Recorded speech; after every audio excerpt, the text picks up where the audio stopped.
After adjusting its orbit once again, Liu Yi drifted idly spinning along with the blue star. He had no idea how many years he had been hanging in the sky. Though he could not understand why he had been reborn as an artificial satellite, the fact remained that no amount of reluctance would change his situation. He could only find a way to adapt. Fortunately, the planet below was still the familiar blue star with its 3 parts land and 7 parts ocean, largely unchanged, which brought him some comfort.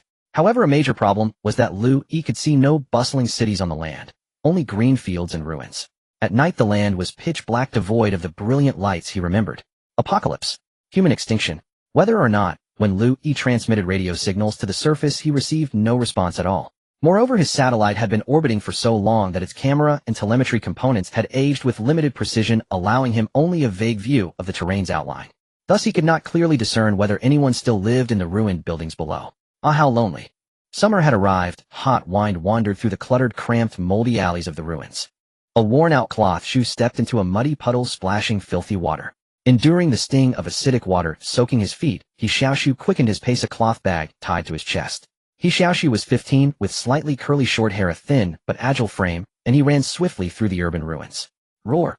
Behind He Xiaoxu, a bloated monster charged in pursuit. In appearance it resembled a giant rat, but its body was as large as an elephant, its face hideous, and its gaping maw let out a chilling roar.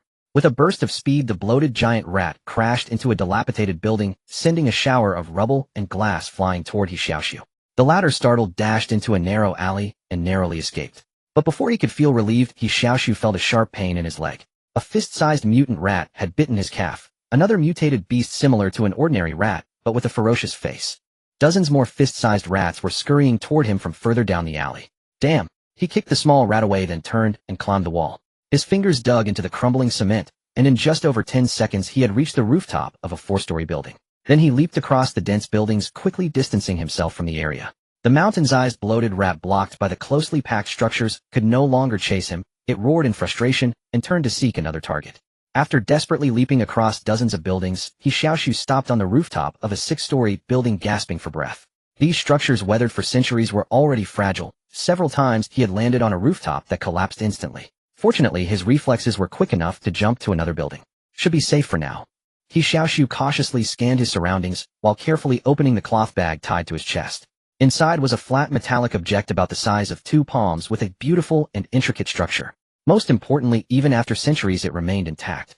This must be worth a lot. Stroking the metal object, He Xiaoxu grinned. Among all his scavenging trips, this was the biggest haul. I wonder if I can sell it for 1,000 bucks. With another 1,000, I can afford the tuition for Alan. Murmuring to himself, He Xiaoxu toyed with the metal object, holding it up to the sunlight, admiring the colorful reflections on its surface. Beep. Beep beep. To his astonishment, a strange sound came from inside the metal object, like the clock in a wealthy family's home. Could this be an electrical appliance from the prosperous era? He Xiaoxu was stunned. An appliance that still worked after centuries. How valuable would that be? I'm rich. That cloud looked so weird. It's shaped like an Armstrong cyclotron jet Armstrong cannon. Bored, Liu Yi was passing the time by observing the clouds. Over the past few days he had tried many ways to change his predicament of being stuck in the sky, but none worked. As an artificial satellite, his functions were quite limited. Liu Yi even considered accelerating and crashing into the blue star, but quickly dismissed the idea. It would be suicide. With his fragile shell he would burn up completely in the atmosphere before even reaching the ground. So for now Liu Yi could only seek inspiration from the clouds. SSS. Just as he was about to take more pictures of that strange cloud, he suddenly received a peculiar signal. At first he didn't pay much attention. There was plenty of electronic noise in space, and he had received useless noise before. But gradually the strange signal grew clearer. Overjoyed, Liu Yi realized it was not electronic noise, but a radio wave from the ground. He quickly tuned and decoded it, soon understanding its content. This is Falcon 1 requesting positioning. Besides this message, Liu Yi also obtained detailed information about the signal source. The source was a micro-military drone serial number LY-1033, produced in 2035, with a conventional lifespan of up to 1,000 years, capable of reconnaissance missions in extreme environments and equipped with satellite communication functions. Liu Yi was moved to tears. Finally, he could establish a connection with the ground. Moreover, he discovered that the drone, codenamed Falcon, had open permissions to him, meaning Liu Yi could control it remotely. He eagerly accessed the Falcon's database to see what had happened on the blue star. But unfortunately, the Falcon's built-in memory contained only some terrain survey data, no other records. No rush. Liu Yi comforted himself. He didn't expect to figure everything out at once, and as long as he could maintain contact with the ground, there would always be a way to continue investigating. After roughly understanding the Falcon's functions, Liu Yi activated its camera. Soon he received a fragmented video. A dark-skinned, slightly curly-haired boy was staring wide-eyed at the lens, muttering, "How do you use this thing?" Fatty said that rich people's clocks have batteries. Where's the battery on this thing? A human. A human. If Liu Yi had a mouth, he would have burst out laughing. For so many years he had been worried that humanity had gone extinct, leaving him alone drifting in space. Even though he himself was no longer human. This time Liu Yi felt relieved. No matter how much human civilization on the ground had regressed, as long as there were still people, he could at least communicate. Perhaps later he could help humanity rebuild technology and find a way to send himself back to the blue star. Though the curly-haired boy in the Falcon's lens had a strange accent, Liu Yi could still recognize he was speaking Chinese, and through computer analysis he could basically understand the content. Afraid the boy might leave suddenly, Liu Yi quickly used the Falcon's speaker to greet him. "Hey, hello there." "Oh my god." The metallic object suddenly spoke, startling He Xiaoxu. He quickly placed it on the ground and stepped back 2 paces. "Who are you?" Although the talking metal object amazed He Xiaoxu, he had heard of strange things from the prosperous era, so he didn't regard it as a demon. "You can call me Falcon." Liu Yi replied, then asked, "What year is it now?" He Xiaoxu found the question odd, but still answered, "It's 537 years after the catastrophe." After the catastrophe. This answer carried a huge amount of information. Liu Yi had lost at least 500 years. Moreover, a great disaster had struck Earth, causing human civilization to regress. Though curious about the disaster, Liu Yi did not ask immediately. He wanted to gain the curly-haired boy's trust first, and then gather information gradually. "So it's been that long." Liu Yi replied ambiguously, "How did you find me?" From the boy's reaction, Liu Yi could tell that he didn't know the true function of the Falcon. He had likely unearthed it by chance from the ruins. And the Falcon must have been activated by sunlight replenishing its energy. "I found you in the basement of a building." He Xiaoxu looked at the metal object carefully and asked, "Are you a machine or a human?" After a pause, Liu Yi answered, "I'm a robot." He spoke the truth, but didn't specify what kind of machine he was now. Although Liu Yi was glad to encounter a human, he could communicate with the boy, clearly lacked advanced technology, and couldn't help Liu Yi return to Earth, so he naturally wouldn't reveal that he was currently hanging in space. Let the boy mistakenly believe that he was the Falcon drone, he would adjust later based on the situation. "You're a robot." He Xiaoxu was especially excited. He had heard many legends about the prosperous era, and he particularly liked tales of robots. "You can think of it that way. Move a little to the left. You're blocking the sunlight." Liu Yi replied. Hearing this, He Xiaoxu shifted his position to let more sunlight fall on the Falcon, and asked even more excitedly, "Have you been alive since the prosperous era?" The prosperous era. It must refer to the information age before the catastrophe. "I'm not sure." Liu Yi answered, "I slept for a long time. If you hadn't brought me into the sunlight, I might have slept forever." After thinking for a while, the curly-haired He Xiaoxu asked again, "I heard robots are very powerful. One robot can match 100 humans. That refers to productivity, but I don't have that high productivity. Can you fly?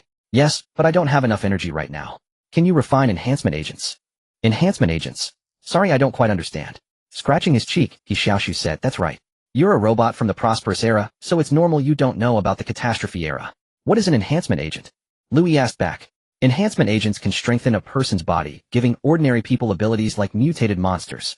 People who have been injected with enhancement agents are called transcendents, and they are all very powerful.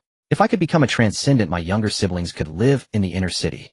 From the curly-haired boy's description, Liu Yi roughly understood the function of enhancement agents. It must involve a lot of biochemistry knowledge. For now, I don't know how to refine enhancement agents, but you can bring me more books on the subject. I have strong learning ability. Maybe you'll learn later. In truth, Liu Yi wasn't very interested in enhancement agents. His real goal was to get He Xiaoxu to provide him with a large number of books. He needed to learn more information. "Really?" He Xiaoxu took it seriously, saying excitedly, "When I get back to Jiuan City, he'll take you to the library. There should be some books on enhancement agents." "Okay. Jiuan City must be the place where the boy lives. By the way, my name is He Xiaoxu." He Xiaoxu remembered he hadn't introduced himself, and then frowned. "But then I can't sell you. I still need 1,000 coins, and I can't return empty-handed from this scavenging trip." "Scavenging?" Nodding, He Xiaoxu replied, "There are many treasures in the ruins of the prosperous era. We often go out to scavenge, but in recent years, there's almost nothing good left. And more mutated monsters are lurking in the ruins."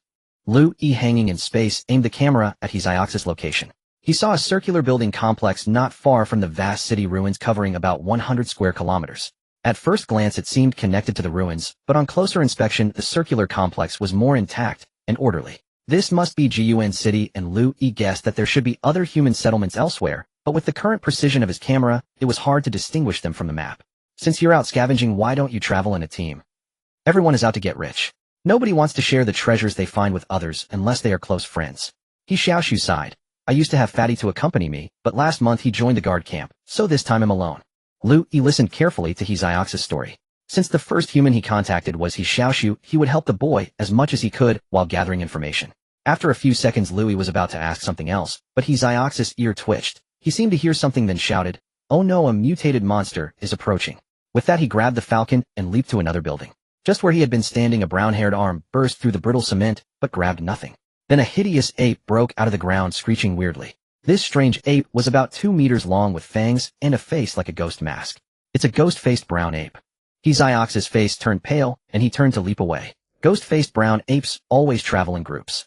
Seeing one meant more were lurking nearby, so He Xiaoxu dared not be careless. Liu Yi realized He Xiaoxu was in danger, so he activated the falcon's infrared thermal imager to detect any biological bodies around him. "There's a creature hiding in the building 10 meters ahead of you," Liu Yi warned. He Xiaoxu was startled, but didn't ask how the falcon knew. He quickly changed direction. Sure enough, as he changed direction, a ghost-faced brown ape rushed out of that building, snarling and chasing him. "Watch out for 8 meters ahead," Liu Yi warned again. He Xiaoxu made an emergency turn, jumping to another building. But the cement slab under his feet suddenly collapsed, and he lost his balance, falling to the lower floor. As he fell, the falcon in his hand slipped out. Fortunately, the falcon automatically activated flight mode, quickly extending for circular thrusters from its sides. It hovered for 2 seconds by blowing air, then slowly landed on the ground. He Xiaoxu, who had fallen to the lower floor, ignored the pain, stood up quickly, and asked the falcon, "Can you still fly?" "As long as there's sunlight," Liu Yi replied. Although the falcon's battery was very low, the sunlight was strong today, so the falcon could fly while charging. "They're coming." He Xiaoxu's hearing was excellent. That was why he had survived in the ruins. Digging his fingers into the broken wall, He Xiaoxu climbed up like a spider, then agilely jumped to another building, leaping repeatedly. The falcon, controlled by Liu Yi, followed closely, flying 3 or 4 meters above his head. With the falcon's help, He Xiaoxu could know in advance which direction was dangerous and which was safe. Within minutes, he shook off the pursuit of the ghost-faced brown apes and hid in a relatively intact building. "You're amazing," He Xiaoxu praised. "Without the falcon's help, escaping the ghost-faced brown apes would have been difficult. These are just my basic functions. If I had sufficient energy, I could also have some offensive capability." After entering the building with less sunlight, the falcon retracted its thrusters and landed in He Xiaoxu's palm, saying, "I've been asleep for hundreds of years. I need someone to guide me through this world. You're a suitable person, so I'll help you as much as I can." He Xiaoxu smiled and said, "All right, let's help each other." "Okay, so what do you plan to do next?" Looking around, He Xiaoxu replied, "I need to find some treasures to exchange for money." His main purpose for coming out was to earn money. "They'll help you. What kind of items are considered treasures in your time?" Scratching his chin, He Xiaoxu said, "The most valuable are gold and jewelry. Antique electronics from the prosperous era that have research value are also valuable, as well as ancient books, as long as they are intact." Liu Yi roughly understood. For the people of the catastrophe era, they wanted to learn knowledge from the ruins of the prosperous era, so they also targeted high-tech antiques. Activating the scanning function, the falcon captured a panoramic view of the building and transmitted it to the satellite. Liu Yi then used his computing power to identify useful items in the complex ruins. Liu Yi was efficient. Within a dozen minutes, he scanned the entire building and told He Xiaoxu where potential treasures might be. Excited, He Xiaoxu, guided by the falcon, quickly collected many useful items. The building he entered had been a mall several hundred years ago with a jewelry store. Although it seemed to have been looted with the falcon's help, He Xiaoxu still found several gold rings and 2 pendants from the rubble. He also peeled off a few usable circuit boards from a pile of black and rotten electronics. In addition, there were various other valuable items. "This glass is beautiful," He Xiaoxu chuckled. He Xiaoxu, carrying a large cloth bag, darted swiftly through the urban ruins. This scavenging trip had yielded a bountiful harvest. The gold ornaments alone should be enough to cover Alin's tuition fees. On his way back, He Xiaoxu remained safe because the falcon scouted ahead, allowing him to avoid danger in advance. It was worth noting that many scavengers who ventured out did not perish during the search itself, but precisely on the journey home. At such times, mutated beasts were not the greatest threat. The truly lethal danger came from other humans. Many people foraged outside the city, but beyond the walls there was no order, so robbery and murder were commonplace. Especially in the ruined alleys not far from the city gates, numerous bandits might lie in ambush. Fortunately, the falcon's infrared thermal imager could distinguish human figures from a distance, allowing He Xiaoxu to avoid these bandits. You know the rules. At the south gate of Jiyuan City, as He Xiaoxu prepared to enter, the soldier stationed at the gate rubbed his fingers together, the meaning unmistakable. Nodding, He Xiaoxu took out a banknote and handed it to the soldier. The soldier, who had a black blemish on his face, glanced at the note and said with a haughty sneer, "The price has gone up. It's 80 now." He Xiaoxu's face flushed with anger as he said, "It was only 50 last time. How did it jump so much?" "You said it yourself last time," the soldier sneered.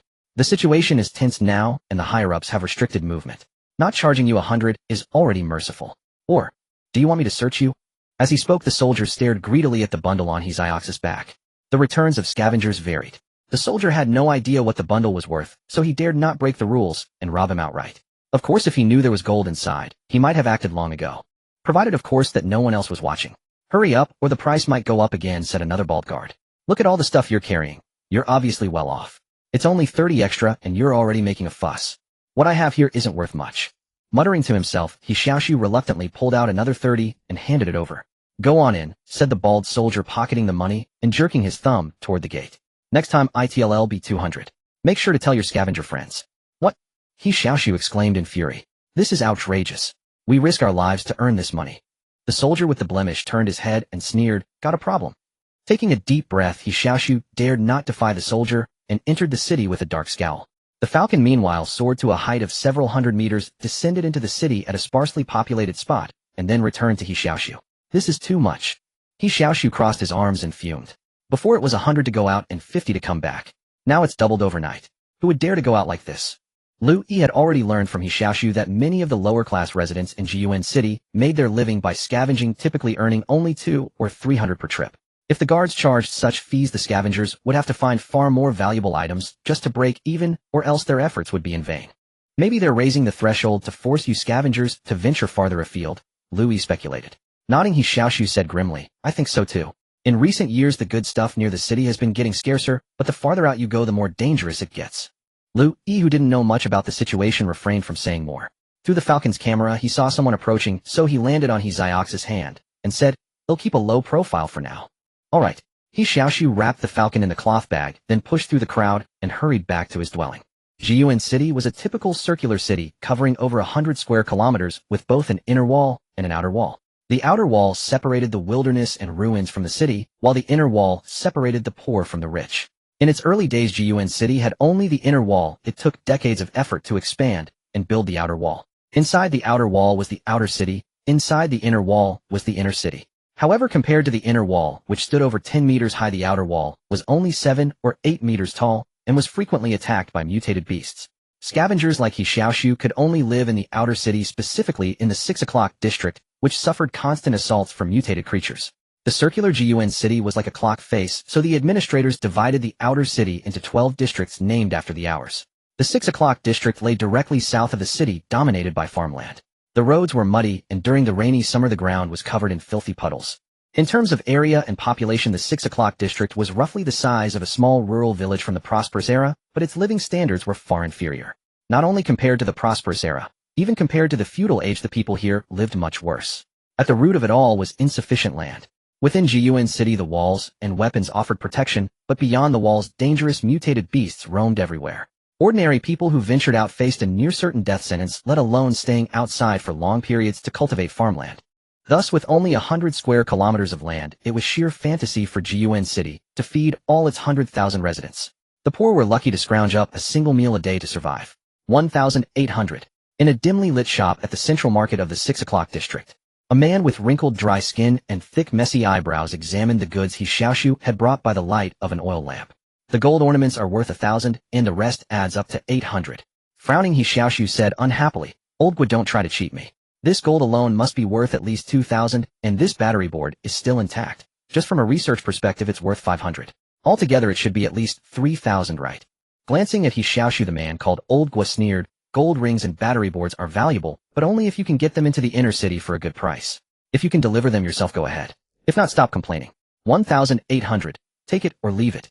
Clicking his tongue, He Xiaoxu said 2,000. Picking up a tobacco pipe, Old Gua smirked, 1,600. You profiteer. Lighting his pipe, Old Gua shrugged nonchalantly. Don't want to sell? Take it and go. And don't expect to buy anything good from me in the future. Within the 6 o'clock district, the only merchant who could ship goods directly to the inner city was Old Gua, and the only one who could obtain quality items from the inner city was also Old Gua. That was why he dared to buy from scavengers at such low prices. After muttering a few curses under his breath, He Xiaoxu could only resign himself to the selling price of 1,800. Liu Yi overheard the conversation between He Xiaoxu and Old Gua the merchant clearly. This further deepened his understanding of the severe class stratification in Jiyuan City. The inner wall stood like an unbridgeable chasm, dividing the inner city and the outer city into two separate worlds, one resplendent with song and dance, the other filled with cries of hunger and cold. For a scavenger like He Xiaoxu risking his life to gather supplies outside the city after layers of exploitation, very little remained in his hands. It was only because he had a bountiful day today that he could earn over 1,000 on ordinary days. Earning 100 or 200 was already considered good. Kid, I've got some freshly arrived basic enhancement agent here. Want to give it a try? Only 8,000. Old Gua took a puff of his cigarette, revealing a mouthful of yellowed teeth as he grinned. Hearing this, He Xiaoxu's eyes lit up. Enhancement agent was something he dreamed of obtaining. But soon a thought crossed his mind, and he shook his head saying, I don't have that much money. Don't give me that, Old Gua said, exhaling smoke. You've been trading so much goods over the past year and hardly bought anything. You must have saved at least 10,000 by now. Can't I buy things from other places? He Xiaoxu retorted angrily. Humph. Old Gua snorted, then continued, don't think I can't see it. You're saving up to send your brother to school. He Xiaoxu grew even more furious. Since you know that, why are you still peddling goods to me? Think it over, kid, Old Gua said in a tone of persuasion. Every year at least 1,000 people are sent into the academy, but how many actually achieve something? Besides, with that dimwit Lin's brain, what do you expect him to learn? Instead of wasting money for nothing, it's better to buy the enhancement agent. Strengthening your own power is what matters most. He Xiaoxu remained unmoved, snorting coldly. Enough talk. Did you bring the thing I asked you to get last time? Think it over carefully, Old Gua said with one last attempt, then took a small cloth pouch from the cabinet and handed it to him. Here, the thing you wanted. 500. He Xiaoxu's outstretched hand froze instantly. His eyes widened as he exclaimed, You're charging me 500 for 2 batteries. Humph. Old Gua snorted, taking the pouch back, his voice deepening.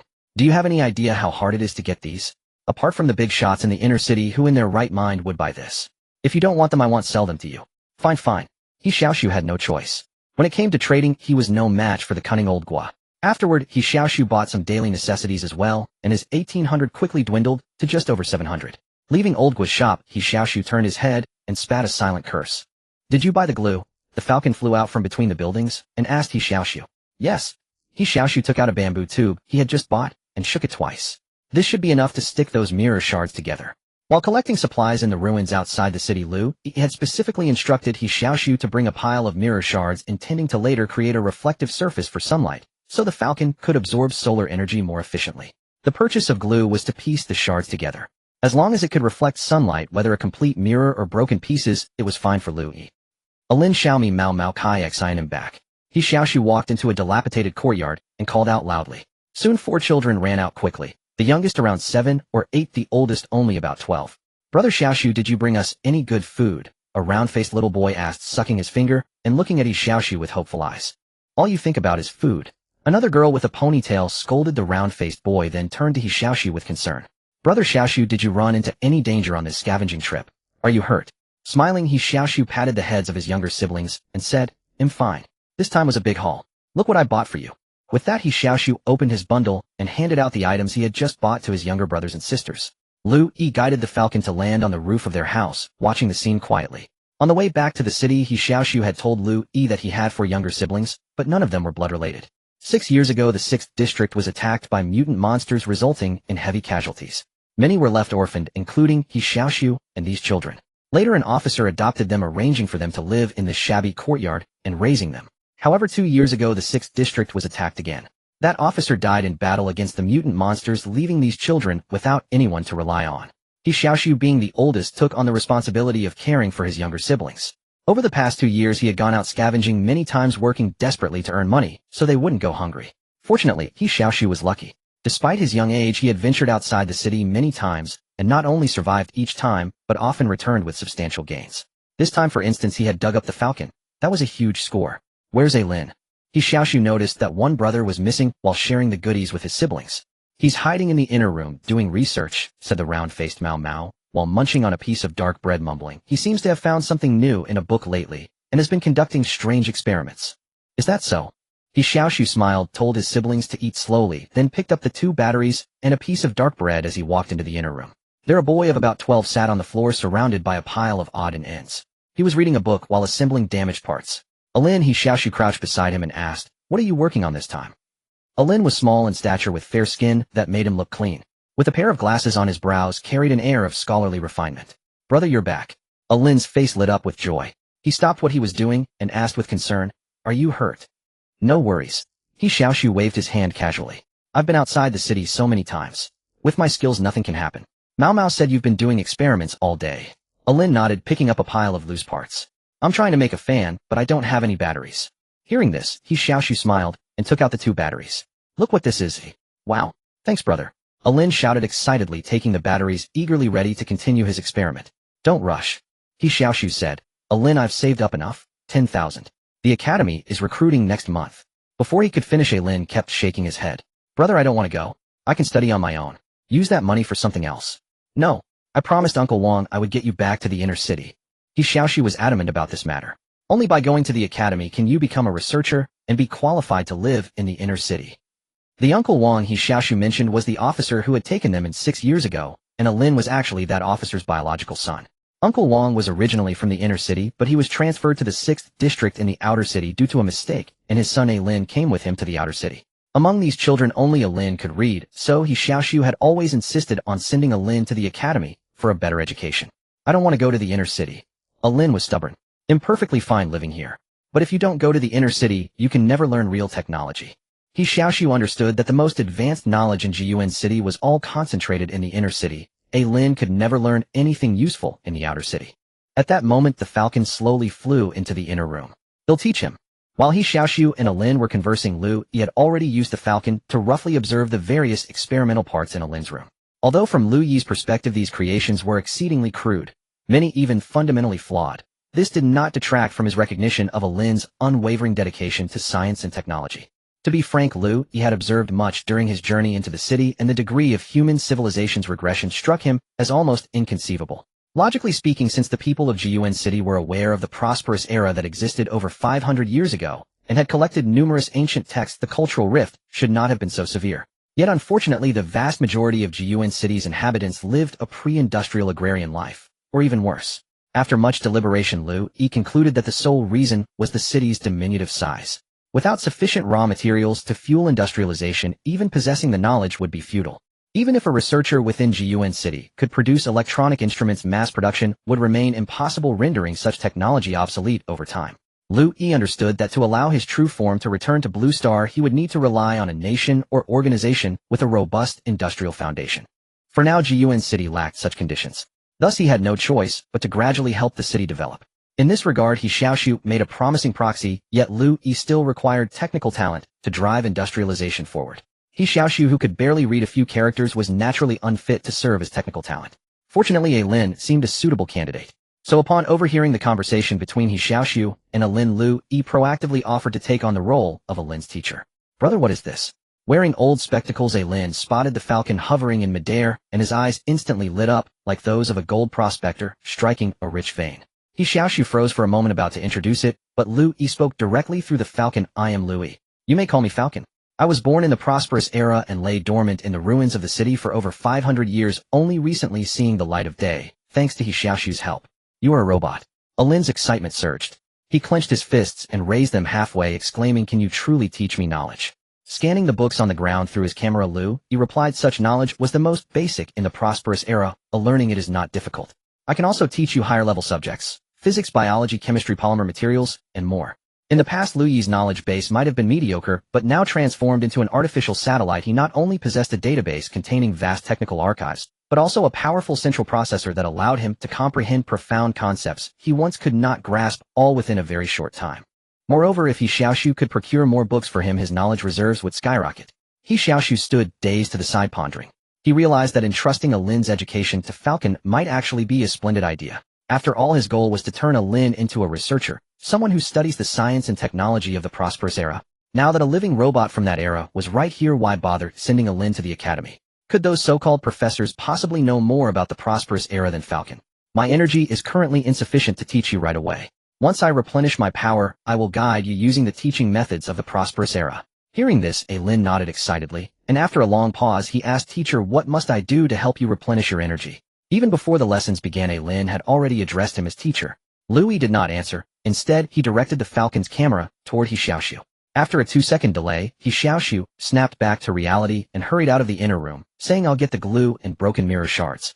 It took over an hour, but He Xiaoxu and Lin managed to set up several wooden boards on the rooftop and affix broken mirror pieces onto them.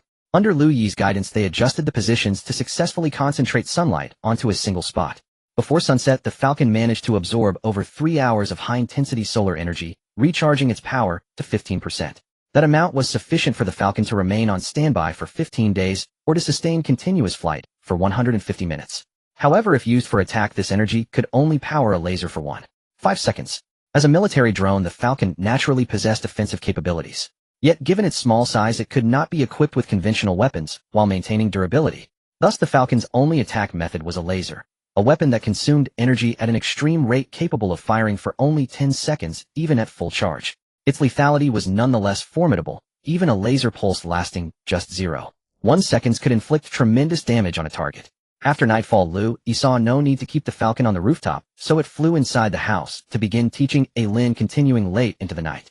During the lessons, Liu Yi occasionally exchanged a few words with He Xiaoxu, learning more about the current era from his perspective. Once He Xiaoxu and the others had fallen asleep, Liu Yi finally had time to organize the intelligence he had gathered that day. Hovering high above, he gazed down at the continent, contemplating his future plans. This satellite of his could not remain suspended in the sky indefinitely. Whether he aimed to control the surface of Blue Star or venture into the broader cosmos, he would need a powerful industrial system to support his endeavors. After encountering He Xiaoxu, Liu Yi saw a glimmer of hope. This youth, though born into poverty, possessed remarkable insight and courage. If Liu Yi guided him step by step, He Xiaoxu would surely achieve great things. Once he matured, he could in turn assist Liu Yi. As for why Liu Yi chose He Xiaoxu rather than approaching the city lord of Jiyuan City directly, he had his own considerations. First, he dared not take the risk. The Falcon was his only link to the ground. If the city lord refused to cooperate, and instead seized the Falcon, Liu Yi would lose all contact with Blue Star. Second, at this stage, Jiyuan City offered little help to him. Whether he cooperated with He Xiaoxu or the city lord, the outcome was largely the same. Thus, he preferred to choose a younger, more innocent-minded partner like He Xiaoxu. Third, growing alongside He Xiaoxu and his companions would foster deeper trust and understanding. By providing ample assistance now, Liu Yi could ensure that He Xiaoxu would one day reciprocate wholeheartedly. Ultimately, the root cause was that Jiyuan City was too small, with rigid class stratification that had stifled the spirit of exploration. Expecting them to expand and industrialize further was exceedingly difficult. Therefore, Liu Yi had to leverage He Xiaoxu to break the old order, redistribute the city's interests, and thereby propel its progress. After clarifying these thoughts, Liu Yi began formulating plans for each stage. At dawn the next day, He Xiaoxu set out for the library in Sector 3, carrying his Falcon. Compared to Sector 6, Sector 3, located on the eastern side of Jiyuan City, boasted a higher standard of living for its residents thanks to a river that cut through the inner city. It was common for high-ranking figures from the inner city to travel by boat in and out of this area. Consequently, both its economy and culture far surpassed those of other outer city sectors. The only library in the outer city stood in Sector 3, and the coveted academy was also situated here. To gather more information, Liu Yi had no choice but to come to this library.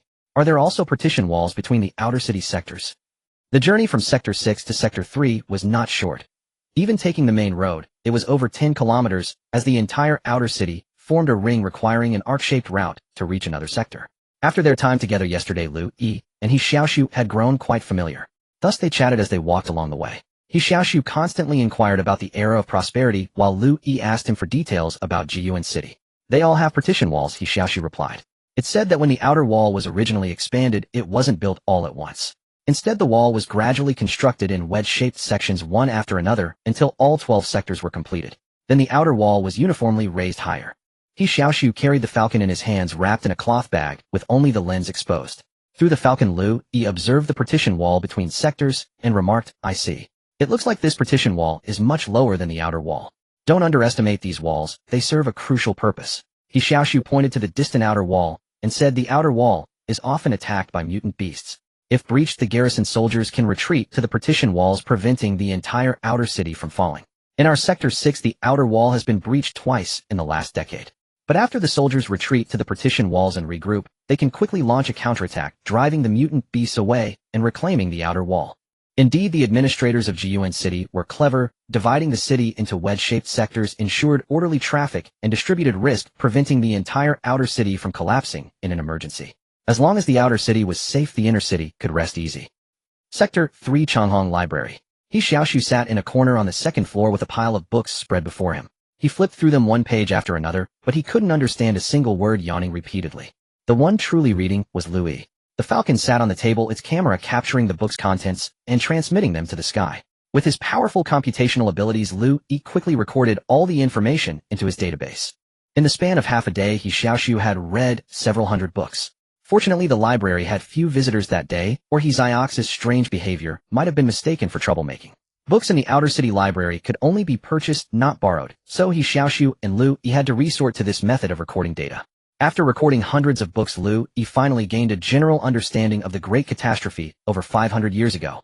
No one knew the exact cause of the disaster, but the books recorded that it was a strange virus that brought an end to the era of prosperity. This virus had an exceptionally long incubation period. It had already spread across the world long before its outbreak.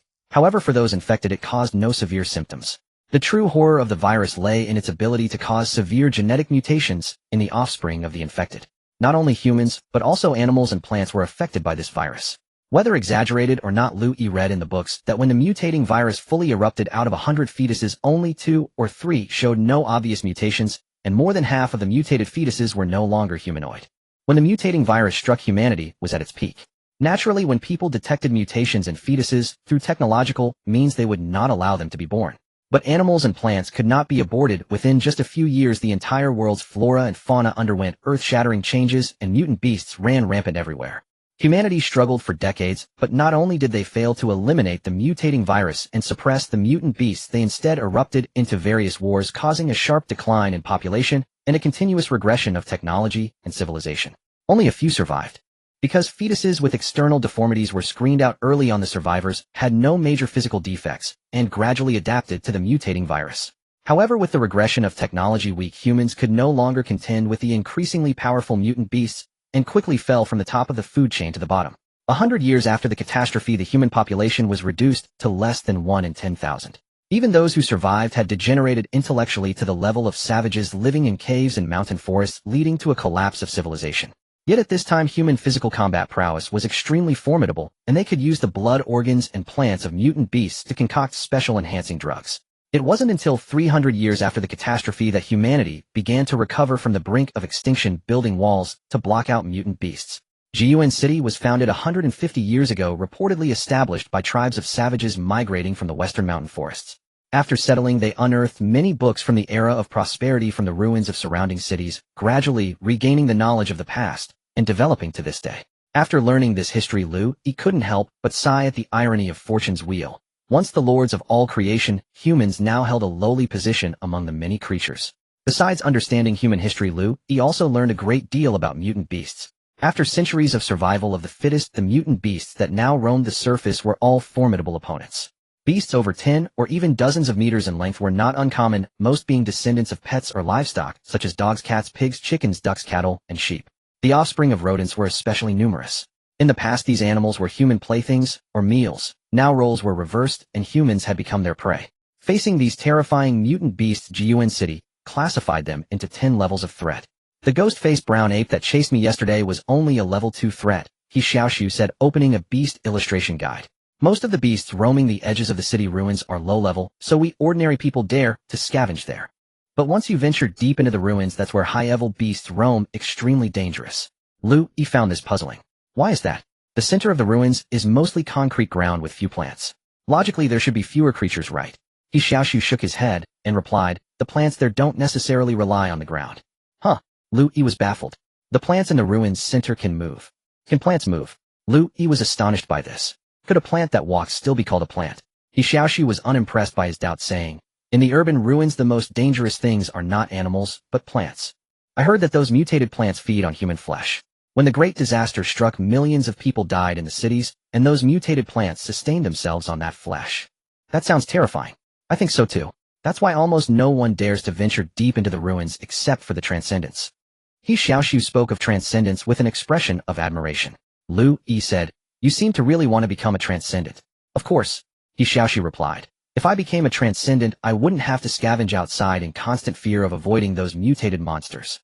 After finishing the last book, Liu Yi said through the Falcon, since Alin is not going to the academy anymore, can't you use the 10,000 yuan you saved to buy an enhancement agent?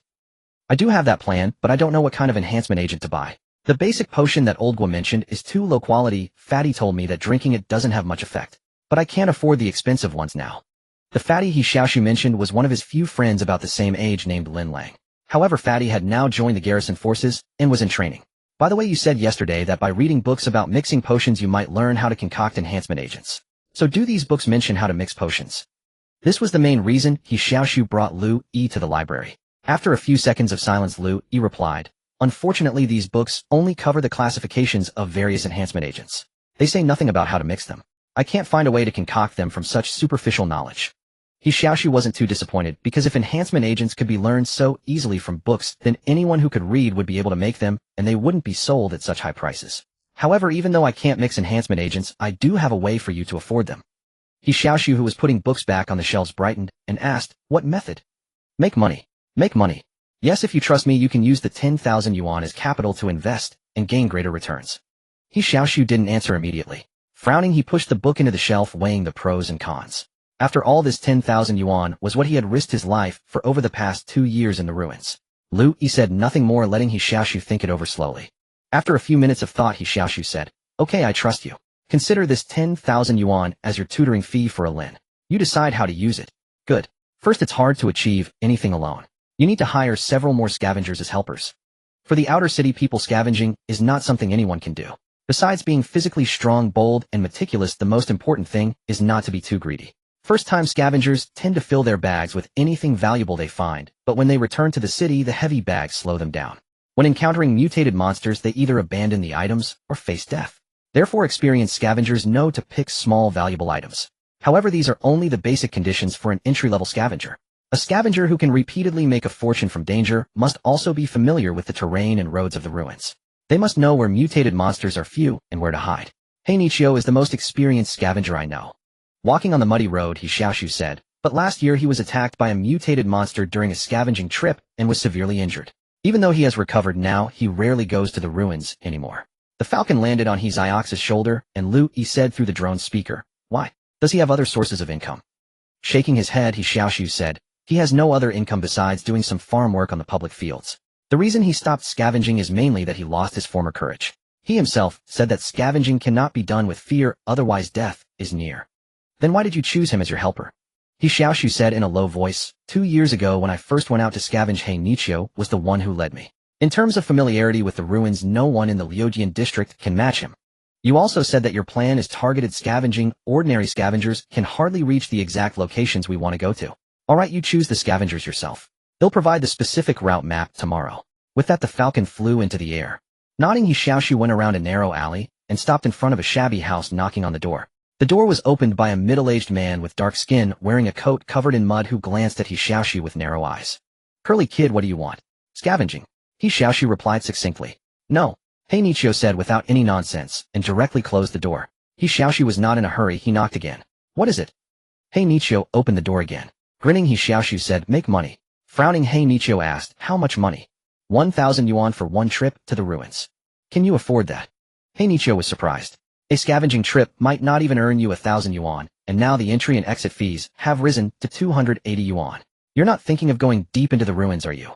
Shaking his head, He Xiaoxu said, "We'll only go to the edge of the ruins. They'll cover the entry and exit fees." He Xiaoxu's eyes widened. Staring at He Xiaoxu for a few seconds, he asked suspiciously, "Looks like you've made a lot in the past 2 years. What exactly are you up to?"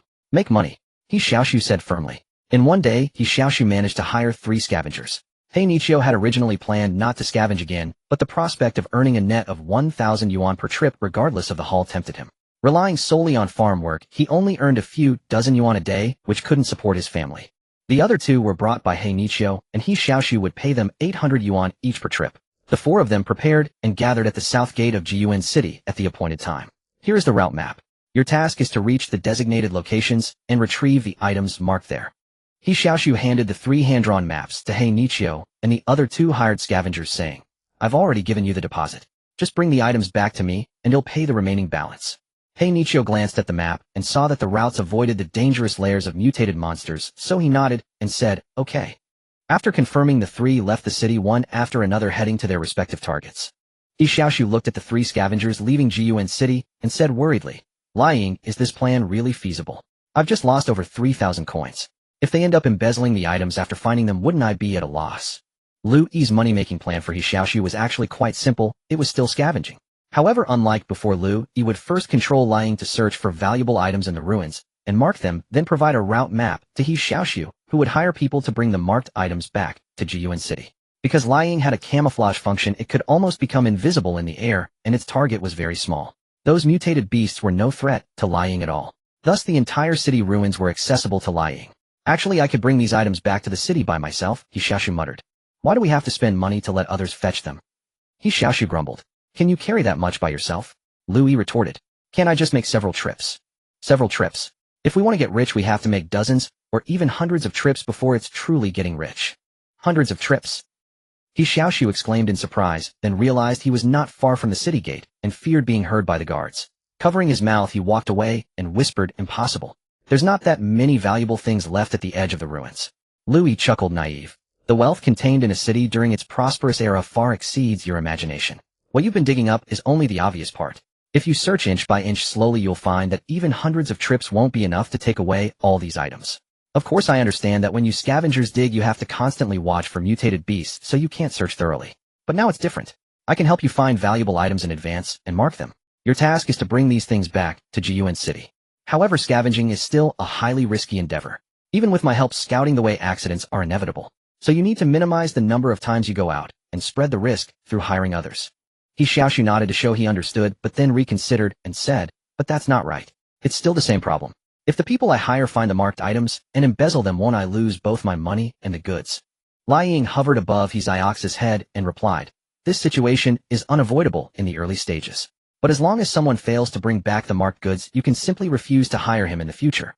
In that way, he gains only temporary profit, but loses long-term gain. Truly intelligent people are not fooled by immediate gains. Excluding those who are greedy, the remaining smart ones are the partners you should focus on cooperating with in the future. After all, not all investments yield 100% return. There are always risks. If you can't even take this risk, then forget about getting rich and just farm honestly. He Xiaoxu nodded, seeming to understand only half of it, and said, it sounds very reasonable.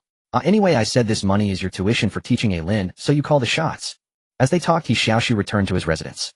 As soon as he entered the courtyard, he saw a Lin standing at the door. A Lin wearing old glasses pushed up the frames and smiled upon seeing him. Brother, I've already bought paper and pens. Seeing the thick stacks of yellowed paper in a Lin's arms, He Xiaoxu slapped his forehead and said with great headache, Lying, can I not learn to write and read? We already have an intellectual in our family, a Lin. When helping He Xiaoxu formulate the money-making plan, Liu Yi emphasized that he must learn to read and write. After all, if the business is to grow, courage and cleverness alone are not enough. Without sufficient knowledge, foundation, and insight, no matter how hard He Xiaoxu tried, he would only end up as a scavenger. Don't you want to become a transcendent? Don't you want to live in the inner city? Liu Yi chuckled. Effort doesn't mean blindly burying yourself in work. It means facing unfamiliar challenges until you conquer them. If you don't strive for improvement, then I have no need to continue helping you. With such harsh words laid out, what else could He Xiaoxu do but resign himself honestly? Alright, I'll learn, okay. That's more like it. Liu Yi turned and flew toward a Lin, saying, A Lin, you teach your brother to write. Great. A Lin laughed joyfully. The scavenging route map provided by Liu Yi was not far. Experienced scavengers could bring back the items in about half a day. So after He Xiaoxu scribbled 500 characters like a child, he put down the pen with relief and immediately rushed to the agreed delivery location. The first to return was He Xiaoxu. He carried a large cloth bag and placed it in front of He Xiaoxu, saying, Here, everything you asked for is inside. The marked items, none missing. As he spoke, he picked up a greenish copper box and said, This item was not marked, so I don't need to give it to you, right? He Xiaoxu opened the bag and glanced inside, then smiled. Of course not. As long as you bring back the marked items, the rest of the harvest is yours. Here, this is your final payment.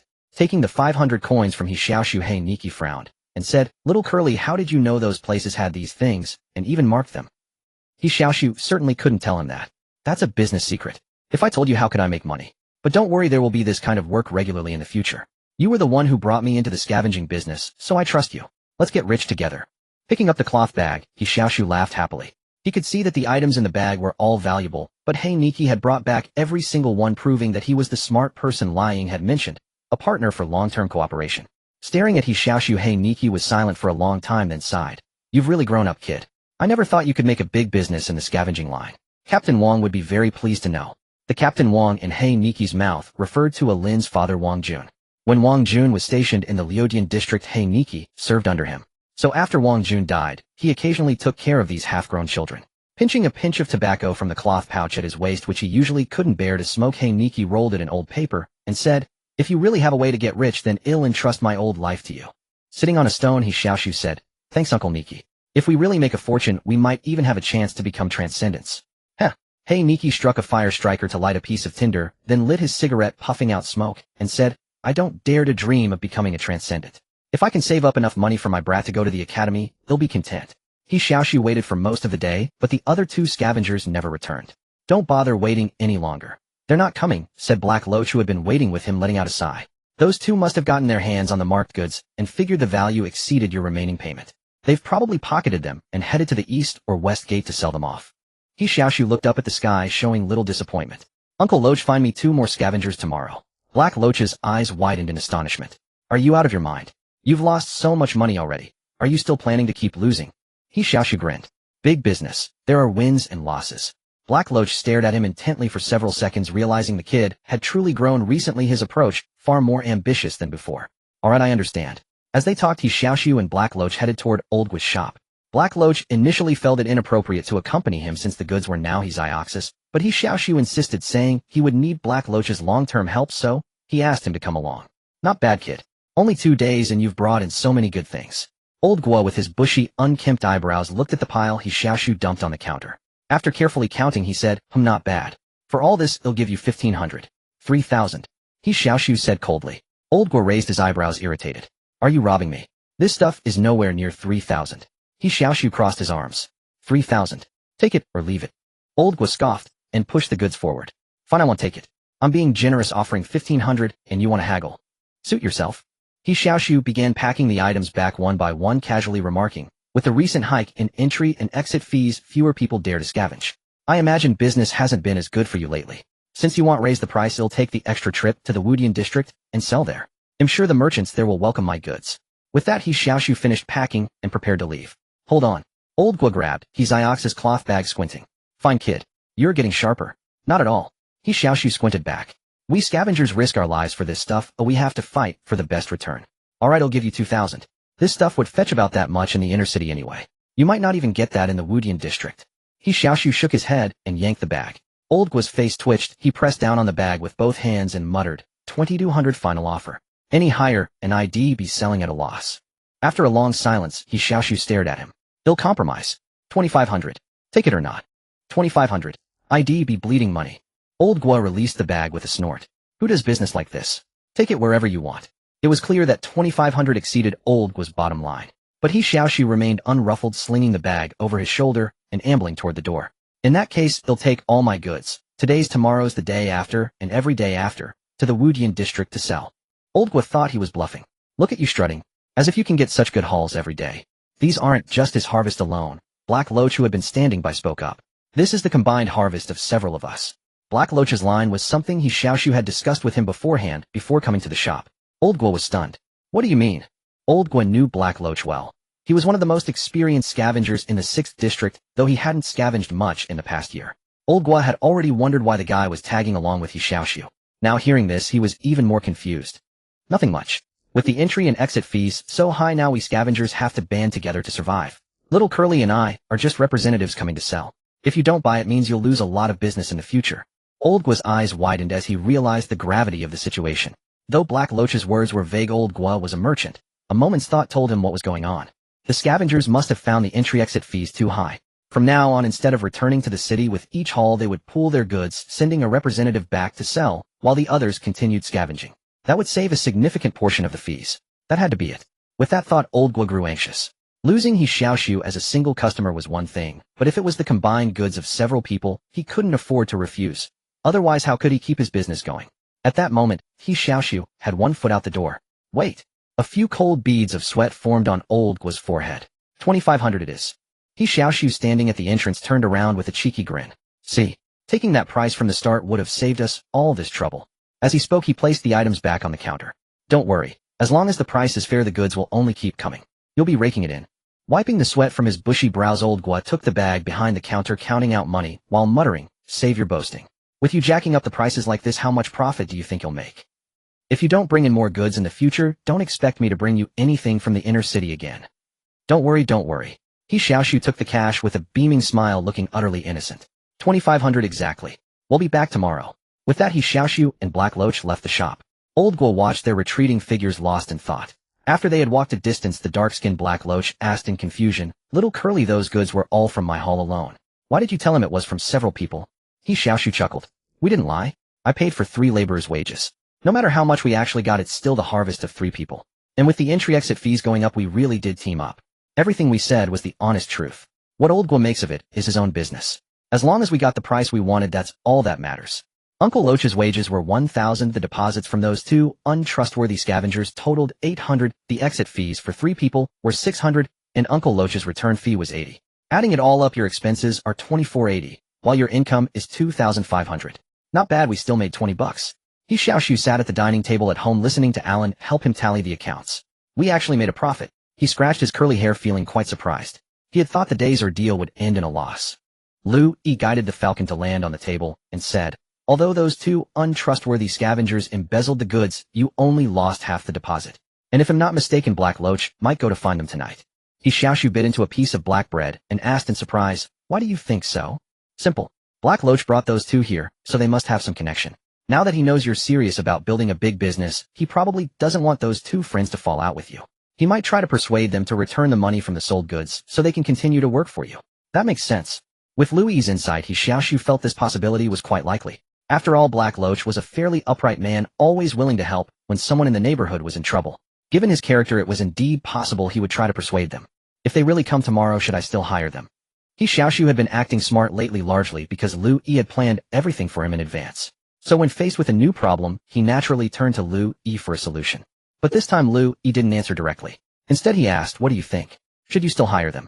Rubbing his chin for a long time, He Xiaoxu frowned and said, probably not. I'm afraid that if other hired workers see that stealing is forgiven, they'll follow suit, and then my business will be completely ruined. That's a fair point, said Liu Yi. But you also need to consider another aspect. District 6 isn't big and the scavenger community is even smaller. Once you stop hiring them, it's a complete fallout. So when your business grows, how do you think they'll feel? Envy, indifference, or jealousy? Probably jealousy. He Xiaoxu didn't think those two were that broad-minded. Since it's jealousy, they might sabotage you at some point. So if we can avoid a falling out, we should avoid it. After all, as the old saying goes, make more friends and fewer enemies. He Xiaoxu raised an eyebrow and said, so, keep hiring them. Actually, for such a dilemma, you don't have to make the choice yourself. You can set a very harsh punishment. If they accept it, then naturally you can continue to cooperate. If not, at least it was their choice to give up. Later, even if you succeed, they'll feel guilty and won't dare to cause trouble. Brilliant. Every time he talked with the Falcon, He Xiaoxu gained many insights he had never thought of before. Now you see the importance of learning. Liu Yi scolded. So hurry up and write. Tonight you won't sleep until you've written 1,000 words. Oh no. He Xiaoxu looked sorrowful. I don't want to do homework. The next day, just as Liu Yi had predicted, Black Loach brought the two scavengers back. He said earnestly to He Xiaoxu, little Curly, they were blinded by greed for a moment and embezzled the goods. I gave them a good scolding last night and made them return the money from selling the goods. I hope you can give them another chance. Turning to the two young men behind him, he barked, you two bastards, come over and apologize to little Curly. The scavengers, about 17 or 18 years old, had found the goods in the ruins yesterday and felt they hit the jackpot. Without a second thought, they each took the goods to other districts to sell. After all, they were hired by a 15-year-old kid, so they didn't take it seriously. They even felt smug about earning over 1,000 bucks. It wasn't until Black Loach visited them last night that they realized He Xiaoxu's hiring wasn't a one-time thing, but long-term, and likely daily. Anyone who wasn't a fool would know that cooperating with He Xiaoxu could earn far more than just 1,800 a day, 1,600 in 2 days. The goods they had embezzled were only worth that much. So after thinking it over, they agreed to return the money and apologize. We're truly sorry. We've never found so many good things scavenging before, and we got carried away. He raised the money from selling the goods yesterday. We don't even want the final payment. We hope you can forgive us and let us keep working for you. The two kept a low profile. Young men in their prime usually have strong pride, so the fact that they bowed to apologize to someone younger than them suggested they had genuinely repented. But that was hardly the case. Last night Liu Yi had already briefed He Xiaoxu on all possible scenarios. So today, faced with their apology, He Xiaoxu neither accepted their returned money nor rejected their apology. He understood that they apologized not because they had repented, but because He Xiaoxu could offer them more money, so they naturally bowed their heads. But such an apology was not something He Xiaoxu could accept. Ignoring them for a moment, he turned to Black Loach, pointed at his chest, and said, Uncle Loach, I understand these two brothers. If it were me, I might have lost my head too. But since it's done, there will always be a lingering unease in my heart. In the future, I'll inevitably have doubts about them, worrying they might do it again. No. The two shook their heads vigorously, saying firmly, we definitely won't do it again. From now on, we'll do whatever you say with no second thoughts. Black Loach also spoke up for them. Little Curly, you know life is tough for everyone these days. A little money can easily make people lose their senses. They've learned their lesson now. They know what's right and what's wrong.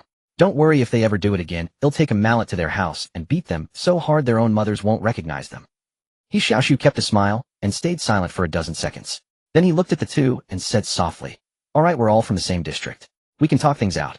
They'll give you two brothers two choices." The two exchanged a glance and said eagerly, "Tell us." "The first choice is I won't take back the money from selling the goods. Consider it a gift. From now on we owe each other nothing. You live your good life, I live mine, and we stay out of each other's way." This choice was clearly not what they wanted. They asked again, "What about the second?" "The second choice is I take back the money for the goods, pay you the final payment from yesterday, and he'll continue to hire you in the future." "Really?" Before He Xiaoxu could finish, the two were already excited. "I'm not done yet," said He Xiaoxu. "But there's a change." "What change?" "From now on your wages will be only $80. 80. He Xiaoxu's words left the two scavengers dumbfounded. Scavenging outside the city was a life-risking endeavor. How could they be willing to accept only 80 yuan? This is too little. One of them said reluctantly. "We made a mistake, and we have no complaint about the wage reduction, but 80 yuan. Really? Their reaction was not beyond He Xiaoxu's expectations. He replied, "It's not that it will always be 80 yuan. In the future, after you complete tasks, I will gradually increase the employment fee based on your performance. You will only return to the original 800 yuan after completing at least 5 tasks. If there is a breach of contract midway, then I'm sorry, we won't be able to cooperate in the future." In fact, He Xiaoxu's punishment was not severe. After all, not making them pay for embezzling the goods was already merciful. As long as they performed well in the next 5 tasks, it would prove they were truly willing to do this job. Only then would He Xiaoxu consider readmitting them. "This arrangement is very reasonable," said He Xiaoxu, standing by nodding. "You two brats made such a big mistake. You must accept punishment. If you can't even bear this consequence, then what use are you? Not to mention, Curly, even I would look down on you." He Xiaoxu's words were particularly fierce, but on the surface he was scolding them. In reality, he was helping them change their mindset. One of the young men, who had a body like a bamboo pole, nodded heavily upon hearing this, and said, "Good. I choose the second option." This person was named Liu Yi, 18 years old with 3 years of scavenging experience, rich in experience. The other young man with a snub nose struggled mentally for a long time, then took a deep breath and replied, "I also choose the second." This person was named Tai Long, 17 years old with over 2 years of scavenging experience, originally introduced to the trade by He Xiaoxu. "Have you both made up your minds?" He Xiaoxu said with a smile. "The person above me once said that everyone makes mistakes, and we should give them a chance to correct them. But there is only one chance. If they repeat the mistake, they must suffer a punishment they cannot bear." The person above. Upon hearing this key phrase, He Xiaoxu and the other two were shocked. What did this imply? It meant that He Xiaoxu's business was backed by a big shot, or rather He Xiaoxu was actually managing the business for some important figure. Damn, why didn't I think of that? Liu Yi, whose body was like a bamboo pole, was shaken to the core. At this moment he recalled that He Xiaoxu was adopted by Wang Jun, the former captain of the 3rd Squad of the 6th District Garrison Camp, and Wang Jun had come from the inner city. Even though Wang Jun was dead, his son Wang Lin was still being taken care of by He Xiaoxu. That is to say, He Xiaoxu had likely connected with some big shot from the inner city, and the business he was running now was arranged by someone powerful in the inner city. Tai Long with the snub nose also broke out in a cold sweat. Thinking carefully, when they went out of the city to retrieve the goods, those goods were marked. But how could a normal scavenger find something valuable and only mark it without bringing it back? Aren't they afraid of others taking it? This shows that the person who marked it didn't care about the goods and could move freely within the ruins, marking everywhere without fear of mutated monsters. The only ones who fit these conditions were transcenders. Oh my god, we almost offended a transcender. Seeing the terrified and fearful expressions on their faces, He Xiaoxu suppressed his laughter and put on a stern expression, continuing, "This business will only grow bigger in the future. I hope that yesterday's situation won't happen again. Can you promise me that?" How could they not agree? Liu Yi and Tai Long nodded repeatedly like chickens pecking rice and answered in unison, "We will never commit such an offense again. We will diligently complete every task from now on." "Very good, bring the money from yesterday's goods sale. There are new tasks to execute today." Okay. Liu Yi and Tai Long hastily handed a stack of banknotes to He Xiaoxu. Compared to their casual attitude earlier, they now appeared somewhat trembling before He Xiaoxu. After handling the money, He Xiaoxu took out 3 route maps and gave them to the men, saying, "These are the new tasks. Be careful." "Yes." Liu Yi and Tai Long replied respectfully. He Xiaoxu took the route maps, frowned at He Xiaoxu, feeling that he could no longer understand this kid. Could it be that he really had someone above him? Although puzzled, He Xiaoxu didn't press further, thinking he would talk to He Xiaoxu when there was a chance. Watching the 3 leave the city after they had gone far, He Xiaoxu suddenly burst into laughter. Seeing the change in expressions on Liu Yi and Tai Long's faces, he felt an indescribable delight. Yesterday they had embezzled a large sum of money from him. It would be a lie to say he didn't resent them. After all, several thousand yuan had vanished, causing him great frustration. Now it was fine, and not only did he get the money back, but he also successfully intimidated them. From now on, these two would probably not dare to embezzle goods again. As for the person above that He Xiaoxu mentioned, it naturally referred to Liu Yi. However, Liu Yi had also told him to learn to create momentum. As long as he casually revealed some shocking information, without He Xiaoxu having to elaborate, the listeners would connect many things based on their own experience. No matter what they thought, as long as their behavior was guided to align with He Xiaoxu's desired goals, it was enough. Well done.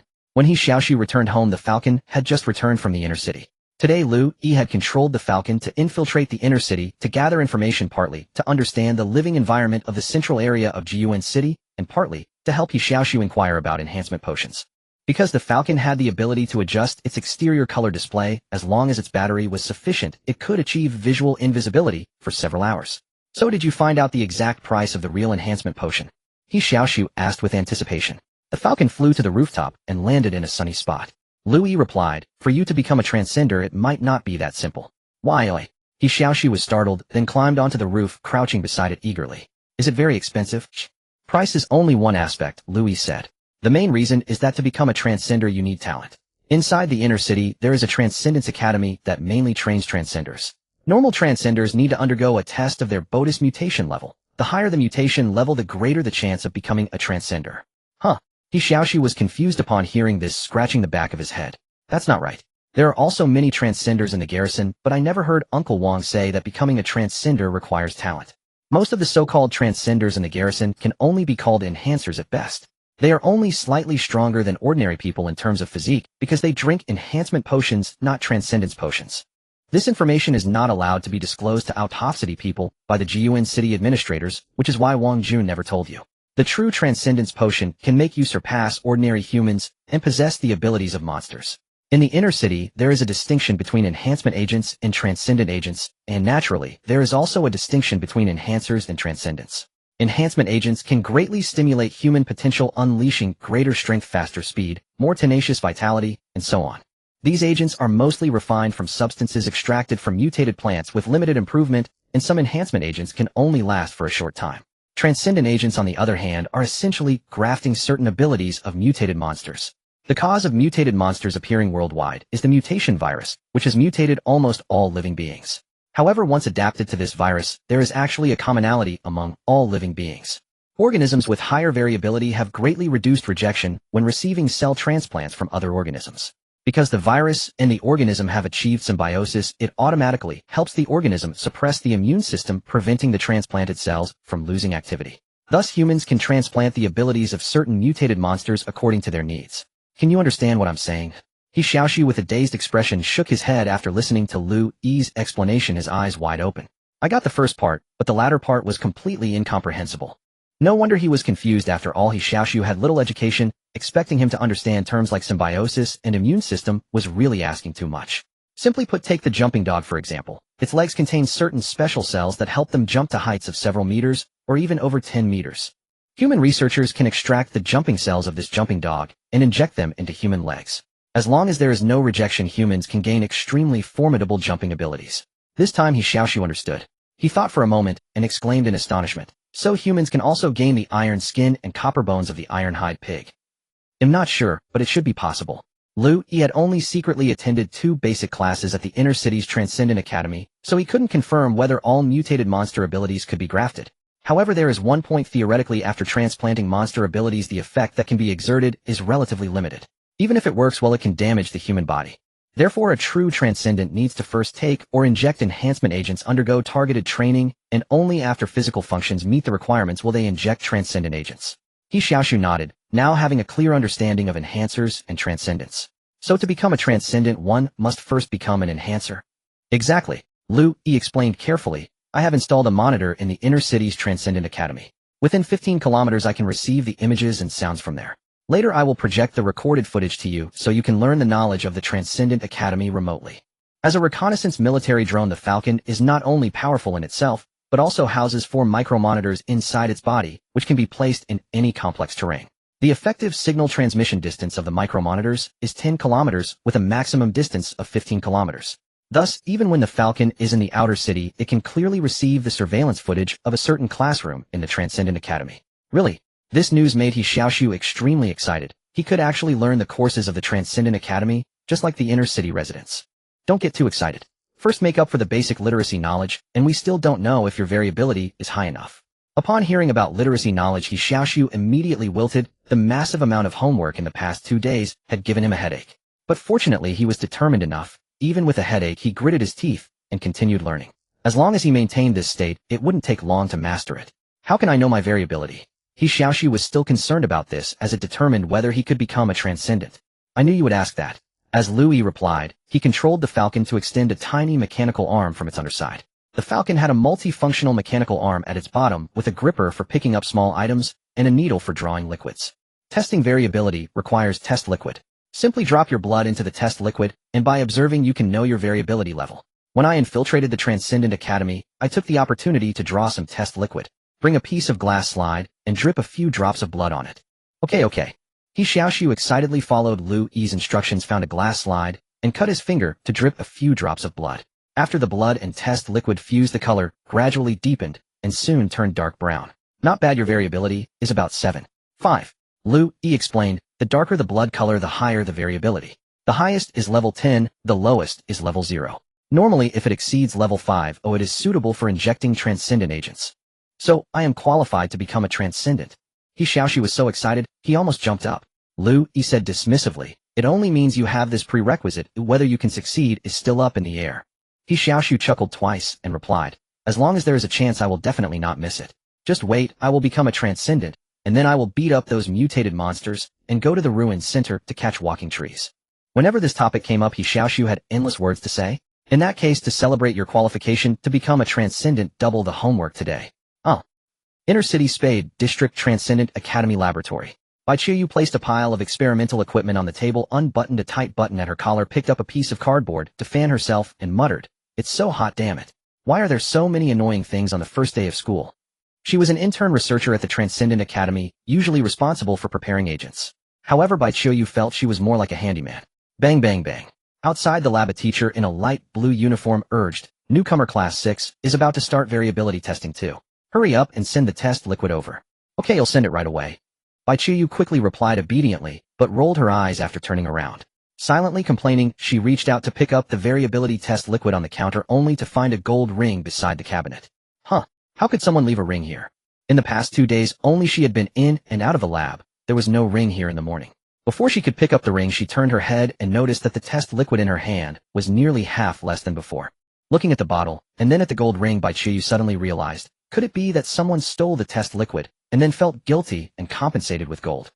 Overjoyed, Bai Qiuyu quickly picked up the ring and tucked it away with delight. It wasn't difficult to mix up the missing test liquid. Exchanging this half bottle of test liquid for a gold ring was after a long day of work. Bai Qiuyu locked the laboratory door and left the Chaofan Academy with a yawn. As soon as she stepped out, she was met with crowded streets where dog-drawn carts and bicycles shuttled back and forth, forcing pedestrians to walk along the edges of the road. Compared to the outer city, the inner city was far more crowded. Although the buildings were taller, the roads more developed, and the living standards better, the cramped area of the inner city remained unchanged, with a large portion needed for setting up handicraft workshops. Damn it, the taxes have been raised again. If this continues, aren't they just driving us to the outer city? As Bai Qiuyu passed a tailor's shop, she heard the owner complaining to the neighbor. Exactly. It's 3,000 per person per month. Our family of 6 would have to pay nearly 20,000 a month. How can we possibly afford that? The grocery store owner next door also shook his head and sighed. I heard that someone in the Fenghuai district has filed a joint appeal to protest. The tailor's owner spoke with his hand over his mouth, but his rough voice was too loud, and Bai Qiuyu could still hear clearly. Shaking his head again, the grocery store owner said, it's useless. The city lord's mansion clearly wants to squeeze some people out of the inner city. Those who appeal will only be expelled faster. Before he could finish, on the other side of the street, several soldiers in black uniforms patrolled past in formation. The two shop owners immediately stopped discussing and turned back into their shops. Bai Qiuyu glanced at the soldiers and quickened her pace home. Upon entering, she saw a sturdy young man practicing boxing hitting a punching bag. Are you still training? Can you take a break? Bai Qiuyu said helplessly as she took off her shoes. The food is in the kitchen, the sturdy young man replied briefly, then continued his focused training. With a long sigh, Bai Qiuyu dragged her tired body into the kitchen, picked up the still warm pumpkin porridge, quickly took a few gulps, and then said loudly, By Xiaoyang, the Chaofan Academy has lowered its admission standards. Now you can enroll with a level 5 variant. Aren't you going to give it a try? No. The sturdy young man Bai Xiaoyang punched the sandbag heavily. Hey! Bai Qiuyu immediately got angry. She slammed the bowl on the table, walked quickly out of the kitchen, and grabbed Bai Xiaoyang's ear with one hand, saying fiercely, You say you want to join the military or the Chaofan Academy? What exactly are you trying to do staying home all day practicing boxing? Do you know the taxes have been raised again? After paying the taxes for both of us with the money I earned from working my ass off, there's almost nothing left. Can't you be a little more ambitious? Oh, it hurts. Bai Xiaoyang tilted his head in pain as his ear was pulled. So you know it hurts. With a snort, Bai Qiuyu let go of his ear and gave his head a slap. Oh sis, I know you work hard. I've already found a porter job at Jiadoc. He'll start work tomorrow. What? A porter? Bai Qiuyu became even angrier. She hit his arm several times and scolded. You're at least a level 4 enhancer. Even in the military you could immediately become a captain. And you're going to work as a porter at the dock. I'm not going to the military to be a lackey of the city lord's mansion. Bai Xiaoyang said stubbornly. I train so that I can expand Jiyuan City in the future, not to help the city lord's mansion suppress the people. You're talking that bullshit again. Do you really think Jiyuan City can still expand? Shaking his head, Bai Xiaoyang said, it has to be done whether it's possible or not. Jiyuan City has reached a point where change is inevitable. Over the past 20 years the city's population has doubled, but the crop yield hasn't changed at all. This crowded city can barely sustain so many people. Change will come sooner or later. I work so hard in training so that I can be ready when that day comes. Walking back to the kitchen, Bai Qiuyu picked up a large bowl and said disdainfully, come on, let's avoid starving first. At this rate, we'll be kicked to the outer city sooner or later. Taking off his boxing gloves, Bai Xiaoyang said indifferently, if you hadn't stopped me, I would have left the city long ago for real combat. You dare? Shrugging, Bai Xiaoyang said, fine, I won't leave the city. But I'm not going to the Chaofin Academy. In the past 10 years the outer city has frequently been attacked by mutant monsters, yet most of the extraordinary individuals are concentrated in the inner city. The city lord's mansion only thinks about consolidating its power by concentrating forces, and instead uses the mutant monsters to reduce the population outside the city. Putting the bowl into the sink, Bai Qiuyu said, nonsense. Where did you hear such strange ideas? It's not strange at all. Bai Xiaoyang said in a low voice. If you carefully study the defense reports of the past 10 years you'll find that almost every time the outer city is attacked it's after the harvest. It can't be a coincidence every time. Alright, shut up. Bai Qiuyu didn't want to discuss conspiracy theories. She tapped the edge of the sink and said, you wash the dishes. Outside the city's 6 Points district. It had been a week since He Xiaoxu began his wealth-building plan. During this time He Xiaoxu had successively found 3 more scavengers for him, but He Xiaoxu still only provided 3 route maps each day, having them work in pairs. Because of the previous lessons with Liu Dashu and Tai Long, He Xiaoxu was very cautious when selecting scavengers afterward. Before starting the task, he would carefully explain the stakes and vaguely hint that He Xiaoxu was working for a big shot in the inner city, warning them not to have any crooked thoughts. Moreover, He Xiaoxu, Liu Dashu, and Tai Long now took the task very seriously. Paired with the 2 newcomers, they could supervise them. As a result, there were basically no cases of scavengers embezzling goods afterward. As the cooperation stabilized, the locations Liu Yi provided contained more and more valuable items. Even a single batch could be worth nearly 10,000 yuan. Although the daily harvest grew, He Xiaoxu did not rush to sell everything. After all, if he sold such a large quantity to Lao Guodo, it would definitely arouse suspicion. But even though he only sold 20% of the goods, it had already shocked Lao Guodo, who became increasingly respectful toward He Xiaoxu. The accumulated goods had other uses for Liu Yi. Items like copper wire and magnets could be simply processed and used as experimental materials for a lin. Once enough was gathered, it might be possible to build a large electric motor. Of course, this couldn't be rushed. A lin still needed a long time to learn. Liu Yi was not in a hurry. He had been hanging in the sky for so many years, so waiting a few more years didn't matter. Now he was investing in He Xiaoxu and a lin. As long as the 2 of them could grow, Liu Yi would have a chance to recreate the glory of the prosperous era. It's almost dark. Why haven't Uncle Nichio and the others come back yet? After receiving the goods from Dashu's group and Tai Long's group, He Xiaoxu waited for several hours, but there was still no sign of He Nichio and the other newly joined scavenger. Liu Dashu, who was organizing the goods, thought for a moment and frowned. This doesn't look good. Normally scavengers don't spend the night outside the city. It's too dangerous. They wouldn't have encountered mutant monsters, would they? He Xiaoxu grew increasingly uneasy. He instructed Liu Dashu and Tai Long to safeguard the goods, then planned to leave the city in search of He Nichio. He'll go with you, declared Liu Dashu, whose figure resembled a bamboo pole. Me too, added Tai Long, who had an upturned nose. These 2 had often been cared for by He Nichio in the past, and now that he had met with misfortune, they could not simply turn a blind eye. Moreover, after this week, having restored their original compensation, they had come to recognize their own standing. The reason they could continue to receive assignments and pay from He Xiaoxu was largely due to He Nichio's intercession on their behalf. If something happened to He Nichio, it would be difficult for them to retain He Xiaoxu's trust. What are you going for to get yourselves killed? He Xiaoxu retorted bluntly. Liu Dashu was taken aback, then countered, and what about you?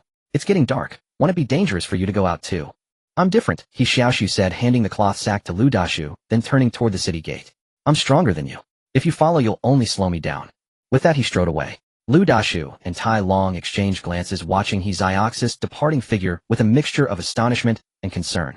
He Xiaoxu was not exaggerating. On one hand, he had the Falcon's assistance, on the other, he was indeed far stronger than Liu Dashu and Tai Long. Because within this week he had already injected 2 doses of enhancement agents. Ordinary enhancement agents were not prohibitively expensive, around 10,000 credits each. And during this period, by selling part of his goods, he had earned nearly 30,000, more than enough to afford them. If not for Liu Yi's advice to proceed step by step, He Xiaoxu would have sold all his goods to purchase enhancement agents. Ordinary enhancement agents were designed to target specific attributes: arm or leg strength, neural reactions, speed, muscle toughness, and so on. The use of enhancement agents required a combination of tailored training and nutritional intake to maximize their effects. The knowledge involved was highly complex, beyond the grasp of ordinary people. Even if a scavenger was exceptionally fortunate, amassing great wealth in a short time and purchasing enhancement agents for injection. Without a proper training regimen, they would reap only negligible benefits, and over time the effects would gradually fade. This was precisely why He Xiaoxu's plump friend Lin Lang had claimed that basic agents were utterly useless. In the outer city, no one taught ordinary people how to utilize enhancement agents effectively. Fortunately, this week marked the start of the new semester at the inner city's Transcendent Academy, where courses began from scratch. The micromonitors Liu Yi had placed helped He Xiaoxu acquire considerable knowledge about the proper use of basic enhancement agents. Additionally, Liu Yi had previously obtained a wealth of foundational information on enhancement agents from the library in District 3, enabling him to formulate a scientific training plan for He Xiaoxu. Thus, He Xiaoxu was able to maximize the effects of the 2 injections he had received. The 2 agents he had injected were the basic agility agent and the basic evasion agent. Why choose agility and evasion? Primarily because what He Xiaoxu needed most at this stage was to increase his survival rate in the ruins. These 2 attributes helped him better evade mutated beasts. Coupled with his inherent quick-wittedness, prioritizing a single attribute could effectively amplify his advantage. You want to leave the city? The city guard soldier was stunned by He Xiaoxu's words. The gates will close in less than an hour. If you don't return by then, you'll have to spend the night in the ruins. It's fine. He Xiaoxu handed over 200 credits as the exit fee. The soldier, whose face bore a dark spot, looked at the bills in his hand, hesitated for a few seconds, then advised, "Kid, I know you want to earn more money, but your life is more important." He Xiaoxu was surprised that the usually aloof soldier would kindly warn him. Smiling, he replied, "Thank you for your concern, but I must go out." Seeing that the young man was determined, the soldier stepped aside and said, "Good luck then." "Thanks." He Xiaoxu quickened his pace and exited the city. After running about 500 meters, the Falcon appeared 3 meters above his head. "Well, did you find Uncle Nichio and the others?" He Xiaoxu asked urgently. "Found them," Liu Yi replied. "They're still alive but trapped inside a building surrounded by red-eyed hounds." Red-eyed hounds. As an experienced scavenger, He Xiaoxu naturally recognized this type of mutated beast. Although they were not among the most threatening monsters, they were extremely persistent and vengeful. If encountering one alone, a bold scavenger might dare to kill it. But if they failed to finish it off in one strike, they would be in deep trouble. The fleeing red-eyed hound would memorize the scent of its attacker, then quickly summon a pack of its kind to exact revenge. Even if the target hid behind the city walls, the hounds would not relent.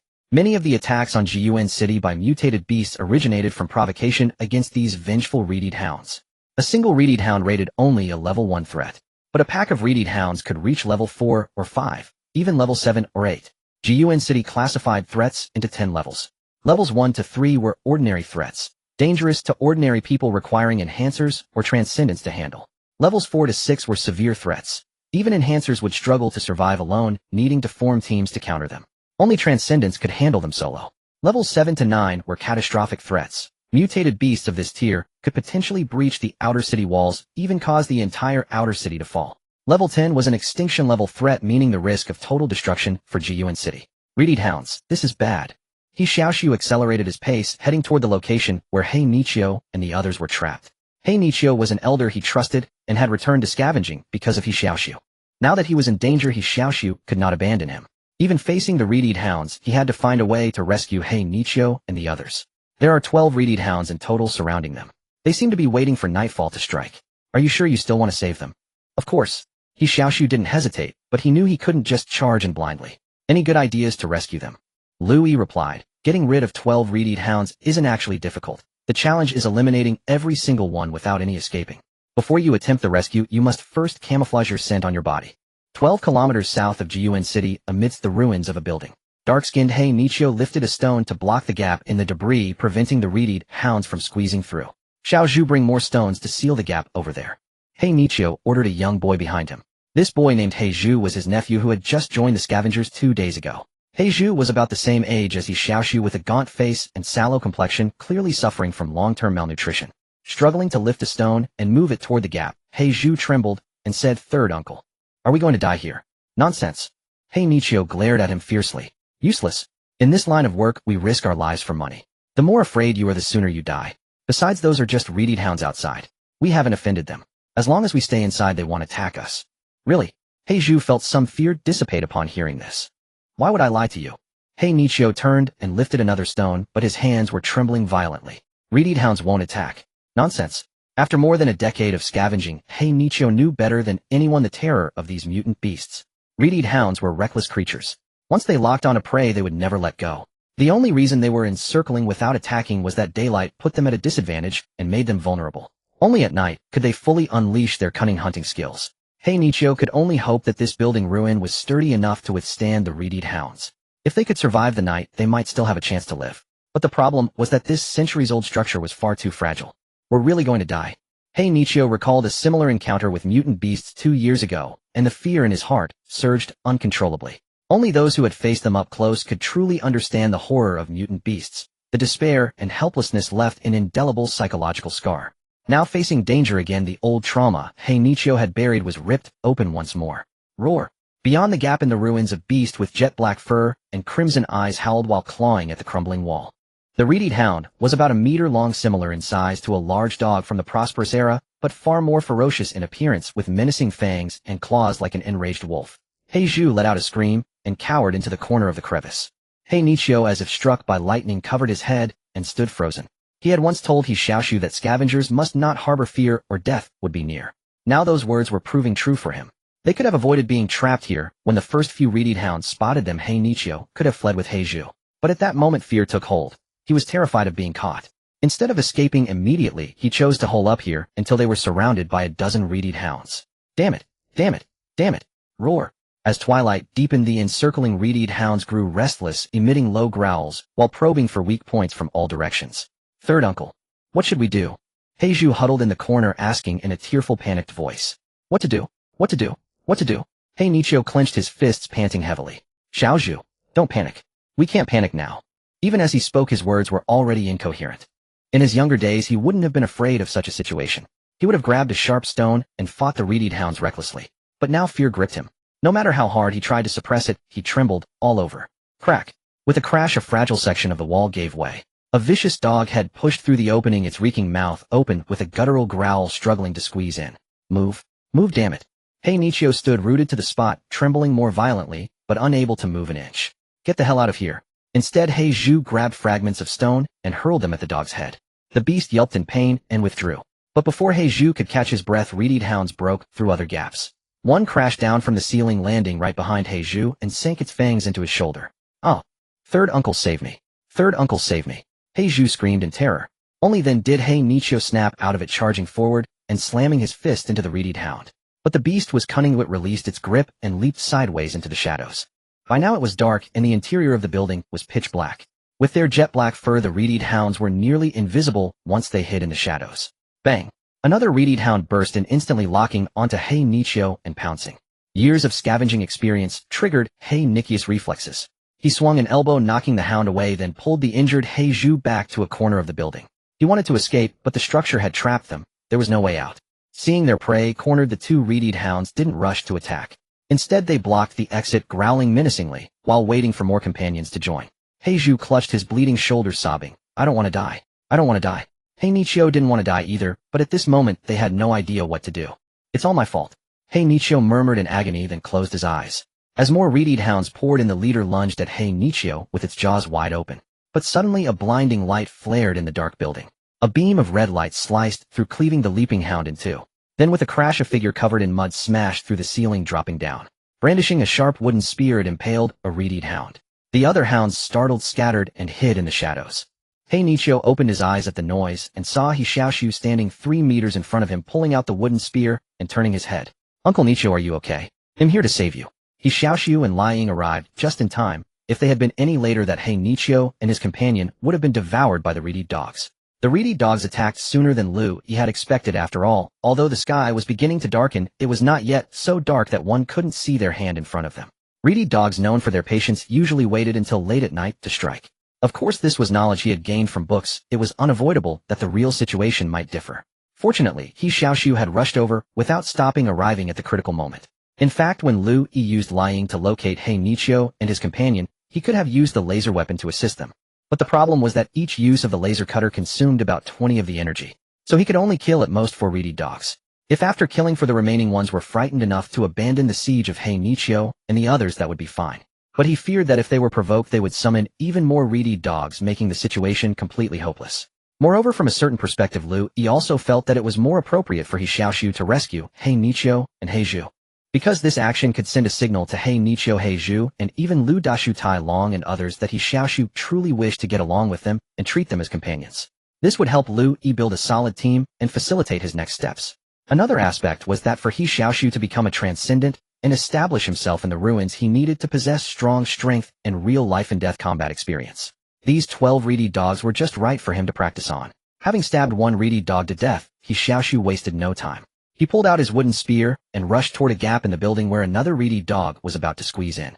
He Xiaoxu accurately pierced its eye, driving the spear straight into its skull. The other greedy dogs had already reacted, some charged at He Xiaoxu, while others went for He Xiaoxu. He Xiaoxu's reactions and movements were much quicker than before, so he released the wooden spear, dodged the 2 dogs attacking him, then quickly drew the machete strapped to his back, swung it in an arc, and chopped off the head of one greedy dog. Normal scavengers would not carry weapons when going out. At most they would bring a small shovel. It wasn't that they didn't want to use weapons, but no matter what weapon they carried when encountering mutant beasts, the only options were to flee or die. There was no other choice. So no one would foolishly add to their burden. But He Xiaoxu was different. He was already considered an enhanced human qualified to fight mutant beasts. So he had equipped himself with a machete, simple, practical, and easy to carry. On the other side, 2 cunning greedy dogs chose to attack He Xiaoxu and his companion. But before they could get close, several red laser beams flashed, blinding the 2 dogs and causing them to lose their sight. Liu Yi's laser weapon could be used for cutting or for rapid-fire bursts lasting only a fraction of a second. Laser cutting could directly cut a target in half, but it took a long time and consumed a lot of energy. Laser rapid fire could only blind the target, but it had a short duration and consumed less energy, allowing it to strike more targets. The blinded greedy dogs became disoriented. Although they could still detect He Xiaoxu and his companion's position through smell, they couldn't determine if there was danger ahead, so they dared not attack rashly and retreated instead. Greedy dogs had excellent night vision, and they usually relied on this advantage to hunt. But once blinded, no matter how good their night vision was, it was useless. Liu Yi found that the blinding method was very effective, so he repeated it, shooting at the eyes of the other greedy dogs whether they were inside the building or outside. None escaped Liu Yi's blinding. With the monsters all blind, He Xiaoxu's battle became much simpler. He quickly killed 5 more greedy dogs. There are still 4 that didn't come in. They ran away. Liu Yi flew near He Xiaoxu and said, "My energy is not very sufficient, so I can only rely on you to finish them all. Fortunately, they are blind and can't run fast. He'll lead the way and you pursue and kill." Covered in mud and blood, He Xiaoxu nodded, picked up his machete, and crawled out of the building. Under Liu Yi's guidance, he found the 4 greedy dogs stumbling around. Without hesitation, he charged over and killed them all with 1 slash each. A single greedy dog was not difficult to deal with. It was a pack of greedy dogs that was a nightmare. So He Xiaoxu absolutely could not let any of them escape, or they would soon bring dozens or even hundreds of greedy dogs. Exhilarating. He Xiaoxu laughed heartily. Having gone on a killing spree, he felt not fear but extreme excitement. When he was young, he had seen Wang Jun leading the city defense forces in bloody battles against mutant beasts. He had seen scenes even more brutal than this. So this bloody scene was nothing to him, though his arm was a bit sore. "Keep your voice down. Do you want to attract more mutant beasts?" Liu Yi scolded him. "Oh." He Xiaoxu stopped laughing, realizing that it was inappropriate. Night was the playground of monsters, so his loud laughter was indeed foolish. "Take off your bloodstained clothes quickly and find another place to hide. With so many corpses, it won't be long before they attract other mutant beasts from the surroundings." "All right." He Xiaoxu took off his coat, and while wiping the blood from his hair with the mud on his body, returned to the building. "Uncle Nichio, hurry, let's find another place to hide." The city gates were already closed. Returning now would not get them into Jiyuan City, so He Xiaoxu and He Nichio had to spend the night in the ruins. He Nichio had also recovered from his fear. He dragged He Zhu out of the building and asked, "Where should we hide?" At that moment, Liu Yi deactivated its stealth, appearing in midair with 2 beams of light shining ahead. "Follow me," it said. He Nichio and He Zhu both cried out in surprise. This flying machine amazed them. "Little Curly, what is this?" He Xiaoxu did not explain much. Instead, he quickly followed Liu Yi and urged He Nichio and the other to keep up. The situation was urgent, so He Nichio said no more. He supported He Zhu and followed closely behind He Xiaoxu. After going around a considerable distance, Liu Yi stopped on a pile of rubble and shone its light on an opening. There's a basement below, we can take shelter here for the night, it said. Seeing the opening, He Xiaoxu exclaimed in surprise. Hey, isn't this where I found you? That's right, Liu Yi replied. I've scanned it, the structure below is still relatively intact, very suitable as a shelter. During his earlier exploration of the ruins, Liu Yi naturally did not forget to inspect the spot where He Xiaoxu had discovered the Falcon. Initially, he had hoped that more military drones would be stored there, but unfortunately the Falcon was the only one. However, he discovered that this basement with its relatively intact structure was most likely a shelter built toward the end of the prosperous era. Although most items had deteriorated into mere fragments, Liu Yi could still confirm his conjecture from the various traces. An ordinary basement could not have remained so sturdy after 500 years, nor could it have featured so many distinct zones for rest, bathing, dining, office work, and entertainment. Judging by its scale, this underground shelter could sustain 50 people in normal conditions, or even cram in 100. What puzzled Liu Yi, however, was that he found no skeletons inside the shelter, only a vast amount of ruined supplies. The only useful item might have been the Falcon that He Xiaoxu had discovered. But logically, if the Falcon originally belonged to this shelter, its database should have contained relevant information about the place. Yet when Liu Yi gained control of the Falcon, he could barely retrieve any useful information from its database. Thus something unusual must have happened to this shelter back then, but with centuries gone by, it was difficult for Liu Yi to ascertain what had occurred based solely on the known clues. That did not, however, prevent him from making use of the place. This shelter can serve as your long-term outpost outside the city, Liu Yi said to He Xiaoxu. Once you clean it up, you'll find that the walls of this basement are completely different from those fragile cement walls outside. They are made of high compressive strength concrete, which can stand firm even after centuries. As long as you conceal the entrance, no one else or mutant beast will be able to find you.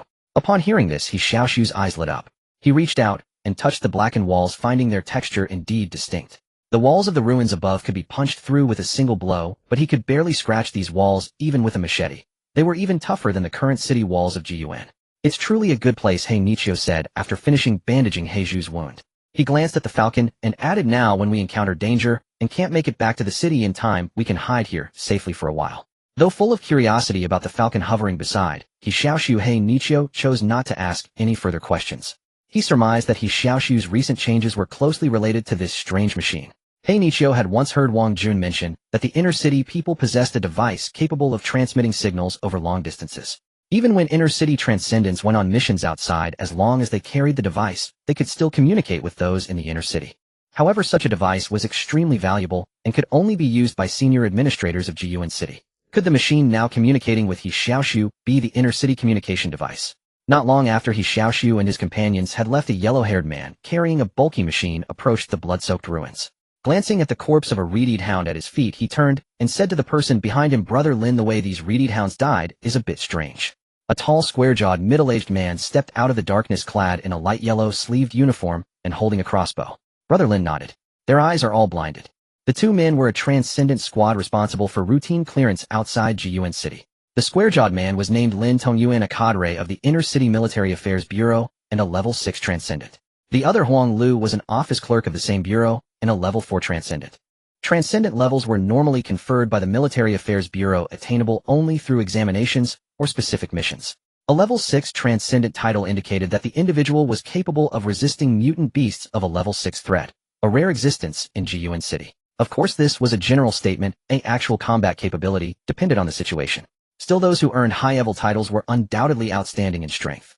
It doesn't look like stabs from a sword. More like burns from fire, Lin Tongyuan said, pinching his square chin. But I can't figure out what method could precisely burn the eyes of red-eyed hounds, and not just one of them. Could it be spies from Meiyuan City? Speculated the slightly plump, thinning-haired Huang Lu. I've heard that Meiyuan City has applied gunpowder to weapons and can mass-produce firearms. Lin Tongyuan shook his head. It's hard to achieve such burn effects with gunpowder either. Should we report it? Lin Tongyuan hesitated for a few seconds, then said, this is unusual. Send a telegram to the Military Affairs Bureau. The slightly chubby Huang Lu nodded, set down the communication device on his back, and connected it to a power source. What about the bodies of these red-eyed hounds? They may not have mutant cells, but their flesh and fur are still valuable. Glancing at the corpses, Lin Tongyuan shook his head. Forget it. It's too much trouble to haul them back. Leave them to the garrison. We have a better target. Oh. Huang Lu, who had just connected the communication device, sniffed the air and soon looked toward the east, where a massive figure was approaching. He grinned. An elephant mountain rat. Its heart is worth a fortune. You don't need to tell me that, Lin Tongyuan said with a grin, revealing a set of sharp teeth. He loaded a bolt onto his crossbow and strode eastward, adding, send your telegram. That beast is mine. Huang Lu chuckled, tapped the telegraph key, and transmitted the signal through the communication device to the Military Affairs Bureau more than a dozen kilometers away. Several hundred meters away inside the shelter, the Falcon, which was leading He Xiaoxu and the others in search of burnable items, suddenly picked up a string of radio signals. Intrigued, Liu Yi immediately routed the signal to the satellite for decryption. Over the past few days, Liu Yi had intercepted numerous radio signals transmitted around Jiyuan City. Liu Yi, high above in the sky, could only receive these signals through the Falcon. Since he had already intercepted a considerable amount of information from Jiyuan City, with the help of the satellite's powerful processor, he had largely deciphered the city's communication codes by comparing repeated patterns. Given the rudimentary state of Jiyuan City's radio technology, deciphering their communication codes posed little difficulty. Xiaoxu, the 12 reed hound corpses have been discovered by the Transcendents from the Military Affairs Bureau, Liu Yi said. Inside the abandoned shelter, He Xiaoxu and He Xiaoxu lit a fire, barely illuminating the surrounding area. Since the shelter was no longer completely sealed, the smoke could escape through gaps in the ceiling, preventing them from suffocating. Military Affairs Bureau. He Xiaoxu asked while scraping off the dried, blood-stained mud from his body, puzzled. What is the Military Affairs Bureau? He knew almost nothing about the inner city, so he had no idea what organization that was. The Military Affairs Bureau is one of the 3 core institutions of the inner city. Besides commanding the entire military force of Jiyuan City, it also manages many Transcendents. After Liu Yi briefly explained, he continued, just now a Transcendent squad discovered the corpses of those reedy dogs and noticed the abnormalities in their eyes. This is not a good thing. So next time you fight, I will assist you, but minimize attacking their eyes, otherwise the risk of exposure increases. He Xiaoxu nodded, clenching his fists. I understand. I have to rely on myself in battle. Good that you understand. As Liu Yi spoke, he directed the Falcon to look at He Xiaoxu and He Xiaoxu. The two stared at the Falcon, half puzzled and half fearful, clearly bewildered by this flying talking machine. After a 2-second silence, Liu Yi said, You two pretend you never saw me tonight, understand? He needed to keep an air of mystery around He Xiaoxu and He Xiaoxu, making them mistakenly believe he was a big shot from Jiyuan City's inner circle, thus strengthening He Xiaoxu's standing. Of course, Liu Yi would never directly claim to be from the inner city, nor would he let He Xiaoxu deceive them into thinking he was an inner city representative. What Liu Yi and He Xiaoxu needed to do was simply use indirect language to mislead them. That way, even if they later discovered He Xiaoxu wasn't representing the inner city, they wouldn't be too shocked or resentful. Facing the lethal, mysterious flying machine, He Xiaoxu and He Xiaoxu naturally dared not object. The former nodded rapidly and replied, We know nothing, and we won't say a word. Without immediate response, the Falcon hovered in midair, staring at the two in silence. The sudden stillness tightened their hearts, gradually instilling fear, and cold sweat began to seep from their backs. After a dozen seconds, Liu Yi broke the silence. Good. Remember what you said. Then the Falcon turned to He Xiaoxu.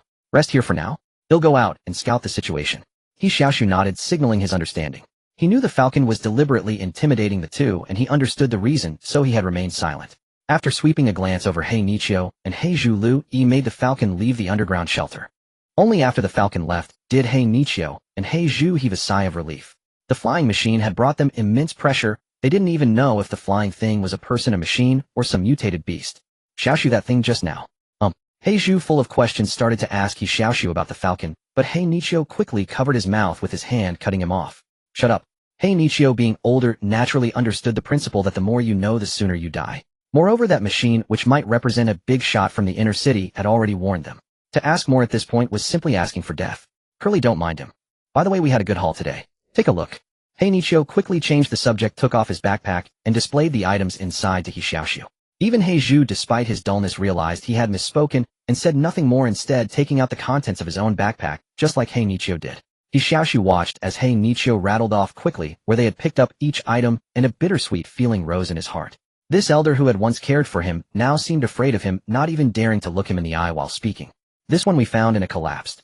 Just as He Xiaoxu was rambling about something even he didn't understand, He Xiaoxu interrupted him. Uncle Xiaoxu. He Xiaoxu looked up. What? He Xiaoxu grinned and raised an eyebrow. Do you want to become a Transcendent? The question stunned He Xiaoxu.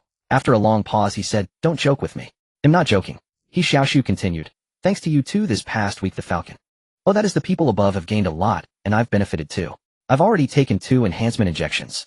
As he spoke, He Xiaoxu gestured behind him with his thumb, hinting to He Xiaoxu that the flying machine represented the people above. He Xiaoxu was even more astonished. Before he could speak, He Xiaoxu beside him, eyes gleaming with excitement, blurted out, No wonder you were so strong, just now taking down so many mutated beasts in one go. Are you a Transcendent now? He Xiaoxu shook his head. I'm not qualified to be a Transcendent yet. At best, I'm just an enhanced, and the most ordinary kind at that. But if I keep working hard, I still have a chance to become a transcendent. And you too also have a chance. Curly, are you telling the truth? You're not lying to us. He Xiaoxu glanced at his nephew sitting beside him, whose shoulder injury was quite serious. He Xiaoxu felt that this was because he was too weak. Having scavenged for over a decade, he naturally dreamed of becoming a transcendent. It was a dream he had even in his sleep. But even being an enhanced someone like him at the bottom had no chance. Hearing his question, He Xiaoxu answered with firm resolve, "Of course I'm not lying to you. This ruins of the prosperous era still hold endless wealth. To dig it all out relying on just you and me now is completely impossible. Just like today, if we encounter mutated beasts or ruined bandits, forget about transporting goods. We might even lose our lives. So you have to get stronger. Only by being powerful can you survive better and transport more goods. It's not just me.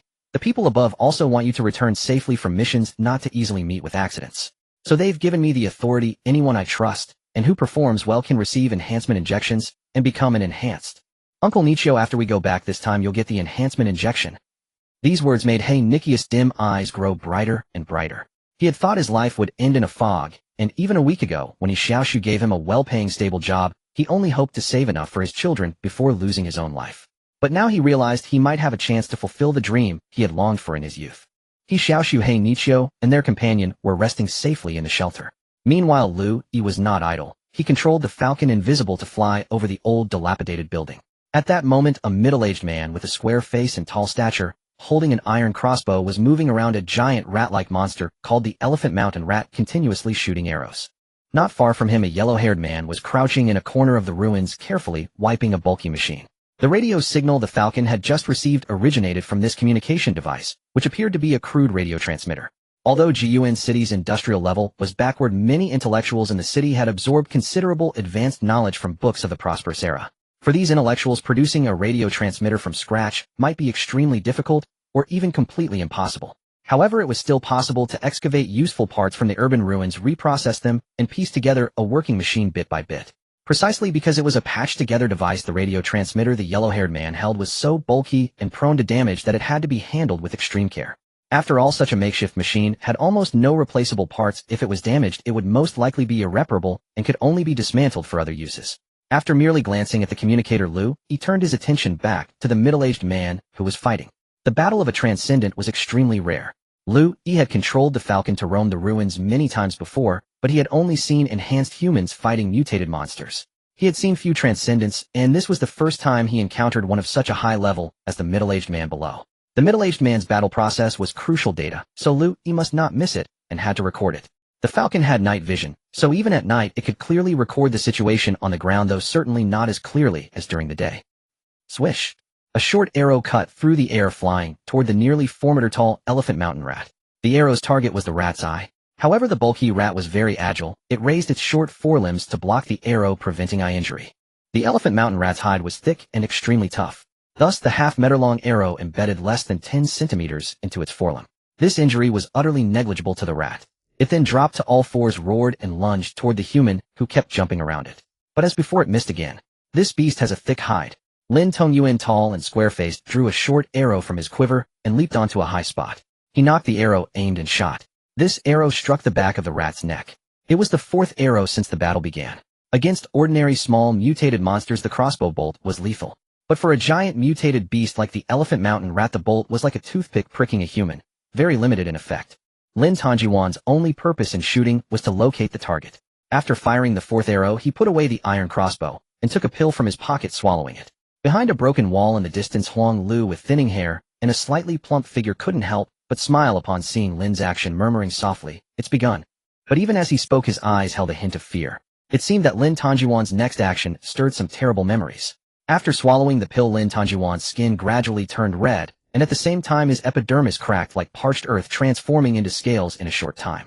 Raising his head, Lin Tongyuan's eyes had turned crimson, and his twisted muscles were as ferocious as a demon.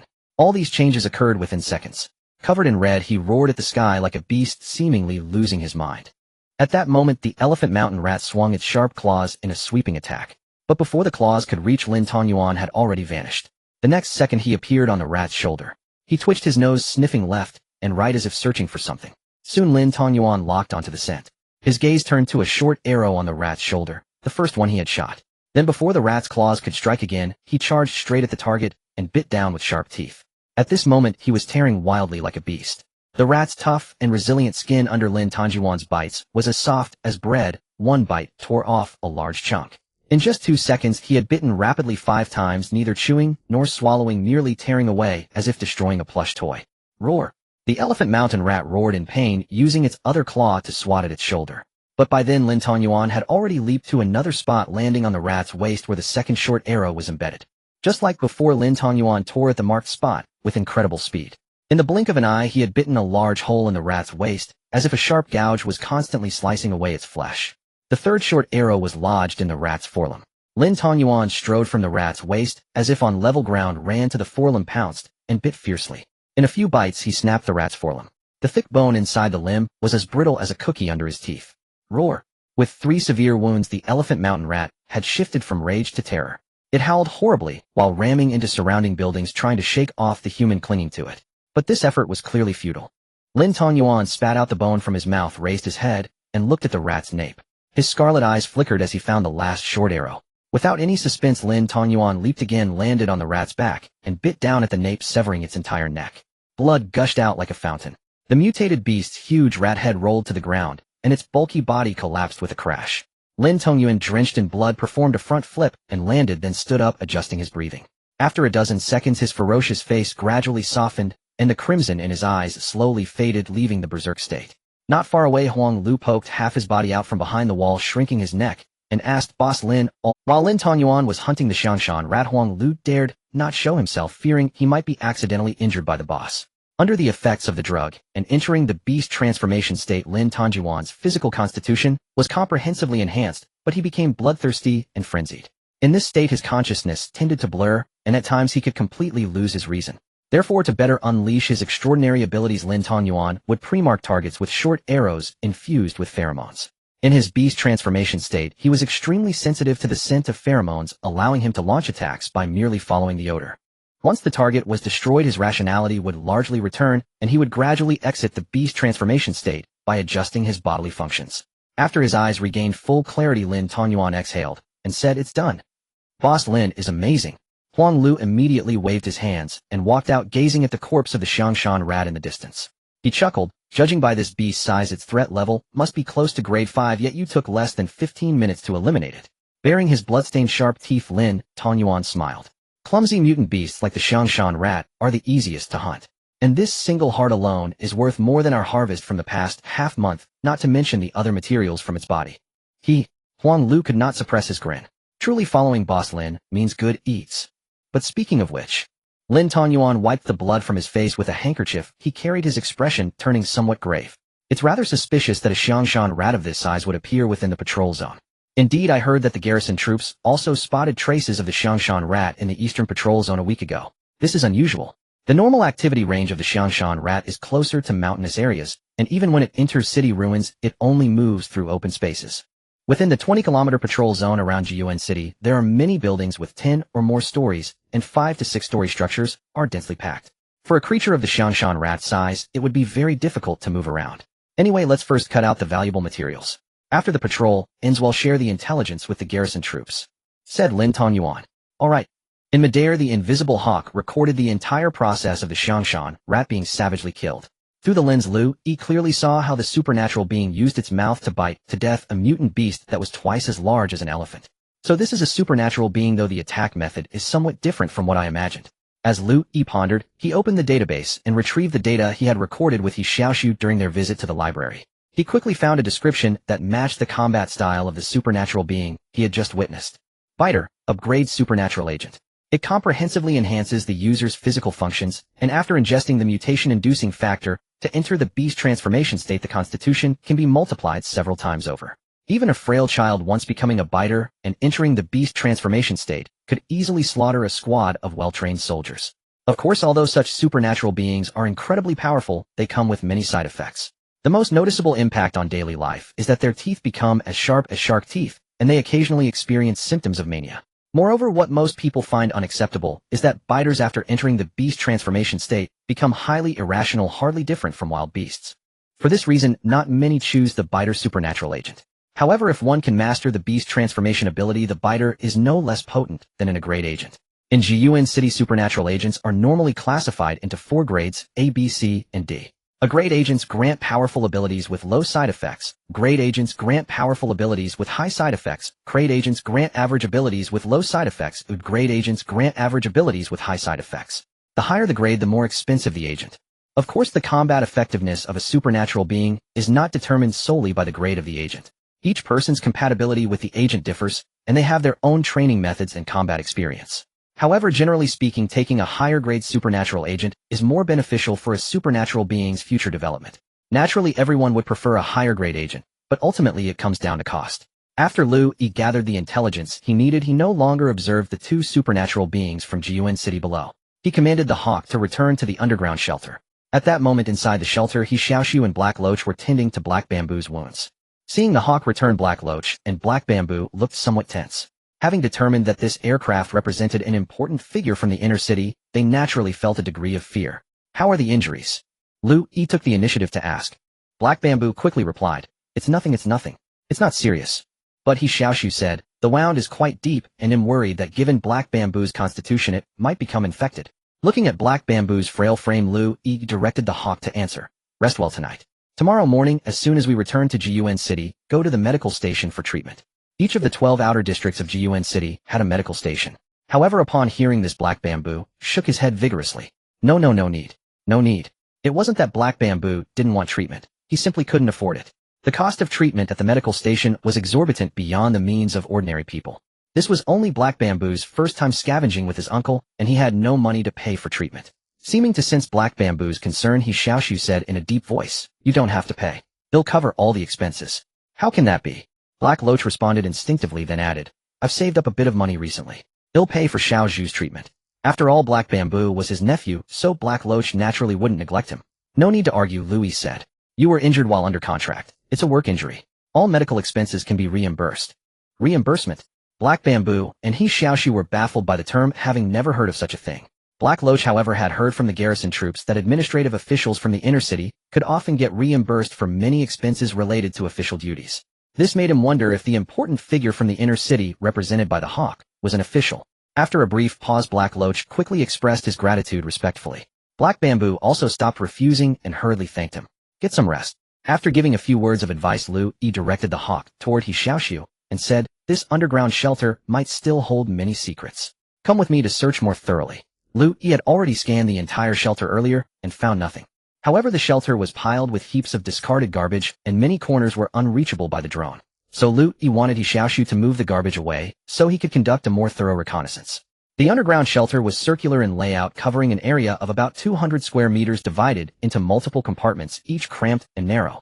However, the central area was quite spacious with a pile of corroded metal debris on the floor, indicating that this place used to be the main control console of the shelter, housing many electronic devices. Of course, by now these electronic devices had mostly returned to nature, and even if one wanted to recycle them, it would take a great deal of time to extract any useful parts. Previously, when He Xiaoxu discovered this place, he had intended to scavenge for valuables among the metal debris, but after a long time, he had not found anything useful. Fortunately, he later discovered the Falcon in another room and left here satisfied. Where did you find me back then? Liu Yi controlled the Falcon to turn on its spotlight and asked He Xiaoxu. Walking through a narrow corridor, He Xiaoxu pointed to a compartment and said, They're in this very room. Pointing the camera at the compartment, Liu Yi found it to be a warehouse, as there were classification names written on the walls in sequence. Food area, canned goods, nutrition tablets, purified water. These were the sections closest to the entrance. Further inside, there were medicine area, clothing area, equipment area, and so on. Of course, now the warehouse only had these words on the walls and a pile of blackened, stinking waste on the floor. He Xiaoxu stepped over a pile of trash, pointed to a corner, and said, I found it right here. It was buried inside. If I hadn't accidentally kicked it, I might not have found it. The spot he indicated was in the equipment area. Using the Falcon's scanning function, Liu Yi found no other useful devices, confirming that there was only one Falcon. Seeing the Falcon scanning everywhere, He Xiaoxu said, Don't bother looking. After I found you, I thought there might be other treasures. But I searched this room thoroughly and found nothing else. Liu Yi didn't hold much hope either. He flew out of the warehouse and headed to another room. He Xiaoxu quickly followed, only to find that this room had collapsed with the entrance blocked by piled stones, making it difficult to enter. I've never been in this room, He Xiaoxu said, peering through the gap in the entrance. Didn't you say this shelter was built with high compression concrete and wouldn't collapse easily? I was talking about the shelter's outer walls, not every room. Liu Yi controlled the Falcon to shine its light on the stone pile. Let's talk. Move this stone away. They'll go in first to check. Maybe there's something surprising inside. Oh. He Xiaoxu spat on his hands, rubbed them together, and then used his strength to move a manageable stone, creating a gap large enough for the Falcon to pass through.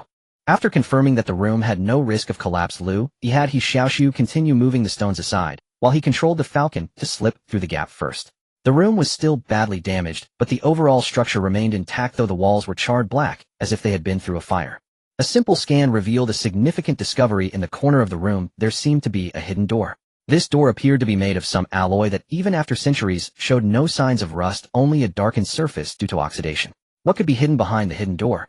Liu Yi quickly controlled the Falcon to approach for a closer look, and used the high-resolution camera to capture all the details of the door, then transmitted them to the satellite in the sky for analysis.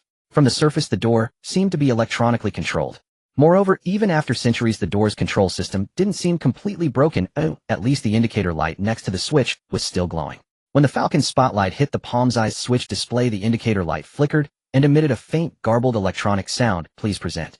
Crackle. Your ID card. Crackle. Or enter. Crackle. The password. The control system was indeed not completely broken, but opening the door required a password, which was a bit troublesome. Even though Liu Yi had become a machine with immense computational power, he was still orbiting high above, and the transmission delay between him and the Falcon made it too difficult to crack the password using the satellite's processor.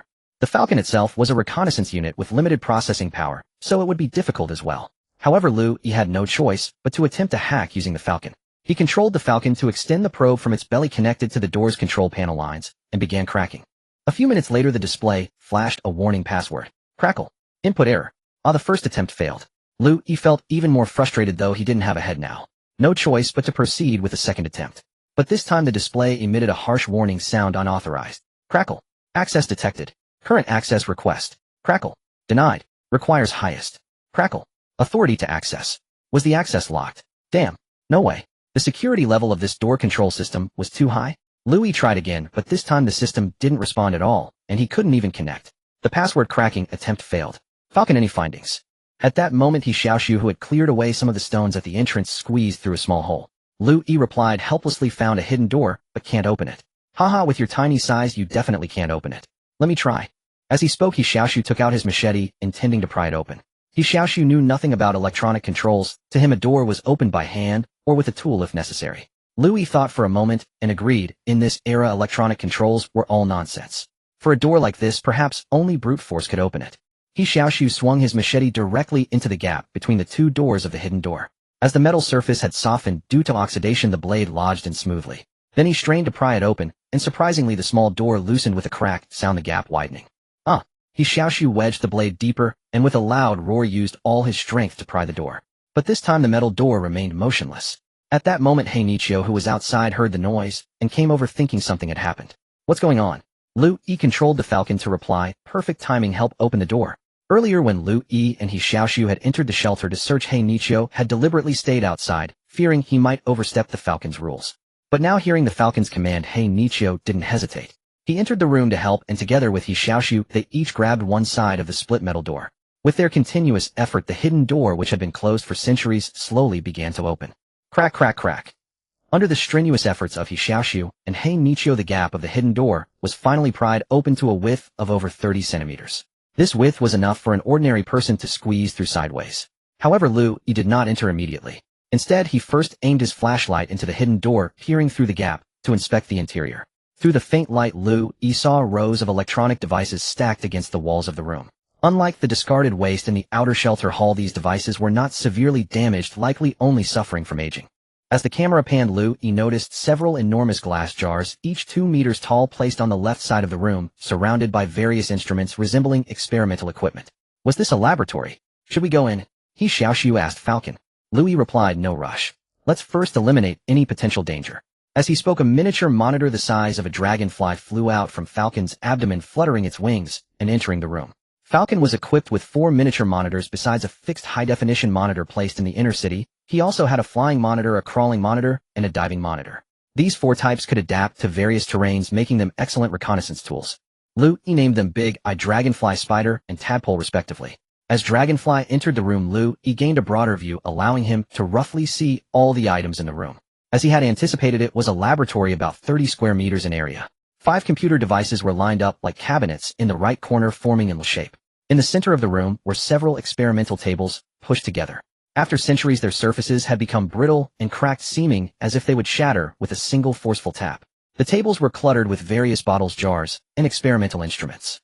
The most astonishing sight was the 3 glass tanks on the left side of the room, still perfectly preserved. They contained a murky yellow liquid in which 3 bizarrely shaped monsters were immersed.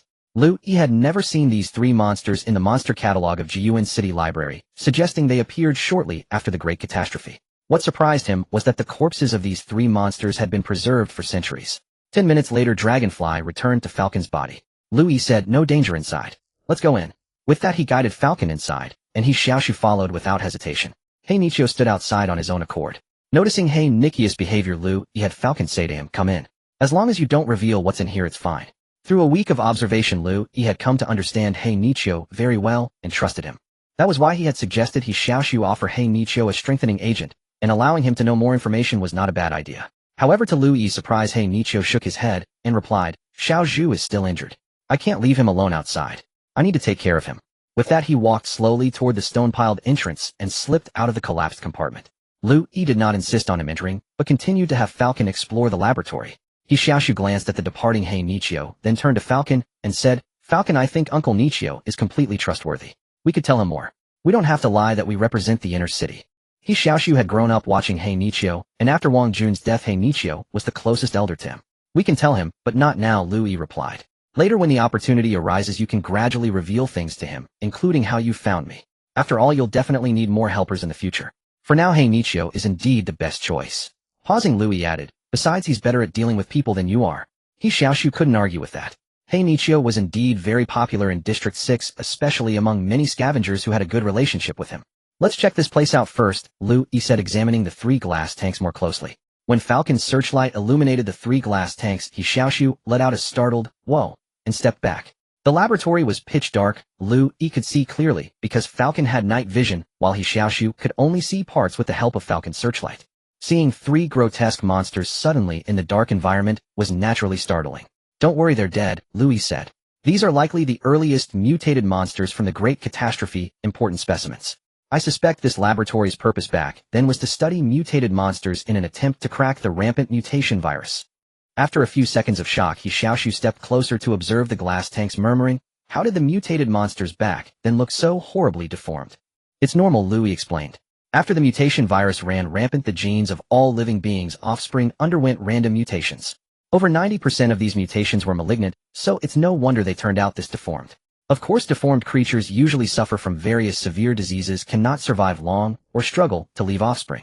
So over hundreds of years of natural selection, these extremely deformed mutant monsters were gradually eliminated. Of course, a few hundred years is still too short.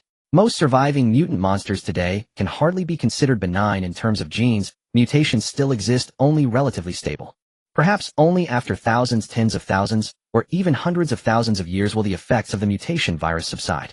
He Xiaoxu's understanding of biology was limited. He could only grasp half of Liu Yi's words, but that was enough to comprehend the general idea. "So can these deformed monsters serve any purpose?" "I'm not a biologist, so I'm not sure. Perhaps this laboratory's database stores some research findings." As he spoke, Liu Yi had Falcon fly toward the row of computer equipment in the right corner. It was then that he noticed a pile of tattered clothes and a heap of bones scattered beneath one of the devices. "Human bones!" He Xiaoxu exclaimed in surprise. Could they belong to the owner of this laboratory? Finally, seeing human remains in the shelter, Liu Yi was also surprised. He had originally thought everyone in the shelter had left. "Huh, what's this?" He Xiaoxu lifted a piece of torn fabric and saw a 10-centimeter long card. "An ID card," Liu Yi said delightedly. It seems this person was indeed a researcher in the lab. As he spoke, Liu Yi had Falcon shine a light on the control panel of a computer device and said, "Try inserting the card into that slot up there." Picking up the card, He Xiaoxu saw a narrow slot on the control panel. Following Falcon's instructions, he slowly inserted the card. With a soft click, the screen on the operating panel in front of He Xiaoxu suddenly lit up, and then the lights in the laboratory flickered on one by one. In an instant, the entire room was as bright as day. The lights in the laboratory suddenly flickered on, causing a sharp sting in He Xiaoxu's eyes. He had to close them, and only after some adjustment did he gradually open them. He saw that the screen before him displayed a blue interface, and a window automatically popped up showing a bust of a woman with soft features.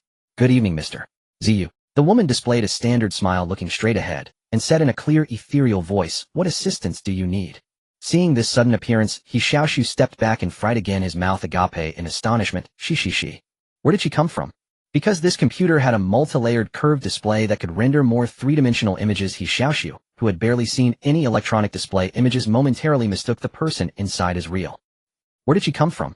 Because this computer had a multi-layered curved display that could render more three-dimensional images, He Xiaoxu, who had barely seen any electronic display images, momentarily mistook the person inside as real. However, Liu Yi did not respond immediately, as he was at that moment astonished that the equipment here could actually still function normally. Being able to power up all electronic devices and illuminate the entire room indicated that this laboratory had an independent power supply system. It also meant that there existed a power source capable of lasting 500 years. Normal chemical energy generation certainly could not achieve that. Could it be nuclear energy? But whether it was a nuclear fusion or fission reactor, could it really maintain 500 years without nuclear leakage under unmanned maintenance? Of course, Liu Yi's speculation about the power source was merely a fleeting thought. What truly stunned him was that Liu Yi suddenly received an access request. Liu Yi did not immediately approve the signal access. Instead, he had Liu Yi traced the signal to detect its origin, discovering that the access source was precisely the computer that had just been turned on. Could it be that this computer was equipped with artificial intelligence? And the woman on the display was the simulated image of the AI. After hesitating for a moment, Liu Yi instead took the initiative to send an access request to that computer. Soon the other side agreed to Liu Yi's signal connection and greeted, "Hello, Liu Yi, 1033, I am Liu Yi. Welcome back." Welcome back. That meant that Liu Yi had previously connected to this computer. But thinking about it, it made sense. Liu Yi was also discovered inside the shelter, so it was normal that it had connected before. After careful consideration, Liu Yi further sent a request to access the database. At this moment, the woman on the screen spoke, "Mr. ZU, Liu Yi 1033 requests access to the database. Do you agree?" The ZU it referred to was likely the owner of the pile of bones, the researcher of this laboratory. And this artificial intelligence seemed unaware that this ZU was already dead. It appeared that its intelligence was limited. At best, it was just an application with strong computational power and deep learning capabilities, lacking the ability for autonomous analysis. "Press the enter key," Liu Yi said to He Xiaoxu. At this moment, He Xiaoxu stood beside him with a bewildered look, not knowing what to do. After hearing Liu Yi's words, he became even more confused. What is the enter key? Forgetting that He Xiaoxu had no knowledge of these things, Liu Yi did not ask for his help anymore. Instead, he directly had Liu Yi fly to the keyboard on the console and use the small mechanical arm on its abdomen to press the enter key. Access granted. Soon Liu Yi obtained some information from the computer's database, including daily surveillance footage of the shelter and external detection data. He had actually succeeded in accessing the database. Overjoyed, Liu Yi wanted to copy all the access data. However, at this moment, Liu Yi received a warning: no copy permission. Liu Yi quickly sent a permission request. Then the artificial intelligence Liu Yi on the screen spoke again, "Mr. ZU, Liu Yi 1033 requests copy permission." Just as Liu Yi was about to press the enter key again, the screen displayed, "Please grant permission through fingerprint recognition, facial recognition, iris recognition." What the hell? That person had already turned into a pile of bones. Where could he find fingerprints, a face, or even an iris? It seemed that the identity card could only grant the first level of permission. Higher level permissions could only be obtained through the person's own operation. That meant Liu Yi had no way to copy the data from Liu's computer. He could only read it directly on this computer. Perhaps he could try hacking. This thought had barely risen when Liu Yi completely dismissed it. No way, he couldn't even crack the password of a broken door, let alone hack into a computer equipped with artificial intelligence. If his real body were here, he might give it a try. But for now, he could only rely on Liu Yi for remote control. Hacking into a computer with high-level security was nothing short of a fantasy. Fine, if he couldn't copy it, he would just view it directly on this computer. At worst, it would just take a little more time. After accepting this situation, Liu Yi's excitement returned. He directly had Liu Yi operate the keyboard, open the database on the computer, and with full anticipation randomly called up a video. Then another display next to it lit up and played a video. In the video, a middle-aged man with a stubbly face, disheveled hair, and wearing a white uniform sat on a chair. He faced the camera and said with a haggard expression, "June 12, 2065. Weather unknown. The food is almost gone. Su Lin is truly heartless. She didn't leave me any supplies at all."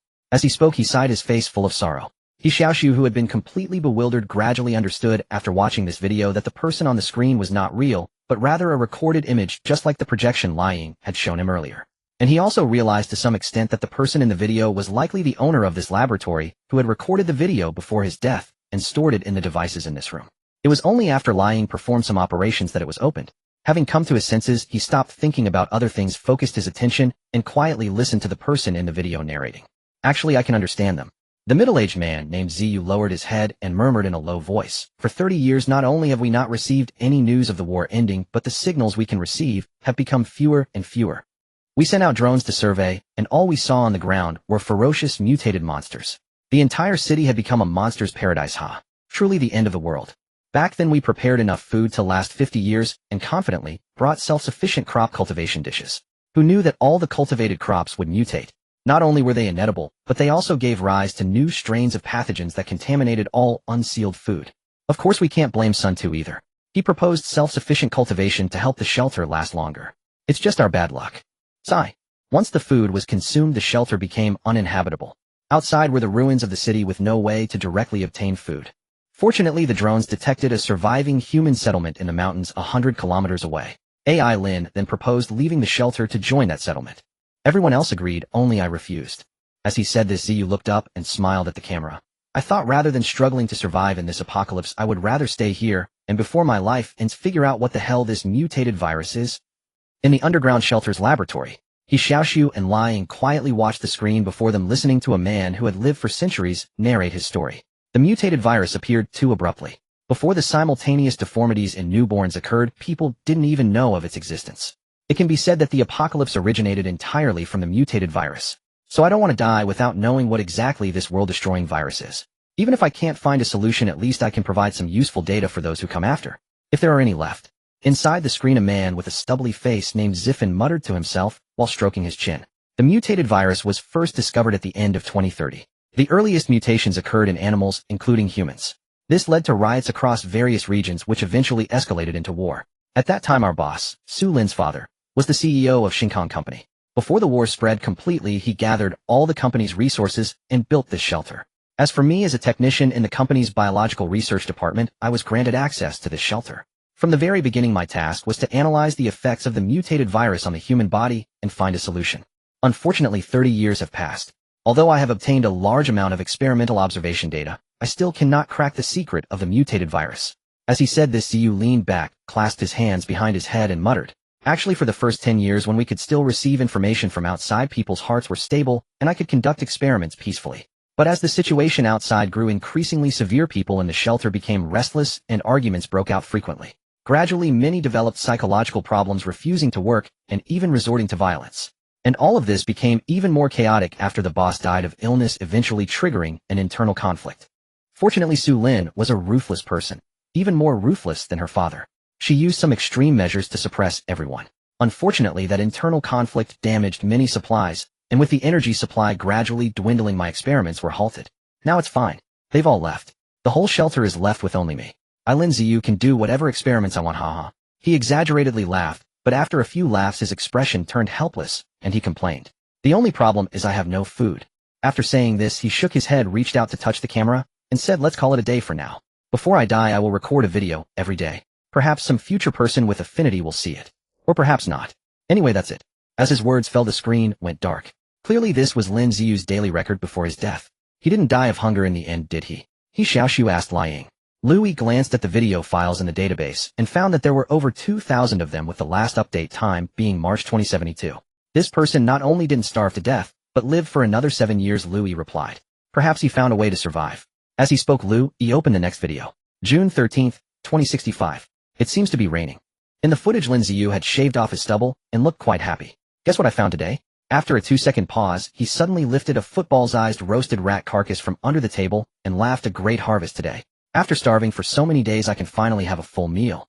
Watching the video, He Xiaoxu's face twitched, and he exclaimed in surprise, he just roasted it and ate it like that. Is that really okay? After all, even now the army of Jiyuan City, after hunting down mutated monsters, does not dare to eat them easily. Instead, they chop them up and feed them to livestock. Mutated monsters themselves carry various germs and toxins which are difficult to eliminate even with high temperatures. Only livestock raised in special ways can avoid harboring these germs or toxins. Liu Yi also found it strange and replied, "I'm not sure either." Let's continue watching. In the video, Lin Ziyu moved the camera to another direction and said with a smile, "I suppose no one wants to watch me eat the rat, so I'll spare you the sight of the eating process." Soon from the video, without a visible person, came the sound of chewing, occasionally accompanied by Lin Ziyu's muttering. "Not bad, quite chewy. Hopefully I'll still be alive tomorrow after eating this. Haha, no choice. If I don't eat, I'll starve to death." In that day's video, besides eating the rat, Lin Ziyu just rambled about the daily life in the shelter before. When the third video was open, Lin Ziyu's face had developed some purple blotches. He sighed and said he must have been infected with some kind of germ. But he didn't give up.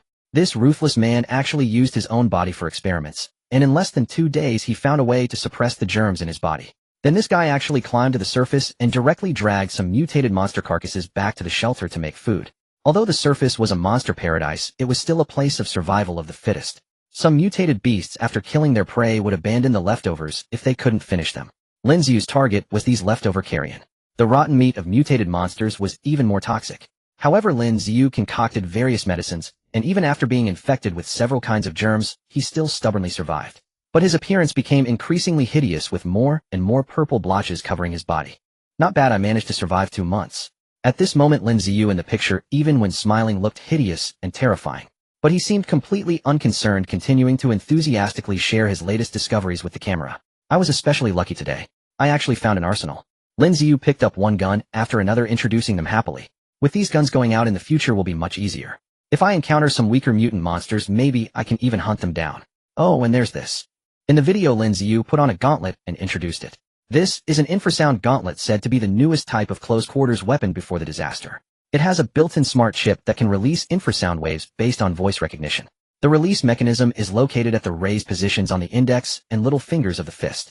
After hitting the target, both devices simultaneously emit infrasound waves, causing resonance at the point of contact.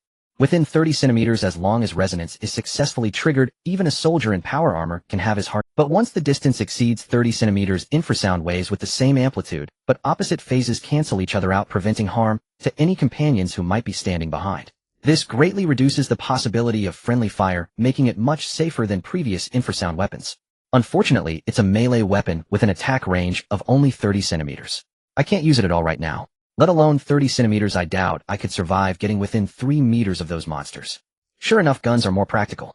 But this gauntlet has another advantage: it's extremely durable. It's said that it can last for 1,000 years without breaking. Who knows if that's true?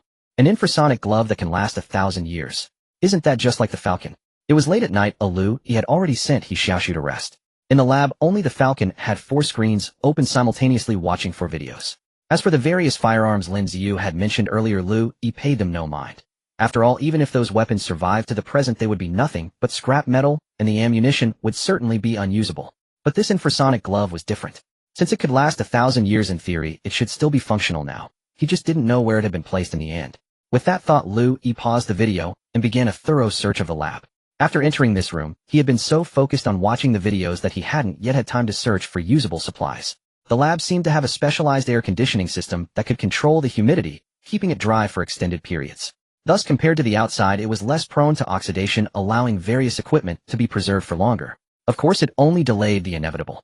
After Liu Yi used the robotic arm to open the first cabinet beneath the console, he spotted several damaged firearms along with combat knives, scopes, and other common weapon equipment. Using the robotic arm to push aside some corroded weapon parts, Liu Yi quickly discovered the infrasonic glove. He drove the Falcon backward, and with the tug of the robotic arm, the glove was quickly dragged out. After scanning the entire glove, Liu Yi did not rush to activate it. Instead, he continued playing the video. This infrasonic glove has a nickname, Shanyo, because using it feels a bit like striking a cow through a mountain. In the video, Lin Ziyu picked up the infrasonic glove, introducing it with the enthusiasm of a child showing off a toy. Shanyo has 3 power supply methods. 1 is conventional batteries, 1 is solar cells, and the third is isotope batteries. Conventional batteries and solar cells power the infrasonic generating device. The isotope battery powers the internal smart chip and maintains the entire glove. The outer layer of the glove is made of self-repairing nanomaterials. Even if the surface is damaged, the nanoparticles covering the outer layer will restore it to its original form under the control of the smart chip. The isotope battery built into the glove has a nuclear half-life of up to 1,000 years, so it can provide continuous and stable power for a millennium. In other words, as long as it does not suffer catastrophic damage that destroys the internal smart chip, this infrasonic glove can last for 1,000 years. Isn't that amazing? As he spoke, Lin Ziyu stroked the glove and murmured, "Come to think of it, the drone in Su Lin's hands seems to be able to last 1,000 years too, probably using the same principle." The drone he referred to was likely the Falcon. Indeed, the Falcon's outer shell was also made of self-repairing nanomaterials, and it was equipped with an isotope battery internally for maintenance and to power the central processor. However, the isotope battery's power was limited, only sufficient to keep the internal instruments running. To make the drone move, it still needed other energy sources. After comparing several differences between the Falcon and Shanyo Liu, he suddenly realized a problem. Lin Ziyu said the Falcon was in Su Lin's hands, but wasn't Su Lin supposed to have taken the others to seek refuge in a surviving human settlement? Then why did the Falcon end up inside the shelter? Could it be that Su Lin later returned to the shelter? With these doubts weighing on him, Liu Yi continued playing the video, increasing the playback speed. He was eager to learn more. Damn it, why can't I copy them? If I could copy them, just over 2,000 videos uploading to the main body, I could read them all in one go. Despite his grumbling, Liu Yi had to continue watching the videos the old-fashioned way to obtain information. The night passed quickly, by the time dawn approached, Liu Yi had only watched a quarter of the videos. That was because the later videos recorded by Lin Ziyu were getting longer, sometimes even capturing the entire experimental process. So even though Liu Yi used 4 screens and played them at 4 times speed, he still couldn't finish them all in one go. The entire night, he felt like he was binge-watching a series, observing Lin Ziyu's videos in chronological order without missing a second. Because he didn't want to miss any details, and he wanted to organize all the data in a coherent manner. Even though he was curious whether Su Lin had returned to the shelter in the end, he didn't skip to the end, he kept watching in order. Good morning, Falcon. He Xiaoxu walked into the lab yawning, saying, "It's almost dawn. Should we head back first? I think He Xiaoxu's condition isn't good." Pausing the video, Liu Yi had the Falcon turn toward He Xiaoxu and said, "Let's go. He'll escort you back to the city first, then come back to catch up. I mean to watch the videos." He Xiaoxu was injured, so He Xiaoxu and the others couldn't move very fast. To avoid any accidents, Liu Yi still needed to control the Falcon to scout ahead for them. Any new discoveries? He Xiaoxu glanced at the screens. Pointing with the robotic arm at the infrasonic glove on the console, Liu Yi replied, "Put this on, I will tell you on the way." "What's this?" He Xiaoxu picked up the glove, examining it with curiosity. "He'll tell you on the way." As he spoke, Liu Yi had the Falcon pull out the identity card from the console and temporarily attach it to the side of the Falcon's belly. After leaving the shelter, Liu Yi also had He Xiaoxu and He Xiaoxu bring some discarded trash to cover the shelter's entrance, preventing others from discovering it. "Follow me." The Falcon flew directly into the sky. "Let's go." He Xiaoxu walked ahead, alert to his surroundings, while He Xiaoxu carried He Xiaoxu on his back and followed behind. Looking up, He Xiaoxu tried to spot the Falcon's position, but it was flying too high for him to tell which path to take. "Go left." The glove on He Xiaoxu's right hand suddenly emitted a voice, startling him so much that he nearly tore it off and threw it away. Fortunately, he quickly realized that this glove was probably some kind of smart device left over from the prosperous era, similar to the Falcon. "Are you the Falcon?" He Xiaoxu asked the glove uncertainly. "Yes, I'm talking to you through this glove now." Although the infrasonic glove didn't have satellite communication capabilities, it still had wireless communication within a certain range. So Liu Yi could use the Falcon as a signal relay to connect with the glove and talk to He Xiaoxu. "Listen, the glove you're wearing now has tremendous destructive power.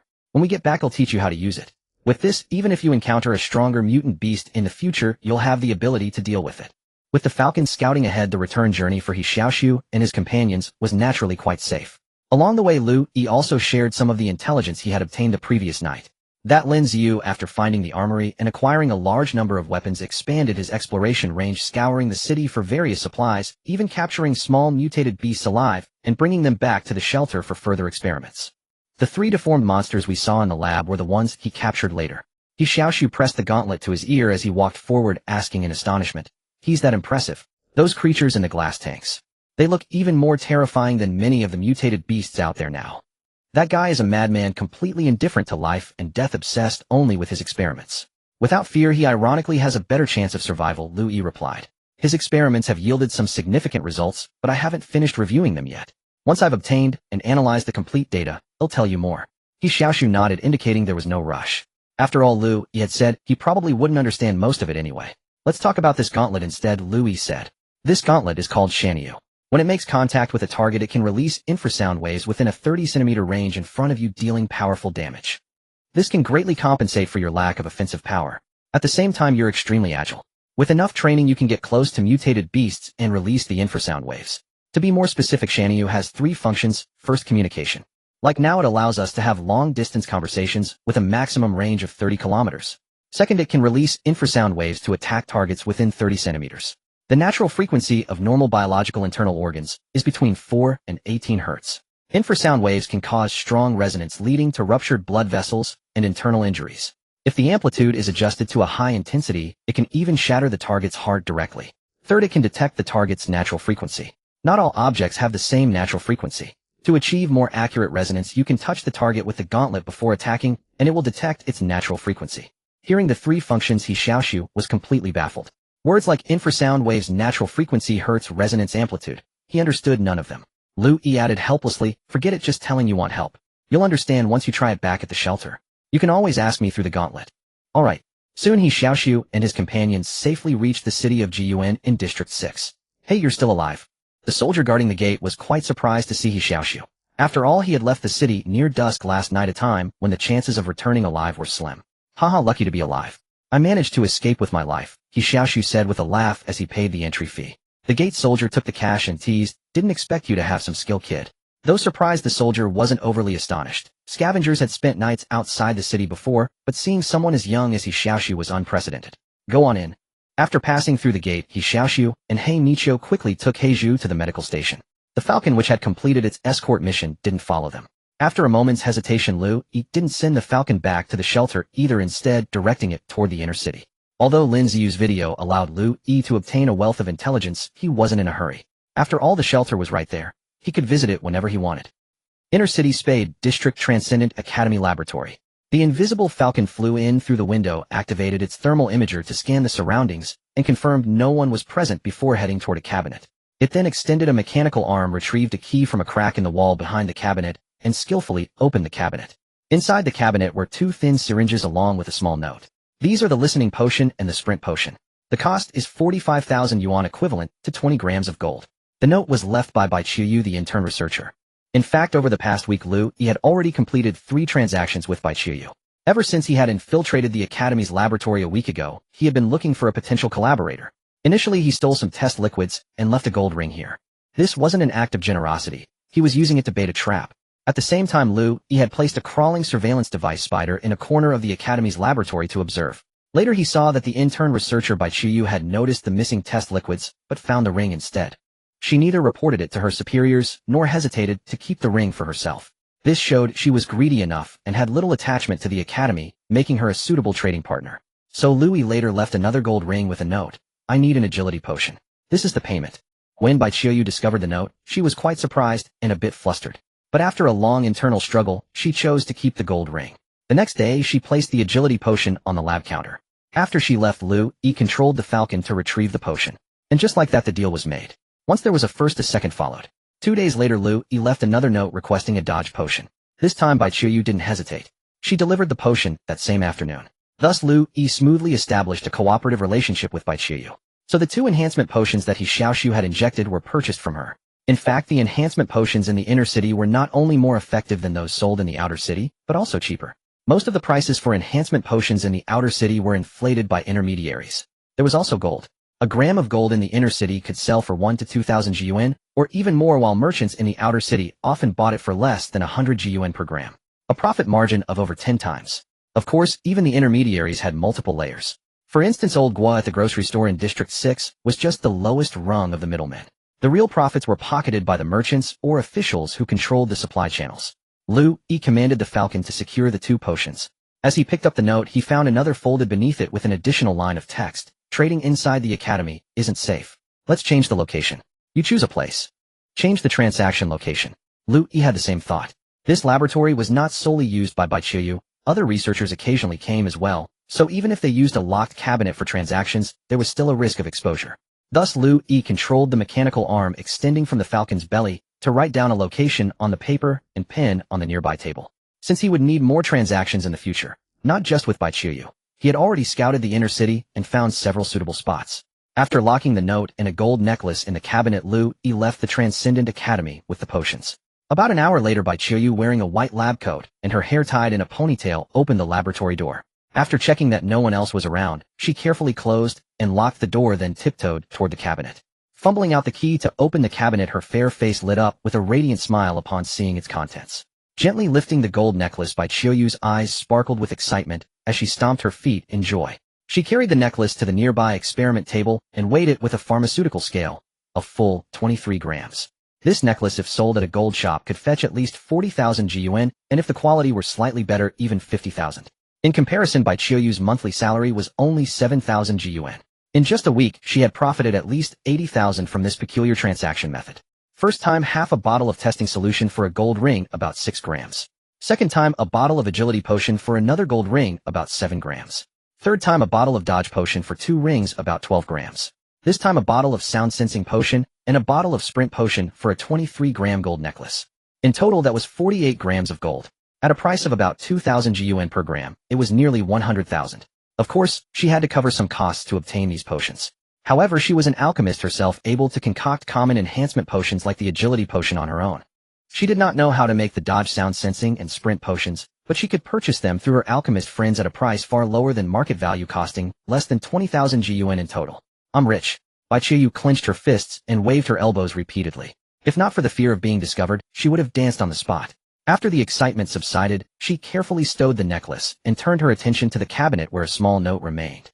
Next time, prepare intermediate agility potion and intermediate dodge potion. The transaction location is 255 Victory Street, Hongtao District. The time is 6 p.m. tomorrow. You'll know what to do when you get there. Hongtao District. Bai Qiuyu frowned slightly. Crossing districts made her hesitate. Like the outer city, the inner city was divided into districts based on the cardinal directions, and Center Spade District, Heart District, Club District, Diamond District, and the Central Zhongyuan District. Although the 5 districts did not have walls like the 12 o'clock sectors of the outer city, they were still separated by iron fences. Crossing districts usually required passing through iron gates. During strict periods, soldiers might even conduct searches. After a moment's thought, Bai Qiuyu relaxed her brows, convincing herself there was no need to worry. Carrying enhancement potions across districts was nothing unusual. As an alchemist, bringing a few potions to Heart District for a transaction was perfectly normal. She tidied the cabinet, put on gloves, and began her day's work. Yet her mind had already wandered to how she would procure the intermediate enhancement potions. In truth, Bai Qiuyu was also worried that this inexplicable transaction might involve dangerous individuals. After all, a normal person would not resort to such a bizarre method to buy potions. They could simply go to a potion shop. So she kept fearing that the buyer might be a fugitive or an agent of another faction lurking within Jiyuan City. If that were the case, she would be breaking the law. She had even considered giving up the transaction. If caught, she might be expelled to the outer city. But then she thought again. The taxes in the inner city kept rising, and with her salary, she could barely afford the taxes for herself and her younger brother. If taxes increased again next month, she would be unable to pay and would be forced to the outer city anyway. So she took the risk to continue the transaction. After finally finishing her day's work, Bai Qiuyu locked the laboratory door and prepared to go home. Xiaoyu off work. Bai Qiuyu turned around to see a middle-aged man with a slightly balding head and a pudgy face walking over, greeting her with a smiling yet lecherous look. His expression was amiable, but his smile exuded sleaziness. Vice Dean. Bai Qiuyu forced a smile. She wanted nothing to do with this man. I recall your home is not far from mine. Come, let me give you a ride, the balding man said, gesturing courteously for Bai Qiuyu to go first. No need. Bai Qiuyu waved her hand awkwardly. I have some errands elsewhere. Oh, where to? I have a dog cart, I can take you. A dog cart was a vehicle pulled by tamed mutant dogs similar to carriages of the prosperous era, as mutant canines were not much smaller than horses. Don't bother, I can walk there. With that, Bai Qiuyu hurried away before the balding man could respond. Stroking his shiny forehead, the vice dean squinted his eyes, lingering on Bai Qiuyu's receding figure, especially her curvaceous wasp-like waist and slender, well-proportioned legs. After leaving the academy, Bai Qiuyu ducked into a street and immediately broke into a jog, quickly distancing herself until she merged into another thoroughfare before stopping. A chill crept down her spine. That lecherous vice dean had been flattering her more than once, and it was obvious what the old pervert was after. 3 months ago, when Bai Qiuyu first joined the Transcendent Academy as a research intern, she had vaguely sensed something off in the vice dean's eyes during the interview. Lately, he had been finding excuses to approach her, seemingly intent on getting closer. 3 days ago, he even told Bai Qiuyu that the academy would conduct an assessment to dismiss unqualified researchers. However, he could give her a chance to pass and even promote her directly to a mid-level researcher with a monthly salary of 30,000. What kind of chance? He didn't specify, but his gaze at Bai Qiuyu was exceedingly ambiguous. He had calculated that Bai Qiuyu's family was in financial straits, and losing her job would make it hard to stay in the inner city. What he didn't expect was that Bai Qiuyu outright refused the so-called opportunity. And that was why Bai Qiuyu was willing to take the risk of continuing the transaction with an unknown entity. She didn't want to stay in this place anyway. If there were other ways to earn more money, who would remain here to be harassed? After the antibiotics, remember to take your medicine when you get home. Rest for half a month, and you should be able to recover. At the medical station in District 6, the elderly doctor handed the packaged medicine to He Xiaoxu and said, "That'll be 6,800. As he spoke, the old doctor's murky eyes fixed on He Xiaoxu, He Nichio, and He Zhu like sharp knives. Judging by their attire, these three didn't seem like they could afford 6,800. However, the old doctor wasn't worried about them defaulting. In the outer city, the medical station held a high status. If someone sought treatment but couldn't pay, the station could request the garrison to arrest them for forced labor until the medical fees were fully repaid. So the old doctor was already calculating how long it would take for these three to pay off the debt through forced labor. He Zhu, whose half shoulder was wrapped in bandages, turned pale at the cost. He had known medical expenses were exorbitant, but never imagined they would be this steep. No wonder most injured scavengers preferred to lie at home and wait for death rather than visit the medical station. Based on his previous earnings from laboring in the public fields, he earned about 30 to 50 yuan a day. Even if he went without food or drink, he couldn't pay off this medical bill in half a year. He Xiaoxu's expression also shifted slightly at the cost. Although he had earned quite a bit from He Xiaoxu this week after deducting some essential expenses, he didn't have enough left to cover the fee. Seeing the looks on He Xiaoxu and He Xiaoxu's faces, the old doctor sneered, thinking to himself that they were indeed a bunch of paupers. Shaking his head, he said coldly, "If you can't afford it, why not just lie at home? You might survive this injury with a bit of endurance, huh? Now you've done it. I heard that District 1 is renovating the partition wall and needs plenty of laborers. You might be sent there for forced labor." Having just packed the medicine into his bag, He Xiaoxu looked up and said calmly, "Who said we can't afford it?" "Oh." The old doctor raised an eyebrow, his mocking expression deepening. "How much money do you have?" 60. Or 600. The medical fee is 6,800. Can you pay that? Leaning on the table, He Xiaoxu angled forward, staring at the old doctor. Antibiotics cost at most 500 yuan in the inner city. Other medicines and bandages won't exceed 500. Even accounting for transportation costs, the fee should be at most 1,500. Charging 6,800. Isn't that too much? Usually Liang shared whatever intelligence he gathered in the inner city with He Xiaoxu, so he had some understanding of the prices of certain goods there. Instead of being angered by He Xiaoxu's accusation, the old doctor sneered disdainfully. "What do you, an outer city plebeian, know? Acting as if you're familiar with the inner city. Cut the crap. Pay 6,800, not a cent less." As he spoke, he stood up from his seat, pointing a finger at He Xiaoxu's chest. "Can you afford it?" Before he could finish, He Xiaoxu suddenly pulled out a stack of banknotes, shrugged, and said, "I never expected medical fees in the outer city to be higher than in the inner city. Truly an eye-opening trip." He counted out 7,000 yuan and handed it to the old doctor, glancing at his chest badge. "Xiao Hai, he'll remember that," he said flatly. Then he picked up his bag, helped He Xiaoxu up, and prepared to leave. Holding the 7,000 yuan, the old doctor, named Xiao Hai, stood frozen. After a few seconds, he suddenly called out, "Wait. Something else." He Xiaoxu turned around, his face expressionless. "This?" The old doctor was at a loss for words. The fact that these people could casually pull out 7,000 yuan and the remark about the trip being eye-opening made him realize that these weren't ordinary outer city residents. Especially the curly-haired young man whose words exuded confidence devoid of the usual inferiority complex of outer city dwellers. He also seemed well informed about the prices of medical supplies in the inner city. And what did he mean by that last line? He'll remember that. Could it be that this young man was from the inner city? At the thought, cold sweat beaded on the old doctor's forehead. Though he constantly derided outer city people as plebeians, he himself wasn't truly from the inner city. Strictly speaking, his registered residence was still in the outer city. He merely held a residence permit for the inner city, allowing him to freely move between the two zones. After a long pause, the old doctor stammered, "That's 200 extra." Turning around, He Xiaoxu asked coldly, "Is it 200 extra? Or 2,000 extra?" This question left the old doctor unsure how to respond. He feared offending the young man if he was indeed from the inner city, yet he was reluctant to part with the money. After all, the medication fees weren't his. They belonged to the medical station, and he only took a cut. After mulling it over, the old doctor gritted his teeth and said, 1,000 extra. That was the most he could concede. He Xiaoxu looked at him, then let out a soft laugh. He walked over, took back a 1,000 yuan note from the doctor's hand, and waved it. "He'll take this back then." Without another word, He Xiaoxu helped He Xiaoxu and left. He Xiaoxu glanced at the old doctor before following. On the way back, He Xiaoxu remained silent for a long time. Only when they were nearly at He Xiaoxu's place did he ask, "Xiaoxu, have you been to the inner city?" Grinning, He Xiaoxu replied, "No, I was bluffing that old guy." Then, as if something occurred to him, he pinched his chin between two fingers. "But the treatment cost is indeed too high. We'll be scavenging often in the future and injuries are inevitable. Paying several thousand each time is ridiculously expensive." Liang mentioned a couple of days ago that he'd try to find a way to ship goods directly from the inner city. Let's have him bring some medicine. Then we won't have to buy those overpriced drugs from the medical station. This surprised He Xiaoxu and He Xiaoxu. "Can we really ship goods directly from the inner city?" they asked doubtfully. Apart from old Guaitu, the merchant with an inner city entry permit, and the doctors at the medical station with inner city residence permits, He Xiaoxu had never heard of any other outer city resident shipping goods from the inner city. "Of course we can. Why not?" He Xiaoxu patted He Xiaoxu's shoulder. "Uncle Xiaoxu, inner city people aren't that special. Don't put them on a pedestal." In the inner city Zhongyuan district at the Military Affairs Bureau, Lin Tongyuan, tall and square-jawed, had changed into clean clothes. He and Huang Lu, who was slightly balding and stocky, entered the bureau chief's office to submit their patrol report. Seated in the chief's chair was a woman around 30 with a curvaceous figure and fair skin exuding mature charm.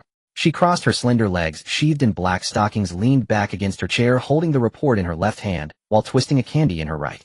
With a mature, magnetic voice, she asked, "Multiple sites have reported Xiangshan rats. So you suspect that a beast horde is about to attack Jiayuan City. The habitat of the elephant mountain rat is generally near mountainous regions. Although the possibility of occasional appearances in urban ruins cannot be ruled out according to existing statistics, for elephant mountain rats have been discovered within the patrol zone in the past month. Therefore, I believe it is necessary to heighten vigilance. Lin Tongyuan with his sharp teeth wore a solemn expression while discussing work. After presenting the known intelligence, he reported his concerns to the director of the Military Affairs Bureau. Director, the elephant mountain rat is unlike other mutated beasts. It is enormous in size with thick skin and tough flesh. If a large number of elephant mountain rats approach the outer city, just a few collisions could potentially destroy the city walls, leading to catastrophic consequences. Popping a candy into her mouth, the director of the Military Affairs Bureau with her delicate features and full lips murmured, "So what do you intend to do?"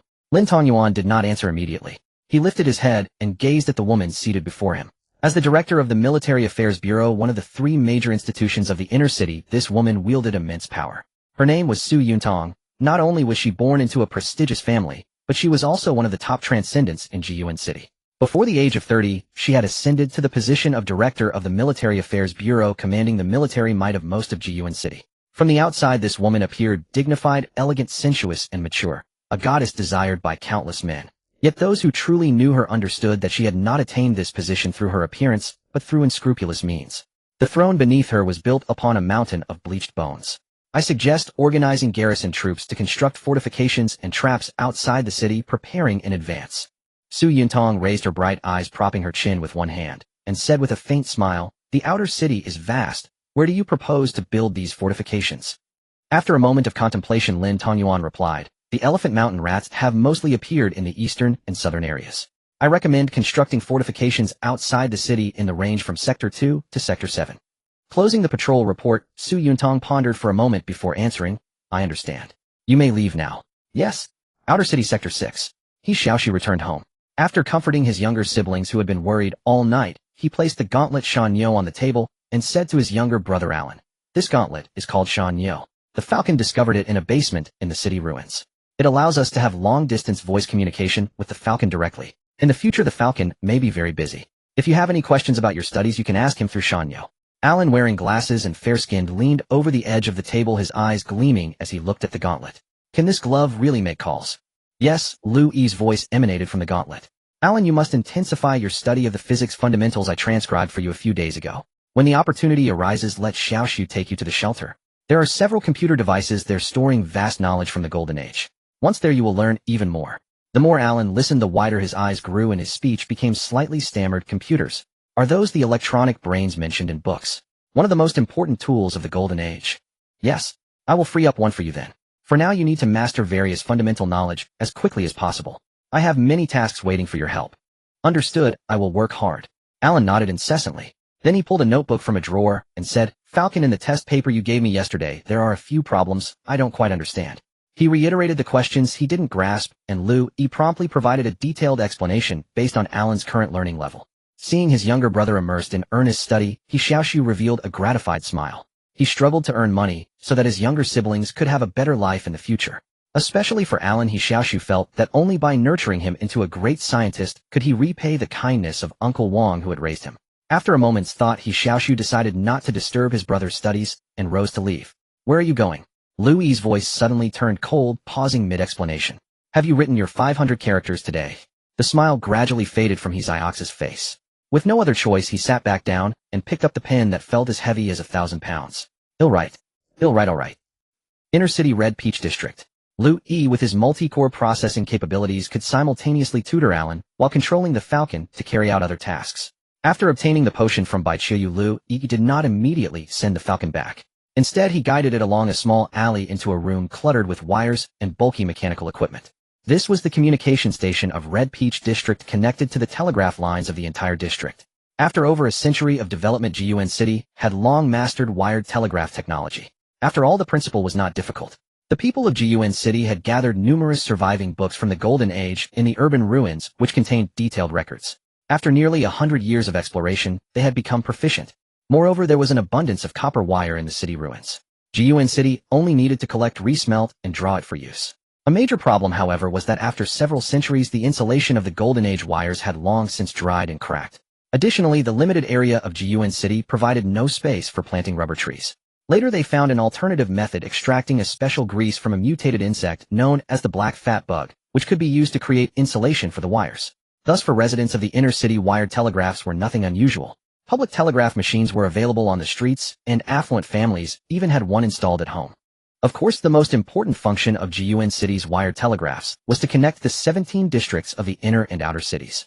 Communication stations were established in the 5 inner-city districts, while the 12 outer-city districts set up communication points at the garrison headquarters of each district. Avoiding the communication station staff, the Falcon flew into the equipment room where the lines converged. After scanning all the wires, Liu Yi quickly mapped out the routing. The Falcon then extended a mechanical arm from its abdomen, pulled out one of the wires, cut it, and began processing. Subsequently, the Falcon retrieved a small circuit board from its abdominal compartment, soldered the cut wire to both ends of the board, wrapped it with insulating material, and reinserted the wire into its original position. This circuit board was one Liu Yi had dismantled and refabricated the previous night from a damaged computer in the shelter.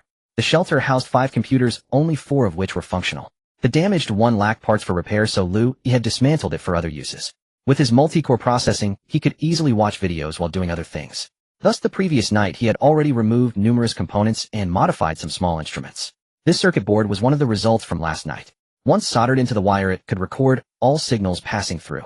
Liu Yi only needed to periodically retrieve the data to monitor the communications on that line, effectively establishing a wiretap.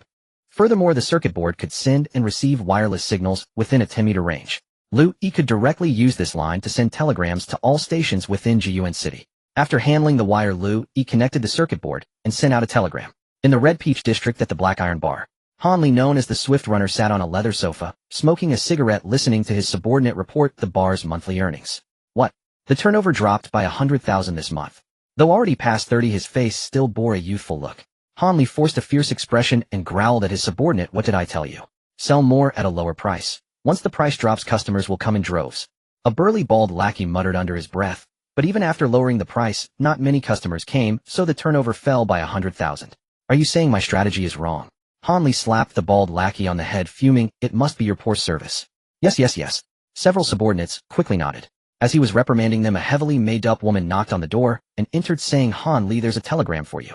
Taking a deep drag of his cigarette, Han Li snorted, bring it here. Get it yourself. The woman rolled her eyes at him and turned to leave. Hey, this woman. Han Li stood up angrily, wanting to throw his shoe, but then thought better of it. Brother Li'll get it. The bald lackey said hastily.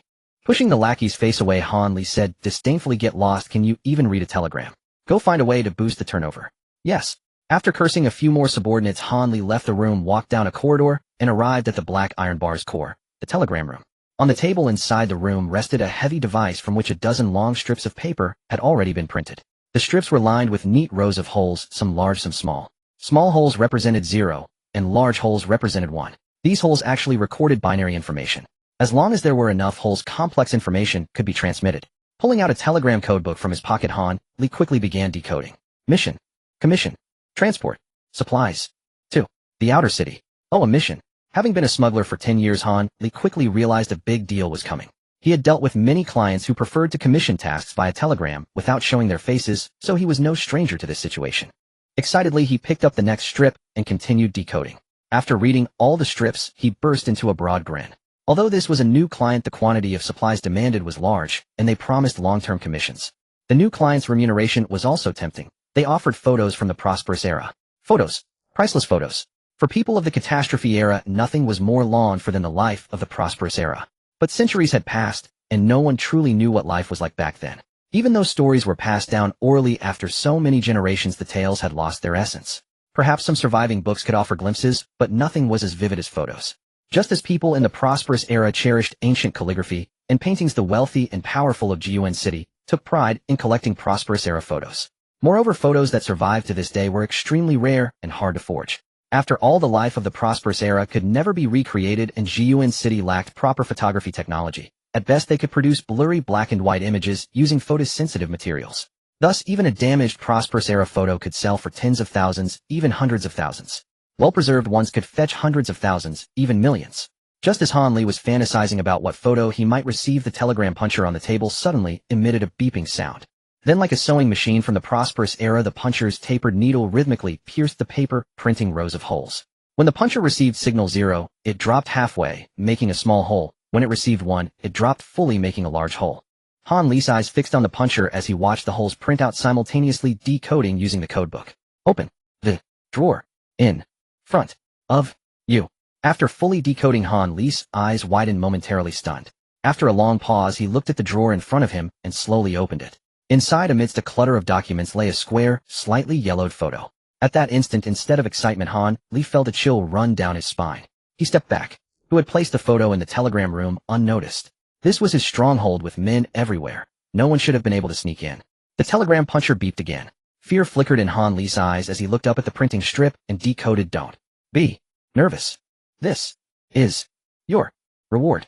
After completion, there will be more rewards." These words sent a chill down Han Li's spine. He looked up, glancing around in terror, his voice trembling. "Who are you? Can you see me?" The puncher beeped again. "You don't need to know who I am. Just follow my instructions for the transaction." After decoding this, Han Li finally confirmed that the person on the other end of the telegram could see and even hear him. How was that possible? Could they be hiding outside the telegram room? He hurriedly opened the door and windows, searching every corner, trying to find anyone lurking nearby. "You won't find me." After searching every corner inside and out, Han Li found no one, which only deepened his fear. In his 30-plus years, he had never witnessed something so bizarre. Han Li walked back to the telegram puncher, replaced the paper strip, and asked, "What do you want?" "I don't want anything. I'm a client. You just need to complete the task I commissioned." "What if I refuse?" Han Li frowned. "That's your choice, but if you miss this opportunity, there won't be another." Staring at the strips scattered on the floor, Han Li pondered for a long time, then gritted his teeth, and replied, "Fine, I'll take this job." After all, smuggling was about taking risks for money. He could afford this risk. Inner City Red Peach District Communication Station. Liu Yi, through the spider monitor, heard Han Li's answer, and then controlled the Falcon to leave the station. Before arriving at the Red Peach District Communication Station, Liu Yi had already controlled the Falcon to take a detour to the Black Iron Bar, placing a photograph into Han Li's drawer. The photograph was not found in the ruins. Instead, Liu Yi had printed it out just last night. The computer in the shelter's laboratory had scanning and printing functions. Although the print quality was much poorer now, it was still sufficient to display a clear image. Moreover, the printing paper itself was already yellowed and aged, so the printed pictures did not look new, and with a bit of processing they could exude a vintage feel. As for the printing paper material being different from ordinary photographs, that did not matter. In Jiuan City, people referred to any paper with an image drawn on it as a photograph. They would even cut out image pages from books and frame them as photographs. A few days earlier, when investigating various aspects of the inner city, Liu Yi had already discovered that the inner city residents were extremely fond of collecting photographs from the prosperous era, especially those of skyscrapers, aircraft, and artillery. The more modern and technological the image, the more they yearned for it. It was precisely because he had identified this point that Liu Yi printed out several urban photographs in advance last night. This type of image was abundant in the databases of satellites or the computer Bluebird. Even if they were not available, Liu Yi could synthesize them himself using his powerful processor. After all, as long as it conveyed a sense of technology, the people of Jiuan City would not be able to tell. As for why he chose to trade the photographs with Han Li of the Black Iron Bar, the reason was simple. This man had the ability to transport supplies to the outer city. Normally, commercial exchanges between the districts of Jiuan City were controlled by several major merchant guilds, especially the channels between the inner and outer cities, which were entirely monopolized by these guilds. These merchant guilds had intricate connections with the city lord's officials. So long ago, the Jiuan City Lord's mansion had clearly stipulated that without authorization no goods could be transported between the inner and outer cities. Yet this authorization was only granted to the major merchant guilds. However, ordinary people also coveted the trade disparity between the inner and outer cities, so besides the guilds, many secretly engaged in smuggling, quietly transporting lightweight items in and out of the inner and outer cities. After all, the price difference between the inner and outer cities was extremely stark. An item that was extremely common in the inner city could fetch a sky-high price in the outer city. Meanwhile, the scrap materials collected by scavengers could be purchased in the outer city at a very low price, and once transported to the inner city, the price would immediately multiply, several times, even tenfold. Through his investigation, Liu Yi found that Han Li was one of the many smugglers. Originally, Liu Yi had planned to gather enough components to build a simple telegraph transmitter along with more precious metals or valuable items, and then commission Han Li via telegraph. However, last night the shelter's laboratory brought him many surprises. By dismantling parts from the damaged computer equipment in the lab, he could create the instruments he wanted. And photographs were even more valuable than gold. So today he immediately proceeded with the plan he had envisioned earlier, contacting Han Li to commission a task, asking him to prepare supplies and transport them out of the city. That was just a greeting to Han Li and a preliminary task commission. There would be many more occasions where he needed Han Li's help.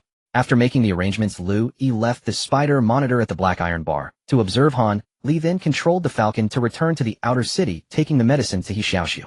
After that he flew back to the shelter to continue watching the videos. The next day Bai Qiuyu, now wearing a light brown trench coat, walked into the Red Peach district with her head lowered.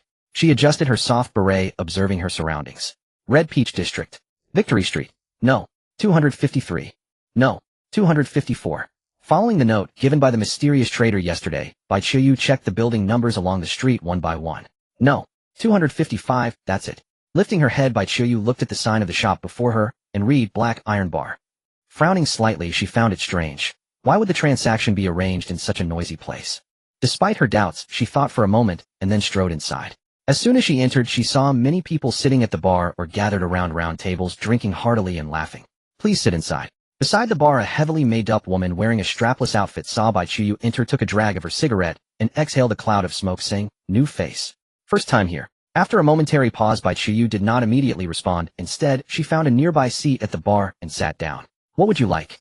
The woman tapped her fingers to shake off the ash, saying lazily, "For new customers, any drink ordered comes with a complimentary malt ale." In Jiyuan City, although the yield of mutated wheat was high, the planting area was not large, so malt ale was relatively expensive. Bai Qiuyu did not know whether the woman before her was the mysterious trader, so she did not dare to reveal her purpose easily. Glancing at the menu on the bar, she said softly, "A cup of sweet fruit tea." "Okay, just a moment." Seeing that Bai Qiuyu had no intention to talk, the woman did not press further. She extinguished her cigarette and quietly prepared the drink.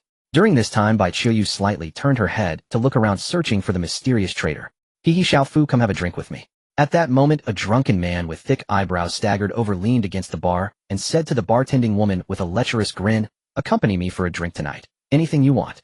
As he spoke, he waved the bills in his hand. The woman called Xiaofu glanced at him and said lazily, "I'm on duty tonight. No time." How come? Aren't you on duty on Wednesdays?" "Shift change," she said casually.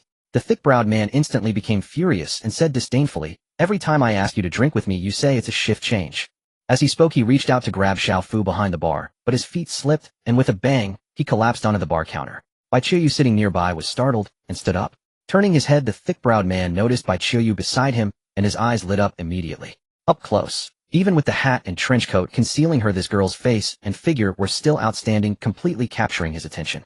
He stood up, whistled, and leered. "Never seen this beauty before.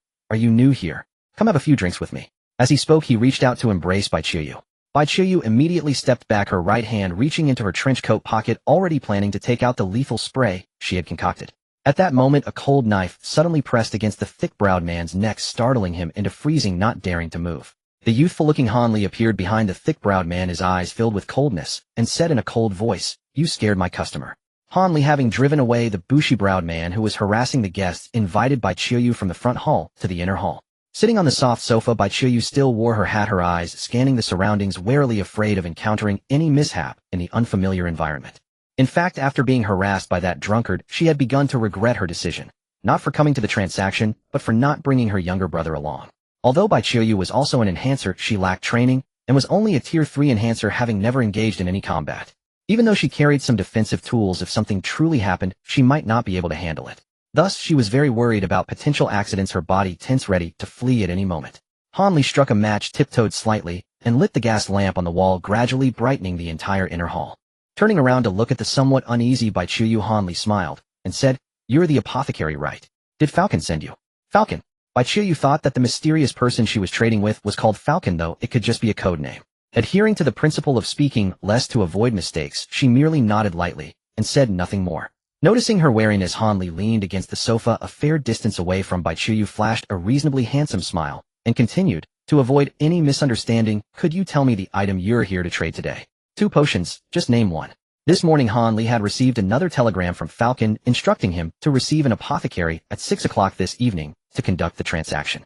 Hearing Han Li mention 2 potions, Bai Qiuyu breathed a slight sigh of relief, essentially confirming that the young man before her, who might not even be of age, was the representative of the mysterious trader. "Agility potion," she replied softly. "What grade?" Han Li pressed. "Intermediate." Walking around the sofa arm, Han Li sat down on the sofa opposite Bai Qiuyu, and said, "Then it seems correct." Although it was basically confirmed, Bai Qiuyu was still uneasy, staring at Han Li and asking back, "What's the other one?" Maintaining a smile, Han Li, with dimples on his face, replied, "Evasion potion, intermediate." That was it. At this, the tense Bai Qiuyu finally relaxed a little. Extending his right hand, Han Li added, "Let me introduce myself.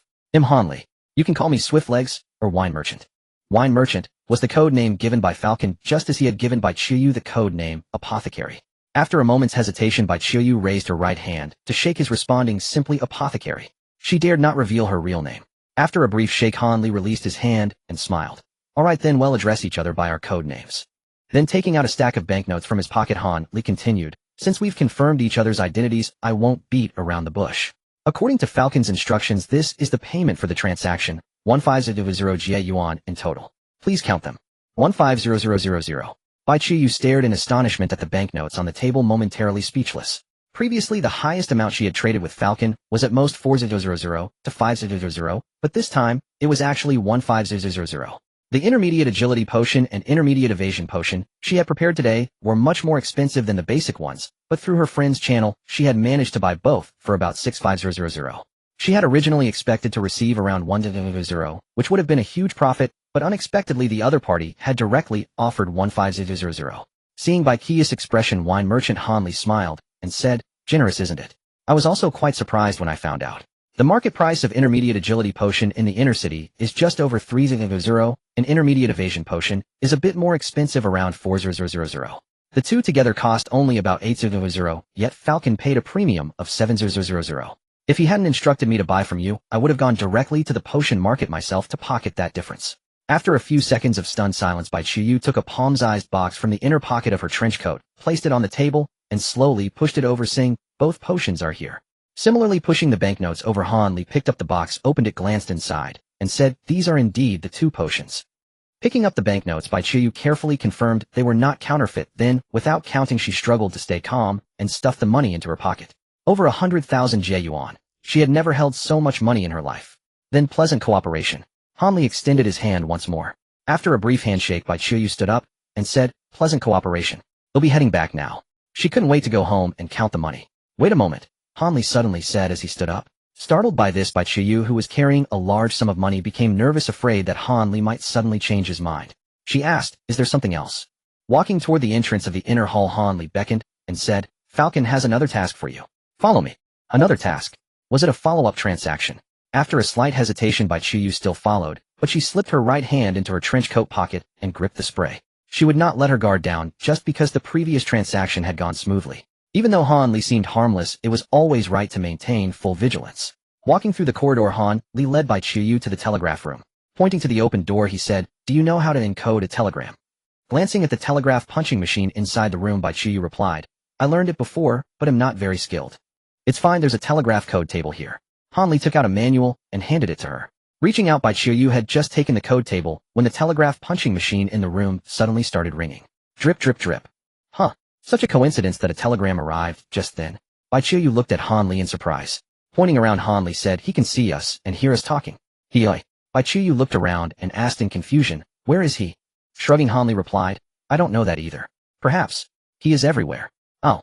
Bai Qiuyu was full of confusion. What did everywhere mean? Could he be the air itself? Go in and see what he said. Han Li leaned against the corridor wall opposite the telegraph room door, arms crossed, and said, I'll keep watch here. Frowning, Bai Qiuyu slowly walked into the telegraph room.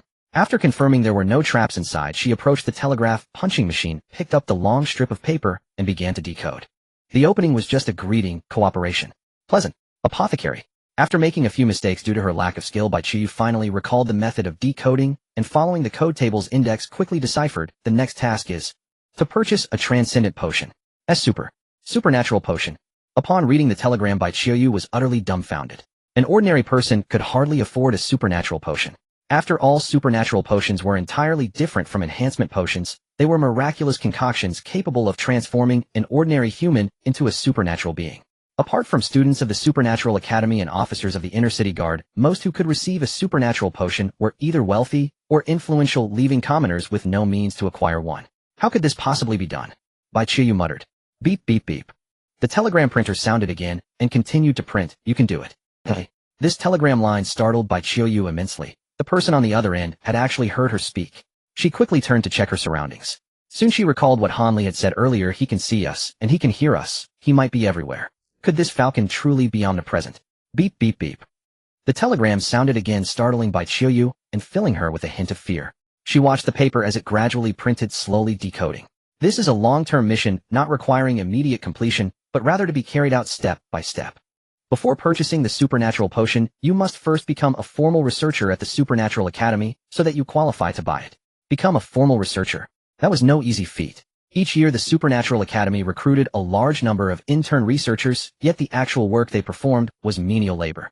Moreover, not all interns were eligible for promotion. The Academy essentially treated them as temporary workers. On average, it was a great stroke of luck if 1 in 5 managed to secure a formal position. And the wages for intern researchers were particularly low. Some endured for years without advancement, eventually resigning in despair. Some grew old with graying hair, still remaining intern researchers. Bai Qiuyu believed she had commendable achievements in chemistry and biological research, yet she had only been an intern for 3 months. Achieving formal status seemed nearly impossible. Unless it was through that vice dean. At that thought, Bai Qiuyu shuddered. She had no desire to deal with that repulsive vice dean.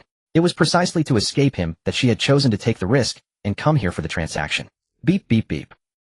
Open the drawer of the table in front of you. The drawer. Bai Qiuyu looked puzzled as she grasped the wooden handle and slowly pulled it open, revealing a thick stack of documents inside. Beep beep beep. The contents are the research report on enhancing human variability. Submit this as your latest research to your supervisor. Apart from handling various menial tasks, intern researchers at the Supernatural Academy were required to squeeze out time each month to write research reports. These reports served as the criteria for their superiors to decide whether to promote them to formal researchers. Seeing the words enhancing human variability, Bai Qiuyu asked incredulously, how is this possible? Everyone's variability is innate. How can it be enhanced? Beep beep beep. Take it back and read it carefully, you will understand. Picking up the thick stack of documents, Bai Qiuyu flipped through a few pages and discovered that beyond the report on enhancing human variability, it contained vast amounts of advanced knowledge in biology and chemistry. These materials are knowledge that only academicians within the Supernatural Academy are privileged to study. I am providing them to you as an advance payment. Take time to study them diligently. They will help you become a formal researcher. The researchers at the Supernatural Academy were divided into 3 levels, junior, intermediate, and senior, while above them were the academicians. These individuals were the core members of the Academy, and many academicians also held official positions. Materials that only academicians could study. Bai Qiuyu instantly felt that this stack of documents was worth a fortune. Moreover, flipping further, she discovered that it even contained formulas for high-grade enhancement potions. Indeed, with these documents, Bai Qiu's path to becoming a formal researcher was within reach, and she might even advance to intermediate or senior researcher in the future. Yet, after much deliberation, Bai Qiuyu placed the documents back into the drawer. Beep beep beep. What's the matter? Unwilling to take on this mission. After decoding, Bai Qiuyu shook her head and said, it's not that I'm unwilling, it's that I no longer wish to stay at the Supernatural Academy. I feel that remaining there would be dangerous. Though Bai Qiuyu was greedy for wealth and willing to take risks, that vice dean wielded immense power within the academy. Given the frequency of his recent advances toward her, if she continued to stay and repeatedly reject him, it wouldn't be long before he resorted to force. Thus, she truly dared not linger, even if it meant losing the opportunity to trade with Falcon. Beep beep beep. Is it because of that vice dean? After decoding, Bai Qiuyu was somewhat astonished. How did Falcon know about the vice dean's harassment? But then it occurred to her Falcon had managed to infiltrate the Supernatural Academy several times recently to conduct transactions, so he must be well acquainted with the situation inside. Perhaps when the vice dean harassed her yesterday, Falcon had already seen it through some means. Just as he could see her now. Nodding, Bai Qiuyu said, that man is too dangerous, I must distance myself from him. Beep beep beep. But have you considered that Jiyuan City is only so large? Given his position, if he truly sets his sights on you, where can you hide? Even if you resign from the Supernatural Academy, do you think he will let the matter rest? This. Upon reflection, Bai Qiuyu broke out in a cold sweat. Indeed, the vice dean's influence extended beyond the academy. He was also an official in the pharmaceutical management department of the inner city administration. With his connections and power, even if she left the academy, she might not escape. It was even possible that after her resignation, he might realize that gentle persuasion wouldn't work and would directly resort to force. At this thought, Bai Qiu's fear continued to surge. Beep beep beep. Actually, you needn't worry too much. I have a way to help you get rid of him. What way? Bai Qiuyu lifted her head, staring intently at the telegram printer. Not only must you not resign from the Supernatural Academy, but you must stay there, demonstrate your value, attract the attention of the academicians, and build a reputation. Once you possess irreplaceable value in supernatural research, that vice dean won't dare to touch you. Ah, that was indeed a solution. The reason Bai Qiuyu was afraid now was that she was a nobody the academy could do with or without her. That was why the vice dean grew increasingly bold in harassing her. But Bai Qiuyu bit her lip, hesitated for a few seconds, and then said, what if he makes a move before I can build a reputation? Beep beep beep. I will provide you with a self-protection plan, and when necessary, I will offer you direct protection. I will also have the wine merchant cooperate with you. You can come to him with any problems, including coming here to find me. A proposal for self-protection. Bai Qiyu plunged into deep thought before the telegram perforator, momentarily uncertain of her choice. To be honest, she still didn't fully trust Falcon and the wine merchant. They promised to provide protection, but when the moment of truth arrived, no one could be sure. But staying in the Transcendent Academy would only escalate the risks. Was this risk worth taking? Beep beep. You can take the documents home to review first. As for whether you agree to take on the mission, come back to me in 2 days. If you disagree after 2 days, cancel the mission commission and return the documents. This. Aren't you afraid he'll copy the documents and then refuse the mission? Beep beep. You wouldn't dare. That single sentence startled Bai Qiyu. Only then did she recall that this Falcon was mysterious and unfathomable, with complete knowledge of her affairs. If she tried any tricks, she would likely suffer. Falcon's easygoing manner didn't mean he was someone to be trifled with. All right. Bai Qiyu hugged the documents and said in a low voice, "They'll think it over for 2 days and reply to you then." Beep beep. Fine. Remember to check tomorrow's newspaper. Newspaper. Bai Qiyu was puzzled and asked what he meant, but the telegram perforator had fallen silent. After waiting for a long time without receiving any new telegram, she had no choice but to leave. Han Li, standing outside the telegraph room, saw Bai Qiyu emerge, hands in pockets, and asked, "All done?" "Done. He told me to come back in 2 days." Glancing at the documents in her hand, Han Li smiled. "Looks like a heavy task. The reward must be generous too." Thinking that these documents were already the most generous reward, Bai Qiyu looked at him and asked, "Do you have a bag I can use to carry these?" "Yes, wait a moment." As Han Li walked toward the inner hall, he suddenly heard a commotion outside. "Stop! You can't go in." A voice of Han Li's subordinate. "Get out of my way." A young man's voice. "Restrain him." Soon the sounds of a scuffle erupted outside. Han Li's face darkened as he strode quickly to the outer hall. When Bai Qiyu heard the young man's voice, her expression also changed, and she followed him out. Bang! The bald subordinate with a fierce face flew backward, crashing onto a table. Inside the bar, 3 of Han Li's other men charged at the young man, swinging their fists simultaneously. The boy ducked to evade, then struck swiftly, knocking one down in an instant. He then grabbed another by the nape of the neck, hoisted him up, and threw him into the oncoming third man. In just over 10 seconds, he had taken down all 4 of Han Li's men. "How dare you?" Han Li slid open the partition door, glaring at the young man, and said coldly, "Causing trouble in my black iron bar. You must be tired of living." The boy, face dark as thunder, charged at Han Li without a word. Drawing a knife from his waist, Han Li's eyes glinted with murderous intent. "Stop!" Bai Qiyu, who had rushed over, shouted urgently. The boy, who had been halfway through his charge, halted abruptly and turned to Bai Qiyu with a worried look. "Sis, are you okay?" "Sis." Han Li froze for a moment, the murderous intent fading from his eyes. He turned to look at Bai Qiyu behind him and asked in confusion, "He's your little brother?" Smiling awkwardly, Bai Qiyu stepped through the partition door into the outer hall and said, "He's my little brother. Sorry, it's all a misunderstanding." After speaking, she turned to the boy, grabbed his ear, and lowered her voice. "What are you doing here? Always causing trouble." "I'll let go. I was just worried about you." The boy was none other than Bai Qiu's younger brother, Bai Xiaoxu. Startled, Bai Qiu released her grip and asked in confusion, "How did you know I was here?" "I saw you enter the Red Heart district at Jia River Pier this afternoon. I planned to wait for you at the pier so we could go home together, but when 9 o'clock came, and you still hadn't come out, I came looking for you." 9 o'clock. Bai Qiu looked up and glanced at the clock on the bar wall. It was already 9:30. Had she really been in the telegraph room that long? In truth, she had spent a long time deciphering the telegram, because much of the information Falcon had given her was so astonishing that she had lost track of time. "Later I followed your scent, and found that it disappeared inside this bar. When I came in and saw the women here, I thought you had been kidnapped." Hey. A woman at the bar counter, heavily made up, wearing a strapless top, and going by the name Xiao Fu, tapped the counter in displeasure. "What's wrong with the women here?"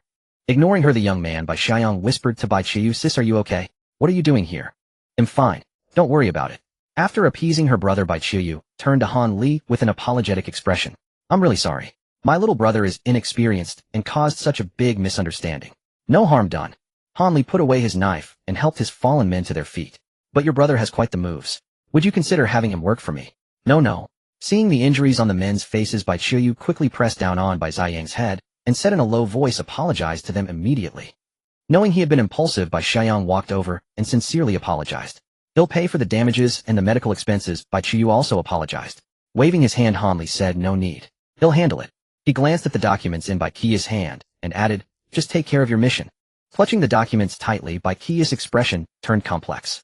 "Okay. Sis, what mission?" "Don't ask." Bai Qiu scolded Bai Xiaoxu, then said to Han Li, "You'll be going now." With that, she dragged Bai Xiaoxu and quickly walked out of the black iron bar.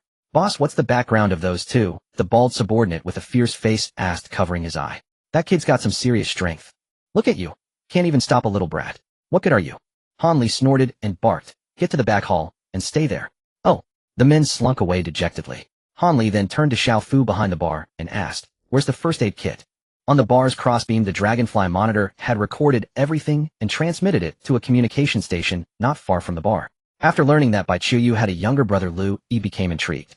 The young man's skills were quite impressive, and he had considerable potential for growth. However, Liu Yi already had too many things to deal with at the moment, so he had no time to develop this young man for now. He would leave it for later. After entrusting the task to the apothecary, Liu Yi controlled Falcon and flew toward the Spade district. But he wasn't heading to Bai Qiu's home. Instead, he flew to a tall building not far from her house. Perching on a gas lamppost, Falcon's lens captured the image of a middle-aged man with a receding hairline and a slightly stout build. The next morning, Bai Qiuyu yawned as she sat by the window gazing outside. She was waiting for the newspaper delivery boy. Yesterday, Falcon had emphasized that she must remember to check today's news, so she had been waiting here since early. Finally, a paper boy rode a bicycle across the street, and another boy sitting on the back seat tossed a newspaper onto the balcony of Bai Qiu's house. Quickly walking to the balcony, Bai Qiuyu picked up the newspaper, unwrapped it, and read it carefully. Yet after scanning all the pages, she found no unusual news. Sis, why are you suddenly reading the newspaper? Her brother Bai Xiaoxu, who had just woken up with messy hair, walked out of his room and asked, what exactly did you go to the Red Peach district for yesterday? None of your business, kid. She tossed the newspaper to Bai Xiaoxu, grabbed her bag, and headed out. I'm off to work. This morning paper was actually subscribed to by Bai Xiaoxu, as he was more concerned about current events in Jiyuan City. Frowning at Bai Qiu's retreating figure, Bai Xiaoxu felt a pang of worry. His sister had been acting strangely these past few days, spending money more lavishly, and even buying meat every day. Recalling that she had gone to a bar in the Red Peach district yesterday, and thinking about the women who worked there as companions, his face paled slightly. The more he thought about it, the more uneasy he became. He then remembered that the inner city's taxes had been raised again this month. A week ago, his sister had been complaining that after paying taxes, her salary was barely enough to live on, and she might be forced to move to the outer city. No way. Bai Ziyang's imagination ran wild, and his face grew even paler. He slumped into a chair, holding his head in his hands, remorseful that his own willfulness had driven his sister to take the wrong path. When Bai Qiuyu arrived at the Transcendent Academy, she was about to head to the laboratory when a junior researcher approached and said, Bai Qiuyu, there will be a comprehensive assessment this afternoon. Please prepare. The time is 3 p.m., and the location is meeting room B202. Huh, so soon. Wasn't it next week? Bai Qiuyu was taken aback. If she failed the assessment and was expelled from the academy, how could she continue taking Falcon's missions? It's been moved up, the teacher replied coldly, then turned and left. Instinctively turning her head, Bai Qiuyu saw the half-bald vice dean standing at the door of a classroom, smiling at her. Could this old pervert be behind this? Clicking her tongue in annoyance, she turned and hurried to the laboratory to start working. But that day her mind was a fog, completely unable to focus on work as she pondered how to pass the assessment. Fortunately, her superiors were absent, or she might have been fired for her lack of productivity. At 2:40 p.m., Bai Qiuyu hastily finished her work, closed the laboratory door, and headed to the meeting room for the assessment. However, anxiety gnawed at her. If the vice dean had orchestrated this, then no matter what the assessment contained, she would surely fail. That old man might be trying to use this as leverage. If it were yesterday, Bai Qiuyu wouldn't have cared, she would have simply left, since she had already earned nearly 100,000 from Falcon, enough to support her and her brother for a long time. But now if she wanted to continue taking Falcon's missions, she couldn't afford to be expelled. When she reached the meeting room, Bai Qiuyu sighed, thinking she would just have to take it one step at a time. However, upon entering, she found the room empty. Am I early? Stepping closer, she saw a notice on the blackboard: assessment cancelled. Why cancelled? How strange. With no choice, she returned to the laboratory. On the way back, she overheard some students discussing, did you see the midday news? News. Bai Qiuyu pricked up her ears, casually drifting closer. A short-haired female student said, arms crossed. Our academy's vice dean Liu Meng used some despicable means half a year ago to force a female student into bed with him. That student later disappeared. Really? Another long-haired girl asked in surprise. It's in the newspaper. Let me see. The short-haired girl handed over a newspaper. After reading it, the long-haired girl frowned. But it seems there's no solid evidence. How can you say that? The short-haired girl pointed at the newspaper. Look here, half a year ago Liu Meng kept finding excuses to get close to this student, and even gave her a love letter. That letter is the evidence. EW. How terrifying. The long-haired girl shrank back. He'll stay far away from him from now on, or he'll be in trouble. Standing nearby, Bai Qiu's eyes grew brighter as she listened. So this was the self-protection plan Falcon had mentioned. No wonder she was told to check today's news. Not the morning paper, but the midday edition. In other words, the afternoon assessment was cancelled because of this. Smiling, Bai Qiuyu hurried back to the laboratory. As she entered, she saw her superior already inside. A woman in her 40s with her hair tied up, wearing a white lab coat. Director Jiang.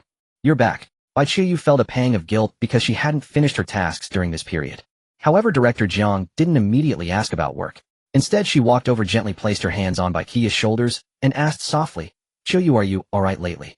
Oh. Bai Qiu was momentarily confused. "I heard that Lu Meng has been targeting you recently." Bai Qiu snapped back to reality. Yes, he has. Did he do anything to you?" Director Jiang's voice was filled with concern. Shaking her head, Bai Qiu said, "No, just the way he looked at me was strange." "Good." Director Jiang sighed in relief, but then cursed. "That scumbag has ruined so many good girls. It seems he set his sights on you, but thank goodness you're still safe." Looking at Director Jiang's worried eyes, Bai Qiu felt deeply moved. Although Director Jiang was usually strict with her, even scolding her from time to time, she never expected such genuine care. "Director, what exactly happened?" Bai Qiu asked, having only overheard snippets from the two female students. Director Jiang took out a newspaper and said, "This is the midday edition. Someone tipped off the newspaper that Lu Meng once harmed a female student and wrote a disgusting love letter. That letter was also sent to the newspaper and published." After quickly reading the newspaper, Bai Qiu felt a chill of fear. The article stated that the female student had been harassed into dropping out, but later was still violated and disappeared. If Bai Qiu hadn't thought of another way, and simply left the academy, her fate might have been no better.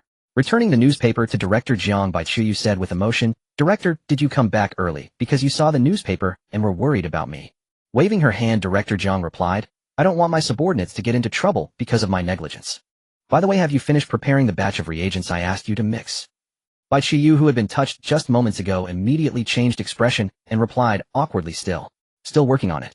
Director Jiang's face rapidly darkened, and she snorted coldly, "What did I tell you before I left? 3 days to finish, or else I'm out." Bai Qiu lowered her head and whispered. Seeing her like this, Director Jiang thought she might have been delayed by Lu Meng's harassment recently, so her anger subsided. She merely said coldly, "Get it done today." After saying that, she left. Letting out a sigh of relief, Bai Qiu quickly threw herself into work. In fact, she had already completed 2/3 of the reagent mixture, but she had been distracted all day, afraid of making a mistake, so she had to slow down and work bit by bit, which was why it was still unfinished. Now that her worries had mostly dissipated, she could fully concentrate on her work. It was late into the night before she finished preparing the batch of reagents. Rubbing her sore shoulders, Bai Qiu prepared to go home. As soon as she stepped out, she saw Director Jiang standing outside the door, leaning against the wall, holding a bamboo cup. "Good work. This cup of milk is on me as dinner." Surprised that she was still here, Bai Qiu nevertheless reached out and took the bamboo cup, hastily thanking her. "Go home and rest early. See you tomorrow." Director Jiang then strode away in her mid-heeled shoes. But after taking a few steps, she stopped and turned her head, saying, "If you ever encounter a problem you can't solve, remember to come to me." Bai Qiu was startled, then realized this was a very valuable promise. She quickly nodded emphatically. Waving her hand, Director Jiang thrust both hands into the pockets of her white coat and slowly walked away. Holding the bamboo cup, Bai Qiu smiled. With Director Jiang's words, at least if that vice dean came to harass her again, she would have someone within the Chaofan Academy to turn to for help. She knew that a single news report alone would hardly bring down Vice Dean Lu Meng. At most, it would tarnish his reputation and keep him from acting out for a short while. What Falcon did was probably to buy her time. So next, she had to keep striving to become a full researcher as soon as possible, build her reputation, and elevate her status. At least she now had Director Jiang as a tenable support. Walking out of the academy gate, it was pitch black. Even the oil-fueled street lamps could only illuminate a tiny area. The quiet street made Bai Qiu feel a bit uneasy. "Elder sister." Bai Qiu turned her head and saw Bai Xiaoxu approaching quickly. "What are you doing here?" Bai Xiaoxu hesitated and stammered. "You haven't come back so late, so I came to check on you." In fact, he had been waiting outside the academy for a long time. Since morning, he had grown increasingly worried, feeling that his elder sister had encountered some trouble, and her not getting off work until late at night made him even more anxious. That was why he waited outside the Chaofan Academy.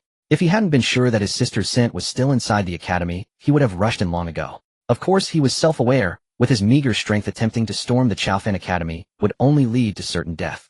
So he could only wait and try to think of a plan. If she hadn't come out any later, he would have planned to sneak into the academy to take a look. Fortunately, his sister was just working overtime. "Hey, since when did you start caring so much about your elder sister?" Bai Xiaoxu hesitated, then said, "Sis, I was immature before. He'll quit my job at the dock tomorrow and find a way to join the Guard Corps." Working as a laborer at the dock, he earned less than 4,000 a month, while serving in the Guard Corps would pay at least 10,000 a month.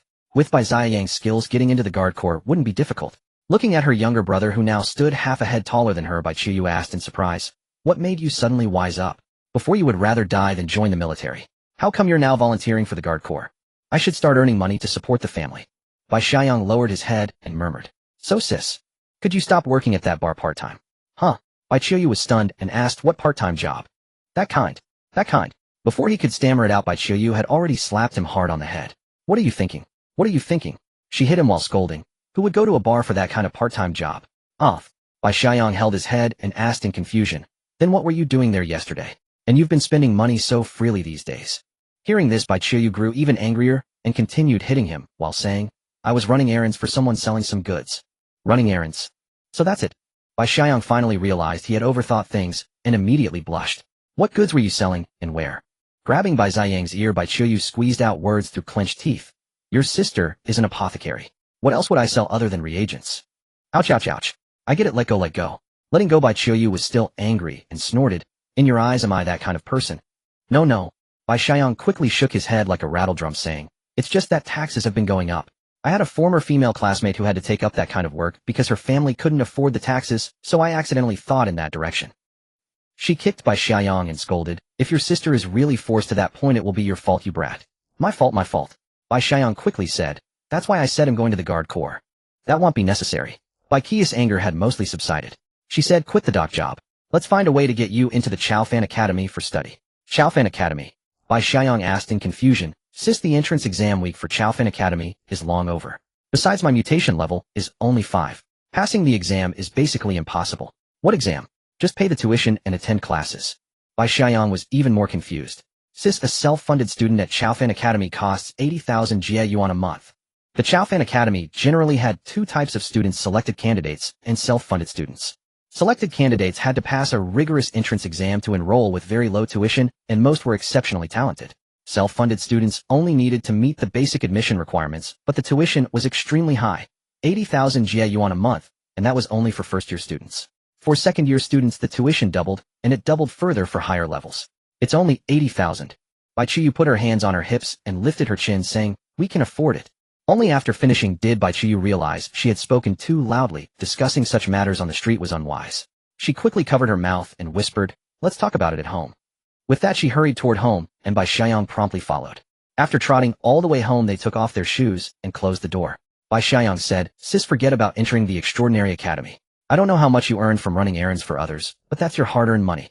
I don't want to burden you too much. Joining the guard is fine. Turning around, Bai Qiuyu curled her lip and said, aren't you always shouting that the guard are the lackeys of the city lord's office oppressing the people, and that you don't want to go against your conscience? Bai Xiaoyang fell silent at her words. Seeing his reaction, Bai Qiuyu shook her head. With your stubborn nature, if you join the guard and can't harden your heart or bend your back, you'll be kicked out sooner or later. Moreover, do you think I'm sending you to the Extraordinary Academy just for you?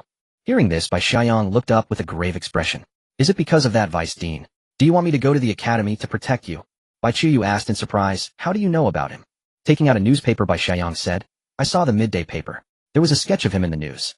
I remembered that he deliberately passed by our doorstep several times recently. Sis, has he been harassing you lately? As he spoke, he was already gnashing his teeth. The reason he had been worried enough to wait outside the Extraordinary Academy tonight was largely due to this. Taking a deep breath, Bai Qiuyu nodded. Clenching his fists, Bai Xiaoyang glared with fury, words squeezing through his teeth. They'll kill him sooner or later. Hey, hey, hey. You're too young to be talking about killing. Besides, with your current abilities, there's no way you could kill him, Bai Qiuyu said. We're just common folk at the bottom, now no match for those big shots. If you really want to avenge your sister, bury this grudge in your heart. Then settle down and enroll in the Extraordinary Academy. Study and train hard. Once you truly become a supernatural, I can rely on you. But the 80,000. Don't worry about the money anymore. I have a way. I can't tell you who, but your sister seems to have met a big shot. I'm doing business with him and the profits are high. Bai Xiaoyang frowned. Is it dangerous? There's always risk, but for now it seems manageable. Picking up the kettle, he poured 2 glasses of water. Bai Xiaoyang said, then next time I'll go with you for the transaction. Holding the glass, Bai Qiuyu pondered for a long time before saying, all right, but you can only wait outside. Nodding, Bai Xiaoyang downed the water in one gulp, wiped the droplets from his mouth, and said, then I'll do as you say and go to the Extraordinary Academy. From now on, I'll protect you on your way to work and keep that old man away from you. Looking at his earnest face, Bai Qiuyu couldn't help but laugh. Protect me. Just don't cause me any trouble. With that, she plopped down into a chair, placed the milk Director Jiang had given her on the table, tapped her fingers, and said, your sister's hungry. Go make dinner for me. Yes, ma'am. Bai Xiaoyang snapped his legs together and gave a mock salute before scurrying into the kitchen to start cooking. Resting her chin on her right hand, Bai Qiuyu watched Bai Ziyang's flustered figure and couldn't help but smile. Her reason for sending Bai Xiaoyang to the Extraordinary Academy wasn't for her brother to protect her. On the contrary, she wanted to protect him. From the news article Falcon had published in the newspaper today, Bai Qiyu had a premonition that staying in the Extraordinary Academy would lead to increasing conflict with Lu Meng. The other party could probably guess that the news was more or less related to Bai Qiyu. Maybe Lu Meng wouldn't dare do anything outrageous in the short term, but once the storm passed he certainly wouldn't let Bai Qiyu go. By then Bai Qiyu might have already become a full researcher with Falcon's help, and she could rely on Director Jiang. She was afraid that Lu Meng would target her brother to pressure her. If Bai Xiaoxu stayed at Jihadok or joined the guard, given Lu Meng's status and connections, harming him would be as easy as turning his hand. But if Bai Xiaoxu entered the Extraordinary Academy, Lu Meng would be somewhat deterred. The academy valued its students highly. The female student half a year ago was only harmed after dropping out. If she had stayed in the academy, Lu Meng might not have acted so easily. Moreover, keeping Bai Xiaoxu close by meant that if something truly happened, Bai Qiyu could promptly seek help from Falcon. She believed that Falcon, who had gone to great lengths to help her become a full researcher, wouldn't stand by and watch her get into trouble. So if she asked for help, Falcon probably wouldn't refuse, though it might mean she'd have to take on more tasks for him. Of course, no matter what, Lu Meng was still the vice dean of the Extraordinary Academy. He could still find other ways to make things difficult for Bai Xiaoxu as a student. It would then depend on whether Bai Xiaoxu could endure it. For better or worse, he had to grit his teeth and get through it. 1,000 thoughts flashing through her mind, Bai Qiyu noticed Bai Xiaoxu was already stir-frying. Hey, you cut up a whole pound of cured meat. You wasteful son of a... Outer City, Liujian District. He Xiaoxu, with his curly hair, put on his gauntlets, clenched his fists, and swung hard, striking a tree trunk as thick as a waist. The leaves did not stir. Burst! He Xiaoxu suddenly shouted, and the surface of the trunk split open with a crack. What caused the trunk to split was not his voice, but the infrasound gauntlets on his hands. The gauntlets emitted infrasound through voice activation. He Xiaoxu had set the trigger word to burst. So in combat mode, once the gauntlets detected him shouting burst, they would immediately release infrasound. However, although the gauntlets were infrasound weapons, that didn't mean they could only release infrasound. Infrasound refers to sound vibrations below 20 Hz inaudible to the human ear. The Mountain Bull gauntlets could release sound waves above 20 Hz, even ultrasonic waves, but that would consume more energy. Thus the gauntlets primarily used infrasound, but when encountering objects with a higher natural frequency, they could adjust to release higher frequency waves. For instance, the tree before them had a natural frequency exceeding 20 Hz. Not bad. It seems Liu Yi said to He Xiaoxu via Mountain Bull. The amplitude of the gauntlets can also be adjusted. So if you encounter an enemy and don't need to kill them, you can use a low-amplitude infrasound attack, which will only cause internal injuries without killing them. Okay, deactivate combat mode. After saying this to Mountain Bull, He Xiaoxu removed the gauntlets and smiled. This weapon is really powerful. I feel like I could even fight against supernaturals. You're overthinking it, Liu Yi said through the gloves. Transcendence aren't just about brute strength and powerful attacks. When you encounter one, you'll realize you won't even have a chance to use your gloves. No need to be so discouraging, is there? Folding the gloves and tucking them into his chest, He Xiaoxu picked up a backpack and walked toward the partition wall to the west. He needed to deliver the goods next. The transaction time is 9 in the morning. Location is partition wall 67, Liu Yi said. I gave you all the details about the other party last night. Just follow the plan and proceed with the transaction. With the backpack on, He Xiaoxu said, all right, but there's still an hour and a half until the transaction. They'll go drop off something for a friend first. He Xiaoxu had a childhood friend named Lin Lang, a chubby fellow. In the past, they used to go scavenging together outside the city, but over a month ago Lin Lang responded to the recruitment and joined the garrison force stationed at partition wall 67. The outer city of Jiyuan City was divided into 12 districts. Correspondingly, there were 12 partition walls. The naming of the partition walls was simple. For example, the wall between District 1 and District 2 was called Wall 12. By this logic, the 12 walls were coded as 12, 23, 34, 45, 56, 67, 78, 89, 90, 101, 112, and 121.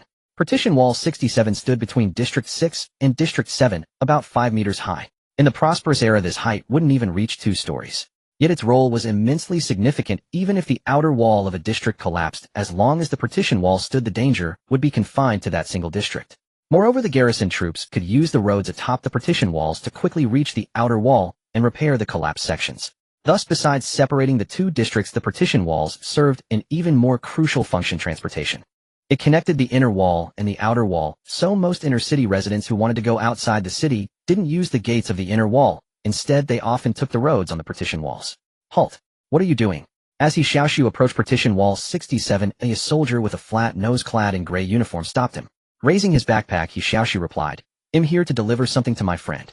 The flat-nosed soldier standing atop the wall looked down and asked, to whom? What are you delivering? Lin Lang. He seems to be in the 3rd squad. He Xiaoxu opened the backpack and said, the weather's getting cold. His family asked me to bring him some clothes. The flat-nosed soldier descended the narrow stone steps, used his rifle to pry the backpack open further, and after checking and finding nothing of value, waved dismissively, "Go. All squads have tasks today. Come back another day." He Xiaoxu stepped closer, holding a folded banknote between two fingers, and smiled. "Just dropping off something, it won't take long." The flat-nosed soldier, seeing the banknote's color, 100 yuan denomination, hesitated, then snorted, "Fine, deliver it, and get out immediately. Don't let it happen again." As he reached out to take the money, a hoarse voice suddenly came from above the wall. "What's going on?" The flat-nosed soldier, startled, withdrew his hand, turned to look up, and saw their squad leader. Flustered, he explained, "Oh, squad leader. This kid says he wants to deliver clothes to a friend. I refused, and was about to send him away." Standing on the wall was a man in his 40s with a thick beard, clad in a dark yellow uniform. His face was cold, and his eyes held contempt as he looked at He Xiaoxu and the flat-nosed soldier. The outer city garrison had about 500 soldiers stationed at each partition wall, divided into 3 companies. Each company was split into 3 platoons, and each platoon into 3 squads. Squad leaders and above were all transferred from the inner city, while outer city residents could only serve as ordinary soldiers, at most as deputy squad leaders. So this bearded man was from the inner city. "Let him come up," the bearded man said, staring coldly at He Xiaoxu. The flat-nosed soldier dared not delay, forgot about the money, and urged He Xiaoxu, "Quick, go up." He Xiaoxu glanced up at the bearded man, secured his backpack, and climbed the narrow stone steps. When he reached the top of the wall, the bearded man held a piece of paper and asked in an authoritative tone, "What's your name and identity code?" Everyone in Gun City had an identity code, including outer city residents. He Xiaoxu 150175. He Xiaoxu answered while observing his surroundings. Though the partition wall was not tall, it was nearly 4 meters wide, enough even for a dog cart to run on. Turning his head, he spotted Lin Lang. A slightly chubby figure in gray uniform, Lin Lang was not far away, carrying stones with another person. He looked up, surprised to see He Xiaoxu, but with his superior nearby, he dared not greet him. "Good. 150175, partition wall 67, is under urgent repair. You are hereby conscripted for labor. 30 GUN per day. Any objection?" The bearded man recorded the identity code and stared coldly at He Xiaoxu. "Huh." He Xiaoxu was stunned. "I just came to deliver something." The bearded man's face darkened. "Do you want to defy the garrison, oi?" This. He Xiaoxu felt a headache coming on. If he was conscripted, how could he receive the supplies from the inner city later? As he was worrying, his peripheral vision caught sight of a short, youthful-faced man standing next to Lin Lang. Wine merchant Han Li. Last night Liu Yi had shown He Xiaoxu Han Li's photo through the Falcon's projection, so he recognized him instantly. Why was he here? The transaction time was supposed to be 9 o'clock, wasn't it? And more strangely, why was he wearing worn-out clothes and carrying stones with these people? "Are you deaf?" The bearded man's voice interrupted He Xiaoxu's thoughts. He scratched his head and replied, "All right, I have no objections." The bearded man snorted. "Smart move, outer city scum. Go carry stones over there." He then turned to Lin Lang, who was not far away, and shouted, "Fatty, you're in charge of supervising this kid." "Yes, sir." Lin Lang quickly saluted. Having arranged, He Xiaoxu, the bearded man, took the paper and descended the inner stone steps to rest in the compartment below. The partition walls had hollow spaces inside, used for soldiers' quarters and equipment storage. "Curly, what are you doing here?" After the bearded man left, Lin Lang approached He Xiaoxu and whispered, "They've been grabbing laborers these past 2 days. Why did you have to show up now?" He Xiaoxu shrugged and handed him the backpack. "I didn't know. I just came to bring you some clothes. The weather's turning cold and your parents are worried you'll freeze." Taking the backpack, Lin Lang sighed. "Forget it. You'll stay with me today. They'll try to make sure you don't have to come tomorrow." He Xiaoxu laughed heartily, unbothered. He hadn't been scavenging outside much lately, was already proficient with the gloves, and had nothing pressing except receiving supplies from the inner city. Carrying stones for a few days here wasn't so bad. It would even let him escape the tyranny of homework. Patting Lin Lang on the shoulder, He Xiaoxu stepped past him and walked toward Han Li, who stood behind. Han Li, in old clothes, was dismantling stones. Sensing someone approaching, he looked up with a puzzled expression. He Xiaoxu extended his hand, grinning. "Hello, wine merchant. Pleased to meet you. Am adventurer." "An adventurer?"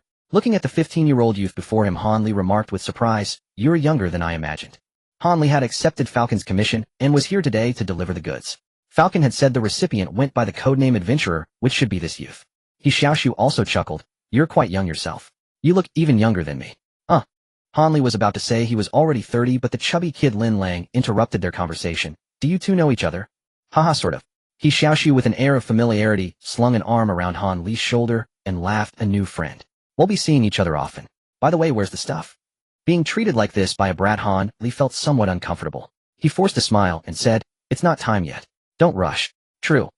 Not far away, a dark-faced soldier shouted, "What's all the mumbling about? Get to work." Lin Lang, not daring to delay, said to He Xiaoxu and Han Li, "Hurry up and unload the stones from the cart.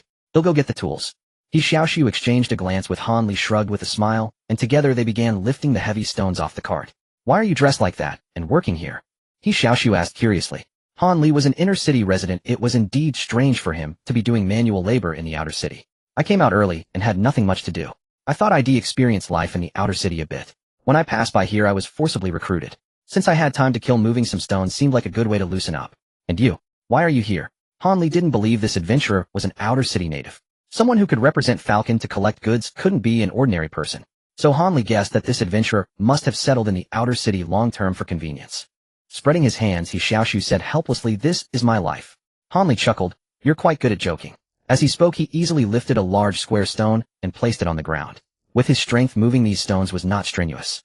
He Xiaoxu was about to reply, "It's not a joke," but thought better of it. Let him think what he wants. He continued, "When you were forcibly recruited, didn't you have to report your ID code? Didn't he find out you're from the inner city?"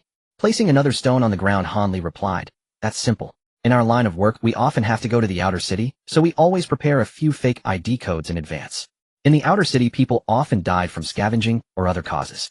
Normally, a death required canceling the ID code. But people like Han Li could use connections to buy the identity information of the deceased, using it for smuggling in the outer city. Pretty meticulous." He Xiaoxu gave a thumbs up, then asked while moving stones, "How will the handover happen later? There are too many people here. My people will bring it over. When it arrives, I'll take you there." "Deal." Just as they were discussing, Lin Lang returned from the tool shed with several trowels, a bucket of water, and an empty bucket. "Curly, go get a portion of beast blood gel. And you go grab a bag of waste stone powder." Lin Lang was eager to finish the work, so his tone was urgent as he directed He Xiaoxu and Han Li. He Xiaoxu naturally followed Lin Lang's orders. Han Li, thinking he was here to experience life, didn't make a fuss, and also did as he was told. Pour the beast blood gel and waste stone powder into the empty bucket. Lin Lang placed the empty bucket between them, added some water, and said the ratio is 1:10. The so-called beast blood gel was refined from the blood of a special mutated beast. It was extremely sticky, and when mixed with waste stone powder, it could be used as a building material. This material was called blood mud, mostly used for masonry, much like cement in the prosperous era. Jiuan City was small, lacking clay resources and sufficient limestone, so it couldn't mass-produce bricks and cement like in the prosperous era. Thus, they had to find another way, extensively farming special mutated beasts and extracting materials from their blood. As for waste stone powder, it was made by crushing the concrete from buildings left over from the prosperous era and grinding it into a fine powder to serve as an aggregate. "It's mixed. You guys stack the stones and I'll lay the mortar," Lin Lang said as he used a trowel to scoop up blood mud and spread it on the wall, first patching up some damaged spots. "Pretty skilled." He Xiaoxu teased, "You could go build houses for people." Lin Lang wiped the sweat from his forehead and said, "I've done nothing else for the past 2 days but lay bricks. How could I not be skilled?" Han Li stacked a few stones in a row and asked, "Judging by the setup, this doesn't seem like just simple repairs. Are you reinforcing it?" "How would I know?" Lin Lang applied blood mud to the stacked stones and complained, "We soldiers just have to follow orders. If we ask too many questions, we'll get the lash." He Xiaoxu stacked the second layer and said, "So being a soldier is pretty tough. It's not as free as scavenging." "Yeah." Lin Lang had endured a lot in his month as a soldier. He sighed, "Compared to scavenging, the only good thing about being a soldier is the stable income. 100 Jie yuan a day. It's only slightly better than working in the public fields." 100 Jie yuan a day. Han Li, an inner city resident, was surprised. The outer city resident's income wasn't much lower than that of the inner city. In the inner city, doing manual labor earned about 1 or 200 Jie yuan a day. But as a smuggler, Han Li quickly realized it wasn't comparable at all because the prices in the inner and outer cities were vastly different. For example, grains like rice and wheat cost at least 5 times more in the inner city, and meat was over 10 times more. Even though the food was grown by the outer city residents, they couldn't afford it themselves. "Hey, what are you muttering about?" A dark-faced soldier suddenly strode over. His cold triangular eyes fixed on Lin Lang and the other two, and he said coldly, "Still have time to chat while on duty." Seeing the dark-faced soldier, Lin Lang stammered, "Sorry, Vice Squad Leader. We didn't mean to. We'll get back to work right away." But the dark-faced man ignored him. His large hand grabbed Lin Lang by the head, glared at him, and said, "Since you're so idle, you can finish my task too. Can you do that?" He emphasized the last few words, clearly threatening. Lin Lang had always been somewhat afraid of this Vice Squad Leader. Hearing that the man wanted to dump his task on him, he didn't dare refuse outright, but he knew he couldn't finish it. He was extremely conflicted. But what? The dark-faced man bared his teeth in a grimace, increasing the pressure of his hand, cruelly squeezing Lin Lang's head, intending to teach the fat kid a lesson first. "But you're too ugly. We refuse." It was He Xiaoxu who spoke. He grabbed the dark-faced man's arm and forcefully lifted it bit by bit. The dark-faced man turned his head to look at He Xiaoxu, enraged. "You lowlife, how dare you lay a hand on a garrison soldier?" Slap. Before he could finish, a heavy slap from the other side stunned him. On the other side, Han Li rubbed his palm and said indifferently to the dark-faced man, "I'm tired of this life experience game. From now on you'll finish my task as well. You dare to strike me?" The dark-faced man covered his cheek, staring at Han Li in disbelief. In the outer city, the position of deputy squad leader in the garrison was already a lofty status, one of the highest ranks an outer city dweller could attain. Thus the dark-faced man had long believed himself distinct from the common rabble. Those were mere plebeians, while he was an aristocrat among the outer city folk. Now a mere lowlife dared to hit him. An unprecedented humiliation. "He'll kill you," the dark-faced man roared, lunging at Han Li. But Han Li merely sidestepped to the left, causing the man to lose his target, and with his balance compromised, crash face first onto the ground in a clumsy sprawl. Planting his foot on the dark-faced man's back, Han Li looked down at him and said, "It's not just me. You'll also handle the work tasks for my two friends here." "He'll fuck your mother," the dark-faced man cursed loudly, bracing his hands on the ground to rise. But as he lifted himself halfway, Han Li's right foot suddenly pressed down, pinning him firmly to the ground once more. Bending over, Han Li said coldly, "Were you cursing at me just now? So what if I curse you, you little bastard?" "He'll fuck your..." Before the dark-faced man could finish, Han Li lifted his foot and stamped it onto his mouth, his expression darkening. "Are all outer city dwellers as uncouth as you?" In truth, even Han Li harbored a disdain for outer city folk, a subtle influence passed down over decades across 2 or 3 generations, a sentiment shared by most inner city residents. However, given his involvement in smuggling between the inner and outer cities, Han Li had interacted with many outer city dwellers and thus rarely revealed this bias. Yet when faced with someone as repulsive as the dark-faced man, he had no qualms about expressing his contempt. He Xiaoxu watched Han Li discipline the man with evident approval. Rubbing the back of his head, he glanced around and asked, "Isn't this a bit too conspicuous?"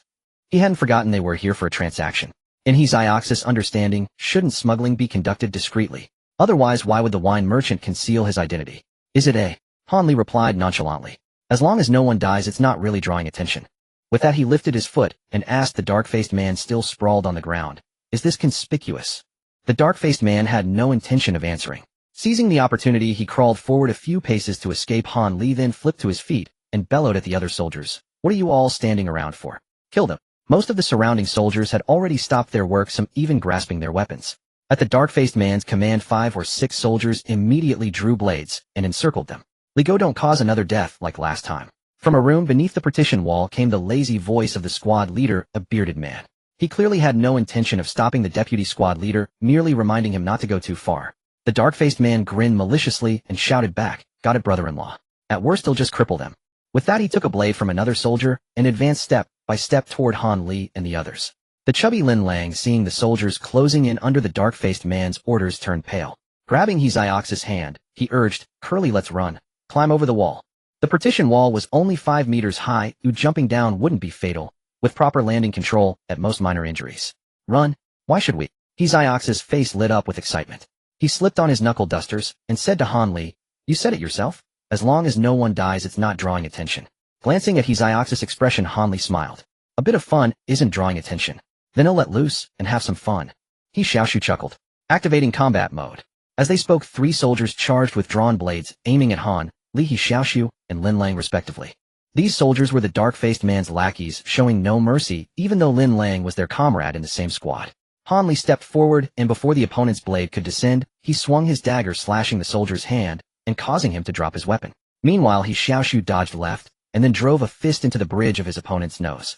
He hadn't even used his knuckle dusters before the soldier collapsed, clutching his nose and groaning in pain. At present, He Xiaoxu had been injected with 3 types of basic potions: agility, dodge, and sound perception, while the sprint potion had been given to Black Loach.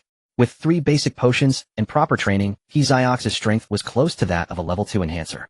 However, since he hadn't taken the enhancer rank exam, he couldn't officially be called a level 2 enhancer. Enhancer levels were typically determined through specialized exams, but there were also common and formal methods of classification. Under normal circumstances, with proper absorption of the enhancement potion and adequate physical fitness, injecting 1 basic enhancement potion broadly qualified someone as a level 1 enhancer. Injecting 3 basic potions made one a level 2 enhancer, 1 intermediate potion level 3, 3 intermediate potions level 4, 1 advanced potion level 5, 3 advanced potions level 6, 1 special grade potion level 7, 3 special grade potions level 8, and achieving peak comprehensive ability qualified 1 as a level 9 enhancer. Of course, these were all extremely rough classifications. Some individuals might remain at level 1 even after injecting an intermediate potion, while others could reach level 3 or even level 4 with just basic potions. There were even those who could overpower enhancers without taking any enhancement potions at all. Ultimately, enhancement potions merely fortified various physical attributes: strength, speed, agility, reaction time, body toughness, vision, hearing, concentration, and so on. Typically only when one's comprehensive abilities reached the level 5 enhancer threshold were they suitable for further injection of transcendent potions. He Xiaoxu, barely a level 2 enhancer, had no trouble overwhelming these ordinary garrison soldiers. After dealing with his attacker, He Xiaoxu turned to see Lin Lang using a bucket to fend off a soldier's blade. He Xiaoxu quickly reached out and grabbed the enemy's arm. Smiling as he stared at the armed soldier, He Xiaoxu opened his mouth and softly uttered, "Burst." In an instant, the soldier felt as if his arm had been crushed by a sledgehammer, and he screamed in agony. He released his blade and collapsed to his knees, utterly limp. Releasing the soldier's arm, He Xiaoxu turned to face the other charging soldiers, clenched his right fist in its knuckle duster, and laughed heartily. "Come on. Charge." The dark-faced man Li Go commanded his remaining subordinates to continue their assault, while he himself advanced slowly. He was waiting for an opportunity to strike. If the three youths before him revealed any flaw during the scuffle, he would not hesitate to hack them down. Han Li casually kicked the soldier away, then tucked his knife back. He had realized that these foes were far too weak to warrant his full strength. To prolong the amusement, he decided to fight unarmed. As he engaged, he would occasionally glance at the adventurer, curious to gauge the true extent of his abilities. He Xiaoxu, on the other hand, had completely unleashed himself. Given his underage physique, he was at a disadvantage against these burly soldiers. However, having been injected with agility and dodge serums, he could easily avoid direct confrontation. By maneuvering to the enemy's flank or rear, he would deliver a devastating punch with each blow. Moreover, the auditory enhancement serum had sharpened his hearing. He could pinpoint the location of everyone around him through sound, and when an enemy launched an attack at Lin Lang, he could swiftly intervene to prevent her from being harmed. Die! Just as He Xiaoxu pinned a sword-wielding soldier to the ground, the dark-faced man, who had been lying in wait nearby, seized the moment and charged at He Xiaoxu with a slash. "Watch out!" Lin Lang, holding an iron bucket, cried out in alarm, but she was too far away to rescue him. Han Li also sensed the adventurer's peril and reached out to pull He Xiaoxu aside. Unexpectedly, He Xiaoxu did not dodge, but instead laughed and dashed straight toward the dark-faced man Li Go. Han Li's eyes widened in surprise. At this distance, even he would find it difficult to evade. If the adventurer were hit by that blade, he would be either dead or severely wounded. After all, even an enhanced was merely a cut above ordinary humans, though a sharp machete striking a physique-enhanced individual could still prove fatal. In an instant, the distance between them closed, and Li Go's machete descended toward He Xiaoxu's shoulder, almost upon him. But just as He Xiaoxu extended his fist before it could reach Li Go, he suddenly shouted, "Boom!" In that moment, Li Go was struck as if by a massive blow. His mind fell into chaos, and he lost consciousness. Simultaneously, his right hand convulsed violently, losing all strength, and the blade slipped from his grip. After unleashing the infrasound wave, He Xiaoxu followed up with a punch that slammed squarely into Li Go's face. The dark-faced man Li Go was sent flying backward, tumbling once in midair, before crashing to the ground unconscious. Glancing at the fallen man, and then at the adventurer, Han Li felt his horizons broadened. For a moment, he had the illusion that the adventurer's fist had not yet struck the dark-faced man, yet the latter had already suffered severe damage, losing all resistance. And that dark-faced man was no weakling. He seemed to possess the strength of a first-level enhanced. Yet after taking one punch from the adventurer, he had been knocked out cold. Clearly the force behind that punch was nothing extraordinary. What a thrill. He Xiaoxu laughed heartily, then turned to the remaining soldiers standing and shouted, "Come on, keep going." But the soldiers, seeing their deputy squad leader knocked out, had lost all desire to fight. Gripping their blades, they retreated step by step. As for the other ordinary people who had been dragged in as laborers, they had long retreated to a safe distance. Just then the squad leader with a thick beard emerged from the room below the partition wall. He glanced at the unconscious Li Go, frowned, and glared at the nearest soldier with a flat nose, demanding angrily, "What happened?" It was those two. The flat-nosed soldier pointed at Han Li, and He Xiaoxu, his voice trembling. "They knocked out the deputy squad leader." "Useless," the bearded man roared. "Two commoners trounced you like this, and you still dare to call yourselves my soldiers under Sun Shu."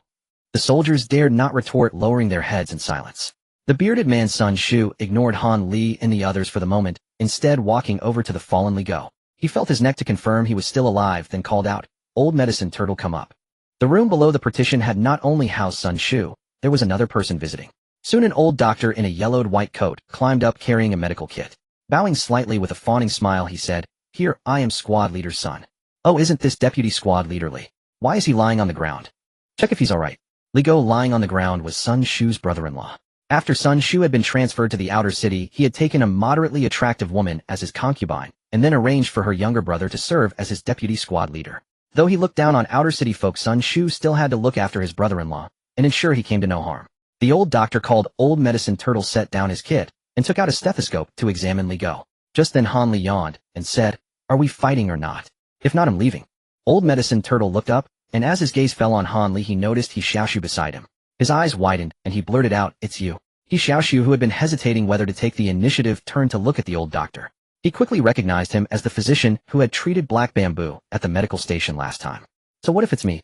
After a moment's hesitation, Old Medicine Turtle pointed at He Xiaoxu and whispered to the bearded Sun Shu, "Squad leader Sun, this person seems to be from the inner city, doesn't he?"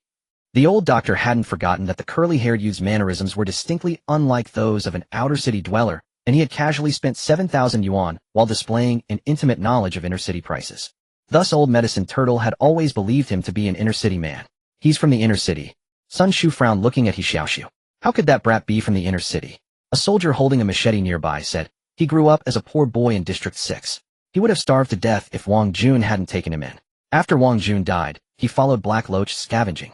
This soldier clearly knew He Xiaoxu well. Old Medicine Turtle was momentarily stunned, then grew furious. "So that kid was bluffing me last time." Remembering how he had been cheated out of nearly 1,000 yuan, his rage intensified. "Tend to your patient. These little bastards aren't going anywhere today." The bearded Sun Shu picked up a machete, twisted his neck, and advanced step by step, the blade scraping against the ground with a grating sound. He was a second-level enhanced, and dealing with 3 half-grown kids was nothing more than a trivial matter. But just as he thought that the curly-haired He Xiaoxu suddenly darted forward. With the agility and dodge serums in his system, his burst speed was remarkable. Sun Shu quickly gripped his machete and swung it horizontally. Yet at that very moment, the youthful-faced Han Li had somehow appeared behind him. He pressed his palm against Sun Shu's head and slammed him to the ground with a violent thud, nearly breaking his nose bridge. Han Li was a 5th-level enhanced, having been injected with a high-grade agility serum. Once he got serious, there was no suspense. "Hey, why did you steal my opponent?" He Xiaoxu complained, unhappy that Han Li had intervened. Releasing his grip, Han Li kicked Sun Shu in the abdomen, sending him flying several meters, and said to He Xiaoxu, "Time's almost up. Let's end this quickly." Just as he spoke, a dozen well-equipped soldiers approached from the distance, led by a tall officer in a light yellow uniform. Sun Shu, his face covered in blood, scrambled to his feet. Upon seeing the tall officer, his expression brightened, and he said, "Platoon leader, these 2 rioters attacked the garrison." Before he could finish, the tall officer walked past him, approached Han Li, shook his head with a smile, and said, "Boss, you've gone a bit too far this time." "Big brother." Sun Shu's eyes widened in disbelief upon hearing the platoon leader address that youthful boy as Big Brother. How could this be? Just moments ago, when that young boy recited his identity code, it was clearly the code of an outer city dweller. Sun Shu had also cross-checked the rosters of the 6th and 7th districts in the room beneath the partition wall. All the laborers conscripted today matched their names perfectly. Yet why would the platoon leader call this impoverished outer city youth Big Brother? Not bad, at least no one was killed. Han Li patted Lin Lang, who stood beside him, then pointed at the dark-faced man lying on the ground, and said to the tall officer, "It's mainly because this guy offended my friend's brother. I just taught him a lesson." Lin Lang stared blankly, utterly bewildered by the turn of events. Glancing at the several soldiers lying on the ground, the tall officer smiled wryly. "All right, I'll handle it." He then looked at Lin Lang and nodded slightly. "This little brother will be under my care." "That's good." Han Li tapped the tall officer's chest with the back of his hand and asked in a low voice, "Where's the stuff?" "It's ready." The tall officer straightened up and pointed behind him. "Come, I'll take you there." Turning to the adventurer, Han Li said, "Shall we go?" "Let's go." He Xiaoxu laughed. He then followed Han Li and the tall officer along the partition wall toward the inner city. Before leaving, He Xiaoxu patted Lin Lang's arm and said, "Wait here, I'll find you later." Watching He Xiaoxu walk away with the garrison platoon leader, Lin Lang only then realized when did this curly hair forge such a deep connection with the garrison officers. While he was lost in thought, another well-equipped officer approached and asked Lin Lang with a smile, "Little brother, are you from the 3rd squad of the 2nd platoon?" Lin Lang instinctively straightened his back and replied nervously, "Yes, sir." He recognized the man as the deputy platoon leader of the 2nd platoon. "No need to be nervous." The deputy platoon leader patted Lin Lang's shoulder. "Starting today, you are the squad leader of the 3rd squad." "Yes." "Oh." Lin Lang was stunned. This isn't appropriate." "Why wouldn't it be?" The deputy platoon leader pointed at the dark-faced man lying on the ground. "Do you think he became squad leader by chance? These are the rules of the garrison." With that, the deputy platoon leader walked over to the bewildered bearded Sun Shu, pressed hard on his shoulder, and said indifferently, "The outer wall defense line is short a courageous squad leader. You're it."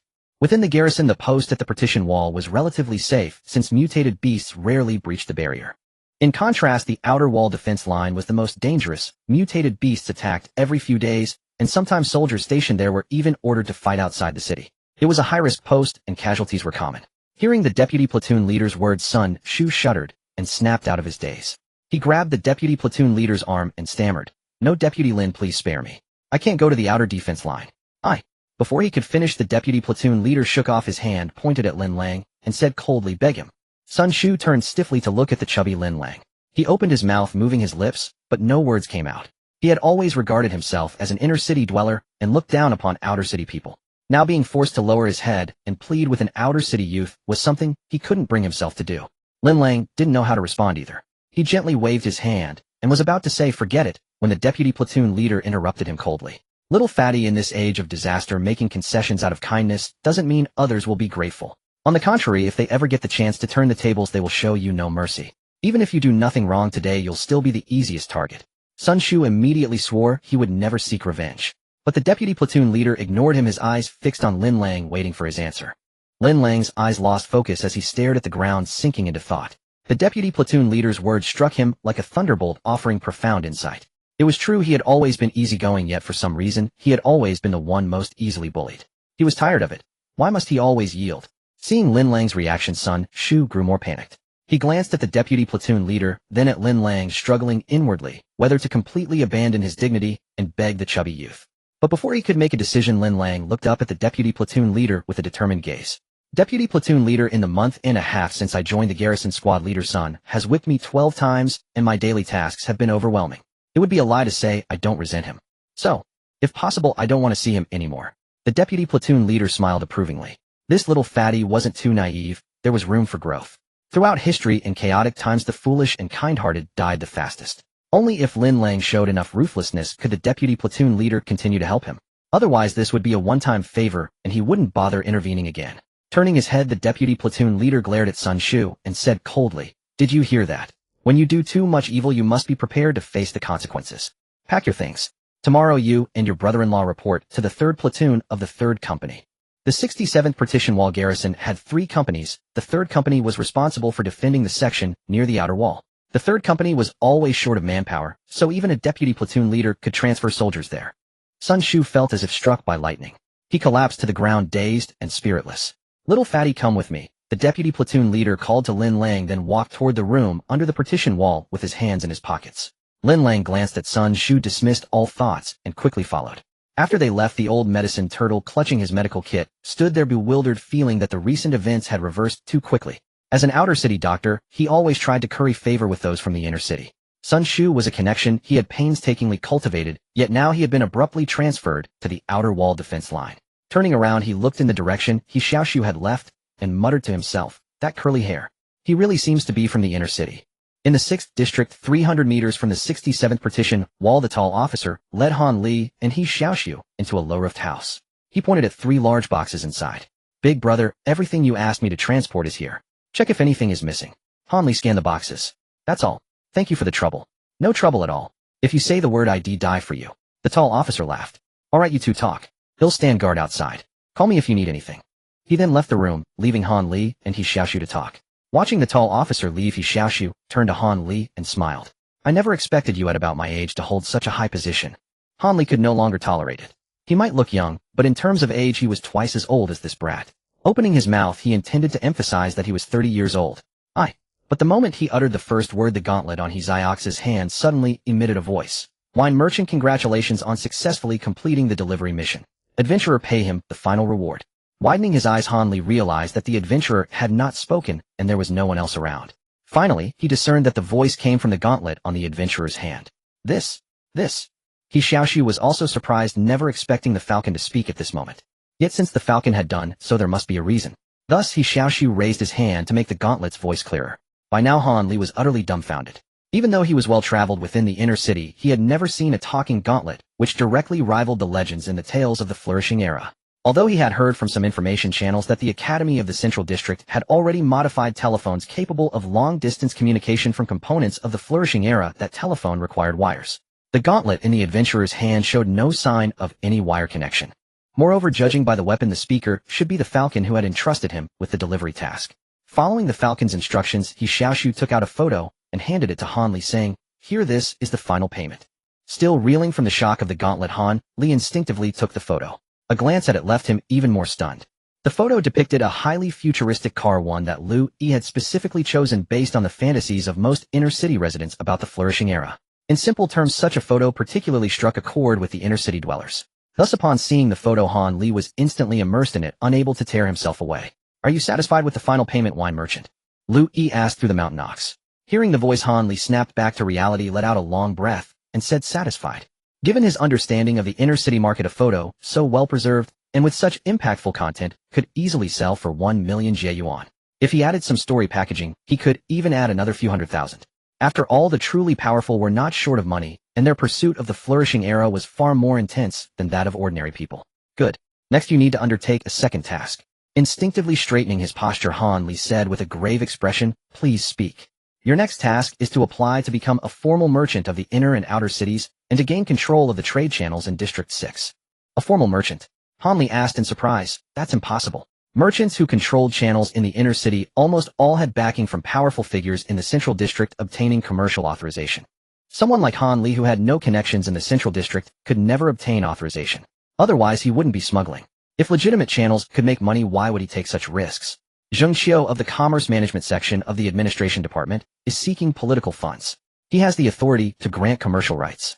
You can visit him in 2 days to seek a partnership. Zheng Xiao. Han Li thought carefully before recalling the man. It was said that unlike officials from prominent families, Zheng Xiao had no background. He had entered the Administration Bureau as an official after graduating second in his class from the Central Administration Academy. Starting from the most menial tasks, he had worked hard step by step until now finally becoming a clerk in the Commerce Management Section. It was said that besides his outstanding administrative skills, he was particularly adept at building relationships and had befriended many young masters from prominent families. But nowadays, the Administration Bureau required not only connections, but also money. This money was used not only for greasing the wheels, but also to expand political influence. In a city like Jiuan City, with a population of less than 200,000, official positions were limited, especially the higher ones, which were increasingly difficult to secure. However, Han Li's knowledge of political affairs was limited. After hearing the Falcon mention this person, he asked, "But I've never even met him. Wouldn't a sudden visit be inappropriate?" "It won't be a sudden visit." Liu Yi spoke through the gauntlet. "Zheng Xiao has a cousin who is a regular at your Black Iron Bar. His home is not far from your place. If you leverage the connection with his cousin, you can meet him." Upon hearing this, Han Li frowned and fell into deep thought. Clearly, this was an excellent opportunity. Han Li had long wanted to shed his smuggling identity as the risks were too great. But he was not in control. Many brothers relied on this line of work to make a living. If he could truly use this chance to embark on a legitimate business path, it would be ideal. But, as a clerk, the political funds he needs must be substantial. With my assets, it's hard to catch his eye. Han Li voiced his concern. "Don't worry about the funds. If needed, I can advance them for you. Also, you can give him a gift." "Adventurer." At the Falcon's words, He Xiaoxu took another notebook from his pocket and handed it to him. Han Li took the notebook with a puzzled expression, flipped it open, and skimmed through it. He gasped. This is the dirt on several of Zheng Xiao's political rivals, including evidence of past crimes. Liu Yi added, "The reason Zheng Xiao is seeking political funds is that a deputy section chief position in the Commerce Management Section is about to open up. He wants to secure that spot, and this dossier will be enough to undermine his rivals." Looking at the notebook in his hand once more, Han Li felt a chill in his heart. If these materials were genuine, they would be an immense gift for Zheng Xiao. "You don't have to accept this task immediately. Take the dossier back and think it over carefully. If you decide, leave me a message at the telegraph office, and he'll tell you what to do next." Closing the notebook, Han Li pondered with a grave expression for a long time before finally saying, "He'll go back and think it over. All right." After uttering the last word, the gauntlet fell silent. He Xiaoxu lowered his right hand, which held the gauntlet, and extended his left hand, smiling. "So, wine merchant, a pleasant cooperation." Somewhat distracted, Han Li took a second to react before shaking hands and replying, "Pleasant cooperation." Then He Xiaoxu pulled the wooden cart given by the tall officer loaded with 3 wooden crates and left. After a while, the tall officer entered the low house and lowered his voice, asking, "Boss, should we send someone to follow him?" Han Li, who was deep in thought, immediately waved his hand and said, "Absolutely not. That person is someone we cannot afford to offend." The Falcon, who could dig up dirt on inner-city officials, was not someone Han Li dared to provoke. However, the tall officer mistakenly thought he was referring to He Xiaoxu and silently noted the curly-haired young man. "All right." Han Li suddenly slapped his thigh. The tall officer asked, "What's up, boss?" "Damn it, I still haven't told that kid that I'm 30 years old." He Xiaoxu pushed the wooden cart home leisurely along the way. "Well, any followers?" Liu Yi answered through the mountain ox, "None." At that moment, the Falcon was observing from above. If Han Li had sent anyone to trail them, he would have spotted it immediately. But evidently Han Li was clever enough not to make such a minor mistake. After a smooth journey home, He Xiaoxu carried all the wooden crates inside. Brother, are these the supplies for the trade? Alin, wearing glasses and with a fair face, looked at the crates with curiosity. This batch of supplies is worth nearly 1,000,000 jie yuan in the inner city. In our outer city, even 10 million might not buy it. He Xiaoxu said as he pried open a crate and took out the neatly packed items. Though the amount of supplies brought out this time was not large, they were all things that could only be produced in the inner city, including various medicines, chemical materials, lab equipment, copper wire batteries, and so on. Although He Xiaoxu and his group could obtain plenty of copper wire left over from the prosperous era through scavenging, the problem was that after more than 500 years of oxidation, it could not be used directly and had to be smelted anew. Given Liu Yi's current situation, he could not carry out the smelting. Only the copper smelting workshops in the inner city of Jiyuan City had the conditions for smelting. After taking out a few vials of medicine from the crate, He Xiaoxu stood up and said to Alin, "Alin, please inventory all these supplies and make a list." Okay. Alin took out a small notebook and was about to start recording item by item. Seeing He Xiaoxu about to go out again, he asked, "Brother, where are you off to now?" "I'm going to the 67th partition wall again. The garrison hasn't paid me today's wages yet." "What wages?" Alin was puzzled. Liu Yi said through the mountain ox, "Ignore him. He did less than 20 minutes of hard labor, yet he has the nerve to ask for wages." Rubbing his nose, He Xiaoxu chuckled. "Even a little is money." With that, he handed the supplies over to Alin and headed out again. Of course, asking for wages at the 67th partition wall was just a joke. What He Xiaoxu really intended to do was deliver the enhancement potion to Lin Lang. He and Lin Lang had grown up together, sharing the same pair of pants. Now that He Xiaoxu had some skills, it was only natural that he looked after his good friend. Passing by a wheat field, He Xiaoxu saw many people already harvesting. "Uncle Shui, isn't the harvest festival still a month away? Why are you harvesting so soon?" He Xiaoxu pinched a plump ear of wheat and called out to a short, half-gray-haired, dark-skinned old man not far away. The old man, called Uncle Shui, straightened up, raised his right hand, holding the sickle, wiped the sweat with his arm and grinned. "It's been moved up. Besides, the rains were good this year, so the crops have grown faster than usual. It's not too early to harvest now." As he spoke, Uncle Shui slowly walked over and lowered his voice to He Xiaoxu. "Curly, from today on, the wages for the public farmland have been raised to 80. If you hard-working lads put in some effort, you could even earn 100. Take my advice, stop scavenging. It's too dangerous. Just stick to farming honestly." This Uncle Shui used to live near He Xiaoxu's family, so they had a decent relationship. After the 6th district was attacked 2 years ago, they had moved closer to the inner city, so he still didn't know about He Xiaoxu's recent situation. He Xiaoxu gave an awkward smile. "Well, Uncle Shui, I've been doing pretty well with scavenging lately. That's just a few days of good luck." Uncle Shui interrupted him, speaking earnestly. "Scavenging outside the city is risking your life for money. Sometimes you get lucky and earn a few hundred jie yuan. That's fine. But if you're unlucky, the entry and exit fees alone will be hard to bear. And if you're even more unlucky, you might lose your life. That's a huge loss. Let me tell you, take old G from next door. He used to make a lot scavenging, walking around with his chin so high it nearly touched the sky. But what happened? He went out scavenging last week and never came back. Just gone. So take my advice, son. Now that you've earned some money, quit while you're ahead." "Ah, yes. Yes." He Xiaoxu nodded with a forced smile and replied, "I'll think it over carefully. Thanks for the warning, Uncle Shui. Think about it. I'm going back to work." Uncle Shui finished speaking, picked up his sickle, and continued harvesting in the wheat field. He Xiaoxu scratched his head, thinking that Uncle Shui did have a point.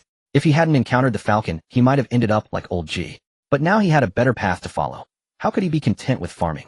He'll find time to visit Uncle Shu's place again. He Xiaoxu murmured, then crossed the wheat field and continued toward the 67th partition wall. When he reached a secluded spot, Liu Yi spoke through the mountain ox. "Did you notice?" "What?" He Xiaoxu was confused. "The partition walls are being repaired and reinforced. The crops are being harvested early. What do you make of that?" He Xiaoxu stopped in his tracks, frowned, and thought for a moment before asking, "Are you saying something is about to happen and the city lord's mansion is preparing in advance?" "Think it over yourself." After pinching his chin and pondering deeply for a while, He Xiaoxu said, "You mean the city lord's mansion has foreseen that a high-threat mutated beast might attack the outer city, and it's likely to breach the outer wall, so they're making these preparations?" "Highly likely," Liu Yi replied. "I've observed that the partition walls from District 2 to District 7 are all being repaired and reinforced, and crops in every area are being harvested early. Moreover, outside the outer wall of this range, a large number of garrison soldiers are constructing defensive facilities. Unfortunately, I can't get close to the core of Zhongyuan district, otherwise I could infiltrate the Military Affairs Bureau to find out the situation." Earlier, Liu Yi had tried to control the Falcon to penetrate Zhongyuan district for further intelligence, but before he could approach the core area, he nearly got discovered by several transcendent beings. In particular, the Administration Building, Military Affairs Building, Judicial Building, and Yuan Clan Palace. These 4 locations were guarded by a large number of transcendent beings. Even though the Falcon used camouflage to become invisible, those sharp-eyed transcendent beings could still spot it. He He Xiaoxu's expression turned grim. That meant if the outer wall were breached, his home would be attacked again, just like 2 years ago. 2 years ago, Wang Jun, who had adopted He Xiaoxu, died in that attack. He would never let that happen to his younger brother and sister again. Falcon, what should I prepare? Contact all the scavengers under your command and prepare for defense. He'll notify the liquor merchant. If the situation becomes critical, have the officer under his command provide you with convenience, so you can take shelter at the 67th partition wall. Outer City Liudian District Outer Wall Defense Line. Sun Shu, with a stubbly beard and haggard face, reported to the 3rd Company's 3rd Platoon. Upon arrival, he received a task to go outside the city wall with tools to set up defensive measures and traps. Brother-in-law, are we going to be attacked by mutant beasts? Li Go, a dark-faced man following behind him, looked around, fearfully terrified that a mutant beast might suddenly leap out and attack them. Shut up. Sun Shu turned and slapped Li Go across the face, gritting his teeth in anger. If it weren't for you, would I be in this place? Covering his face and lowering his head, Li Go dared not speak again. Taking a deep breath, Sun Shu shouted to the other soldiers who had come out with him, everyone, 3-man teams, start setting up traps. Outer City Liudian District Central Market. Short in stature with graying hair, Shui Bo shook the mud off his feet and walked over to a stall, calling out, "Lao Mao, give me some tobacco and a piece of malt sugar." The stall owner quickly came over and teased, "Yo Shui Bo, what made you think of buying malt sugar today?" In Jiyuan City, sugar was a luxury. The narrow land had no space to grow crops like sugarcane, so white sugar was out of the question. Most of the sugar in Jiyuan City was malt sugar made from rice or wheat. Shui Bo patted his pocket and raised his chin slightly. "I'm a bit better off today, let me get some sugar for my granddaughter to try." The owner smiled, opened a drawer, and took out a small wooden bottle. "Here, one portion is 50 Yuan. "What?" Shui Bo shrank his neck in shock. "This is less than half a thumb size, and it costs 50. Hearing this, the owner shook his head. "This stuff is not something we outer city folks can afford. Think carefully before you decide to buy." Staring at the small wooden bottle for a long time, Shui Bo gritted his teeth and said, "Buy." Handing the bottle to Shui Bo, the owner asked, "Still want tobacco?"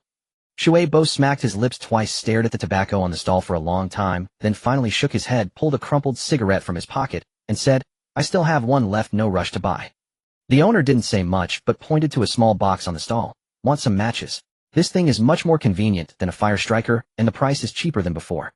Before the owner finished, Shui Bo shook his head straight and curled his lips. "What's the use of convenience? You use one, lose one. Only a fool would waste money on that." After showing his disdain, he picked up the small wooden bottle and left. "Take care." Inner City Zhongyuan District Military Affairs Building. In the director's office, the curvaceous director of the Military Affairs Bureau, Su Yuntong, propped her hands on the desk, staring at the map on the table, and said in a flat voice, "So the beast hordes are beginning to gather." Across the desk, a young officer in light blue military uniform lowered his head and replied, reporting to the director, "According to the reports from the extraordinary squads in various patrol zones, beast hordes have been discovered in Dongxi District and Nanlu District. The numbers have increased more than threefold compared to usual, and they are still increasing." Jiyuan City divided the area within 10 kilometers outside the wall into 12 patrol zones, which were essentially the radial extensions of the outer city's 12 districts. The 12 patrol zones were named by combining the 4 cardinal directions with clock positions, namely Bai District, Dong'er District, Dongsan District, Dongxi District, Nanwu District, Nanlu District, Nanxi District, Shiba District, Shijiao District, Shishir District, Baixiai District, and Baishir District. "Is there a trend of them moving towards us?" The young officer raised his head upon hearing this, but catching a glimpse of the director's curvaceous bosom and a hint of fair skin as she leaned over, he immediately lowered his head again, not daring to look directly, and answered with a slight urgency. "As of now, it's just an increase in the number of mutant beasts. Their movement patterns remain aimless. But compared to yesterday, some are indeed approaching. So it's only a matter of time before they attack. If nothing else changes indeed." Su Yuntong straightened up, took a lollipop from her pocket, unwrapped it, and put it in her mouth, then continued, "Send a telegram to the extraordinary squads in the East and South districts, instructing them to investigate the types of mutant beasts in the horde." "Understood." The young officer nodded, turned around, and prepared to return to the telegraph room to send a wireless telegram. "Wait a moment." Su Yuntong suddenly called him back. The young officer turned around. "Any other orders, director?" Taking the candy out of her mouth, Su Yuntong smiled lightly and said in a mature, magnetic voice, "Next time you speak, don't lower your head. And your eyes are very beautiful." The young officer's face flushed instantly, and he stammered nervously, I understand." With that, he hurriedly left the director's office, his steps a bit flustered. Her smile gradually faded, and Su Yuntong sat down in her chair, her eyes coldly fixed on the map on the desk. Outer City Section 67 of the partition wall. The chubby Lin Lang carried a wooden bucket, shouting to the busy soldiers and laborers around him, "Speed it up. Orders from above. The partition wall must be reinforced within 48 hours. Hurry, hurry, hurry." As he spoke, he handed a bucket of mixed blood mortar to a soldier responsible for bricklaying. Ever since Lin Lang became the assistant squad leader of Squad 3 2 days ago, he had taken over the work of the dark-faced man, Li Go, supervising the reinforcement of the partition wall. Because he was appointed by the deputy platoon leader, Lin Lang's position in Squad 3 was relatively stable. Moreover, after He Xiaoxu had injected him with an enhancement potion 2 days ago, he now spoke with great confidence. Of course, he was not as domineering as Li Go. Even though he now spoke louder, Lin Lang always tried to arrange tasks as best as possible and would help those who fell behind when necessary. Lin Lang. Just as Lin Lang was about to assist with the bricklaying, the deputy platoon leader strode over quickly. Deputy platoon leader. Lin Lang stood up straight. Tell your men they must speed up even more. Complete the reinforcement within 36 hours. The deputy platoon leader ordered urgently. Off. Lin Lang exclaimed in surprise. This? Deputy platoon leader, 48 hours was already very tight. Moving it up to 36 hours. That's impossible. The deputy platoon leader shook his head. Impossible, or not make it possible. Find a way. Although the two platoon leaders of the second company's third platoon were both men planted by Han Li in the outer city to assist their boss with smuggling operations. But on the surface, they were still officers of the garrison force, so they had to obey the orders of the Military Affairs Bureau. I understand. After reluctantly agreeing, Lin Lang asked again, Deputy platoon leader, is something going to happen? Shaking his head again, the deputy platoon leader replied, I don't know. These are not things we are qualified to know. Just He Xiaoxu's home in the 6th district of the outer city. Have you prepared everything at home? 10 scavengers, including He Xiaoxu, He Zhu, Liu Yi, and Tai Long, were crowded into the narrow living room, all hired by He Xiaoxu. Hearing his question, He Xiaoxu nodded and said, everything is packed. Once you send the signal, well, gather immediately.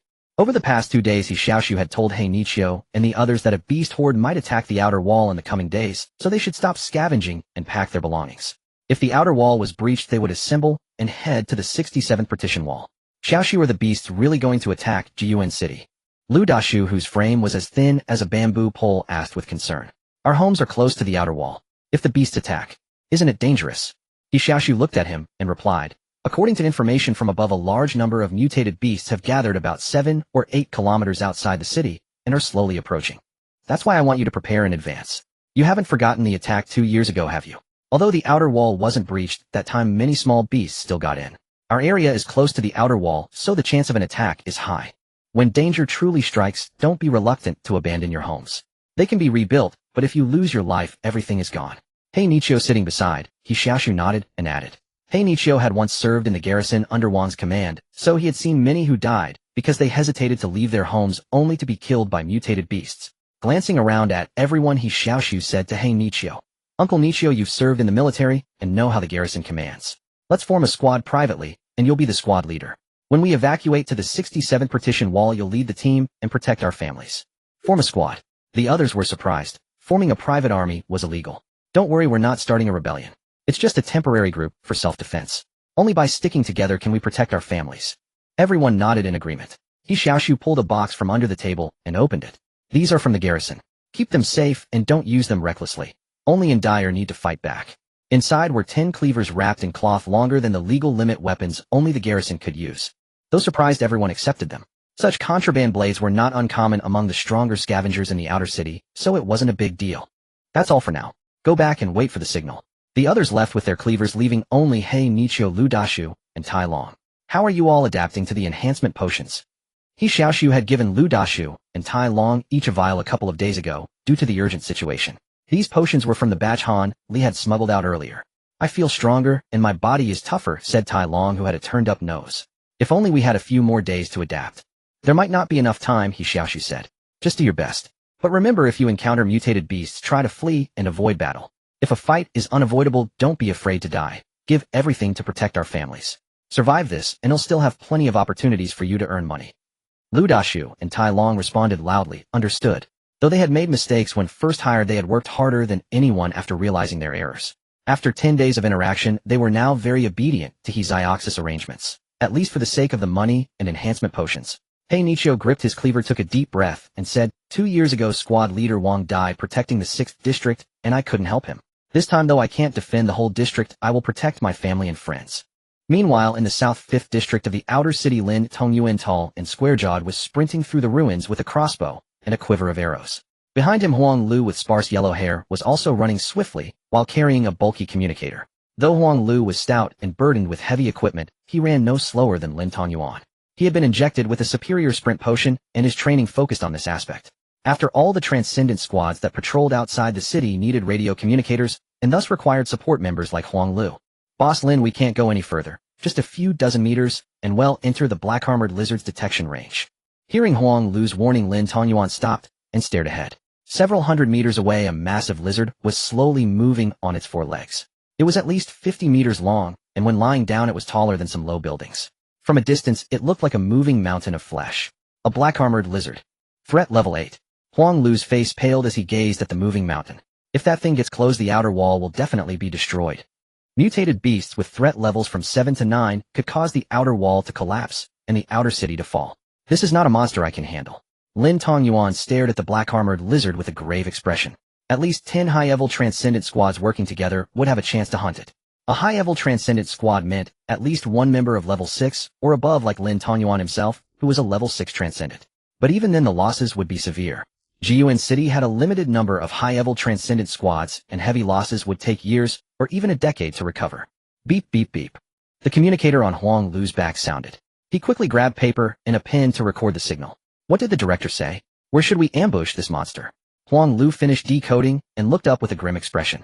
The director ordered us to return directly after reconnaissance. Wide-eyed Lin Tongyuan pointed at the black-armored lizard in the distance.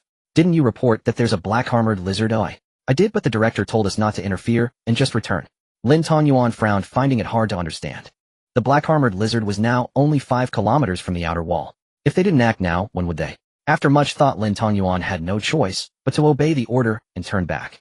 Look, what is that? At the outer wall defense line of Sector 6, the soldiers stationed on the wall were greatly alarmed when they saw a colossal black-armored lizard slowly approaching in the distance. What's the panic? The battalion commander responsible for the outer wall of Sector 6 was a man with a face full of scars. He bellowed, and the soldiers immediately fell silent. Those who could garrison and survive on the outer wall were not weaklings. Therefore, although these soldiers were alarmed to see the giant mutated monster approaching, they would not flee in panic. Set up the ballistae and catapults. The scar-faced battalion commander ordered loudly, and all the soldiers busied themselves. Unlike the garrison troops on the partition walls, the soldiers stationed on the outer wall were more numerous.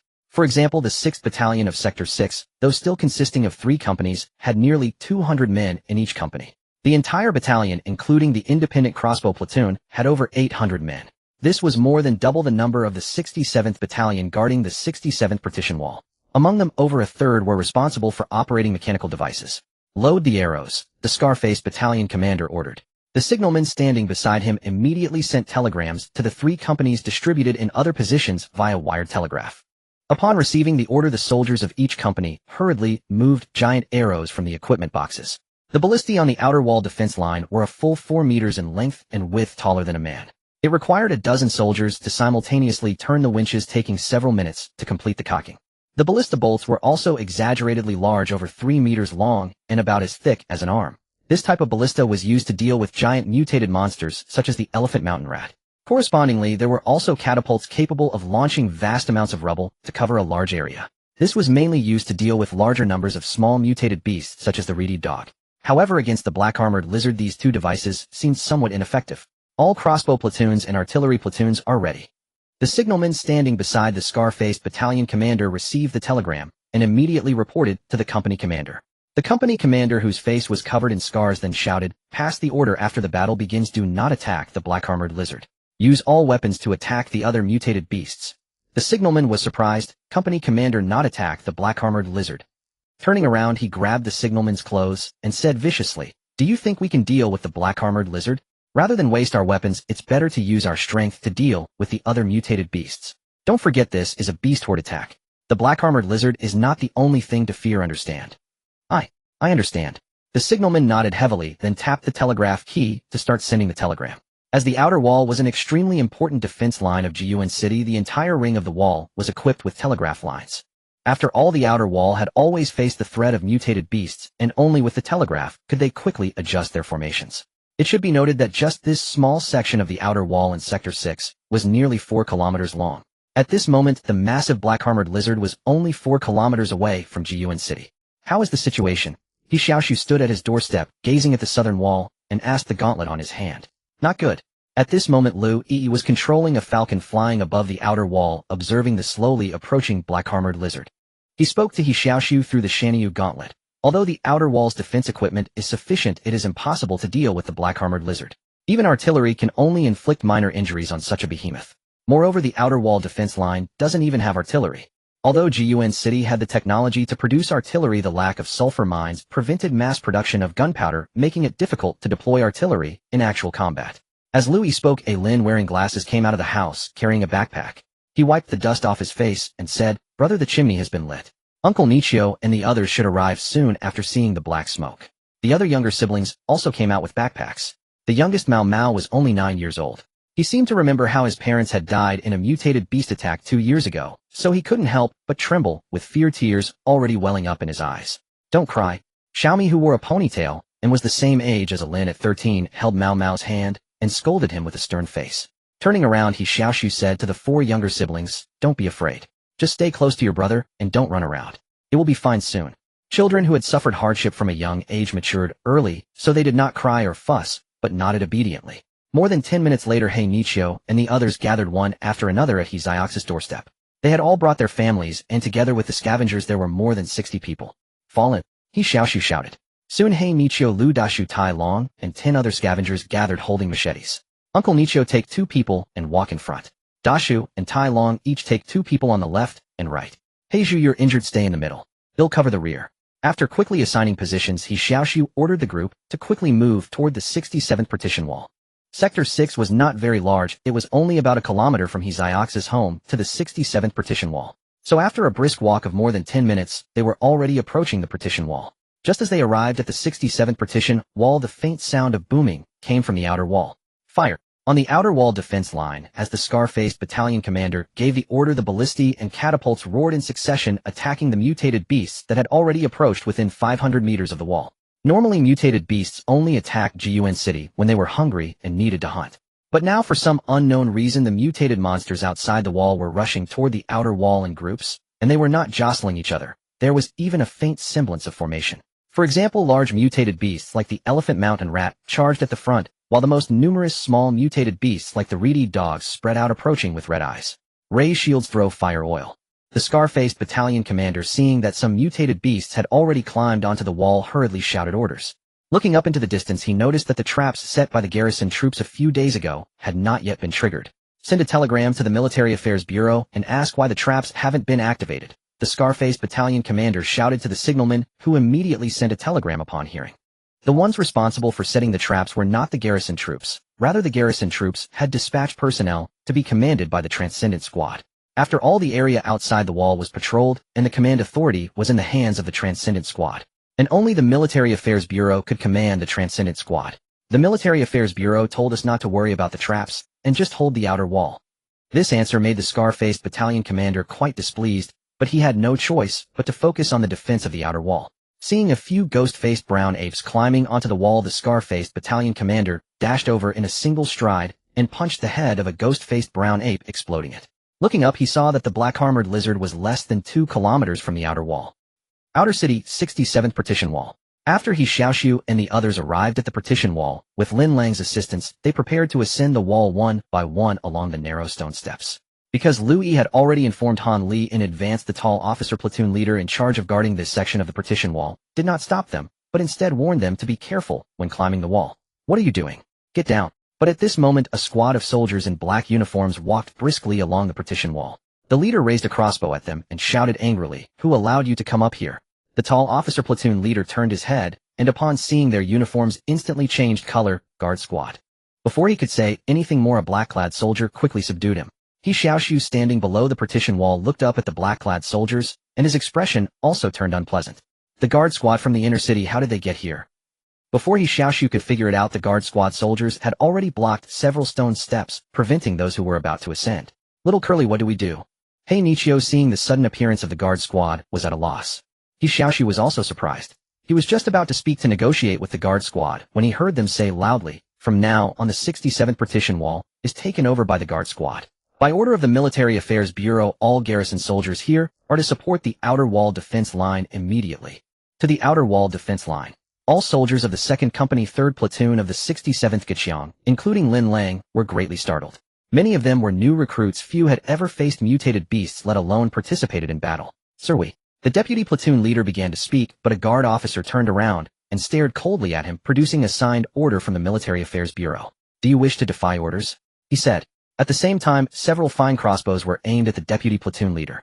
The deputy platoon leader could only swallow his words, not daring to say anything more. The guard force was vastly stronger than the garrison troops. Their soldiers were recruited with a minimum standard of third-level enhancer, well-equipped and highly trained.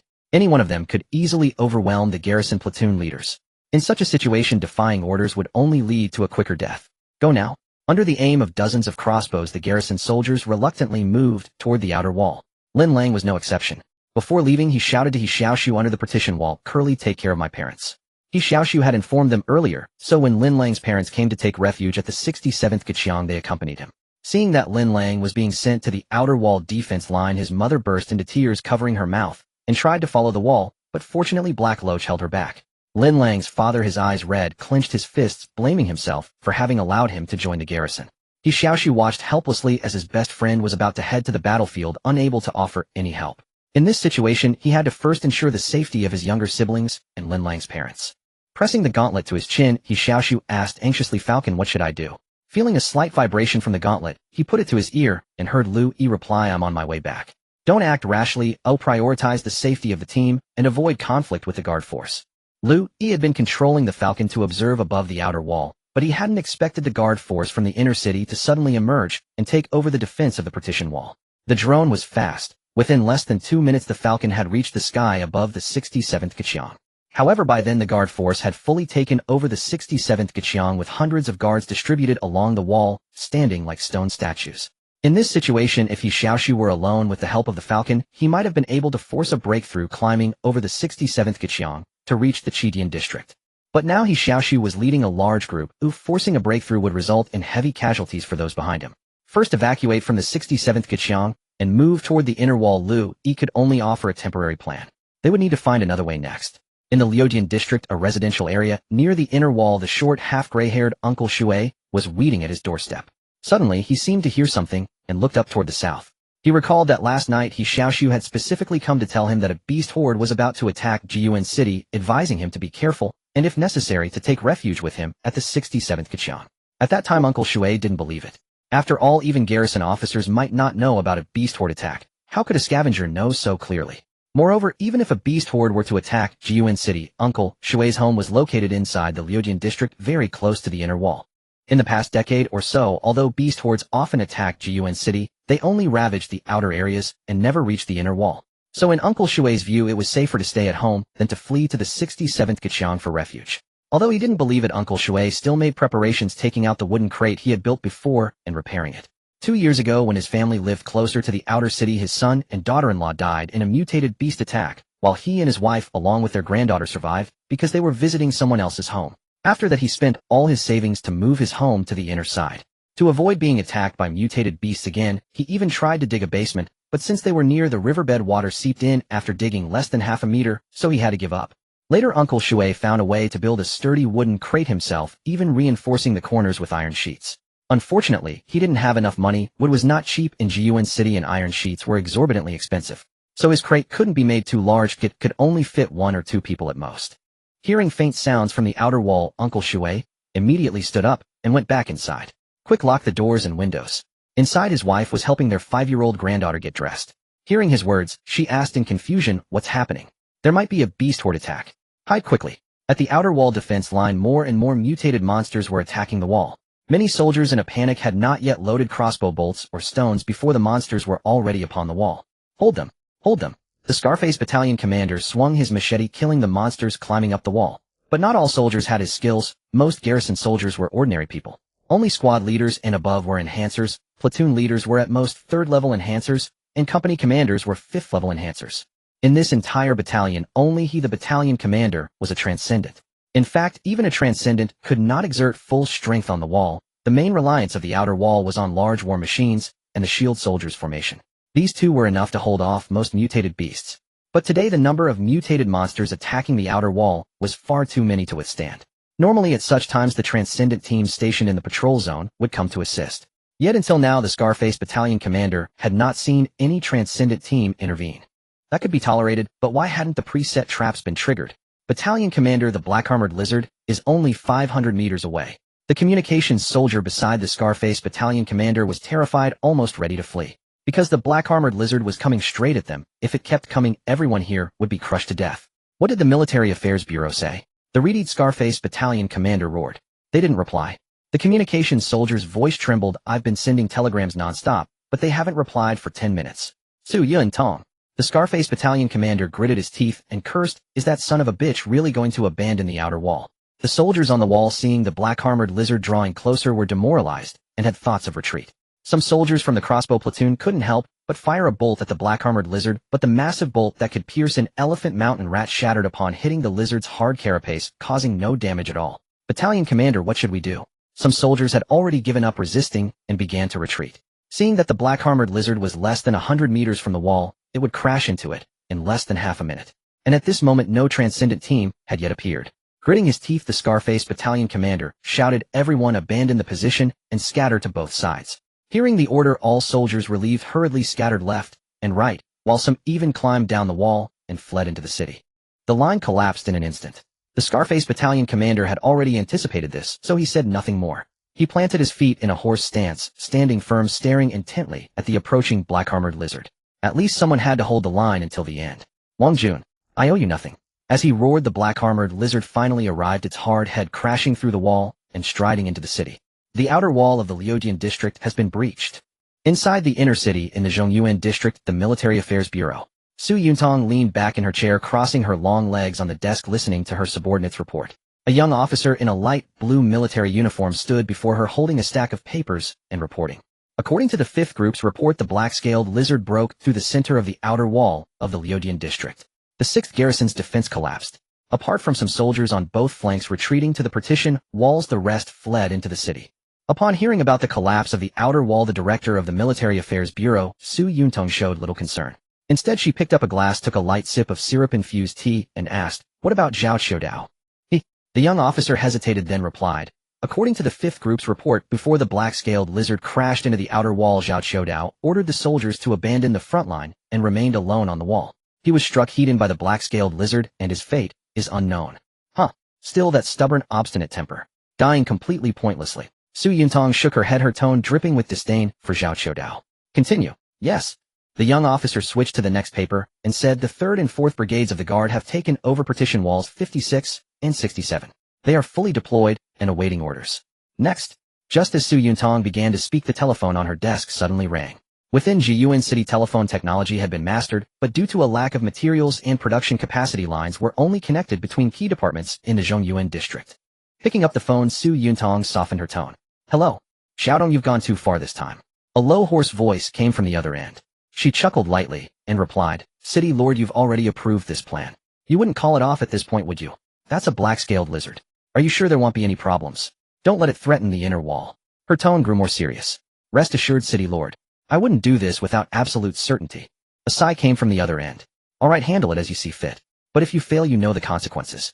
I understand. After hanging up, Su Yuntong said coldly to her subordinate, continue. The young officer quickly resumed his report.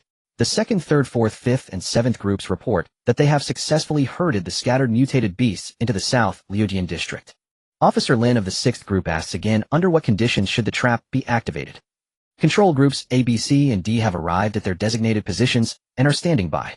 Downing the remaining syrup water in one gulp, Su Yuntong stood up and slammed the table. Excellent. Now we just wait for the right moment. Looking up, the young officer asked, Director, should we reply to Officer Lin? Frowning, Su Yuntong said, didn't I tell him to wait for the signal? Yes. Outside the city in the South Liudian district. The tall, square-jawed Lin Tongyuan stood atop a pile of rubble, watching the growing number of mutated beasts pour through the breach in the outer wall, his face etched with worry. The balding, slightly plump Huang Lu stood beside him, equally concerned. Brother Lin, with so many mutated beasts flooding into the city, is it really okay for us not to stop them? Lin Tongyuan shook his head. The Military Affairs Bureau ordered us to stand by, so we stand by. Huang Lu didn't know what to say, could only sigh. Behind them, over 60 garrison soldiers crouched beneath the rubble, some fearful, some curious, watching the distant horde of beasts. These were the soldiers sent outside the city to set traps. They had arranged rows of half-meter-high anti-beast barriers placed 300 meters from the city wall. The barriers effectively hindered the beasts. Since they were placed on both sides of the outer wall of the Liudian district, the beasts were funneled toward the center. In the past, the barriers were positioned this way to concentrate the beast horde, making it easier for the catapults to strike. But this time with the black-scaled lizard, the wall was breached, and the catapults on the wall could no longer function. This meant the gathered horde suffered minimal casualties and poured into the city even faster. Besides the barriers, large quantities of oil had been buried outside the wall connected by fuses. If Lin Tongyuan pulled the fuse, the gathered horde outside the wall would be instantly engulfed in flames. And now was the perfect moment to ignite the oil. Lin Tongyuan had repeatedly requested to spring the trap and ignite the oil, but the Military Affairs Bureau kept telling him to wait for the signal. "Brother-in-law, what should we do now?" The dark-faced man Li Go crouched beneath some rubble, asking his brother-in-law seated beside him. The bearded Sun Shu peered through a gap in the rubble at the distant mutated beasts. "Just wait. The barriers are here so the beasts won't come near us. At times like this we're safer here than inside the walls." Li Go's expression darkened. "Then what about my sister? You want to go back?" Sun Shu shot him a glance. In Sun Shu's eyes, the concubine had taken in was dispensable. If she weren't half-decent looking, had have grown tired of her long ago. So there was no way he'd risk going back to save her. Li Go's face twisted several times, but he could only lower his head helplessly. Outer City, Liujian District. He Xiaoxu led a group to temporarily take shelter in a windmill mill not far from Partition Wall 67. Those without fighting ability hid inside the mill, while He Xiaoxu and the other 9 scavengers stood guard outside with machetes. In addition, some adult males also held other weapons and stood guard outside. The Falcon flew overhead, surveying the entire Liujian district. The outer wall is breached. Countless monsters are pouring in. Liu Yi reported to He Xiaoxu through the gauntlet. "So far everything has unfolded beyond our expectations." Indeed, 2 unexpected developments had trapped He Xiaoxu and his group in a dire situation. First, Partition Wall 67 had been taken over by the guard. Second, the outer wall had been breached much sooner than anticipated. Even with Liu Yi's formidable computing power, he never imagined things would turn so disastrous in such a short time. "Hold your ground here for now. They'll monitor the situation and advise." Based on the current circumstances, Liu Yi offered He Xiaoxu a suggestion. "Fighting is unavoidable, but he'll observe and tell you which areas have fewer monsters. Then you can move." As thousands of mutated beasts surged into the city, the Liujian district instantly became a hellscape. The outer area quickly turned into a monster playground. Residents fleeing in panic became their prey, while those beasts that didn't get food pressed further inward. Quick, hide in the box." In the inner area of the Liujian district, Shui Bo, hiding inside a house, saw a mutated beast approaching. He hurriedly opened a wooden box in the corner of the room, telling his wife and granddaughter to get inside. "Grandpa, what about you?" the 5-year-old granddaughter asked Shui Bo as she climbed into the box. He grinned, his face crinkling with wrinkles. "Grandpa is strong. He's going to fight the monsters." He then stuffed a water flask and a stack of dark hard bran cakes into the box, and said gravely, "Don't come out unless I call you." Then he closed the wooden box, and his wife locked it from the inside. Picking up a kitchen knife, Shui Bo peered nervously through the window at the wandering mutated beasts outside. Suddenly, with a crack, a brown-faced grotesque monkey smashed through the roof, its hideous face leering down at Shui Bo inside the room. Lifting his gaze to the ceiling, Shui Bo saw the twisted face of the mutated beast, and felt a surge of sheer terror, his scalp tingling. Without a moment's hesitation, he flung open the door and dashed out of the house. If he remained inside, the beast would descend upon him, leaving no escape, and only hastening his death. Furthermore, his wife and granddaughter would be caught in the crossfire. The wooden crate he had built, though reinforced with iron plates and exceedingly sturdy, was still just a wooden box no stronger than the roof. Once Shui Bo fled the house, the ghost-faced brown ape did not leap into the dwelling, but instead vaulted over the rooftop onto the street, giving chase in his direction.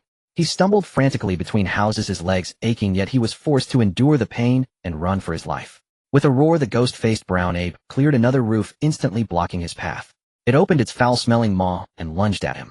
Terrified, Shui Bo hurled his cleaver and bolted into a narrow alley. The ape easily dodged the blade, then climbed atop another house, intent on pursuing him. However, it caught the scent of more prey below and abandoned the chase, crashing through the roof to feast on the humans inside, rending them savagely. Having evaded the ape, Shui Bo staggered on through the alley. Just as he neared the opposite exit, he spotted a mutant rat-like creature nearly 8 meters long. It resembled a weasel more than a rat, with an elongated body. In the Jiuan city bestiary, it was named the giant weasel. Shui Bo nearly collided with the beast. He slammed on the brakes just before the alley mouth pressed himself against the wall and gasped for breath. Fortunately, the giant weasel had not yet noticed him. It was busy tearing into a freshly caught human. His body began to tremble. Spotting a low, dilapidated mud hut at another turn of the alley, he hurriedly slipped inside and crouched in a corner. After a long wait, with no mutant beasts pursuing him, he finally exhaled in relief, his ragged breathing gradually slowing. Leaning against the wall, he reached a trembling hand into his pocket and pulled out a cigarette he had hoarded for ages, unwilling to smoke. Placing it between his lips, he fumbled for his flint and striker, striking them gently. Yet the sparks that usually came so easily now refused to ignite no matter how hard he tried. Suddenly, with a thunderous crash, the hut's fragile roof was torn open. The 8-meter-tall giant weasel had returned. It loomed over Shui Bo, extending a forepaw. He no longer tried to flee. Instead, he struck the flint against the striker like a madman, but still no sparks flew. The giant weasel seized Shui Bo. As he was lifted abruptly, his cigarette fell to the ground. Strangely, at that moment, fear abandoned him. He could only stare wide-eyed at the cigarette on the floor. As he was thrust into the creature's maw, his last thought was, I should have bought matches back then. At the windmill in Sector 6, He Xiaoxu swung his cleaver, killing a reedy dog with a single blow. Turning, he surveyed the area. 3 or 4 reedy dog carcasses lay outside the mill, and the defenders there were mostly unharmed, with only 3 suffering minor injuries. Since the outer wall was breached, they had faced only a few reedy dog attacks, which they dispatched swiftly with combined efforts. This was not mere luck. Liu Yi had been controlling a falcon to intercept the more dangerous mutant beasts nearby. The falcon's method was simple, using a 0.1-second laser burst to blind the beasts, sending them into disarray. However, it did not always succeed. Xiaoxu, a one-horned Red Bull, is approaching from your right front. He Xiaoxu heard Liu Yi's voice through his gauntlet. He clenched his fists and strode toward the right front. The one-horned Red Bull is a 3rd-tier mutant beast with tough hide. Your cleaver cannot harm it. You'll need the infrasound gauntlets. I've blinded it so it's furious and charging wildly. Be careful. He Xiaoxu nodded, set down the cleaver, and said, activate combat mode. As he prepared, he saw the fiery red-horned bovine creature charging from afar. Its sharp horn easily demolished a house, then it raced straight for the windmill. The beast was even larger than an ordinary bull from the prosperous era. If allowed to continue, it would surely destroy the windmill behind He Xiaoxu. Curly, be careful. They'll help you. He Xiaoxu shouted, grabbing his cleaver and moving to join him. No need. He Xiaoxu said coolly. You'll only slow me down. I can handle this alone. He Xiaoxu halted, hearing the confidence in his tone, and backed off, cautioning, be careful. Don't worry. Seeing the beast only a few dozen meters away, He Xiaoxu charged straight at it. The onlookers watched, tensely clenching their fists in silent encouragement. They knew He Xiaoxu was an enhanced, far stronger than ordinary people, but that was all. The beast before them was not something an ordinary person could handle, not even an enhanced. In their minds, only a transcendent could defeat such a creature. As He Xiaoxu closed to within a meter of the beast, he sidestepped to the left, narrowly avoiding the horn. Simultaneously, he grabbed the bull's right ear and vaulted onto its back. Thanks to the agility and dodge serums, He Xiaoxu found this maneuver easy. Coupled with his naturally quick reflexes and the falcon's tailored training, his agility, though not transcendental, rivaled that of an ordinary transcendent. Once on the bull's back, he pressed his gauntlet right hand against its spine and shouted, burst. The bull, still at full sprint, lurched to the right, its head hitting the ground, and its body tumbling several meters forward. He Xiaoxu leaped off just before the bull fell, rolling twice to safety. A 3rd-tier mutant beast defeated in an instant. He Xiaoxu and the others who had been watching were stunned into disbelief. Had Curly actually become a transcendent? He Xiaoxu and the others who had been watching were stunned into disbelief. Had Curly actually become a transcendent? He Xiaoxu and the others who had been watching were stunned into disbelief. Had Curly actually become a transcendent? Outside the wall, South District 6. Thousands of mutated beasts had already surged into the city, yet Lin Tongyuan, who remained on guard outside the wall, had still not received the telegram from the Military Affairs Bureau authorizing him to trigger the traps. No matter how many times he inquired, the reply was always the same: continue waiting. Waiting. How much longer must we wait? Huang Lu, his hair thinning, was already seething with discontent. He could well imagine the scene of devastation in District 6 as so many mutated beasts poured through the walls. Just moments ago, when the beast horde was packed at the breach in the wall, that was the perfect opportunity. Why must they continue waiting, squandering the ideal moment?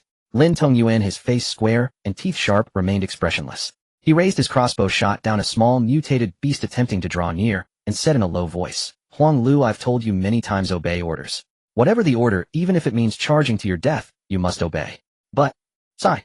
Huang Lu sat down on the ground and sighed.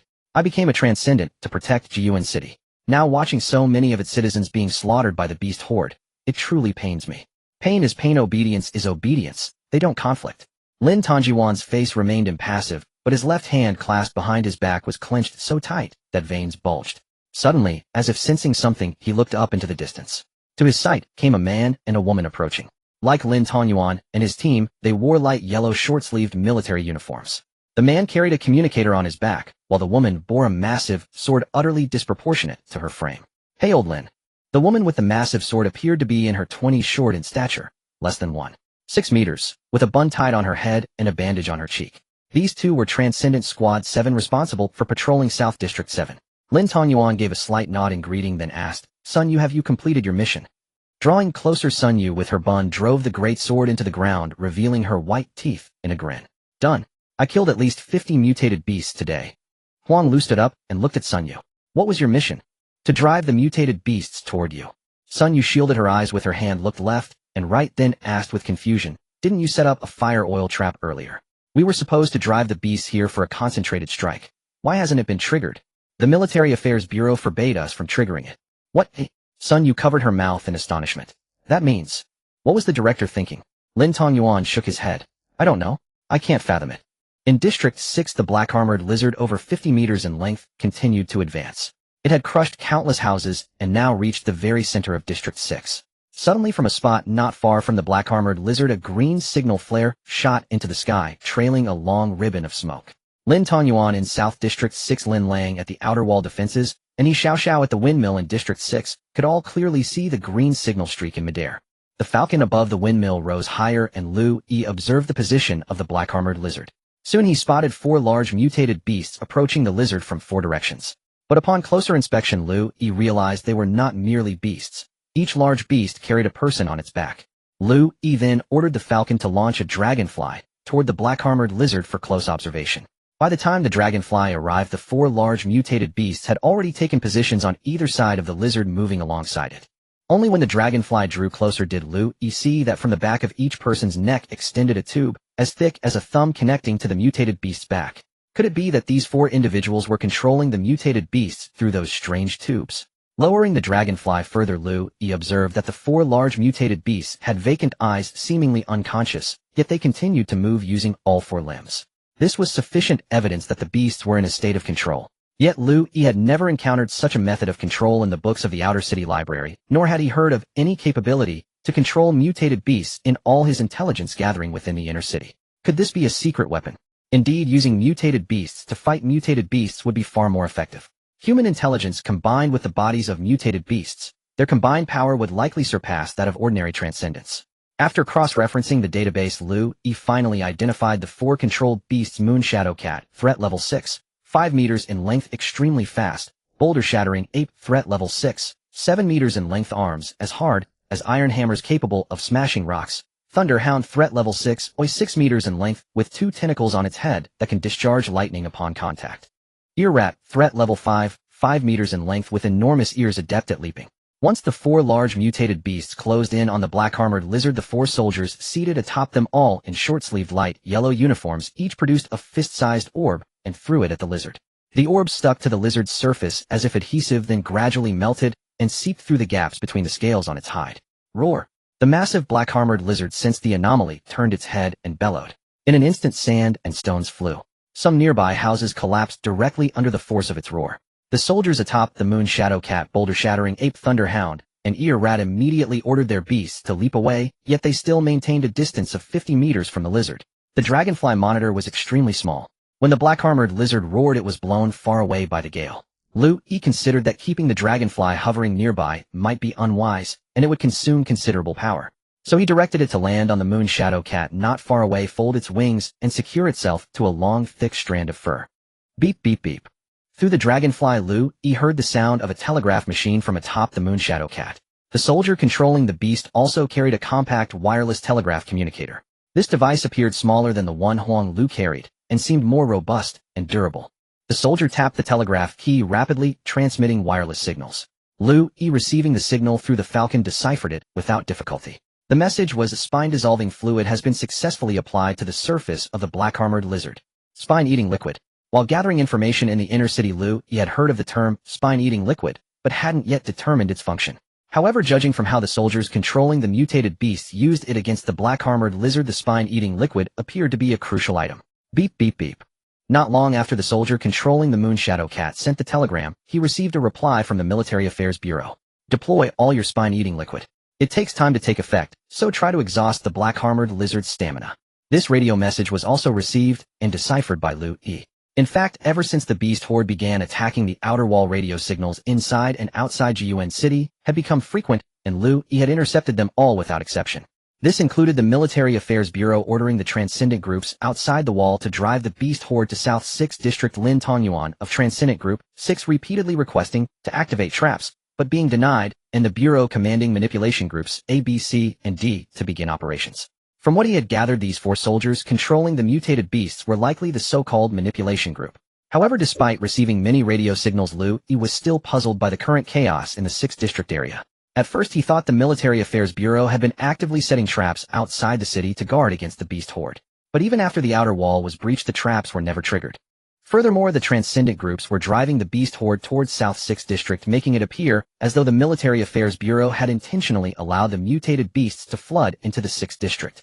In other words, was the Bureau's target precisely this beast horde? Just as Liu Yi was speculating, he received another radio signal from the inner city via Liu Yi. The black-armored lizard is enormous. The spine-eating liquid you deployed may not be enough to control it. To be cautious, I will have other transcendent groups deliver more spine-eating liquid to you. Control. This word suddenly made Liu Yi realize something. Connecting it with the 4 large mutated beasts controlled by the manipulation group, he quickly guessed the Military Affairs Bureau's true intention. They wanted to control the black-armored lizard. So that was it. Many things now made sense. Moreover, perhaps the Bureau's target was not just the black-armored lizard, but all the large mutated beasts that had entered the 6th district. They wanted to catch the turtle in the jar. For this, they did not hesitate to use the entire population of the 6th district as bait. Inner City Military Affairs Bureau.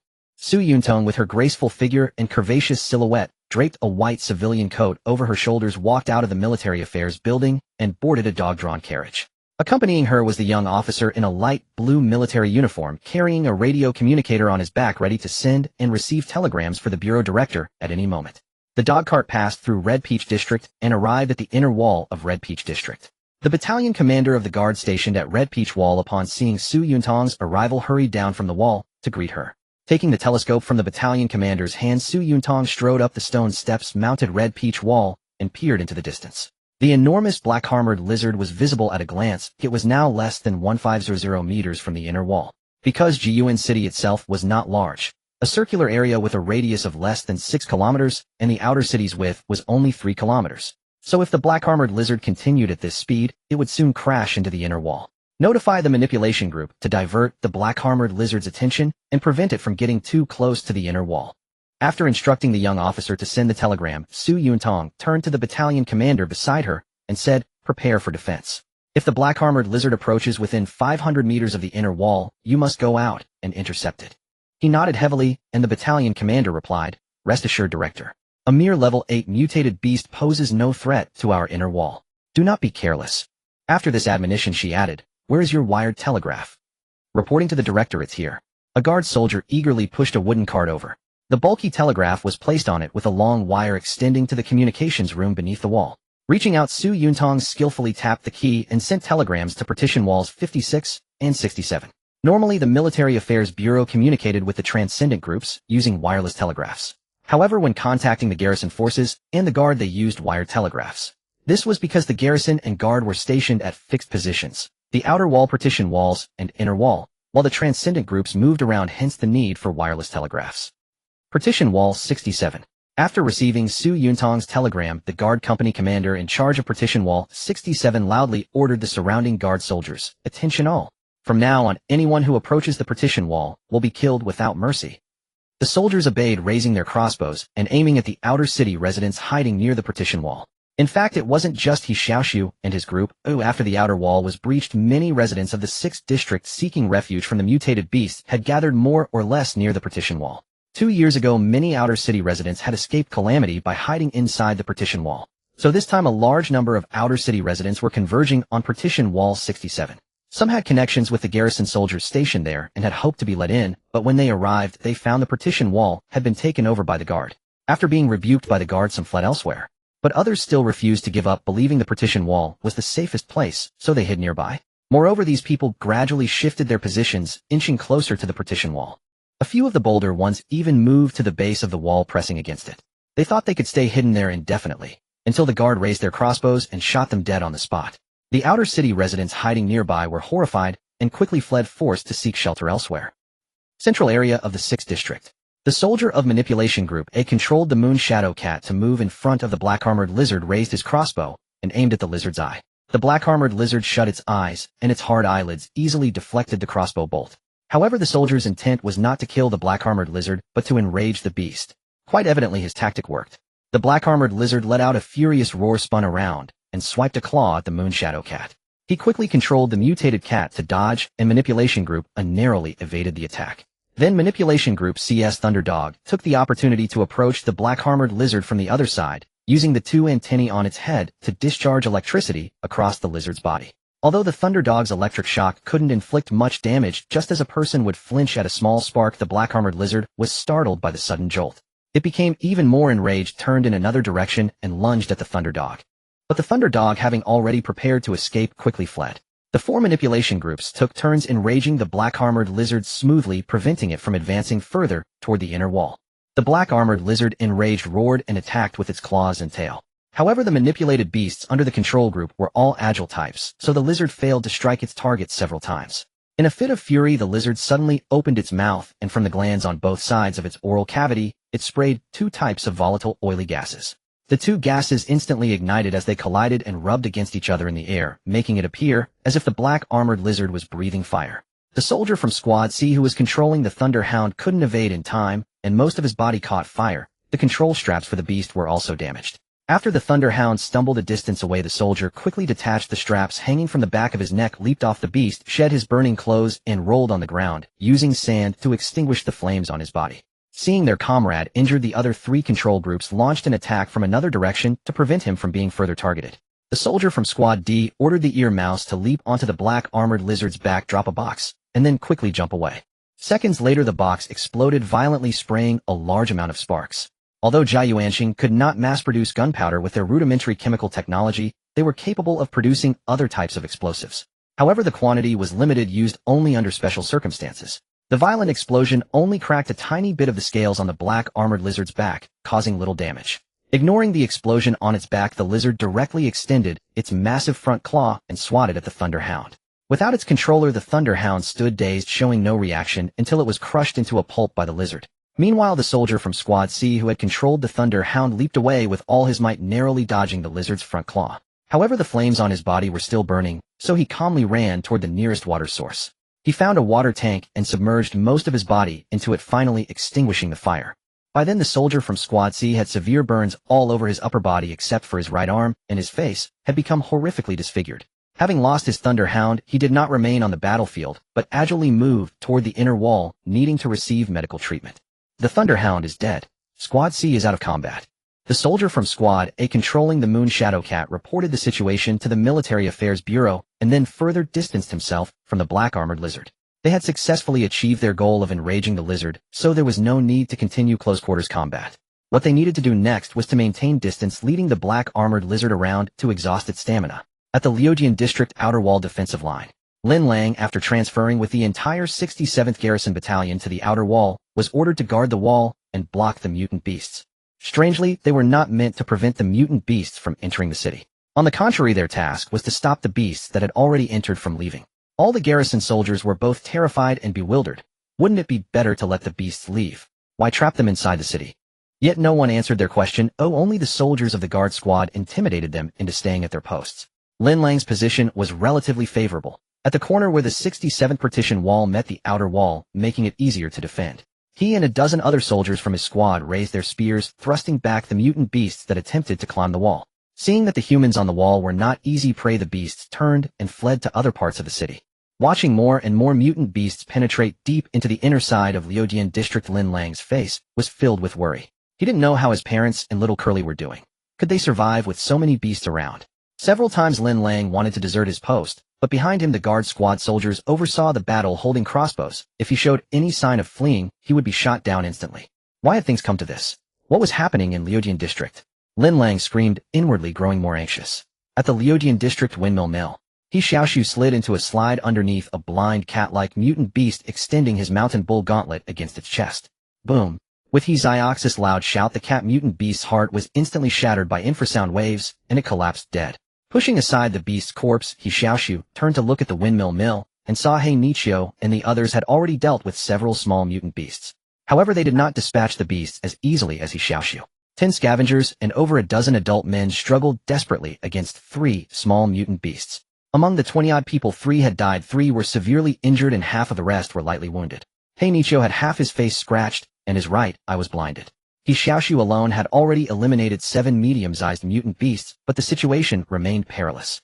As more and more beasts penetrated deeper into Liudian district, the hunting falcon could hardly block the mutant beasts attacking from all directions around the windmill mill. All Liu Yi could do was blind the mutant beasts with rapid-fire laser shots, reducing the threat for He Xiaoxu and the others. Xiaoxu, this won't work. Even with just the rapid-fire laser, my energy is already half depleted. Liu Yi said to He Xiaoxu through the gauntlet. From the current situation, there are still many mutant beasts. It will only get harder for you. He Xiaoxu retreated near the windmill mill, his face grim, and said, I know, but no matter what, I must protect my family, even if I have to fight to the death. That's true, but the number of mutant beasts around you is enormous. Holding your ground here is too dangerous. I'm checking which area has fewer beasts, be ready to move.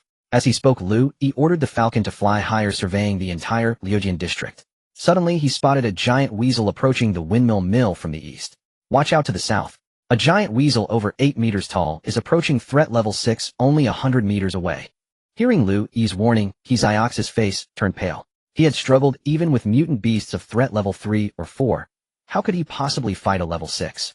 Yet despite this, He Xiaoxu had to quickly organize the team to formulate a response. A large mutant beast is approaching from the east. Spread out to other directions, leave the east to me.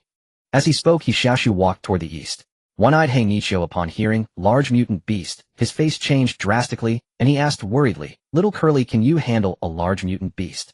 I have to whether I can or not. He Xiaoxu clenched his gauntlet and ordered, notify the people inside the mill to prepare to move. We can't stay here long. Although He Xiaoxu wanted to ask where to go, the situation was critical, so he didn't waste time and followed He Xiaoxu's instructions to arrange the personnel. After a few dozen seconds, He Xiaoxu saw a large rodent-like mutant beast approaching in the distance. It had already been blinded by the falcon's shots and was furiously destroying houses. But the giant weasel's keen sense of smell could still lock onto He Xiaoxu's position, so after destroying the houses, it dropped to all fours, opened its mouth, and charged toward the windmill mill. Watching the 8-meter-long giant weasel drawing closer, He Xiaoxu clenched his fists, his nerves taut. In truth, if someone had told him yesterday that he could kill a threat level 4 mutant beast, he would have thought they were insane. Yet just moments ago, he had already slain more than one level 4 mutant beast.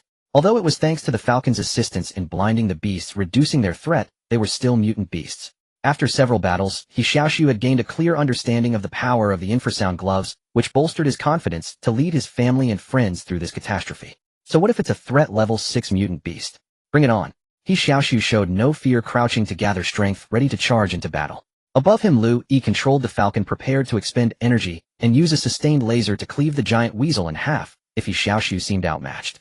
When the giant weasel was only 30 meters from the windmill, a figure suddenly leaped onto its back from a 3-story house in the distance, driving a thumb-thick sharp iron pipe into its flesh.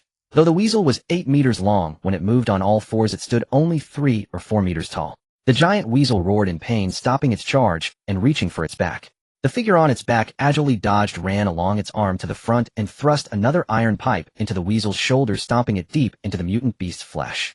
After inserting the pipe, he swiftly jumped off and landed 20 meters in front of He Xiaoxu. The giant weasel, now with 2 pipes lodged in its body, wailed in agony, trying to pull the one from its back, but unable to reach. The shoulder pipe was fully embedded beyond its grasp. Blinded and in increasing pain, the giant weasel thrashed wildly as if mad.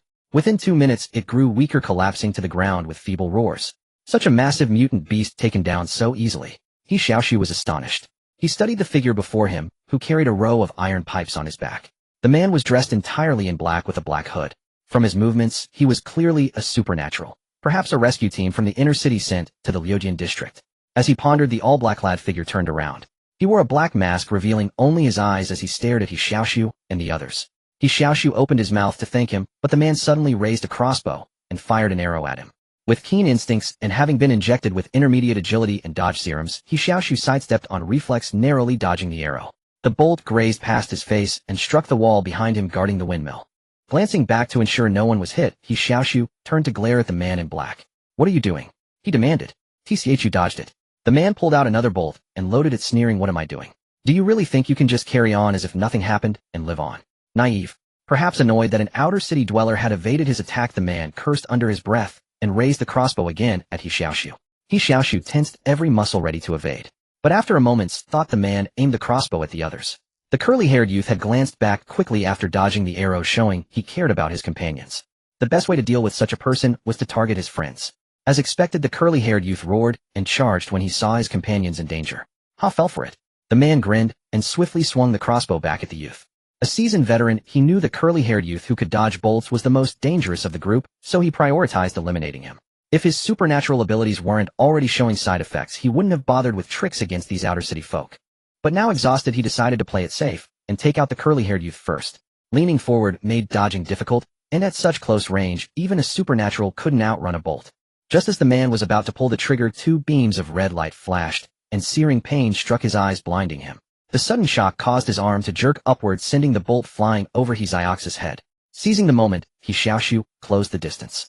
Sensing danger, the man tried to retreat using his combat experience, but after a few steps, agony shot through his right leg. Something had pierced his calf, the bone burning with pain, making it impossible to move. He Xiaoxu was now upon him, fist swinging.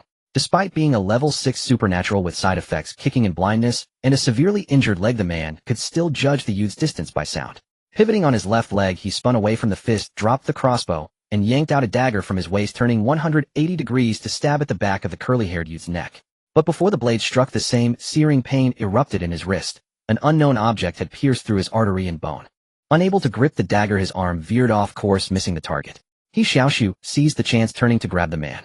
But he underestimated the supernatural's resilience. Despite multiple setbacks, the man stayed calm, fell backward to avoid the grab, rolled a few times to create distance, and scrambled up to flee. However severely wounded, he hadn't gone far before agony shot through his left leg.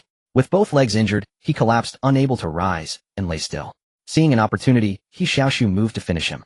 "Don't go," Liu Yi warned through the glove. "Watch out for a trick." He Xiaoxu stopped, considering the possibility. A man with only leg injuries wouldn't just lie there motionless. Marveling at the supernatural's combat experience, He Xiaoxu asked, "What should I do now?" "Use the glove," Liu Yi said. He Xiaoxu was puzzled. "But the glove's attack range is only 30 centimeters. I still have to get close." The mountain bull works by releasing two beams of infrasound that cancel each other out at 30 centimeters. But if you release only one beam, its range can extend for kilometers, even hundreds of kilometers. However, it's easy to cause collateral damage. Infrasound disperses forward and backward, though the emitter has a vacuum layer that weakens most backward waves. Even so, avoid using too much amplitude, or you'll hurt yourself. He Xiaoxu's eyes lit up. Such a trick existed. With Liu Yi's help, one of the glove's sending ports was disabled. While the man in black was still playing dead, He Xiaoxu extended the glove and shouted, "Explode." Instantly, the man felt his organs about to burst, his head violently vibrating, and soon he passed out. Though He Xiaoxu was also affected by the infrasound, he only felt a slight dizziness and nausea, which quickly faded. The man in black did not remain unconscious for long. He soon awoke from the searing pain. Yet his eyes were already blind, his entire body racked with agony and weakness, and he was bound, unable to discern his situation. What compounded his despair was the realization that his tendons had been severed. He could not even struggle any longer. "Why do you want to kill us?" Around the windmill, the interrogation was conducted by Liu Dashu, a man as thin as a bamboo pole. He Xiaoxu continued to guard the perimeter, while He Xiaoxu organized the group for relocation. Although the giant weasel had fallen, safety was not guaranteed. They needed to move to an area with fewer mutant beasts. Thus, Liu Dashu had to extract information from the man in black in the shortest possible time. Do you lowly outer city dwellers even deserve to interrogate? Before the man could finish, Liu Dashu, his face twisted with fury, drew a dagger and sliced off chunks of flesh from his arm. The others around watched in shock. In truth, it was Liu Dashu who had severed all the tendons of the man in black. His newfound ruthlessness stemmed from his father's death in the mutant beast attack, a grief and fury that forged him into maturity in an instant. Now, even if he had to slice the man's flesh piece by piece, he would do so without hesitation. Though the man in black feared not death, the cruel torture of 1,000 cuts was unbearable. "How dare you?" Liu Dashu, his eyes bloodshot, carved off a large chunk down to the bone. He'll talk. The man in black screamed in agony. The Military Affairs Bureau intended to use everyone in Liujian district as bait to lure mutant beasts, then employ spine-corroding fluid to subdue the valuable ones. Because this plan was too inhumane, the Bureau ordered us to ensure not a single person in Liujian district survives, to prevent the news from reaching the inner city and causing an uproar. After speaking, the man in black gasped heavily. In truth, this intelligence was not worth concealing, as he was not the only one assigned to the elimination plan. Even if these outer city dwellers evaded the mutant beasts, they could not escape the other superhumans tasked with the purge. There was no chance they would survive. The spider perched on the man in black's shoulder transmitted the dialogue to the Falcon. Upon learning of this, Liu Yi relayed the message to He Xiaoxu through Mountain Ox. He Xiaoxu growled, "This Military Affairs Bureau utterly dehumanizes us. Regardless, your situation is growing ever more dangerous. Even if we defeated this superhuman, more will follow. Next time you may face more than one, and even with my help you would stand no chance." This predicament had exceeded He Xiaoxu's ability to cope. His voice hoarse, he asked, "Falcon, what should I do now?" Under normal circumstances, Liu Yi would have let him devise his own solution to hone his skills. But time was critical, so he did not delay. "Leave here. Leave Liujian district. Leave Liujian district." He Xiaoxu's eyes widened in shock. "Then where do we go?" "To Qijian district." "But Wall 67 has been taken over by the Guard Corps. Forcing a breakthrough would be not Liujian district, Wujian district, or the inner city. That's even more." Before He Xiaoxu could finish, Liu Yi interrupted. "Go outside the city, to the shelter." Outside the city. But outside. Dangerous. Liu Yi analyzed. The danger outside comes from mutant beasts, but now they have all flooded into Liujian district. Going outside is actually safer. After a moment's thought, He Xiaoxu saw the logic. Hesitating only a few seconds, he said, "All right, I'll follow you. Lead the way." "Good. I've already located all major mutant beasts in the city, and am planning a route." Turning around, He Xiaoxu addressed the people near the windmill. "Prepare to move." Liu Dashu, who had just finished the interrogation, ran over to report. Besides the reason they wanted to kill them, he also learned that the iron tube the man carried contained spine-corroding fluid used to control mutant beasts. "I understand. Uncle Yu and Tai Long will continue to guard the flanks." Then He Xiaoxu said to He Nichio, who was not far away, "He'll take the front. Uncle Nichio, you bring up the rear." "Understood." In times of crisis, people with a common purpose unite even more tightly. Now their sole goal was survival. And the only one who could lead them to survive was He Xiaoxu. Your 2 o'clock direction advanced 300 meters. Liu Yi began navigating for He Xiaoxu through the Falcon, and the group started moving south. Along the way, Liu Yi helped them avoid large mutant beasts. When encountering medium-sized ones, he would have the Falcon shoot out their eyes, and then He Xiaoxu would swiftly eliminate them. As he fought more and more, He Xiaoxu grew increasingly adept. As long as he could touch the heart of a mutant beast, he could slay it instantly. Of course, this only applied to threat level 4 mutant beasts. Most threat level 5 mutant beasts were enormous, with the distance from skin to heart exceeding 30 centimeters, making instant kills impossible for He Xiaoxu. To deal with them, he would have to attack other organs, or use only one infrasound transmitter, but that risked friendly fire in chaotic battles. Best avoided if possible. Other areas of Liujian district. One after another, men in black darted through the buildings, each carrying thumb-thick iron tubes. They attacked large mutant beasts, plunging the tubes into their bodies. After subduing the beasts, they would casually eliminate any outer city dwellers they encountered.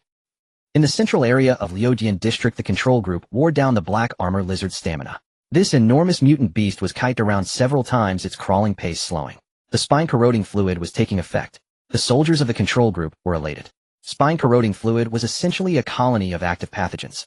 Upon contact with a living being, they would burrow into the body and lodge in the spine, gradually causing the host to lose control of its movements. Though the black armor lizard was covered in scales, there were minute gaps between them, enough for the spine-corroding bacteria to infiltrate. Moreover, besides the initial doses, other superhuman squads later delivered more spine-corroding fluid to the control group, all of which were applied to the black armor lizard. After continuous attrition, the lizard was evidently weakening. Just as they believed the tactic was about to succeed, the black armor lizard suddenly halted. Its body visibly swelled, and then the bulging regions on its sides split open, unfurling a pair of broad wings. It then flapped its wings violently and took flight. In the distance, Su Yuntin, observing through binoculars on the inner wall, saw the black armor lizard soaring. She lowered the binoculars, her eyes wide, murmuring, "Not a black armor lizard. It's a black armor dragon lizard. Black armor dragon lizard, threat level 9. In the mutated beast compendium of Jiyuan City, records of level 8 mutated beasts were scarce, and those of level 9 and above were even rarer. The black armor lizard, for instance, was encountered by a high-level extraordinary at a location far from Jiyuan City. After detailed observation, he classified the black armor lizard as a level 8 threat. The black armor dragon lizard, however, was encountered by another high-level extraordinary at a different location. He observed the colossal mutated beast flying through the air, recorded the information, and brought it back to Jiyuan City. Given the similarities between the two giant mutant beasts, after comparing records, Jiyuan City named the crawling one the black armor lizard, and the flying one the black armor dragon lizard. Yet only today did Su Yuntong realize that these two giant mutant beasts might actually be the same species. The black armor lizard was simply the black armor dragon lizard with its wings concealed. After her expression flickered several times, Su Yuntong turned and commanded the young officer behind her, loudly order all extraordinary squads to assemble at Sector 6. Prioritize preventing the black armor dragon lizard from threatening the inner city. If necessary, kill it. This situation had already exceeded Su Yuntong's expectations. The black armor dragon lizard could fly. If it directly soared over the inner wall and descended upon the inner city, Jiyuan City would surely face prolonged turmoil, even the danger of annihilation. Outside the city in South Sector 6, Huang Lu with sparse hair and a slightly stout build heard the communicator on his back ring, receiving a telegram from the Military Affairs Bureau. The man in the same group as Sun Yu who wore a bun hairstyle also received a telegram from the communicator on his back. The contents they received were similar. The Military Affairs Bureau ordered them to head to Sector 6 for rescue. Lin Tongyuan, Huang Lu, Sun Yu, and another member of Extraordinary Squad 7 simultaneously turned to look at Sector 6, where a gigantic mutant beast hovered in midair. That's the Black Armor Dragon Lizard. Sun Yu with a band-aid on her face gaped in disbelief. The one that entered wasn't a Black Armor Lizard. Could it be that the Black Armor Lizard and Black Armor Dragon Lizard are the same species? Lin Tongyuan, square-faced with furrowed brows, said most likely. We'll go to assist. You stay here. The last sentence was directed at Huang Lu. The Military Affairs Bureau's order to Extraordinary Squad 6 was for Lin Tongyuan to reinforce, while Huang Lu was to remain in place awaiting orders to activate the trap. Lin Tongyuan temporarily merged with Extraordinary Squad 7 and swiftly entered Sector 6. At the center of Sector 6, the airborne Black Armor Dragon Lizard opened its massive jaws and spewed flames toward the ground. In its throat were two air sacs containing two types of volatile, oily gases. Whenever the Black Armor Dragon Lizard initiated an attack, it would contract the muscles on both sides of its throat, forcing a portion of the gas out of the sacs and expelling it through the glands on either side of its mouth. The two streams of gas collided, rubbed against each other, and ignited, forming a vast sheet of flame. On the ground, the stone fragment ape, controlled by Squad B, unable to evade in time, was completely engulfed by the flames and perished instantly. Only the swift moon shadow cat and the agile ear mouse managed to survive. Don't engage it, try to avoid it, and wait for reinforcements. Upon receiving the telegram from the Military Affairs Bureau, the manipulated squads A and D quickly scattered, fleeing far to increase the distance. The first to arrive for reinforcement were the Extraordinaries dispatched from the inner wall. Aside from the Extraordinary squads patrolling the outer zone, many Extraordinaries remained stationed on the inner wall, including several of levels 5 and 6. If not for the fact that Su Yuntong's extraordinary ability was unsuitable for dealing with such a giant mutant beast, she might have joined the battle.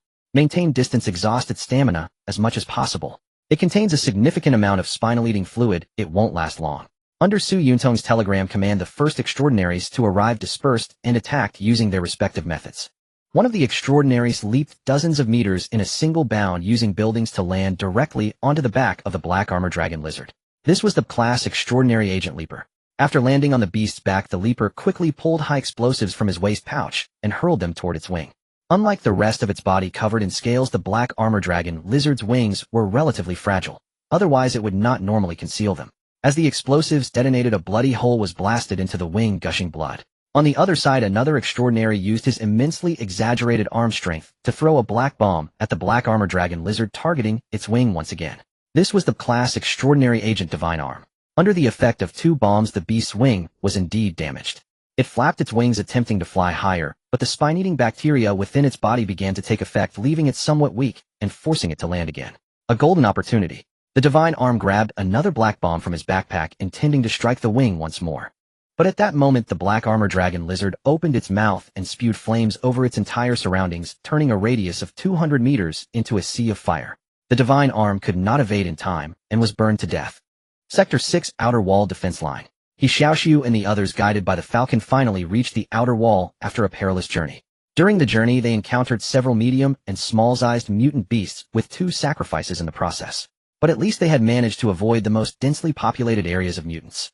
As He Xiaoxu approached the outer wall, he shouted loudly to the garrison soldiers atop it, the Military Affairs Bureau intends to sacrifice Sector 6. After his shout, the Black Mudskipper and others behind him also yelled in unison, the Military Affairs Bureau intends to sacrifice Sector 6. The resounding voices reached the top of the outer wall, causing all the garrison soldiers to turn pale. They had been puzzled all along about why the mutant beasts were trapped in Sector 6, and each harbored various speculations, more or less suspecting that the Military Affairs Bureau had deliberately made Sector 6 the battlefield. He Xiaoxu's shout confirmed their guesses. Also hearing the shouts were the guards supervising the battle. Realizing that letting the people near the outer wall continue shouting would cause chaos among the garrison, they raised their crossbows and prepared to shoot those approaching the wall. But at that moment, dozens of red lights flashed in succession in the air. Over 20 guards' eyes were instantly blind. Lin Lang, positioned at the corner between partition wall 67 and the outer wall, saw that the supervising guards behind him were already blinded. Turning his head, he saw He Xiaoxu and his parents approaching. Hardening his resolve, he shouted to the surrounding garrison soldiers, the Military Affairs Bureau intends to sacrifice Sector 6. Rather than die like this, why not resist? Resist. Resist. Resist. These 2 words seemed enchanted, igniting the fury of every garrison soldier. They raised their weapons and aimed at the supervising guards behind them.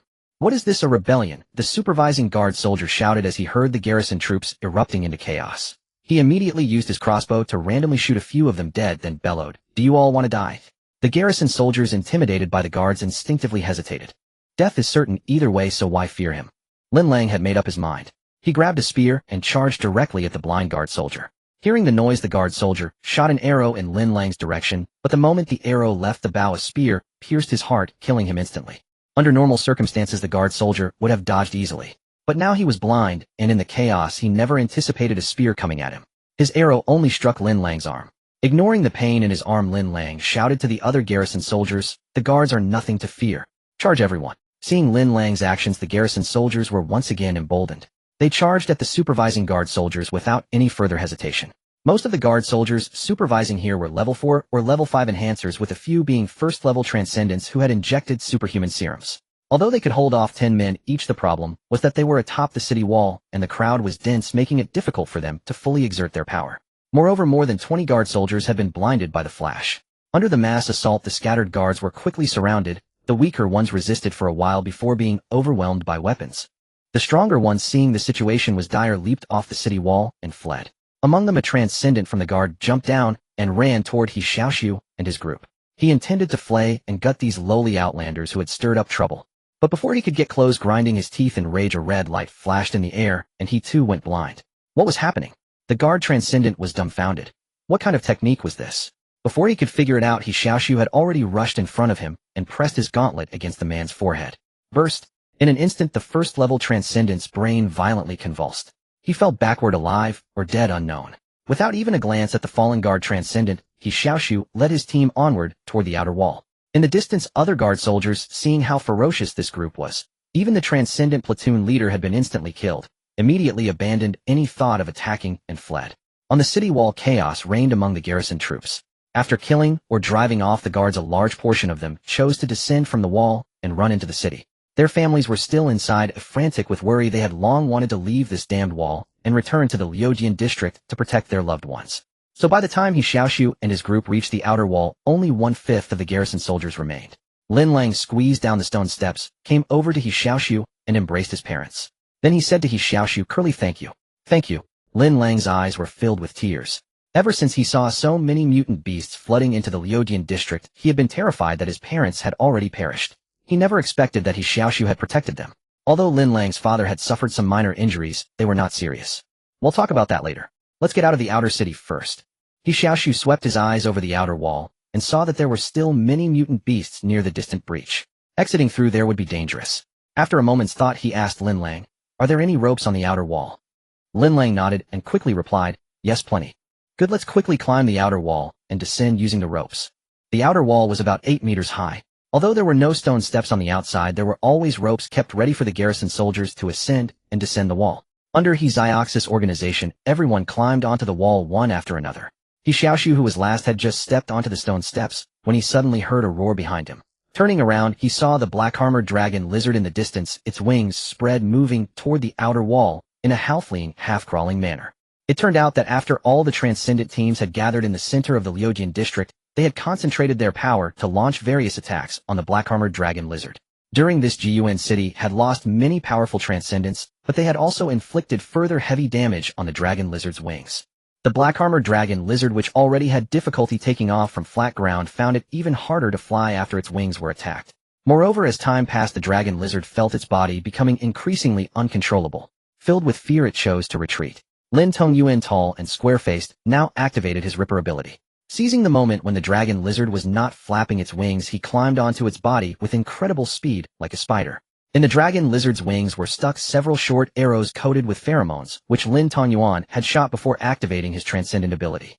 Obviously, such tiny arrows did little harm to the black-armored dragon lizard, but they served as markers.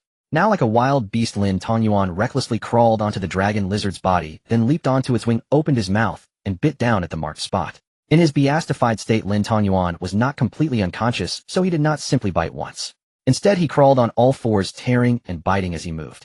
Even though Lin Tongyuan's size was tiny compared to the black-armored dragon lizard, as long as he kept biting, he could inflict considerable damage.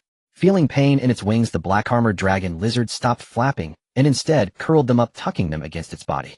Lin Tongyuan, still on top, could not dodge in time, and was caught between the folded wings, unable to move. He was about to be squeezed toward the dragon lizard's abdomen. At that moment, the petite Sun Yu leaped up, swinging a massive sword utterly disproportionate to her body. She slashed open a gash in the dragon lizard's folded wing, rescuing Lin Tongyuan. Although Lin Tongyuan was still in his beatified state, and his mind was hazy, his survival instinct drove him to jump off the dragon lizard's body. Sun Yu could not press the attack further. She landed lightly on a nearby rooftop. The black-armored dragon lizard, with its wings retracted, quickened its pace, and moved toward the breach in the outer wall. Meanwhile, Huang Lu, who was outside the wall, received an order from the Military Affairs Bureau and activated the trap. In an instant, the oil outside the wall was ignited, turning into a sea of fire. The black-armored dragon lizard's advance halted. Although the dragon lizard could breathe fire, that did not mean it was immune to fire. Under normal circumstances, the dragon lizard would only spew flames in large areas while flying, because in flight it could easily avoid the flames. If it spat fire while crawling, it could easily harm itself.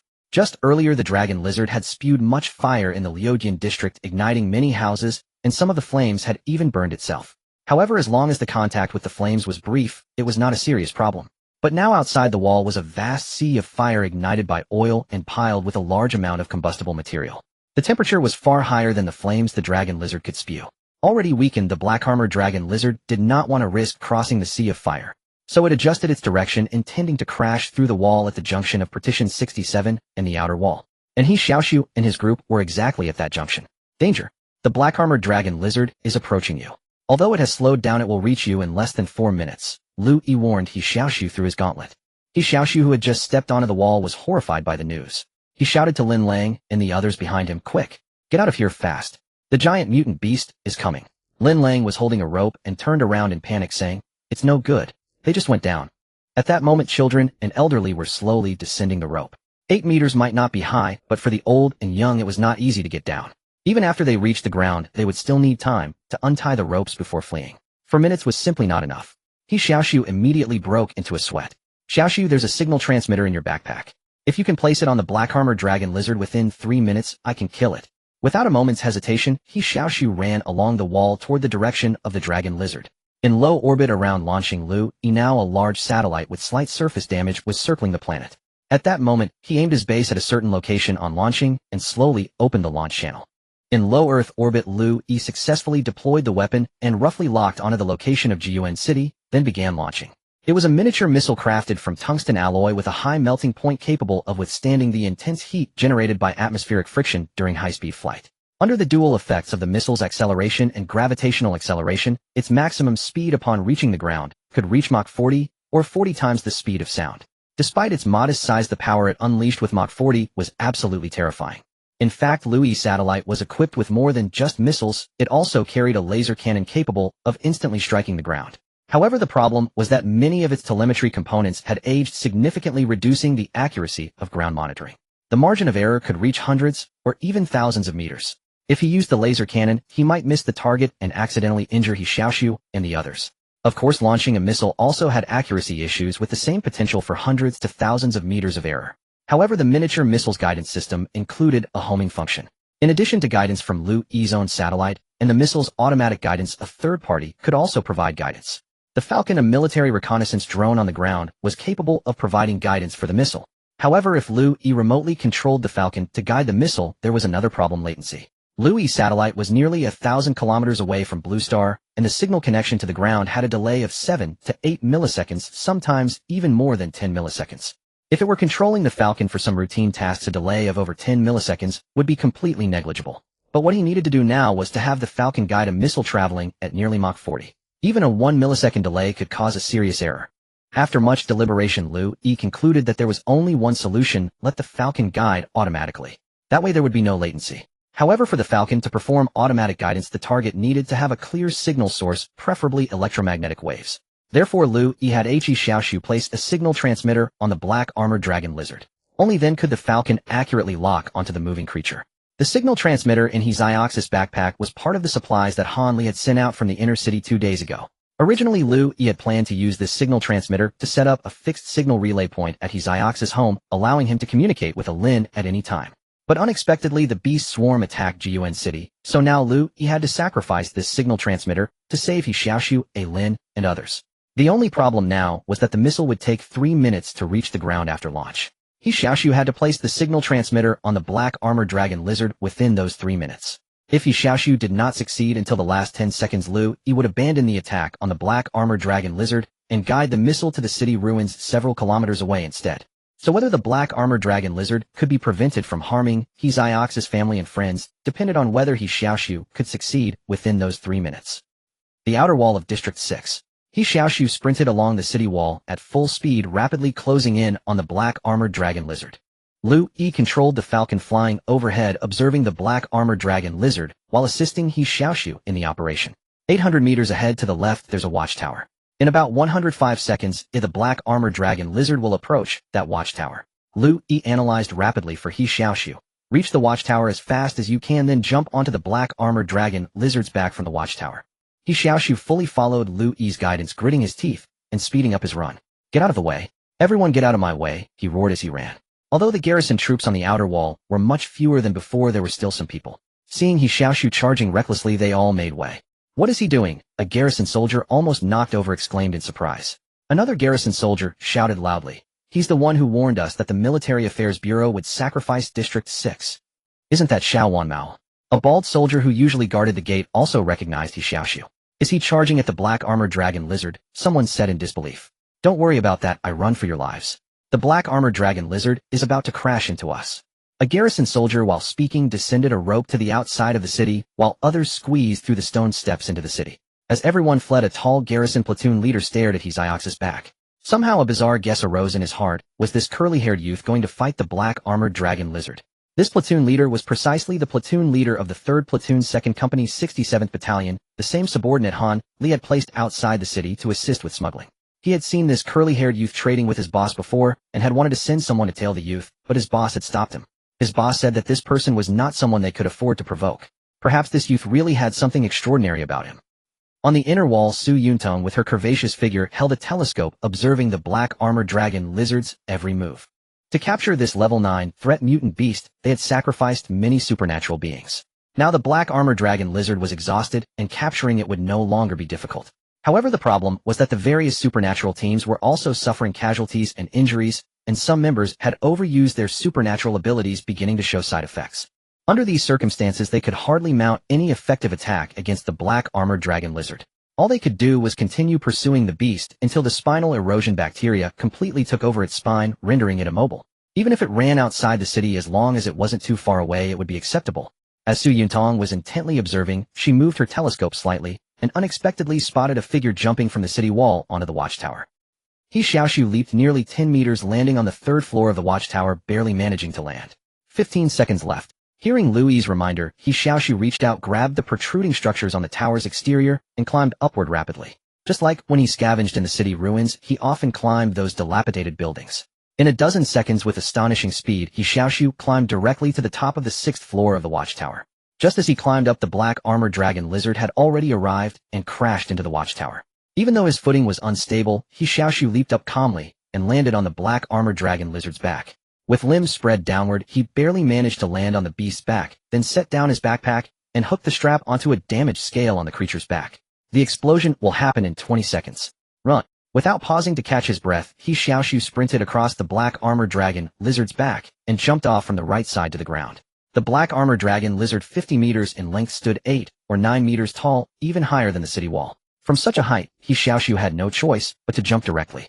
Upon landing, he rolled twice before coming to a stop. However, the immense impact force on his legs when they hit the ground caused him some injury. Even so, to survive, He Xiaoxu had to endure the severe pain in his legs and run desperately outward. 5, 4, 3, 2, 1. As Liu Yi's countdown was about to end, He Xiaoxu, tens of meters away, suddenly turned around and roared at the black armored dragon lizard. Boom! At the same moment, the missile accurately struck the black armored dragon lizard, unleashing an earth-shattering explosion. A deafening explosion resounded throughout the entire Jiyuan city, and even the Shire Dian district felt faint tremors. The missile, traveling at nearly Mach 40, struck the Heijia Longxi and blasted it into chunks of flesh. Centered on its back, most of its body was pulverized into a paste and instantly carbonized. The remaining parts were shattered into scattered charred fragments that flew through the air, while a significant amount of the monster's blood was vaporized. After the missile annihilated the colossal mutated beast, it also carved a crater 6 or 7 meters deep into the ground with the earth cracking outward from the epicenter. The entire watchtower was sent flying and the nearby city wall split open with a massive fissure, a large section of it collapsing entirely. He Xiaoxu, only a few dozen meters from the blast point, had his ears and nose bleed from the shockwave, and was hurled over 10 meters by the heat wave, crashing onto the roof of a building. After rolling several times, he fell to the ground, severely wounded, his consciousness growing hazy. The garrison soldiers still on the city wall were terrified. Those closer were flung off the wall and landed outside. However, most had already fled earlier out of fear of the He Xiaoxu, so they were mostly outside the wall, and few were injured by the explosion. Lin Lang and the others were at the junction of the city wall and the partition wall, a relatively distant location that kept them safe from the blast, though the trembling wall nearly caused them to stumble. Lin Lang stared in disbelief at the scattered chunks of flesh nearby. Had he not witnessed He Xiaoxu leap onto the back of the He Xiaoxu moments ago, he would never have believed that such terrifying power came from that curly-haired man. How did he do it? Equally stunned was the platoon leader of the 2nd Company's 3rd Platoon stationed on the wall. This tall military officer had clearly seen the adventurer execute a daring maneuver, jumping onto the He Xiaoxu's back and dropping a backpack there. Could such a horrific explosion have been caused by that backpack? In truth, even though the officer had been watching the He Xiaoxu intently, he failed to realize that the explosion came from the sky. After all, a speed of Mach 40 means 13 kilometers per second. One moment, it was high in the sky, the next it exploded, arriving in the blink of an eye. Who could see that? Such a terrifying speed rivaled that of some meteorites. If the mass had been doubled, no one within 100 meters would have survived. Lin Tongyuan and his group, positioned over 100 meters behind the He Xiaoxu, were also utterly astounded. As the He Xiaoxu's movements grew slower, these transcendent individuals had been trailing it, waiting for the colossal mutated beast to weaken to its extreme before making their move. But this sudden explosion had shattered the giant beast that had cost them so many losses, blowing it into pieces. Did someone just jump onto the back of the He Xiaoxu? Murmured Sun Yu, a bandage on his face, his eyes wide. And they seemed to throw something. Was it explosives? Lin Tongyuan, his face square and firm, stared fixedly at the charred flesh scattered everywhere and retorted, "Have you ever seen explosives with such power?" "No." Sun Yun shook his head dazedly. On the inner wall kilometers away, Su Yuntong had also witnessed everything through her telescope. The sheer force of the explosion made her momentarily forget the loss of the He Xiaoxu they had been so close to securing. Her mind was consumed by only one thought: how was this achieved? After a brief blackout lasting a few seconds, He Xiaoxu slowly sat up, supporting himself with his arms against the ground. His ears were ringing, his vision was white, and his mind was a chaotic blur. It took a long while before he gradually recovered. "He Xiaoxu, can you hear me?" He heard the faint, intermittent voice of Falcon. Suppressing the urge to vomit, He Xiaoxu slowly stood up, leaning against the cracked wall, and gasped in reply, I hear you. Your explosion was way too intense." He Xiaoxu had imagined the explosion would at most blow a large hole in the He Xiaoxu's back. He never expected that even after running such a distance he would still come close to being caught in the blast. "Why didn't you just keep running? Why did you turn back and shout?" Liu Yi scolded He Xiaoxu through the gauntlet. "If you had run a bit farther, you wouldn't have been hurt like this." Wiping the blood from his nose, He Xiaoxu forced a smile. "I just thought while running. After the He Xiaoxu dies, want the Transcendent from the Military Affairs Bureau have free hands to hunt us down. So I had to shout to make them think the explosion was caused by my yell. That way I could pretend the other backpack was a bomb and threaten them. Then they'd be afraid and stop chasing us." Liu Yi was silent for 2 seconds, then said, "Actually, you were blocked by the surrounding houses just now. No one noticed your shout." "What?" He Xiaoxu coughed twice. "Then I shouted for nothing. Even if someone had noticed, do you really think they'd connect your shout with the explosion? Jiyuan City has no voice control technology like that. No one would think in that direction." He Xiaoxu's eyes widened as he realized that Jiyuan City's technology was still far behind the prosperous era. If not for his infrasound gauntlet, he wouldn't have known about voice control technology either. "But the fact that you considered this shows you've grown a lot," Liu Yi praised before continuing. "Indeed, the Transcendent from the Military Affairs Bureau will likely keep pursuing you, especially now that you've blown up the He Xiaoxu they coveted most. They won't let you go. But don't worry, I've already planned an escape route for you. Now get back to Lin and the others. After leaving the city, there will be other challenges to face." He Xiaoxu nodded firmly, clutching his chest, and walked toward the direction of the city wall and the partition wall. On the inner wall, Su Yuntong was dazed for a long time before she realized that the He Xiaoxu they had schemed to obtain was gone. This ignited a surge of fury within her, and she raised her telescope to locate the person who had blown it up. Soon she spotted a figure moving toward the city wall over 100 meters from the crater. She immediately turned to face the young officer behind her and said through gritted teeth, "Send a telegram, order the nearby Transcendent to capture that man. Don't let him escape." "Yes." The young officer quickly reached for the telegraph key to send the message. But at that moment the telegraph began to sound first. Beep, beep, beep. Startled, the officer hurriedly listened and decoded the signals in his mind. Having memorized the Military Affairs Bureau's telegraph code table by heart, his extraordinary brain allowed him to decode it easily. Who sent it? Su Yuntong asked with a frown. The young officer's face gradually turned pale. He looked up and replied, "Unknown sender. The message reads, dare to act rashly again, and the next explosion will be in the Zhongyuan district. Blow up the central district." Su Yuntong felt a chill run down her spine upon hearing this. If an explosion of that magnitude had occurred in the central district, how many important figures would have died? It might even threaten the city lord's life. More importantly, it would bring panic to everyone in the city, shaking the dominion of the city lord's mansion, and the fragile Jiyuan city could even risk collapse. Was that telegram sent by the curly-haired boy? Su Yuntong speculated inwardly, but quickly dismissed the thought because the boy carried no communication device on him. However, one thing was certain: the person who sent that message was an accomplice of the curly-haired boy. Looking through the binoculars in the direction the curly-haired boy was heading, Su Yuntong saw a group of people standing at the junction of the outer wall and the 67th partition wall. Some were climbing over the wall to the outside, while others were waving at the curly-haired boy. Could the person who sent the telegram be there? Su Yuntong lowered the binoculars, frowning in deep thought. She had also noticed the rebellion among the garrison troops on the outer wall earlier. The curly-haired boy had played a significant role, leading a large group of people onto the outer wall. Clearly, it was to protect that group that he jumped onto the back of the black-armored dragon lizard and threw the devastating bomb. Judging from this situation, he also needed to throw the bomb to trigger the explosion. The central district was heavily guarded, and ordinary people could never infiltrate it to plant explosives. Moreover, the group on the wall appeared to be wearing tattered clothes, including elderly and children looking nothing like agents from underground factions or other forces. Just the most ordinary outlanders from District 6. No matter how you looked at it, the only real threat was that curly-haired boy. Su Yuntong made a hypothesis: if this group truly had the ability to threaten the central district, what would they do after being allowed to escape? First, if the curly-haired boy were an agent from an external force infiltrating Jiyuan City, he would not bring elderly and children along, nor would he protect the city's elderly and children. Thus that possibility was ruled out.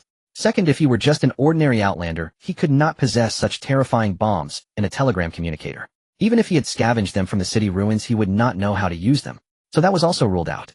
Only the third possibility remained: if the curly-haired boy were one of those underground radicals attempting to overthrow the city lord's mansion. Given their ideology, they might indeed protect outlanders. After eliminating various factors, Su Yuntong was basically certain that the curly-haired boy was an underground radical. In recent years, the number of underground radicals in the city had increased, but none had accomplished anything significant. They were merely as adept at hiding as rats. However, one thing Su Yuntong was absolutely sure of: the underground radicals were completely incapable of infiltrating the central district to plant bombs.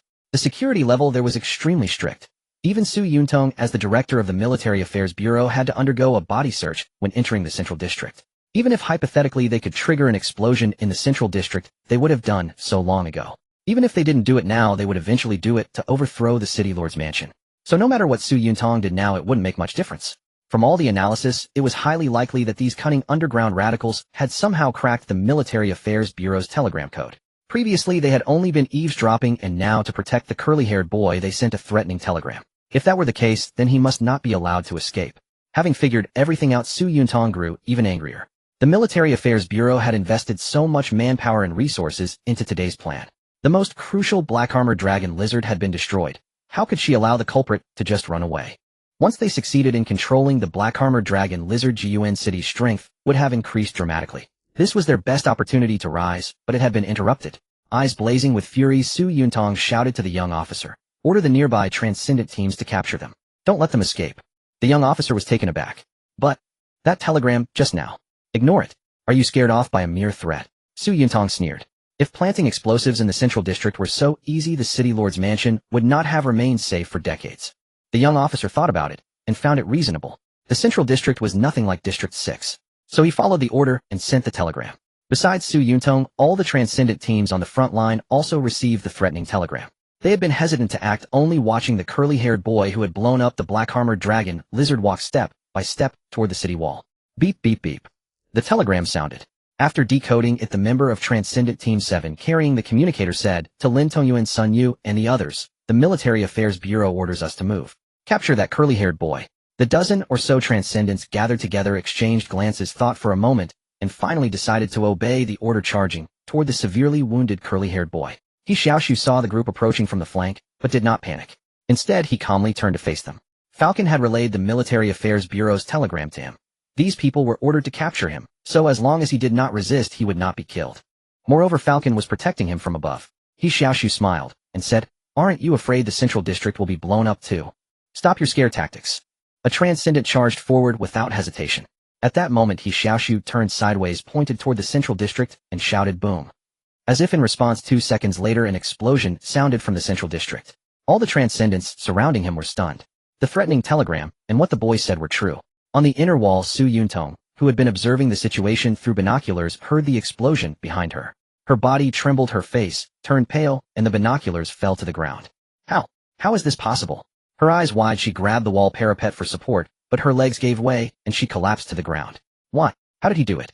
Lin Tongyuan and the others were equally puzzled, especially by the boy's shout of boom, as if it were magic. Utterly unbelievable. Seeing the panic on their faces, He Xiaoxu thought to himself that this time his shout of boom had finally been heard. He coughed twice, and said with a smile, "Gentlemen, may I leave now? Or would you like a few more explosions? This time, how about blowing up the Yuan clan palace?"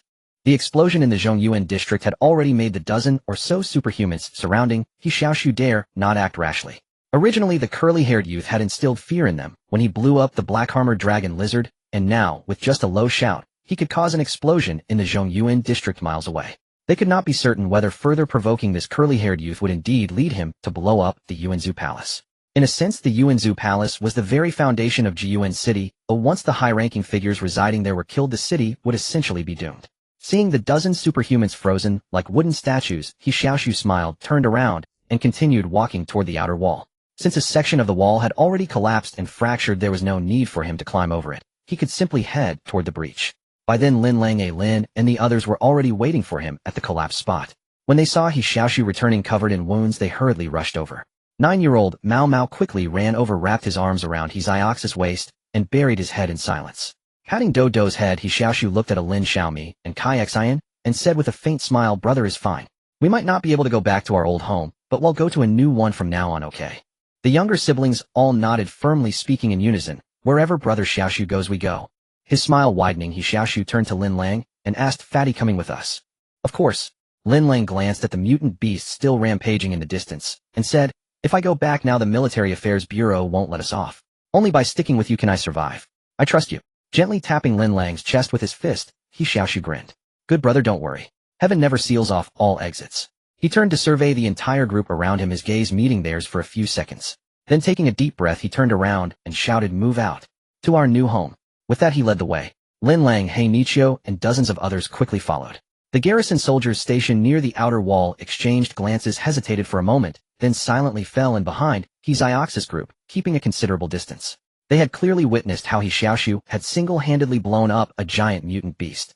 Then, surrounded by over a dozen superhumans, he had casually detonated the Zhongyuan district with a mere gesture, leaving the garrison soldiers utterly awestruck. By now they understood that the Military Affairs Bureau had no intention of sparing the people of the 6 o'clock district, so staying here would lead to certain death. Beyond Jiyuan City lay danger for these garrison soldiers, a place with no refuge.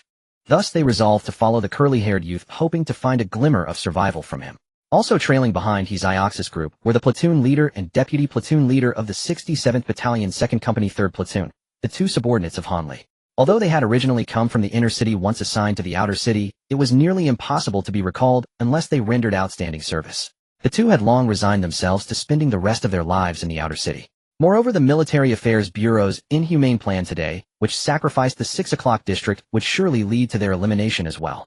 Most importantly, this formidable adventurer had a connection with their boss, so they were willing to follow him, though they were uncertain whether he would accept them.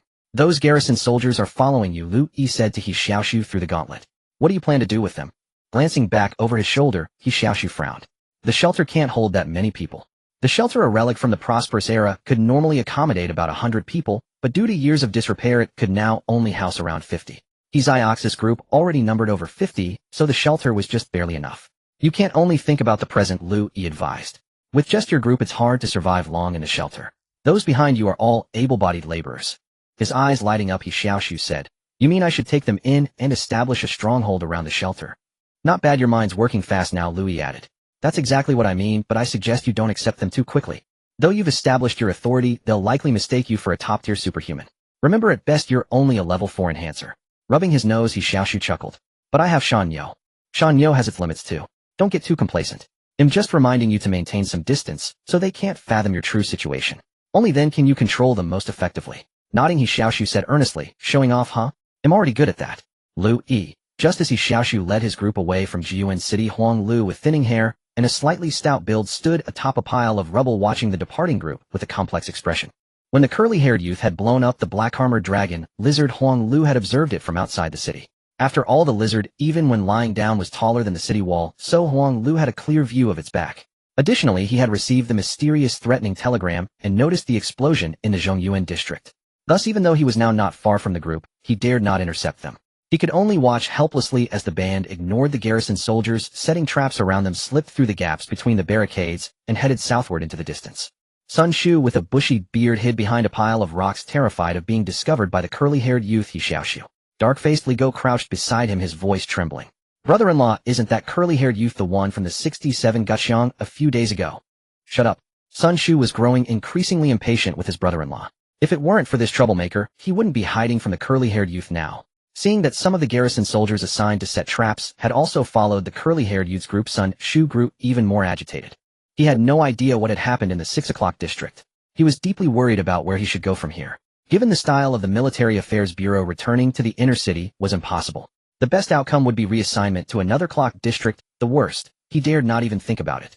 Following that powerful curly-haired youth might also be a good choice.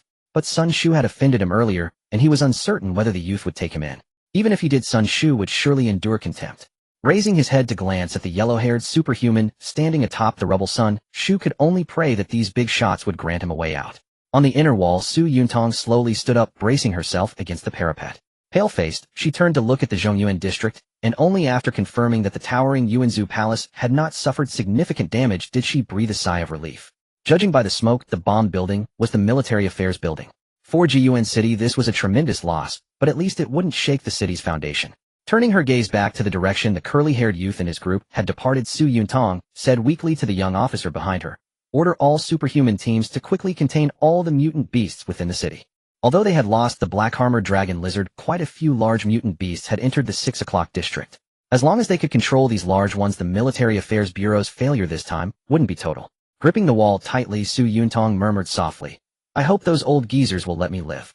Because almost all the mutant beasts from outside the city had surged into the Liodian district of Jiyuan City, leaving only a few scattered ones.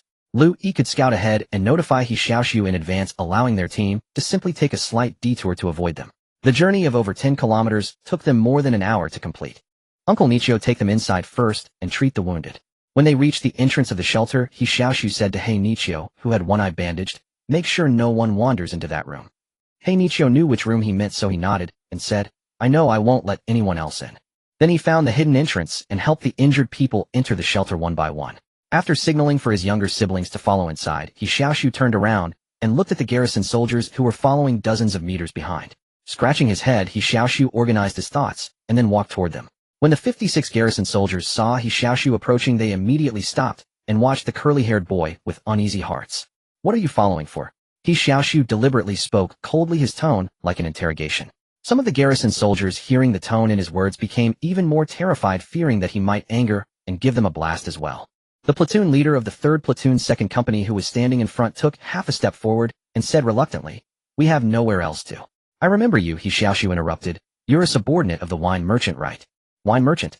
The 3rd Platoon leader was stunned, then realized it should be a code name referring to his boss Han Li, who ran a bar in the inner city. "Yes, I'm Han Li's subordinate. My name is Sherban." The tall platoon leader, fearing a mistake, specifically mentioned Han Li's name. The deputy platoon leader standing behind Sherban also spoke up, "I'm also Han Li's subordinate. My name is Su Feng." He Xiaoxu nodded and pointed to his left, saying, "Come over here and stand there first." The two could not help but show a hint of joy on their faces. They exchanged glances and walked to He Xiaoxu's left. Then He Xiaoxu looked at the other garrison soldiers and said coldly, "What about you? Why are you following? We don't want to die. You are very strong, so we want to follow you." A pockmarked man in his 40s lowered his posture, his tone even carrying a hint of pleading. "Right." The other garrison soldiers, though unable to plead like the pockmarked man at the moment, had no problem echoing. Glancing at those who echoed, He Xiaoxu looked at the pockmarked man and asked, "Why should I take you in? What can you do?" Startled, the pockmarked man quickly listed his merits. "My name is Ma Liang. I can build houses and lay bricks. I participated in many repair works on the outer walls. I'm also a second-level enhancer having injected 2 basic potions toughness and jump. After hearing this, He Xiaoxu pressed his right hand against his forehead as if thinking, but actually it was to bring his gauntlet closer to his ear to listen to the Falcon's opinion. Liu Yi spoke through Shan Yo. This person is acceptable. He is a qualified laborer and his personality seems easy to manage. If you want to establish a stronghold later, you'll definitely need to build walls. This person can be of great help. After listening to Liu Yi's analysis, He Xiaoxu pointed to his right and said, stand over here for now. Thank you, thank you. The pockmarked man Ma Liang kept thanking and then cautiously walked to He Xiaoxu's right side. Don't be too happy yet. I haven't said I accept you. This sentence made Ma Liang's heart tighten, and he hurriedly said, what else do you need me to do? I will work hard to accomplish it. Hearing a man in his 40s address him as you, with such respect, He Xiaoxu felt uncomfortable instead. He always found it awkward to deal with people who groveled. However, despite his awkwardness, when the other garrison soldiers saw Ma Liang being selected, they felt a bit embarrassed, but still forced themselves to speak. I know how to process mutant beast materials. I can do carpentry. I am literate. I worked in a medical station. I am a second-level enhancer. The eager garrison soldiers were mostly from the outer city, while the officers transferred from the inner city, though they also spoke a few words, could not lower their posture as much as the outer city people, having been accustomed to acting arrogantly toward them. However, He Xiaoxu didn't care whether they were from the outer city or inner city. All he wanted was labor. While He Xiaoxu was interacting with these people, Liu Yi controlled the Falcon overhead to record their facial expressions and then analyze their personalities and attitudes. If there were those who were opportunistic and had ulterior motives, Liu Yi would keep a close watch on them. Once he found something amiss, he would have He Xiaoxu expel them. In fact, in a sense, He Xiaoxu leaving Jiyuan City might not be a bad thing. After all, being inside Jiyuan City would restrict many of his actions. Now with the shelter as the center and building a stronghold from scratch, it would better hone He Xiaoxu's leadership skills. Perhaps in the future this stronghold could serve as the foundation to further develop into a new city. However, this location was a bit too close to Jiyuan City, and conflicts with the people of Jiyuan City were inevitable in the future. In fact, Liu Yi could have directly bombed the Yuanzhou Palace just now because he was using the Falcon for guidance, and as long as there was a definite signal source at the target location. Whether it was the military affairs building, the government affairs building, the judicial building, or the Yuanzhou Palace, all were equipped with wireless telegraphs emitting definite signal sources. Liu Yi could have bombed any of them. However, after thinking it over, Liu Yi felt that the Yuanzhou Palace could not be bombed for now. Although the nobles who exploited the lower classes of Jiyuan City resided there, the stability of the entire city still depended on these people for the time being. At present, Liu Yi did not want Jiyuan City to collapse because of this. Of course, besides those 3 places, He Xiaoxu could also directly bomb the director of the Military Affairs Bureau. Because at that time there was a signal source beside her, and a single missile would definitely have reduced her to pieces. However, the problem was that it would destroy the inner wall. At that time, the Liudian district was filled with a large number of mutant beasts. Once the inner wall was destroyed, the mutant beasts would surge into the Hongtao district, and Jiyuan City would still be at risk of destruction. Han Li and Bai Qiuyu, whom he had developed into partners, would also be implicated. So after weighing the options, Liu Yi chose to bomb the Military Affairs Bureau. This would not cause Jiyuan City to collapse, but it would further weaken the Bureau's strength, leaving them unable to deal with He Xiaoxu for a short time afterward. After recording the facial expressions of the 56 garrison soldiers, Liu Yi spoke to He Xiaoxu through Shan Yo. I've recorded their abilities and personalities. Later I'll have a Lin write a plan for you. Before that, you should arrange for these people to build simple protective measures around the shelter. Don't let them into the shelter too quickly. You need to set a standard. Only those who meet the standard are qualified to enter. He Xiaoxu set a standard. He glanced at the 50-plus garrison soldiers around him and felt that the standard should not be based on ability or strength, but on character and attitude. Although there were still 8 scavengers on his side, most of them were injured, and even He Xiaoxu himself had suffered considerable internal injuries. If there was anyone with ulterior motives among these 50-odd people, He Xiaoxu would find it difficult to protect everyone. Pretending to be deep in thought while listening to the suggestions from Liu Yi, after a long moment, He Xiaoxu finally spoke to these people. You can stay here, but you must obey orders. Don't worry. Jia Yuanqing won't dare to provoke us again anytime soon, and there are no high-threat mutant beasts nearby for now. Your task is simple: gather supplies locally and set up defensive measures. The 50-plus garrison soldiers nodded in understanding. At that moment, a young soldier with protruding ears squeezed out from the crowd, carrying an officer whose body was half covered in blood and whose face bore a scar. He pleaded, could you let our commander rest in a safe place first? He needs treatment.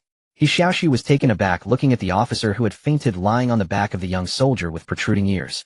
Feeling a slight vibration from his gauntlet, He Xiaoxu pressed his index finger to his ear and heard Liu Yi say, this man seems to be the battalion commander of the Liudian district garrison Zhaoqiudao. When the beast horde attacked the outer wall, he was fighting to the death. Although Liu Yi, controlling Liu Yi, had been observing the attack on the outer wall, he ultimately had to return to reinforce the 67 bulkhead, and did not witness Zhao Qiudao's heroic sacrifice. But at least he had seen how the highest military commander of the Liujian district had faithfully guarded the city wall earlier, so he added to He Xiaoxu. This Zhao Qiudao is very strong, you need to be wary of him. However, he is a loyal and brave man worth winning over. He Xiaoxu understood Li Ying's intent, so he said to the young soldier with protruding ears, "Come with me. The rest of you start carrying out your tasks." Turning around, he said to Shi Ban and Su Feng beside him, "In putting these people under your command for now, can you handle it?" Shi Ban and Su Feng patted their chests and said, "No problem, leave it to us." Because of their connection to Han Li, He Xiaoxu trusted these two, which was why he put everyone under their command. After giving the orders, He Xiaoxu led the young soldier with protruding ears toward the shelter. By then He Nichio had already led most of the people into the shelter. Lin Lang, Lu Dashu, and Tai Long were guarding the entrance with the other scavengers. Nodding slightly to Lin Lang and the others, He Xiaoxu said, "They'll leave the outside to you for now. I need to go inside and handle some matters." "Don't worry." Lin Lang straightened his back holding a cleaver and said, "As long as we're guarding here, no one else will get in." Smiling and nodding, He Xiaoxu walked into the shelter. At that moment, He Nichio was organizing the crowd to clean up the garbage inside and free up some space for the injured to rest. Gesturing for the young soldier with protruding ears to place the scar-faced officer in a clean spot, He Xiaoxu asked him, "Is Commander Zhao going to be all right?" The young soldier, who appeared to be about the same age as He Xiaoxu, looked up in surprise and asked, "You know Battalion Commander Zhao?" "Sort of. I know him, but he doesn't know me." Letting out a sigh, the young soldier with protruding ears looked at Zhao Qiudao lying on the ground and said, "When the black-armored lizard was about to crash into the city wall, Battalion Commander Zhao ordered us to retreat. But he stayed behind intending to die in the line of duty and was hit head-on by the black-armored lizard. Fortunately, after being knocked away, Commander Zhao fell into a thatched hut, which saved him from being crushed to death. But he must have suffered extremely severe injuries, and I don't know if he will ever wake up." From the young soldier's tone, it was clear that he held great respect for Zhao Qiudao, which also reflected how well Zhao Qiudao usually treated his subordinates. He Xiaoxu was silent for a few seconds, then said, "Don't worry, I'll have someone take good care of him. When he wakes up, I'll let you know. Go ahead and carry out your task." "Thank you, please take good care of him," said the young soldier with protruding ears. Then, not daring to delay any longer, he walked out of the shelter. At the exit, he turned his head and took one last look at Zhao Qiudao before finally leaving. He Xiaoxu stared at Zhao Qiudao for a long while, then said to Lin, who was not far away, "Lin, you have the medical kit, right? Bandage this officer." The bespectacled Lin hurried over with the medical kit on his back. Upon seeing Zhao Qiudao lying on the ground, he exclaimed in surprise, "Uncle Zhao." Now it was He Xiaoxu's turn to be surprised as he asked Lin, "You know him?" Nodding, Lin said solemnly, "Back in the inner city, my father was friends with Uncle Zhao. The scar on his face is very distinctive. I've had a deep impression of it since I was a child. Ooh, I can't be mistaken." Lin had moved from the inner city to the outer city 6 years ago with Wang Jun, so it was normal for him to still remember an elder he knew when he was 7. Uncle Wang's friend. He Xiaoxu murmured, then said to Lin, "Quick, bandage him." "I understand." Lin was even more anxious than He Xiaoxu. He quickly took out medicine and bandages from the medical kit. At that moment, He Nichio walked over and said, "Don't rush. The wound needs to be cleaned before bandaging. There's a big problem, there's no water here." "Water?" He Xiaoxu frowned and thought for a moment, then raised his hand to the gauntlet and asked, "Li Ying, is there a water source nearby?" "There's a small lake 2 kilometers away." Liu Yi, who was controlling Li Ying to scout from above, replied, "It's quite far, and the water there isn't clean. But don't worry, the water purification system in the lab should still work after some repairs. Have someone fetch some water, and he'll treat it with the purification system." Many systems and equipment in the shelter's laboratory were designed to operate continuously for a long time, such as the air circulation system and the water purification system. To ensure the shelter could sustain itself for an extended period, those who built it years ago used the latest technology and extremely durable materials to manufacture these devices. Even after 500 years, these systems were still functional, but after such a long time, they needed a bit of repair. Liu Yi commanded Li Ying to remain in stealth mode and fly into the shelter, then landed on Lin's hand and said, "Xiaoxu, take a rest first. Lin, come with me to the lab. They'll show you how to fix it." Upon hearing this, Lin looked up at He Xiaoxu. Letting out a breath, He Xiaoxu sat down on the floor and said, "I am really tired. I need to lie down for a while. Go ahead, Lin, I'm leaving it to you." Having been shaken by the explosion earlier, He Xiaoxu was also seriously injured and would need at least half a month to recover. "I understand."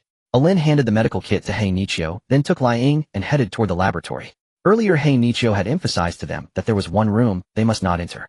Lin, by association, easily determined that room was the laboratory Li Ying had mentioned. Passing through the collapsed door and the half-open alloy gate, Li Ying flew to the control console in the lab and inserted an identity card.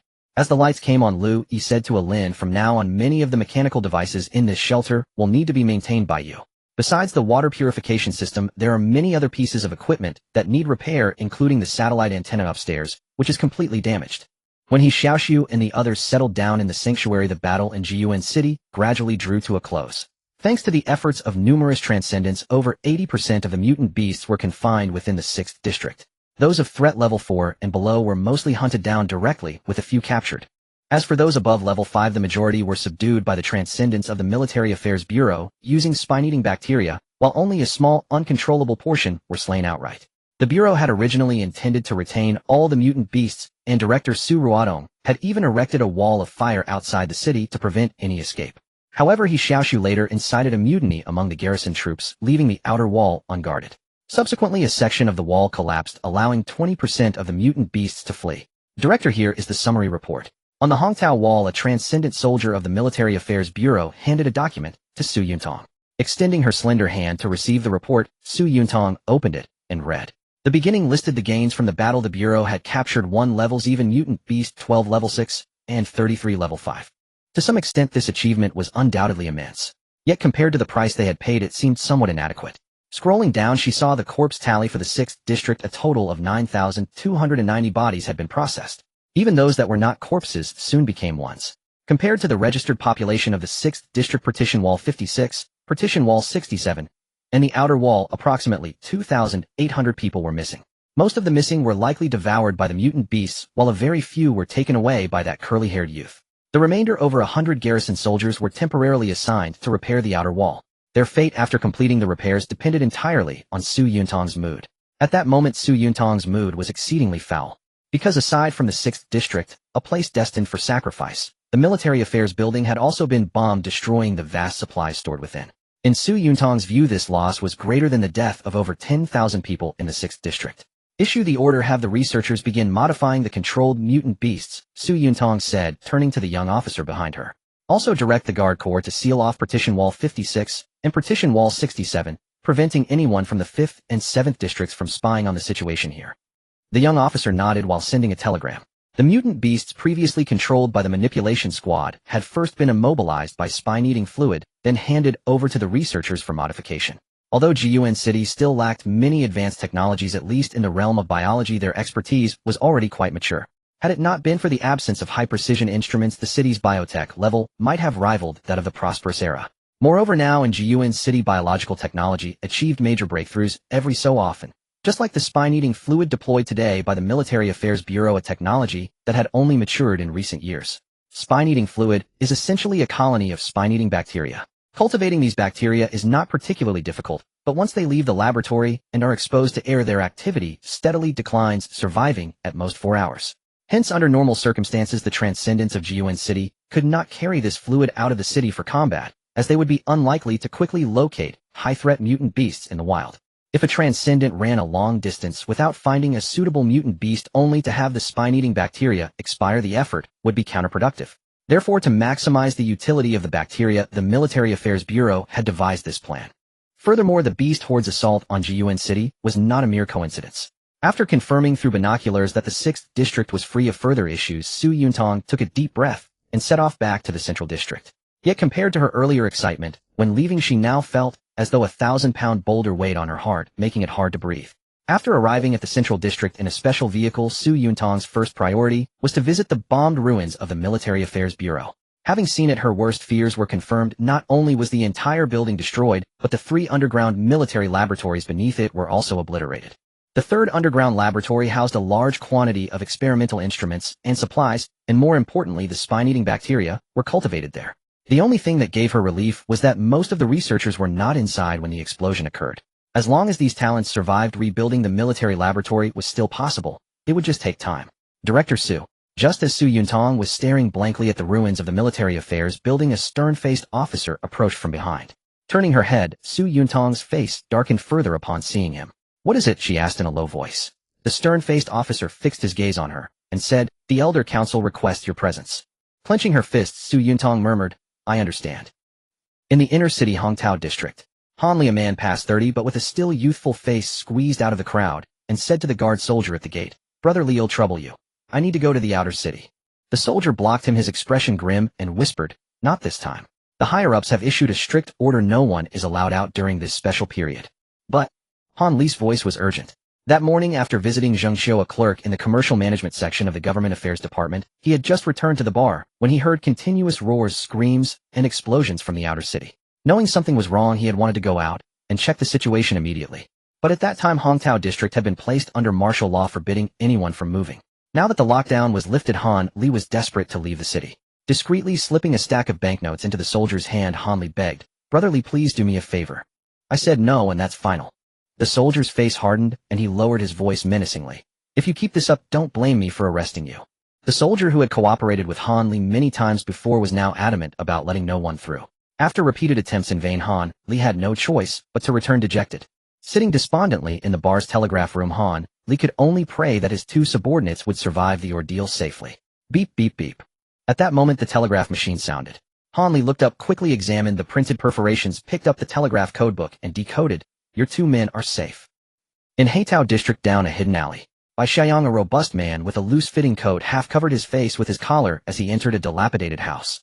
The moment he stepped inside, he saw 3 worn-out shoes and 2 wooden sticks placed in a corner of the room. His expression shifted slightly, and he turned to leave the house. As he exited the alley, a man in a grease-stained coat approached. When they passed each other, the man swiftly slipped a note into Bai Xiaoyang's pocket. Bai Xiaoyang continued walking as if nothing had happened. After covering a considerable distance, he retrieved the note from his pocket at a secluded spot and opened it. The 6th district was destroyed by the beast horde, and nearly all residents perished. We suspect the Military Affairs Bureau deliberately used the 6th district as bait to capture mutant beasts.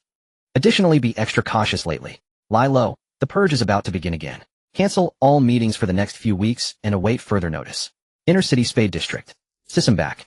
Bai Xiaoyang opened the door and was about to take off his shoes when he noticed the walls were scorched black, as if a fire had swept through. He quickly stepped back, closed the door, and checked the house number. This is the right place. He hurriedly reopened the door and entered, heading to the kitchen while shouting, "Sis, what happened to the house?" Bai Qiuyu, wearing a white lab coat with disheveled hair and a face smudged with black soot, emerged from the bathroom. Pinching her thumb and forefinger together, she said awkwardly, "I was running an experiment. Had a tiny accident." "A tiny accident?" Bai Xiaoyang glanced around the room and saw that many pieces of furniture were scorched. Bewildered, he said, "You call this a tiny accident?" "Haha, it's fine, it's fine. I've been meaning to replace all this stuff anyway." Bai Qiuyu tried to laugh off her embarrassment. "Just throw all this out later, and we'll go buy new furniture tomorrow." "Oh, right." Bai Xiaoyang looked at the black marks on Bai Qiu's face and asked, "Are you okay? What kind of experiment were you doing that caused such a mess?" "I was trying to brew an intermediate enhancement potion, but I mishandled the extraction process and set the house on fire. Luckily, I put it out in time, haha." Bai Qiuyu grabbed a broom and dustpan and quickly began sweeping up the scattered debris. "Intermediate potion?" Bai Xiaoyang was astonished. "Didn't you just get your basic pharmacist license not long ago? And you're already trying to brew an intermediate potion?" At this, Bai Qiuyu lifted her chin proudly.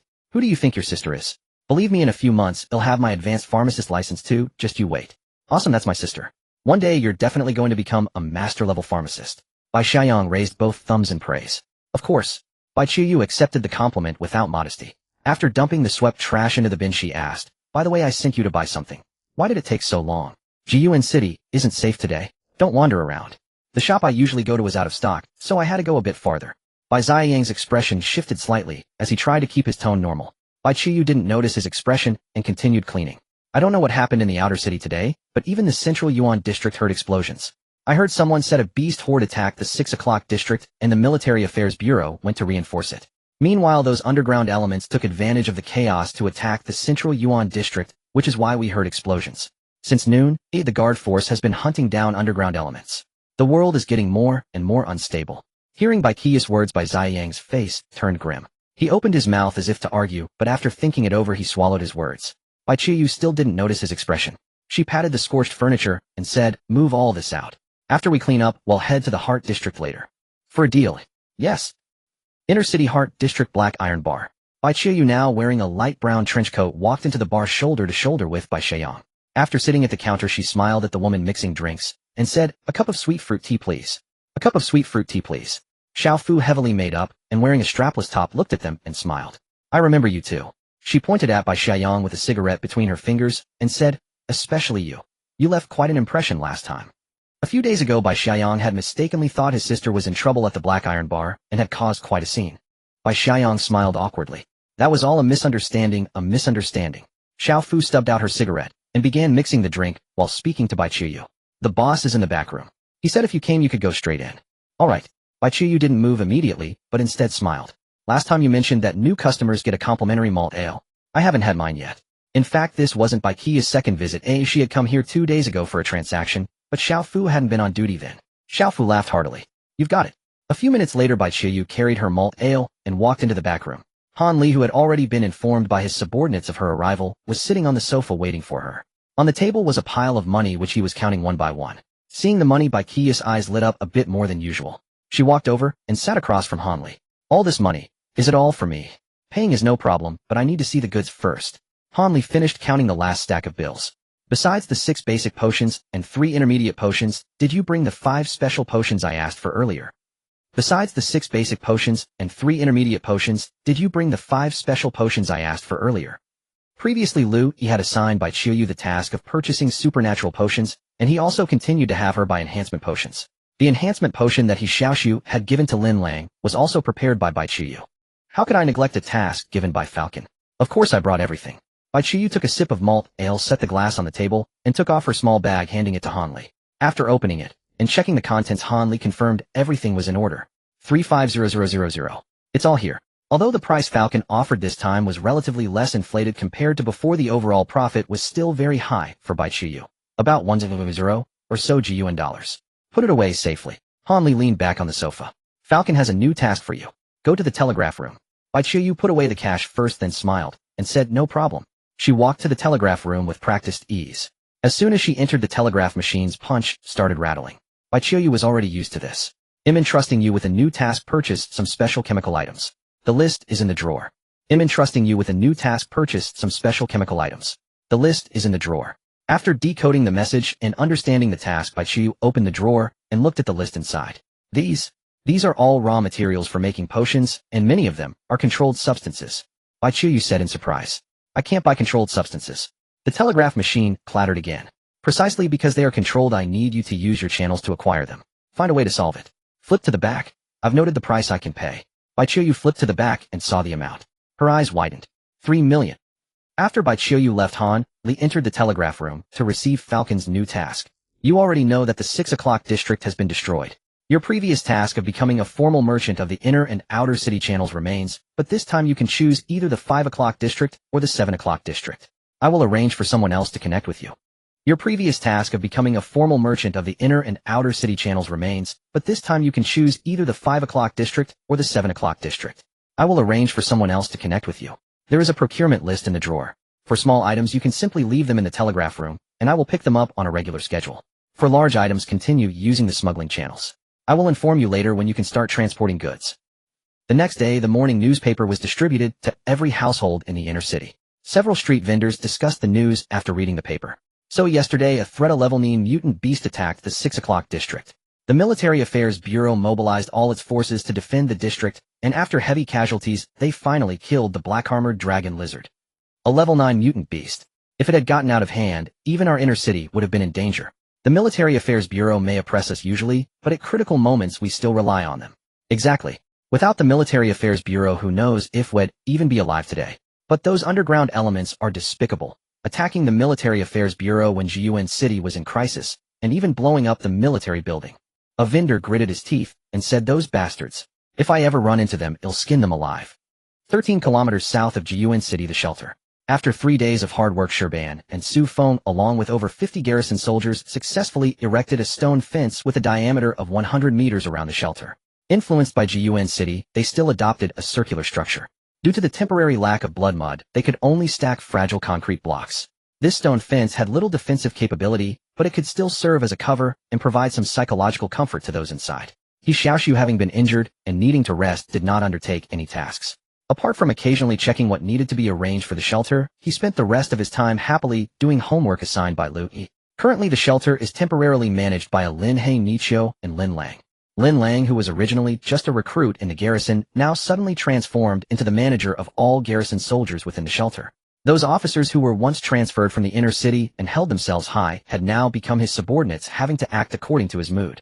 However, although Lin Lang was fat, he did not dare to be arrogant at all. Even though he still didn't know how Wan Mao had suddenly become so strong since Wan Mao had entrusted him with the temporary management of the garrison, he had to complete the task earnestly. Captain Lin, the stone fence has been set up. What task should we execute next? Su Feng with his deep-set eyes walked to the entrance of the shelter and asked Lin Lang. Hearing the former deputy platoon leader address him as Captain Lin, Lin Lang felt a bit embarrassed. Since 2 days ago, the 50-plus garrison soldiers had been renamed the construction team, with Lin Lang serving as deputy captain. He pinched his chin in thought and replied, "These days you've been sleeping in dilapidated buildings, which isn't very safe." Wan. "Oh no, instructor," he said, "that next we need to level the ground and build a few houses for you to live in." To avoid accidents for the past 3 days, the 50-odd people renamed as the construction team had been arranged to rest outside the shelter while also taking turns on night duty to guard against attacks. Although the Falcon was on reconnaissance and no accidents would occur, it was still necessary to make these people clear about their tasks. Build houses. Su Feng frowned. But without blood mud, how can we build houses? Although the city ruins contained many stones and brittle concrete, without blood mud they were not very useful. We don't need blood mud. Lin Lang replied, "Well, build wooden houses." Wooden houses? Su Feng's eyes widened in surprise.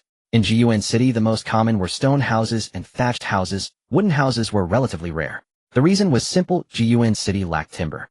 With such a small area, Jiyuan City had no space for planting forests. At most, they could designate a portion in 1 or 2 districts as planting areas. Because the annual felling quota was limited, timber was still precious.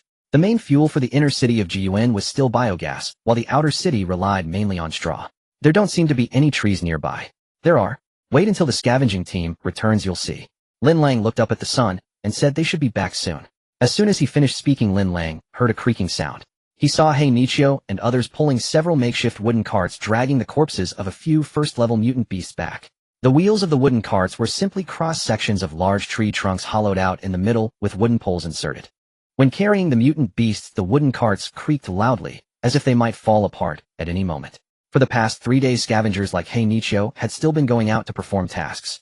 However, this time, they were not scavenging in the city ruins, but expanding to the outskirts of the ruins 5 kilometers southwest, where there was a forest near the mountains. It was said that the ancestors of Jiyuan City had migrated from deep within those mountains over 100 years ago, a distance of nearly 100 kilometers. Now there should still be humans living there, but their way of life remained primitive. Moreover, deep in the mountains, the number of mutant beasts was even greater, and the humans living there were constantly under the threat of mutant beasts. Of course, He Xiaoxu and the others did not dare enter the mountains. They only felled a few trees at the periphery and brought back the mutant beasts that the Falcon had killed in advance. So far, only 8 of the original scavengers who had followed He Xiaoxu remained, with 2 injured and unable to move, so only 6 were still actually carrying out scavenging tasks. 3 days ago, He Xiaoxu selected 3 more people from the shelter, forming a total of 9 to establish the pioneer team. These 9 had all been injected with the primary enhancement agent.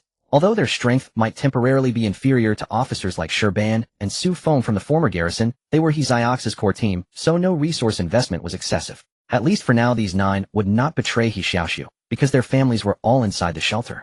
Obeying He Xiaoxu's orders was equivalent to protecting their families. Moreover, the tasks these people performed were not dangerous. They only needed to follow the predetermined route given by the Falcon, reach the destination, cut down some trees, make a simple wooden cart, and then bring back the corpses of a few small to medium-sized mutant beasts. Liu Yi removed several components from a damaged computer in the shelter and made a signal receiver which he gave to He Xiaoxu. This signal receiver could flash lights in 12 colors. He Xiaoxu only needed to carry it to receive the Falcon's guidance at all times. For example, green mint goes straight, yellow mint turn left, blue mint turn right, red mint stop, and purple mint retreat. Therefore, when the pioneer team carried out tasks, they had no need to worry about encountering mutant beasts or people from Jiyuan City. Hurry up and have someone process these mutant beasts. He Xiaoxu said to Su Feng, for a long time to come we will only be able to eat mutant beast meat. Su Feng looked at the mutant beast corpses brought by the scavengers, unable to suppress his astonishment. He had originally thought these people were just ordinary scavengers, but unexpectedly they were able to hunt mutant beasts, and there even seemed to be a second-level mutant beast among them. In comparison, the former garrison soldiers had become useless. Su Feng had originally held a bit of inner-city pride, but at this moment, it was completely shattered. Taking a deep breath to calm himself, he walked over to the wooden cart and asked, "You can't directly eat wild mutant beasts, can you? Just because Jiyuan City can't doesn't mean we can't." He Xiaoxu dragged down a mutant beast corpse and said, "After handling these, your construction team will come with us to the mountain periphery to cut trees." In the shelter's laboratory, A Lin, wearing glasses under Liu Yi's guidance, poured some extracted chemicals into a glass beaker stirred with a glass rod and looked at the pale purple liquid inside. He looked up at the monitor and asked, "Falcon, it's mixed. Can this liquid really eliminate the harmful substances in the mutant beasts? A window with a microphone icon popped up on the display, and as the sound waves trembled, Liu Yi's voice came through. That's it. When cooking, for every 5 kilograms of mutant beast meat, pour in 10 milliliters of the liquid, and it will eliminate the harmful substances in the mutant beast so you can eat it safely. After He Xiaoxu and his group relocated to the shelter, Liu Yi, with the help of a Lin, began modifying the laboratory equipment. Although he lacked the authority to access the database, he could still install some hardware and add applications. Liu Yi modified the network card of one of the computers, enabling the Falcon to establish a remote connection with the laboratory computer, ensuring normal communication within at least 10 kilometers. This way, Liu Yi could control the Falcon to perform other tasks while teaching a Lin through the lab equipment. The purple liquid that a Lin had concocted was something Liu Yi had seen in Lin Ziyu's video logs. This mad scientist, who had survived alone in the shelter for 7 years, had endured a full year of torment from mutated pathogens before he deciphered the biological structure of mutated beasts and found a way to eradicate the pathogens. He discovered that the genetic mutation triggered by the mutated virus in the offspring of living beings lasted for only about 30 years. After that, the genes of subsequent generations gradually stabilized. Moreover, during those 30 years, not only plants and animals mutated, but bacteria and fungi, as well, mutating even faster than flora and fauna. If a normal human inhaled or ingested these pathogens through the air or food, it would cause devastating damage to the immune organs, and death would occur within days. Lin Ziyu, the mad scientist, ate a mutated rat to survive, but within days he began to suffer from various symptoms. He experimented on himself, suppressing the pathogens while studying them. Eventually, he extracted a method to kill the mutated pathogens from the special organs of some mutated monsters. With this method, he managed to survive for another 6 years. It was not difficult for Liu Yi to replicate this method now, but it required a large amount of extracts from mutated beasts. That was why a few days ago he had asked the pharmacist by Qiu to purchase some controlled substances. The food issue is temporarily resolved. Until the plants are harvested next year, you can sustain yourselves with this method. Through the laboratory computer, Liu Yi spoke to a Lin who was wearing glasses. The water purification system is also solved. Next is the satellite antenna, which is more difficult. Before the liquor merchant delivers the supplies, you should brush up on some knowledge so that you can operate more smoothly when the time comes. The shelter had satellite communication capabilities, but the satellite antenna erected outside had been severely damaged after over 500 years of weathering, trampling by giant mutated beasts, and the collapse of buildings. Repairing it was not easy, requiring both technical skills and materials, which needed to be transported from Jiyuan City by the liquor merchant Han Li. Liu Yi was eager to repair the shelter's satellite antenna so that his main body could directly connect to the shelter via communication, eliminating the need for the Falcon as a relay. This would free the Falcon to perform tasks in more distant locations, such as scouting the depths of the forest. Hearing Liu Yi's words, a Lin nodded, sealed the prepared purple liquid, turned around, and said to He Xiaoxu, who was doing homework in the corner, "Brother, the potion is ready." Finishing the last sentence of his homework with a scrawl, He Xiaoxu suddenly stood up and said proudly, "Perfect. I finished my homework too." Seeing He Xiaoxu's smug expression through the computer camera, Liu Yi said, "If the inspection fails, you'll be punished to copy it 10 times. At this, He Xiaoxu's face immediately fell. He closed his homework book and said with a dry laugh, "I was joking. He'll come back to finish it later. For now, let's deal with everyone's food problem first." Liu Yi knew the importance of this issue. "Go ahead. It's best to run tests for a few days to confirm that the liquid works before letting everyone eat the mutated beast meat." Nodding with a grave expression, He Xiaoxu understood the seriousness of the matter. He picked up the sealed medicine bottle and walked out of the lab. Outside the shelter, Lin Lang and the others had already processed the mutated beast carcass brought by Black Loach earlier, cutting it into small portions for easy cooking. "Where's Uncle Loach?" He Xiaoxu noticed that half of the people outside the shelter were missing. He took the pioneering team and 20 members of the construction team to cut trees at the edge of the forest, Lin Lang said, wiping his greasy hands on his thighs. He then asked, "You mentioned earlier that you had a way to make these mutated beast meats edible. Is that really possible?" He Xiaoxu gently shook the medicine bottle in his hand and replied, "Of course. With this potion it's possible." "What is it?" Lin Lang asked curiously. It's called Purple Water Sterilization Liquid." He Xiaoxu nodded, seemingly pleased with the name. In reality, Liu Yi and Lin simply called it sterilization liquid. He Xiaoxu felt the name lacked distinction and took the liberty of adding the prefix purple water. "Oh." Lin Lang, whose face was slightly plump, nodded along, feeling it sounded quite impressive. Seeing the other members of the construction team looking over, Liu Yi introduced the potion to them as well. At the same time, he had them set up stone pots and start cooking. For the past 3 days, He Xiaoxu and the others had barely managed to survive on the food they had brought out. Since they had only planned a temporary relocation, they had brought just enough for 2 days. Now everyone was very hungry, and the aroma of meat wafting from the stone pots made their mouths water. Normally, boiling water is enough to kill most pathogens in animal meat. However, mutated beasts contain some special pathogens that can withstand high temperatures. So after boiling the meat, the purple water sterilization liquid must be added and the meat boiled again. After boiling, the broth is discarded, the meat is rinsed, and then boiled again before it is safe to eat. Compared to the farmed meat in Jiyuan City, the process for He Xiaoxu and his group to prepare this meat was much more cumbersome, but at least it ensured they had a sufficient food supply. To be cautious, He Xiaoxu selected only 10 people and had each of them eat a small portion. If no symptoms appeared by nightfall, he would consider allowing more people to eat. Fortunately, by night the 10 people were all fine. So He Xiaoxu selected another 10 people and had them eat a larger amount of mutated beast meat, observing them for another night. By the next day, the 20 people were still normal, and He Xiaoxu breathed a sigh of relief, allowing others to eat as well, but only in small portions. After 3 days with no one infected by the pathogens, it was finally confirmed that the purple water sterilization liquid was effective. A month passed, and the construction team had cut down a large amount of timber from the outskirts of the forest and transported it to the shelter. They built a wooden fence around the perimeter and erected a dozen wooden houses for the team to live in.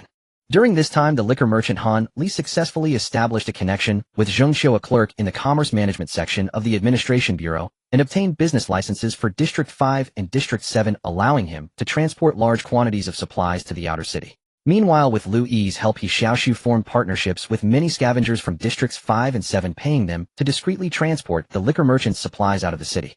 After numerous twists and turns, the supplies finally reached the shelter. Using these materials, Lin, under Liu Yi's guidance, spent another month repairing the shelter's satellite antenna. After repeated adjustments, the antenna finally became operational. Knowing the operating procedure, Lin used 2 index fingers to slowly press the keys. After a few minutes, the shelter's satellite antenna received a signal from space. However, this signal was not from Liu Yi's satellite. The author's note: the thank you list for January 14th has been distributed. Only 1 chapter will be released tonight, and the second volume will begin tomorrow. 3 chapters will be updated tomorrow, and then he'll try to accumulate drafts while continuing to update. In the dim vastness of space, a massive cylindrical satellite unfurled its 2 enormous solar panels, slowly approaching the azure blue star. After an indeterminate time, a glimmer of light radiated from the satellite's camera lens. 1 year ago, He Xiaoxu led over 100 people away from Jiyuan City and established a new base at a shelter 13 kilometers away. Later, under Liu Yi's guidance, Lin repaired the shelter's satellite antenna and received a signal from outer space. However, this signal was not sent by He Xiaoxu. It was a repair report from an unknown spacecraft. Liu Yi was quite excited at the time. There were still other operational spacecraft orbiting Blue Star. But the signal Lin received was only a fragment, and it vanished in less than a minute. After that, no matter how Lin adjusted the satellite antenna's position, he could no longer receive the signal. Liu Yi refused to give up. He turned his remote sensing components and scanned the orbit of Blue Star repeatedly, but ultimately found nothing. On one hand, the space around Blue Star was enormously vast, and spacecraft were tiny and far apart. On the other hand, Liu Yi's camera was aging and had limited precision, making it extremely difficult to spot other spacecraft in the vast expanse unless they emitted a signal. What puzzled Liu Yi was why the ground-based satellite antenna had received the signal, while he in orbit around Blue Star had not. After much thought, Liu Yi concluded that the spacecraft transmitting the signal must be in a lower orbit than his own. Because many spacecraft have their signal transmitters aimed at Blue Star, even if they send a signal, Liu Yi in a higher orbit would not receive it. Although he had roughly guessed the reason, Liu Yi could not rashly lower his orbit to search. The probability of finding it was extremely low, and it would consume a considerable amount of his energy. Liu Yi reasoned that since this spacecraft was sending repair reports to the ground, it must be transmitting at regular intervals. So he only needed to wait for its next transmission to Blue Star. Once the shelter's satellite antenna received the complete repair report, he could determine the spacecraft's location. He waited for an entire year before the ground-based satellite antenna received the signal again. Liu Yi, as he had hoped, obtained the approximate location of the spacecraft from the repair report. It was a small space station orbiting in low Earth orbit about 360 kilometers above the ground. Only after pinpointing the space station's location did Liu Yi adjust his orbit, descending 500 to 600 kilometers from his original altitude to approach the station. It was only then that he could clearly see its general structure. The space station consisted of a core module about 15 meters long and 4 docking modules of varying sizes. Externally, it was severely damaged with many components completely broken off. At first glance, it looked like an abandoned spacecraft, yet it was still operating in low Earth orbit at speed not diminished by the thin atmospheric drag. This meant that the space station's propulsion system was still functional and capable of active orbital adjustments. Having operated for centuries and still possessing power, it certainly did not use traditional chemical fuel, nor could it rely solely on solar energy, since its solar panels appeared almost useless. The space station was very likely like Liu Yi, powered by a lightweight nuclear fission reactor. Descending to an orbit slightly lower than the station's, Liu Yi sent it a signal. However, after a long wait, he received no reply. After carefully observing for several days, and finding no threatening behavior from the space station Liu, he attempted to slowly approach it. However, he had already aimed his onboard laser cannon at the station ready to fire without hesitation if any threat emerged. After a long time Liu Yi had approached to within 5 meters of the space station, moving in sync with it at the same speed. After multiple failed attempts to communicate with the station Liu Yi extended his mechanical arm, slowly grasped the station's exterior, and maintained relative stability between himself and the station. Then he extended a delicate robotic hand equipped with a camera pried open the damaged outer structure of the space station, and reached inside. The interior was utterly silent with many components appearing completely unusable. Liu Yi guided the robotic hand to dismantle some of the internal circuits, located the wiring, and carefully connected to them. To Liu Yi's surprise, he successfully hacked into the space station's control system and gained partial access. Excited, he then activated the still functional cameras inside the station to survey the entire interior. After a series of sparks flickered, a faint light illuminated the core module. Through the camera, Liu Yi saw a maintenance robot about 1.5 meters tall fixed to the inner wall, using its delicate robotic hands to repair a damaged circuit board. As if sensing Liu Yi's presence, the maintenance robot's round head rotated 180 degrees, its central red, facing Liu Yi's mechanical arm, and transmitted a radio message. "Welcome back to the Wanderer Space Station. Gongjian 2 maintenance robot at your service." On the ground at the outskirts of Eagle's Nest Base 13 kilometers south of Jiyuan City, He Xiaoxu, who had grown taller, leaped down from a 6-story abandoned building, landing on the head of a 7-meter gravel ape. Pressing his gauntlet-clad fist against the mutated beast's head, he shouted, "Mountain-splitting ox punch." The intense resonance caused the gravel ape's cranial cavity to explode, instantly killing it, and it crashed to the ground. Landing nimbly, the curly-haired He Xiaoxu looked at his gauntlets and shook his head. "This move name isn't imposing enough. I need to think of a better one." After the gravel ape fell, He Xiaoxu, who had been hiding in the distance, hurried over with his men, smiling. "Looks like your supernatural potion has been absorbed well." Stretching his legs, He Xiaoxu smiled. "I can only say it's somewhat tolerable." 2 months earlier, He Xiaoxu had obtained a level supernatural potion leaper through the pharmacist by Qiyu. Similar to the level potion jumper leaper granted He Xiaoxu extraordinary jumping ability, but with fewer side effects. After absorbing it, He Xiaoxu could now easily leap 5 to 6 meters high, and even from a height of 20 to 30 meters, he could land safely. The leaper potion was also chosen for He Xiaoxu by Liu Yi. With the Mountain Ox gauntlets, He Xiaoxu didn't need to worry about lacking offensive power. However, the Mountain Ox was a close combat weapon, requiring him to close distance to engage targets. Against large mutated beasts, reaching them to attack was difficult, so he needed the leaper to quickly close the gap, ideally landing directly on the target's head. Glancing at a special device on his wrist, He Xiaoxu said to He Xiaoxu, "Uncle Xiaoxu, I'll head back to the base first. Please take care of the gravel ape's carcass." "No problem," He Xiaoxu nodded. Crouching and gathering power, He Xiaoxu leaped over a dozen meters in one bound, like a flea, quickly reaching Eagle's Nest Base. After greeting the guard soldiers, He Xiaoxu bypassed the main gate and leaped directly over the 6-meter-high wooden wall, landing inside the base. Alin, who was assembling an electric motor inside the base, was choked by a cloud of dust stirred up. Wearing glasses, and with a fair complexion, he waved his hand to clear the dust before his nose, then turned to He Xiaoxu, who had just jumped in. "Brother, I'm seriously warning you. Next time, use the main gate." He Xiaoxu, also choked by the dust, coughed twice, and then laughed awkwardly. "Next time, for sure, next time." He quickly changed the subject, looking at the components in Alin's hands and asking, "What are you doing?" "Assembling a generator," Alin replied, fitting a nut onto the engine's exterior and tightening it with a wrench. "The morning's latest batch of supplies from the wine merchant just arrived, so I figured I'd put it together quickly to make my next experiment easier." Patting the bulky machine, He Xiaoxu said, "Good luck with that.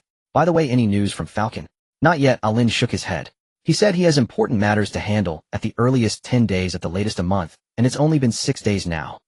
Liu Yi had to accelerate in orbit to approach the space station and maintain a synchronized trajectory, making it impossible to stay directly above He Xiaoxu and the others. Communication became extremely unstable, so he temporarily ceased contact with the ground.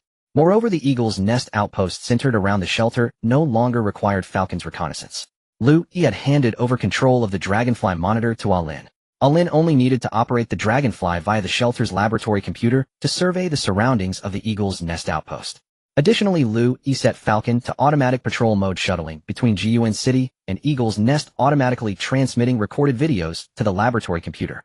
"So why did you rush me back?" He Xiaoxu asked. Pulling a card from his pocket, Alin said the wine merchant's supplies also included this. He Xiaoxu's eyes lit up upon seeing the card. "An identity proof for the inner city of Jiyuan."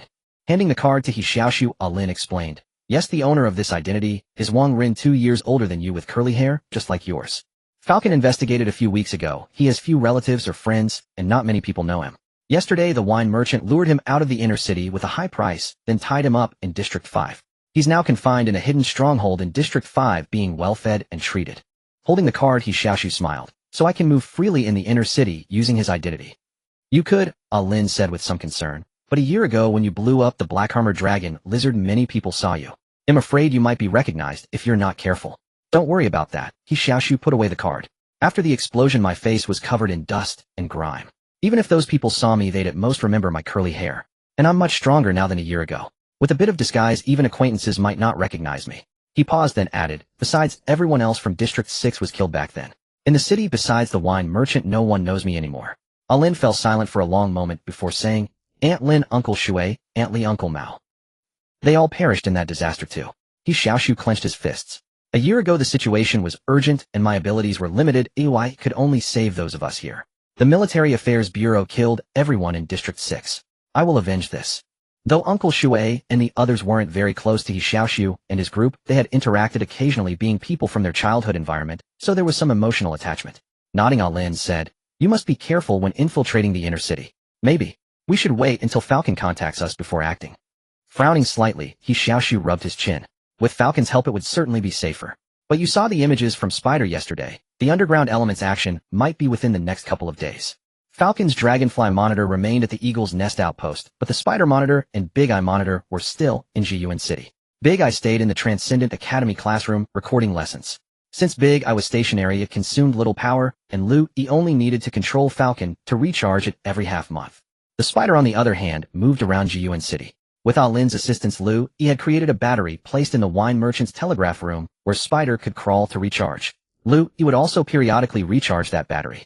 Although Liu Yi had stopped contacting Eagle's Nest 6 days ago, Falcon remained stationed between the two locations, serving both as a patrol and a signal relay, allowing Lin to remotely control Spider's movements within Jiyuan City. Through these days of observation, Lin noticed that the underground elements in Jiyuan City were stirring, seemingly preparing for something. Don't worry. A voice suddenly came from the gauntlet on He Xiaoxu's hand. He Xiaoxu and Lin exclaimed in surprise, Falcon, are you done with your business? Not yet, Liu Yi said through the gauntlet. I'm in a special state right now. I can only communicate with you for about 45 minutes every 3 hours. At that moment, Liu Yi was in low Earth orbit, matching the space station's speed. He orbited the blue planet once every 3 hours, and when he was above He Xiaoxu and the others, communication was possible. Once you go farther, the signal weakens and disappears. After you infiltrate Jiyuan City, choose to act during the times when we're in contact. If we lose contact, don't act rashly. With Jiyuan City on the verge of internal conflict, Liu Yi also saw this as an opportunity, which is why he allowed He Xiaoxu to return to the city at this time. Moreover, over the past year, Liu Yi had not only recruited the wine merchant and the pharmacist, there were many others in Jiyuan City indirectly influenced by him. No time to waste. He'll go now, He Xiaoxu said excitedly, crouching down to leap out of the outpost. Wait, Liu Yi interrupted. If you run now, by the time you reach Jiyuan City, they'll have already lost contact with you. And you can't just barge in as someone needs to guide you. Oh, He Xiaoxu straightened up again. Who will take me in, and when? You'll find out tomorrow. Liu Yi paused, then asked, by the way, during the days I stopped contacting you, did you write your essay? Did you fill out the political test paper? Have you solved the linear equations? Well, He Xiaoxu scratched the back of his head, laughing it off. Almost done, almost done. Meanwhile, in the Spade district of the inner city of Jiyuan, the sturdy Bai Xiaoyang turned from the crowded street into an alley, took a few detours, and stopped in front of an old house. He knocked on the wooden door in a rhythm of 2 longs and 3 shorts. Soon the door opened, and a middle-aged man, upon seeing Bai Xiaoyang, nodded for him to enter. After checking that no one else was around, he closed the door again. How goes it? Bai Xiaoyang stepped into the house and addressed the middle-aged man who had opened the door. I heard someone else was taken. The man motioned for him to calm down, patted Bai Xiaoyang's arm, and strode to the stone table inside, where he sat down. Ever since the Military Affairs building was bombed over a year ago, the Military Affairs Bureau has never ceased its purge against us. In our Spade District underground station alone, no fewer than 30 comrades have fallen. It was only because Green Serpent, who was embedded in the Bureau, risked exposure to tip us off that we managed to evade wave after wave of the crackdown. But yesterday, Green Serpent gave his life. Bai Xiaoyang's eyes widened in shock. So that's why so many comrades have been captured these past 2 days.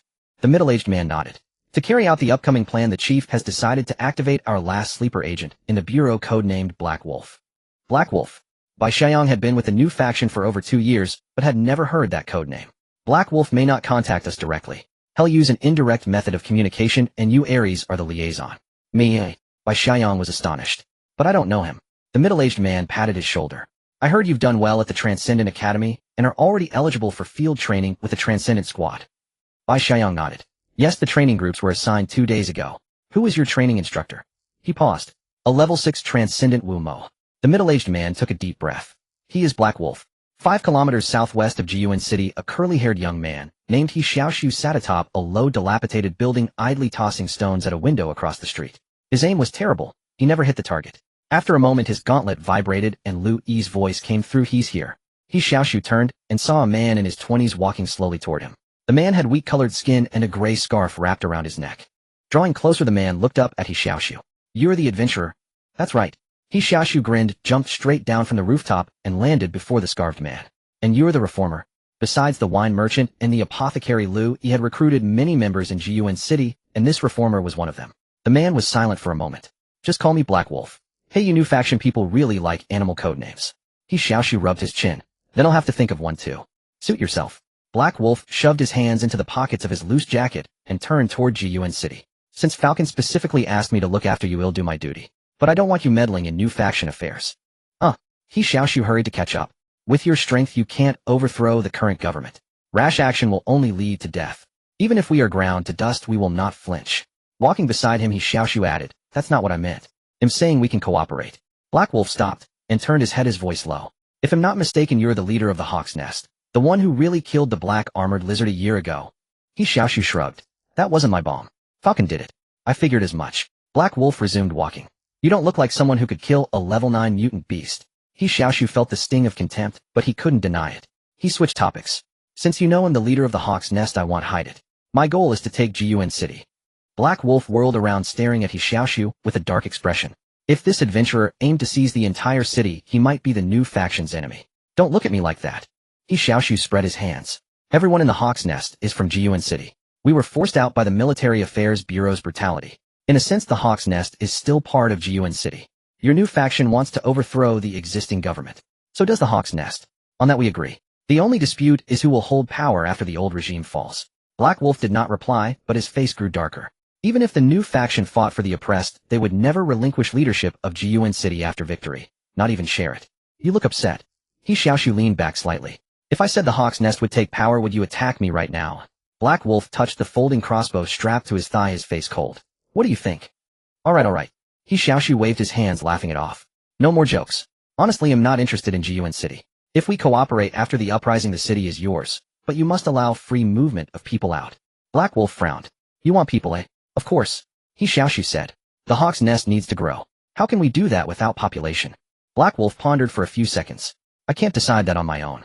You'll need to consult the chief first. He paused. What help can the Hawk's Nest provide?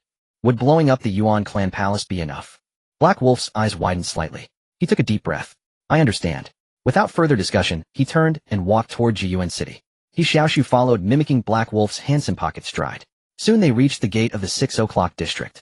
Black Wolf showed his Transcendent Squad badge, and the guards let them through. Walking along the familiar yet foreign streets of the district, He Xiaoxu felt a pang of sorrow.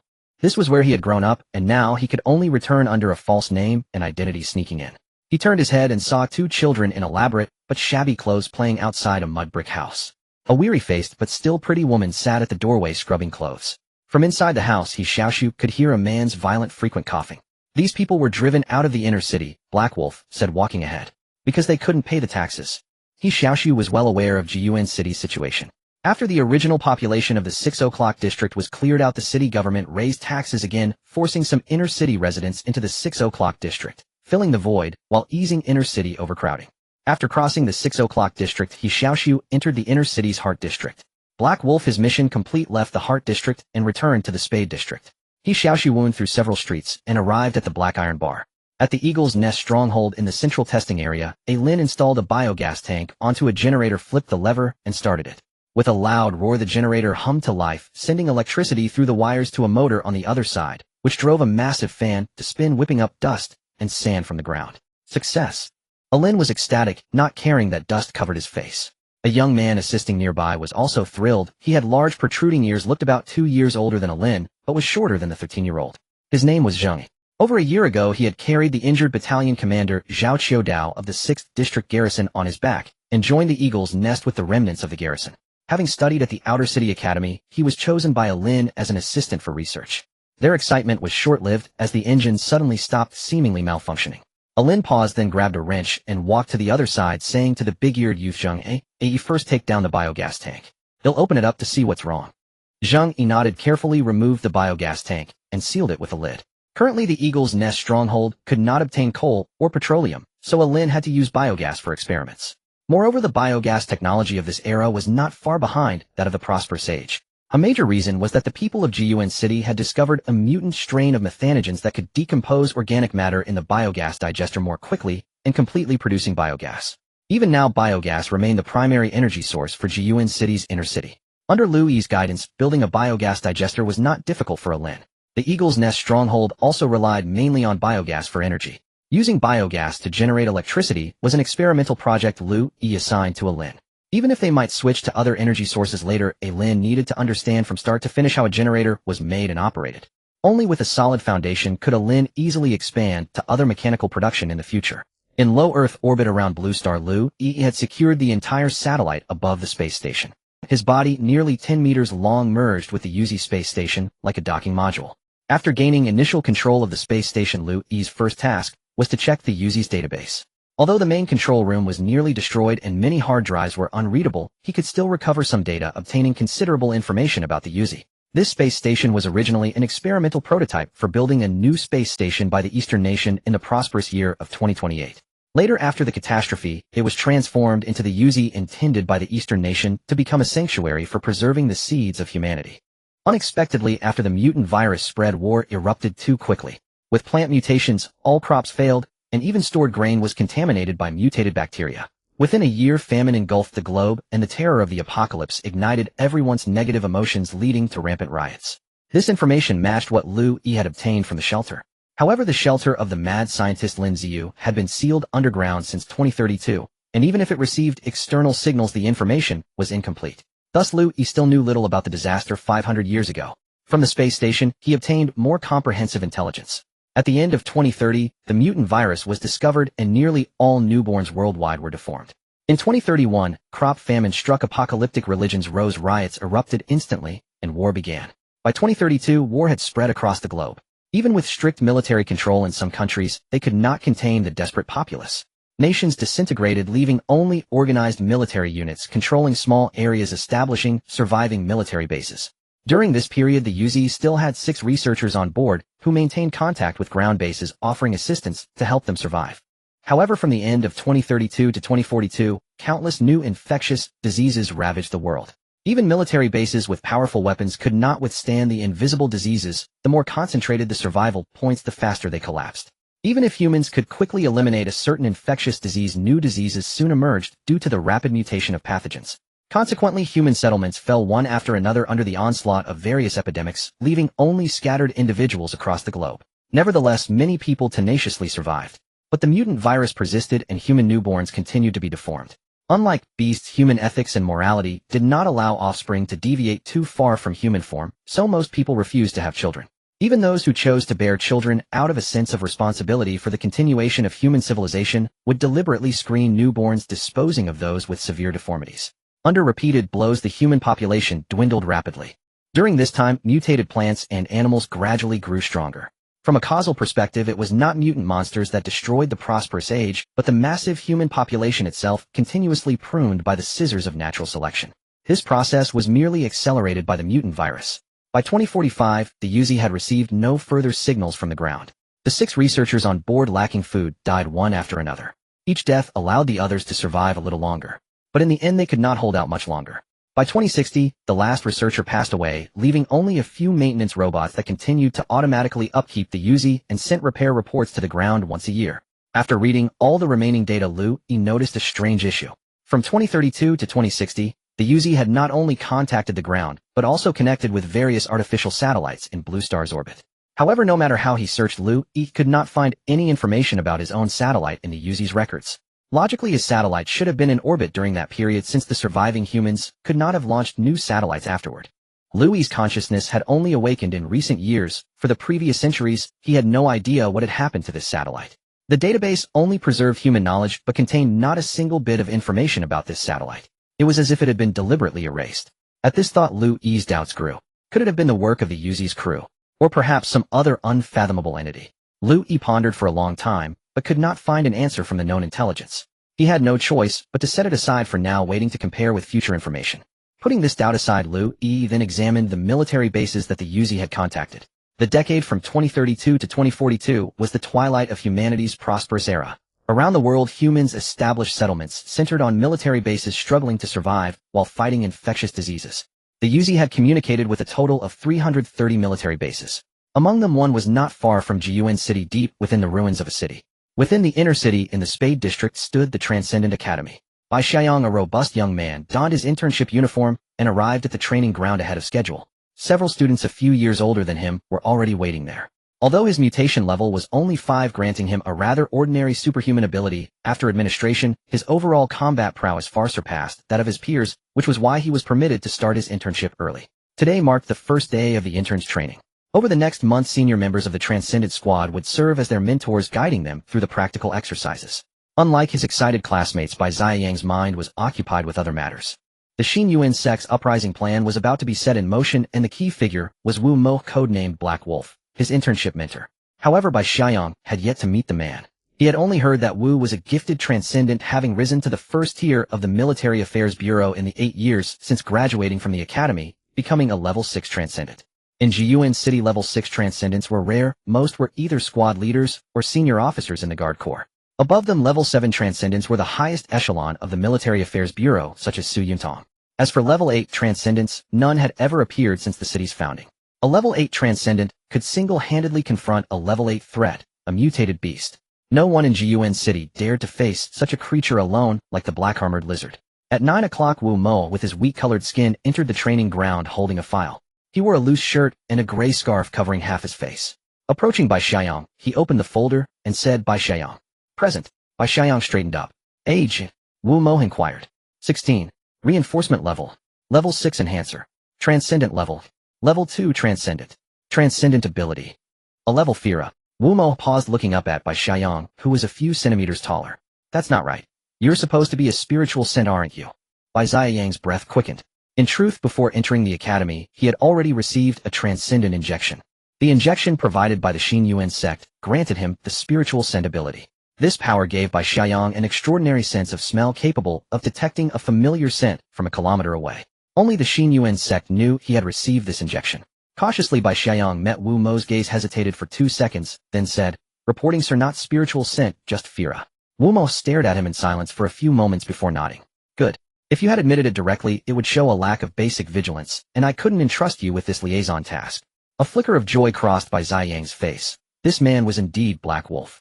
Still, he controlled his expression and replied, "Sir, what do you mean by task?" A cold smile emerged beneath the scarf. "You're an interesting kid," Wu Mo said. He patted Bai Xiaoyang's shoulder and walked toward the academy gate. "Follow me." Bai Xiaoyang hurried to keep up. With his scarf covering half his face, Wu Mo led him to a spot near the central district, speaking as they walked. "Your first internship mission won't involve leaving the city. That's too dangerous for you. And not all transcendent students join the squad, most join the Guard Corps. So your task is to patrol the Spade District with me." "I understand." Bai Xiaoyang obediently followed, sensing that Wu Mo's words carried a deeper meaning. With his left hand in his pocket, Wu Mo pointed with his right toward a towering structure. "That's the Yuanzhu Palace, the heart of Jiyuan City. It houses the great figures of 3 ancient families, the Su, the Sun, and the Hong, and is the primary protection target for all transcendents in the Military Affairs Bureau. A year ago, the Military Affairs building was bombed by underground elements. That means they've found a way to infiltrate the central district. Even though we use multiple verification methods, identity checks, body searches, blood tests, to restrict entry, malicious individuals might still slip through. So we must patrol diligently and prevent any incidents." After describing the Yuanzhu Palace, Wu Mo pointed to the administration building, the judiciary building, the newly constructed military affairs building, the iron fences around the central district, and various other locations, repeatedly emphasizing vulnerabilities and future key points of defense. As Bai Xiaoyang listened, he gradually understood. This Black Wolf wasn't really leading him on a patrol. He was using the guise of patrol to give a comprehensive briefing on the central district's defenses and point out every weak spot.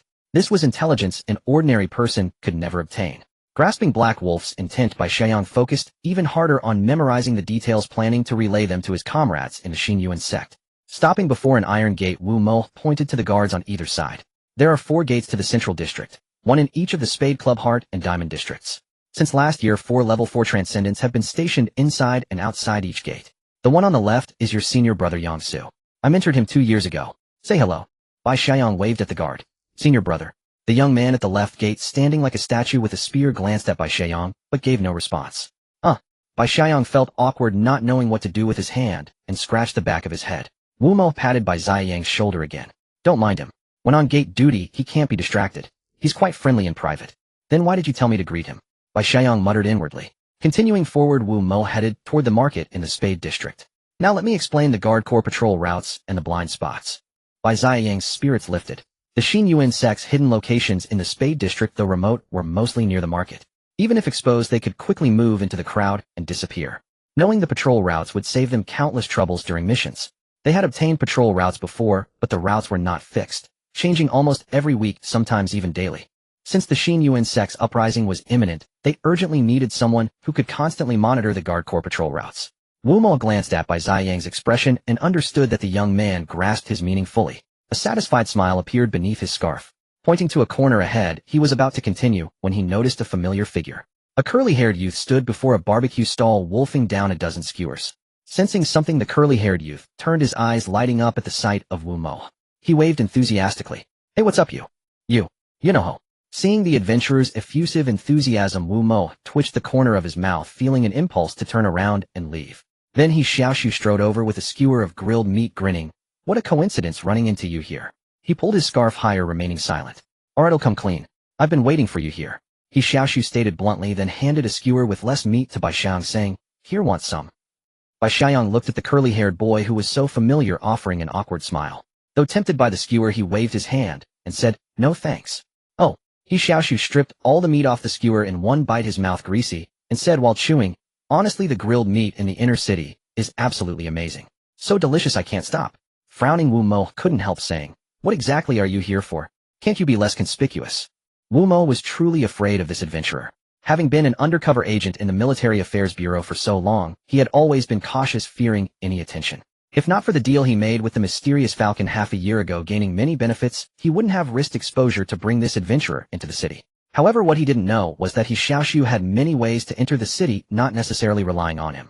Liu Yi arranged it this way deliberately, to give He Xiaoxu an opportunity to get close to the Xin Yuan sect of Jiyuan City.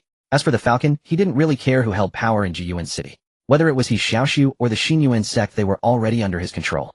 Although it would be best for He Xiaoxu to take power, he was not yet qualified. His nature was free and undisciplined, needing a long time to mature. With his current state plus the assistance of Lin and He Nichio managing the Eagle's Nest was just enough. Any more people, and he would be overwhelmed. Of course, He Xiaoxu's current inadequacy didn't mean he would never be capable. The boy was bold yet meticulous, smarter than most people. As long as he applied his intelligence correctly, he would possess true leadership within 10 years. As for Wu Mo, who represented the Xin Yuan sect, perhaps his understanding of the Falcon was extremely limited, but the Falcon already knew the Xin Yuan sect inside out. Even if they overthrew the current city lord's mansion and took power, Liu Yi had ways to influence Jiyuan City, having secretly developed many members there. After more than a year of effort, Jiyuan City now held no secrets for Liu Yi, not even the core of Zhongyuan district. Although the Falcon would be detected by vigilant supernatural beings as soon as he entered Zhongyuan district, it didn't mean Liu Yi had no solutions. A year ago, he couldn't investigate Zhongyuan district simply because time was too short and he hadn't had time to prepare. If he truly wanted to survey the district, using dragonfly or spider monitors would suffice. They were compact and easy to conceal and could even pass as ordinary insects. But the problem was that they needed recharging, requiring frequent trips in and out of Zhongyuan district. Especially when investigating indoors, an insect flying or crawling around could easily attract attention, posing a high risk of being spotted by vision-type supernatural beings. Therefore, Liu Yi needed time for the spiders and dragonflies to slowly gather intelligence on the outskirts of Zhongyuan district and figure out which of the supernatural guards were vision-type, avoiding their vicinity. By gradually mapping out safe routes, the dragonflies and spiders could slowly infiltrate the interior of Zhongyuan district for investigation. By now, Liu Yi had a thorough understanding of the core area of Zhongyuan district, even knowing how many sugar cubes a certain elder in Yuanzhou Palace liked to add to his tea. Moreover, if Liu Yi wished, he could directly destroy all buildings in Zhongyuan district with missiles at once. But destruction was not his goal. He wanted development, rapid development. Development required sound institutions and talent, both of which the Xin Yuan sect could provide. The current city lord's mansion focused only on its own interests, making it difficult for Liu Yi to liberate the labor force. Only by overthrowing the entrenched conservative and greedy Yuanzhou palace and letting the energetic Xin Yuan sect govern Jiyuan city could Liu Yi initiate preliminary industrialization here. That was why Liu Yi suggested He Xiaoxu cooperate with the Xin Yuan sect. Regardless of how the relationship between Eagle's Nest and the Xin Yuan sect would evolve in the future, at least for now cooperation benefited both sides. Don't worry, I'm here to help you. He Xiaoxu wiped his mouth with a cloth, pointed to a small stall nearby, and said, he'll be there for the next few days. You can find me if there's any problem. As he spoke, he took out a small black ball and handed it to Wu Mo, saying, take this. Wu Mo didn't reach out to take it, just stared at He Xiaoxu, lost in thought. Seeing him ignore him, He Xiaoxu pouted, turned to Bai Xiaoyang, grabbed his hand, and shoved the ball into it, saying, you hold on to it, same thing. With that, He Xiaoxu, ignored by Ziyang's stunned expression, turned around and ran off toward the barbecue stall, planning to continue eating. This? Bai Xiaoyang looked at the curly-haired boy, then at Wu Mo beside him, slightly confused. Glancing at the small black ball in Bai Ziyang's palm, Wu Mo pondered for a while, then said calmly, keep it. Take good care of it. All right. Though unclear about Wu Mo's intentions, Bai Xiaoyang followed his instructions. Next, Wu Mo continued to explain the patrol routes of the Spade District in detail to Bai Xiaoyang. After a full day of patrol, Bai Xiaoyang returned home with a document. And back. Opening the door, he unsurprisingly smelled an indescribable odor again. He said helplessly, sis, didn't I say I'd handle the cooking? How can that be? Bai Qiuyu, wearing an apron, came out of the kitchen carrying a casserole pot. This is a crucial time for your internship, you need more rest. Let your big sister handle the cooking. As she spoke, she placed the casserole on the wooden table, lifted the lid, and exclaimed excitedly, Tada! He is secret pumpkin purple eggplant and yogurt porridge. With a complex expression, Bai Xiaoyang looked at the bubbling black viscous substance on the table and felt like stepping back and closing the door. Go wash your hands and come taste it. Bai Qiuyu scooped up the black goo with a wooden spoon, muttering, this yogurt is so expensive. One bottle costs me several hundred. We can't waste it or we have to finish it all.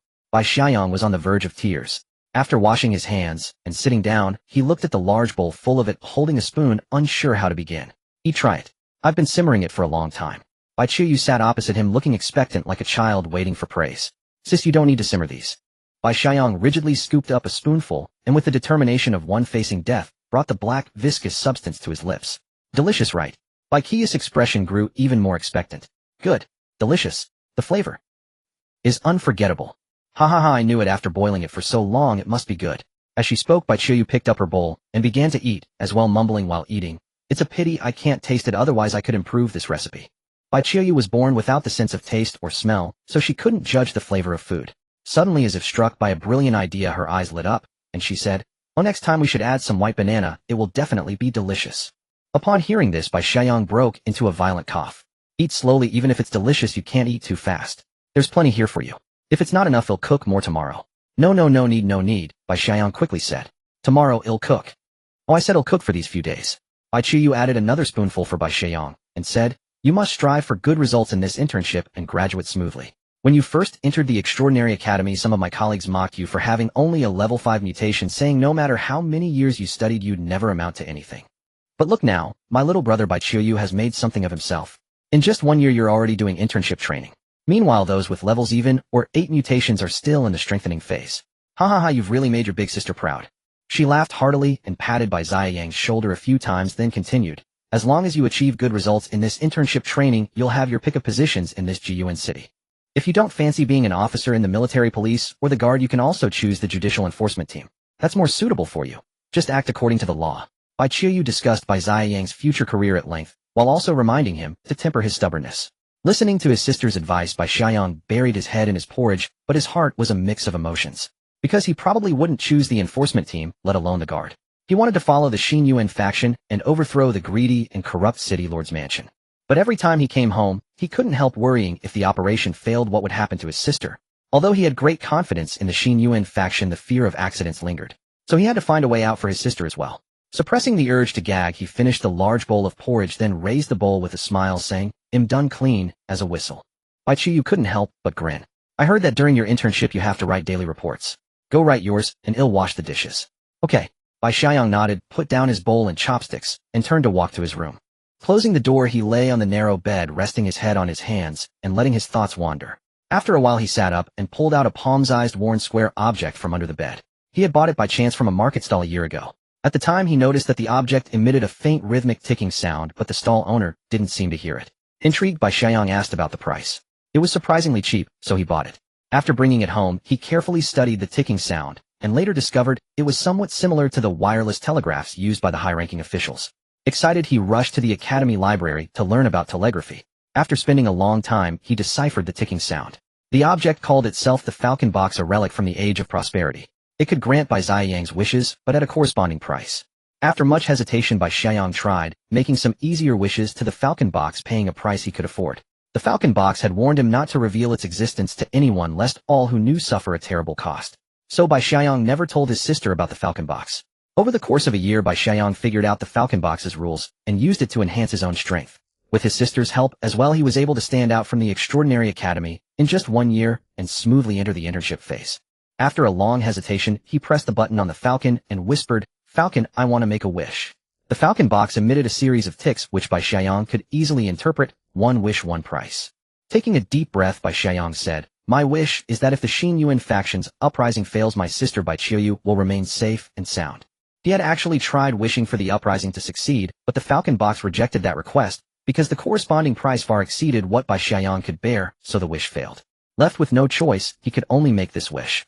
After a few seconds of silence, the Falcon Box sounded again. Wish accepted. Due to a special reason, the Supreme Academician of the Extraordinary Academy has decided to take mid-level researcher Bai Qiuyu as a personal disciple. Supreme Academician. Bai Ziyang's heart leaped with joy. The Supreme Academician status was even higher than the dean's. After all, the dean was merely in charge of managing the academy, while the academicians were the academy's most precious assets. The dean changed every few years, but an academician's position was lifelong, especially the Supreme Academician. With the protection of the Supreme Academician, even if Bai Ziyang's uprising with the Xin Yuan faction failed, his sister's safety would be guaranteed. Taking a deep breath, Bai Xiaoyang asked, "Then what is the price?" He had already prepared himself mentally. Preliminary price: explore the outskirts of the endless ruins. A full price: explore the depths of the endless ruins. Endless ruins. Bai Ziyang's heart trembled. This was a heavy price. But then again, his wish was no small matter. The so-called preliminary price applied when the prerequisite condition was not met. That is, the Xin Yuan faction's uprising did not fail, but succeeded. Since the wish had already been accepted, Bai Xiaoyang still had to pay the price, but it could be a lighter one. The full price applied when the prerequisite condition was met. That is, the uprising failed. But by then Bai Xiaoyang might not even survive.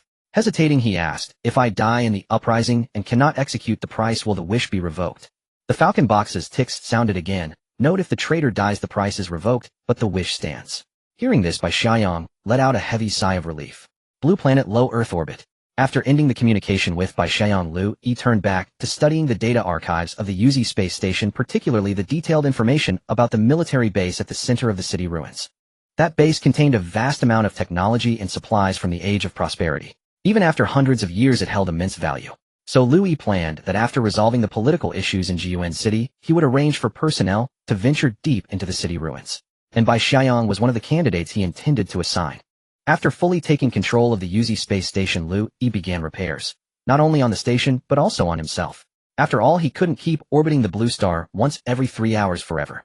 To maintain smooth communication with the ground, he needed to raise his orbit as quickly as possible and adjust to a position directly above the Yingxiao stronghold, maintaining the same speed as the blue star's rotation. However, if he wanted to change orbit, he had to bring the Yuzi space station along. But at this moment, the Yuzi's other modules were severely damaged except for the propulsion module, which was relatively intact. If he forcibly adjusted the station's orbit at this point, it would likely cause further damage. Therefore, Liu Yi needed time to gradually change the orbit and also to repair the space station. By now, he had taken control of the maintenance robots inside the station. Originally, there were 4 maintenance robots on the station codenamed Gongjian. However, Gongjian 1 and Gongjian 4 were already damaged, leaving only Gongjian 2 and Gongjian 3 to repair the space station day after day. Yet the problems they could handle were limited. They were mostly just performing maintenance. But after Liu Yi took control of the 2 maintenance robots, the situation changed. He could operate the robots, commanding them to perform complex tasks not in their programming, such as dismantling discarded parts and then modifying and reassembling them for use elsewhere. Liu Yi assigned the 2 robots to repair the space station and his satellite respectively. Although Liu Yi's satellite was not as severely damaged as the space station, there were still many parts that had aged or were difficult to operate. Even though he had mechanical arms, they were more suited for grasping functions, lacking repair tools and replacement parts. Now the maintenance robots were equipped with a full set of tools, and a large number of parts were available within the space station. After the catastrophe, the Yuzi took over many low-orbit satellites, disassembling a large number of parts from them to expand the station. If not for the fact that carrying too much mass would destabilize the station, the Yuzi would now be at least 10 times larger. At that time, the Yuzi's crew for safety Sake only collected and modified some important satellites and dismantled core components from a few old ones. So now the Yuzi housed a large number of satellite parts, enough for Liu Yi to completely overhaul himself from head to toe. More importantly, the tail of the Yuzi also docked with 3-man spacecraft connected in series. Although they were somewhat damaged, if they could be repaired, Liu Yi could return to the Blue Star via the manned spacecraft. Even though his body was now too large, as long as he transferred the satellite's core components to the maintenance robots, he could then ride the spacecraft back to the Blue Star. But the problem was that this approach was too risky and also not very meaningful. Although Liu Yi missed the ground, the world there had changed drastically. Even if he returned, he could never go back to the life of the prosperous era. Moreover, once he returned to the ground, it would be extremely difficult to fly back to space, almost impossible. Though homesick, he had to face reality. At this moment, staying in space was more advantageous. And although his body could not return, that did not mean he could not send the maintenance robots down. Focusing his attention on a damaged maintenance robot in the core module, Liu Yi began to think about how to repair and modify it. Ground Jiyuan City, Heitao District Market evening. He Xiaoxu sat behind a stall starting to pack up. After entering the inner city, apart from going to the Heidi bar, he hadn't wandered much. He set up a stall in the market pretending to sell some things, but he was actually waiting for Wu Mo.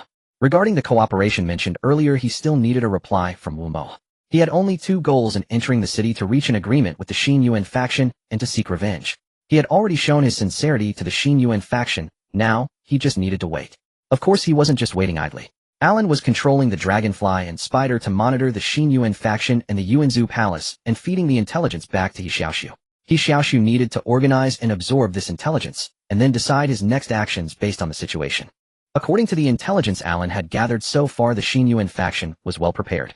They had gathered dozens of transcendents and over 200 level 4 or above enhanced individuals hiding in the Heitao and Fenghuai districts. At that time, the Xin Yuan faction in the Fenghuai district would start the uprising, first forcibly attacking the Zhongyuan district. And Wu Mo, as an inside agent, would mobilize a large number of Heitao district security forces to support the Fenghuai district. By then, Heitao district's defenses would be weakened, and the Xin Yuan faction hidden in Heitao would launch a swift attack. More importantly, among the guards at the gate from Heitao district to Zhongyuan district, there were also inside agents of the Xin Yuan faction. That was Wu Mo's former student, the senior disciple whom, Bai Xiang had failed to greet. He would open the Iron Gate to allow the Xin Yuan army to enter Zhongyuan district smoothly. But if it were only this, the Xin Yuan forces would still find it difficult to win, since the number of transcendents in Zhongyuan district far exceeded those elsewhere, especially those in the Yuanzhou Palace. And He Xiaoxu's help to the Xin Yuan faction was to blow up the Yuanzhou Palace. This alone had already tempted the Xin Yuan faction. At least now Alan had secretly observed through the spider monitor that when Wu Mo reported to the Xin Yuan faction's chief about the cooperation plan proposed by Ying Chao, the chief had already agreed, and they were only discussing what additional conditions to propose. So He Xiaoxu didn't need to rush, he just needed to wait calmly for Wu Mo to come. After packing up the stall, He Xiaoxu sat on a wooden stool and asked the glove, lying, any news on that Su Yuntong? His teeth were grinding, just mentioning her name. A year ago, He Xiaoxu didn't know who exactly had destroyed the Liudian district, he only knew it was the Military Affairs Bureau. Later, when Liang told him that the person who had planned to use all the people of Liudian district as bait to attract mutant beasts was the director of the Military Affairs Bureau, Su Yuntong, He Xiaoxu regarded her as the enemy he needed to avenge. After the beast swarm attack on Jiyuan City ended more than a year ago, Su Yuntong was demoted by the Yuanzhou Palace's Council of Elders and lost her position as director of the Military Affairs Bureau. But after that, her whereabouts became elusive, as if she was deliberately hiding. Liu Yi had controlled Liang to follow her several times, but she seemed to sense it and always managed to evade. The most recent time they could track her was half a month ago. At that time, Liu Yi had considered directly firing a laser to kill her, but considering that she was in a crowded place, a hasty attack would not only cause collateral damage, but also expose Liang to everyone's view. But before Liu Yi could find the next opportunity, she entered a building and disappeared from sight. Even when Liang went into the building to check, he couldn't find her. Not yet, Liu Yi replied through the glove. But once the Xin Yuan faction starts the uprising, she won't sit idly by. When that time comes, you will have plenty of time for revenge. Don't rush now, oh just wait patiently. Don't rush now, oh just wait patiently. Yuanzhou Palace, Hangzhou Villa. Wu Mo adjusted his scarf and walked out of the villa. Hey old Wu, I've been seeing you at Yuanzhou Palace often lately. A transcendent guard stationed inside the palace greeted him with a smile. I really envy you, being able to gain the favor of Elder Hong. Guards like us, even if we stay here day after day, we rarely get to see the elders, the guard continued. Wu Mo forced a faint smile and replied, I'm the one who envies you. You don't have to work yourself to death like I do. A while ago I went on patrol outside the city and almost lost my life. The guard said, it's easy here, but staying too long gets boring. Without going out of the city, my muscles are getting stiff. Ah, enough said. If the elders hear us, it'll be trouble, haha. Mo plastered on more stiff smiles and laughed along with him, then walked away down the stone steps. After he was far away, the transcendent guard's face turned cold, muttering under his breath, "TCH, what a lucky bastard." Every year, a fair number of transcendents qualified to enter the central Yuan district, but few could win the elder's favor like Mo did. These guards were polite on the surface, but inwardly, they were all jealous. Leaving Yuanzhou Palace, Mo's expression also turned cold. He even felt a chill of disgust at his own hypocrisy. Turning his head to glance at the many transcendents guarding the palace, he took a deep breath and headed toward the Spade District. It was already deep into the night. Mo headed straight for the Spade District market originally, just intending to take a look, but unexpectedly found that adventurer still there. He Xiaoxu, who had been lying on the wooden table of his stall, sat up and looked at Mo. Without speaking, he raised his eyebrows dramatically as if asking, "How's it going?" Mo was silent for a few seconds, then walked forward to the stall and said, "Closing up." "It's late, yes, closing up," He Xiaoxu replied with a smile. Glancing at the box behind the stall, Mo asked, "What are you selling?" "Fried meatballs." He Xiaoxu's smile grew wider. "If you want some, come back tomorrow, and he'll fry them for you." After another few seconds of silence, Mo casually placed a few bills on the stall and said, "Reserve one portion. He'll pick it up tomorrow." With that, he turned and left. He Xiaoxu picked up the bills. Without even opening them, he knew there was a note inside. And through his spider surveillance device, he had long known what the note said. Looking up at the towering Yuanzhou Palace in the distance, He Xiaoxu grinned silently. The next day, Bai Qiyu, who had tied her hair into a single ponytail, arrived at the Transcendent Academy laboratory in the last minute before 9 o'clock. At that time, her superior director Jiang was already in the lab along with several colleagues who were beginning to clean the instruments. "Qiyu, you're here." Director Jiang, wearing a white lab coat, cast a meaningful glance at Bai Qiyu. Seeing her superior's expression, Bai Qiu's heart skipped a beat. Could it be that the last time she mixed up the reagent was discovered? Or was it the time before that when she secretly borrowed the director's microscope? Or was it the time before that when the director was on a mission and her daily tardiness was exposed? Feeling a prickling sensation under the director's gaze, Bai Qiu slowly walked into the lab and said, "Good morning, Director." "Everyone." Director Jiang turned his head to tell the other colleagues to start working, then waved at Bai Qiu and said, "Come out with me for a moment." "Oh no." Bai Qiu's heart raced even more. What should I do? Should I apologize first? But which thing was discovered? If the director only found out about the first thing and I apologized for the second, would that make her angrier? Muttering incessantly in her mind, Bai Qiu obediently followed her superior out of the lab. Outside, Director Jiang took out a delicately packaged cigarette, lit it with a match, and exhaled smoke, while his expression grew very serious. Stealing a glance at the director's expression, Bai Qiu's forehead began to sweat. She thought this time it must be serious. Could it be that all three things were discovered? And there was the time before that. Just as Bai Qiu's mind was racing, Director Jiang spoke, "Qiu, you don't need to come to the lab this afternoon." Bai Qiu was thunderstruck, her face full of shock. No way. Was she being fired just like that? Thinking of the many Falcon missions she still hadn't completed, Bai Qiu hastily apologized. "I'm sorry, Director. I shouldn't have been late every day when you were away, nor should I have secretly used your microscope, and I definitely shouldn't have mixed up the reagent and not admitted it. Please don't fire me. I'm really sorry. Give me another chance." Frowning, Director Jiang said, "What are you talking about? I'm saying you don't have to come to my lab this afternoon. You're being transferred to work in Academician Wu's lab. Academician Wu wants to take you as his personal student." "Huh?" Bai Qiu was dumbfounded, her mind struggling to process the news. After a long moment, she exclaimed in shock, "Academician Wu wants to take me as his personal student. The Academician Wu." Bai Qiu couldn't help but be astonished because every researcher at the Transcendent Academy knew him. As the highest-ranking academician of the Transcendent Academy, he had held that title for 30 consecutive years. His name was a single character, Wu. It was said that he always wore a mask, so no one knew his age or even his gender. Yet he was immensely famous within the Transcendent Academy, and even throughout Jiuan City, because more than half of the transcendent reagents in the city were developed by him. Countless people had tried desperately to become his student, but for the past 10 years Academician Wu had stopped taking students. Yet today Director Jiang actually said that Academician Wu wanted to take her as his personal student. Unable to contain her joy, Bai Qiu said, "Is this true, Director Jiang? You're not joking with me, are you?" Taking a deep drag from his cigarette, Director Jiang replied, "Why would I joke with you?" True, Director Jiang didn't seem like the type to joke. But why? Bai Qiu couldn't figure it out. Although she had published many innovative research papers this year and attracted a lot of attention, she was still a newcomer, and most of her papers were only theoretical. Her practical experience was still limited. "I'm not sure either." Director Jiang shook his head. "Finish your tasks this morning, and then report to Academician Wu's lab in the afternoon." "Yes." Bai Qiu responded, then walked toward the lab with a dazed expression. "Wait." Director Jiang suddenly called her back. "You just said something about being late using my microscope and mixing up the reagent. What's that all about?" Bai Qiu, with one foot just inside the lab door, froze in place, cold sweat pouring down her forehead like a waterfall. In the Spade District on Market Street, Bai Xiaoyang with his robust physique followed behind Wu Mo as they patrolled the street together.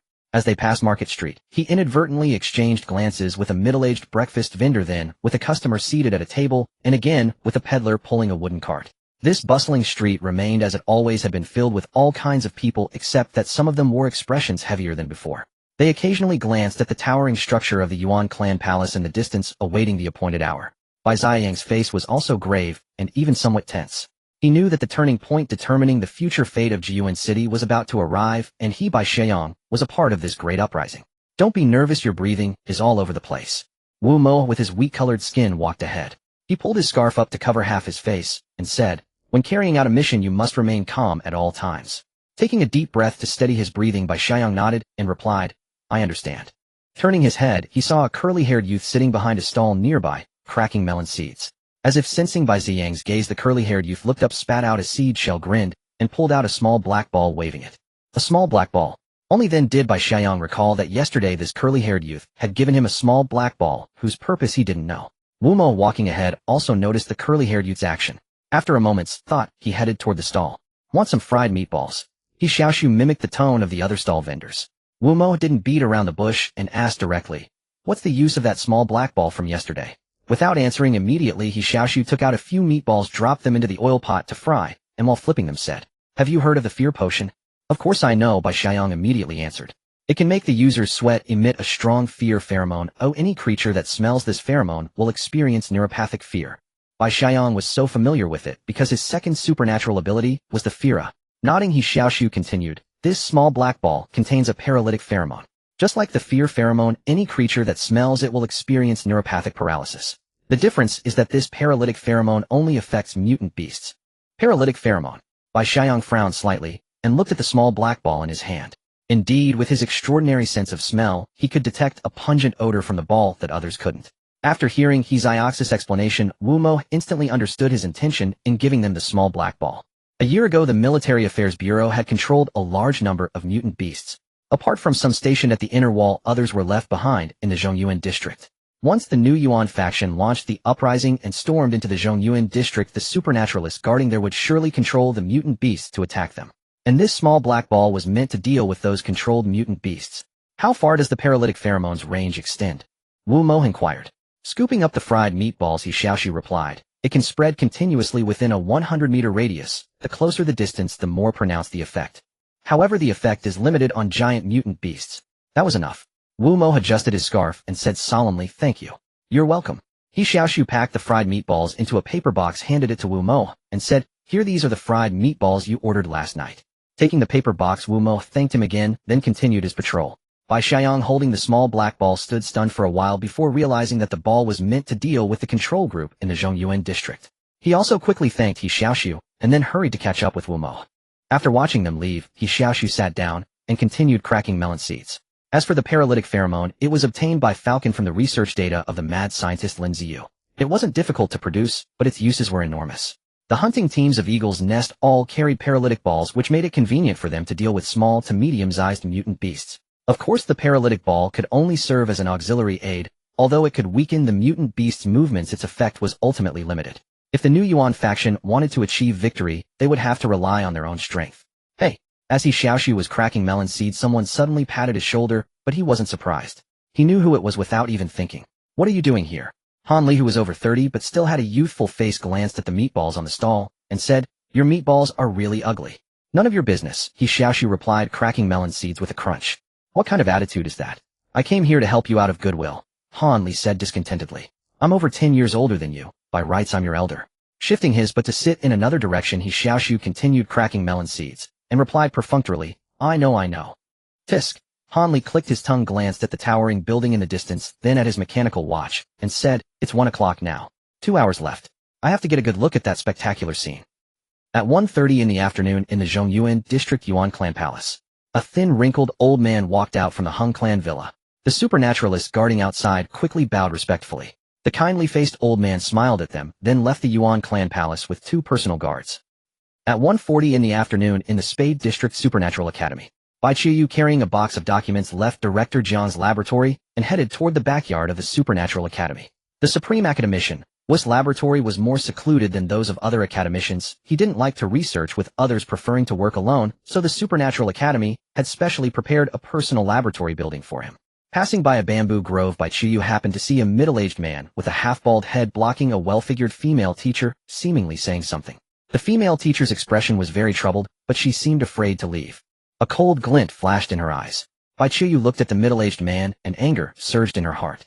This Vice Dean Liu Meng, after his scandal was exposed a year ago, and he had laid low for a long time, had recently started looking for new targets again.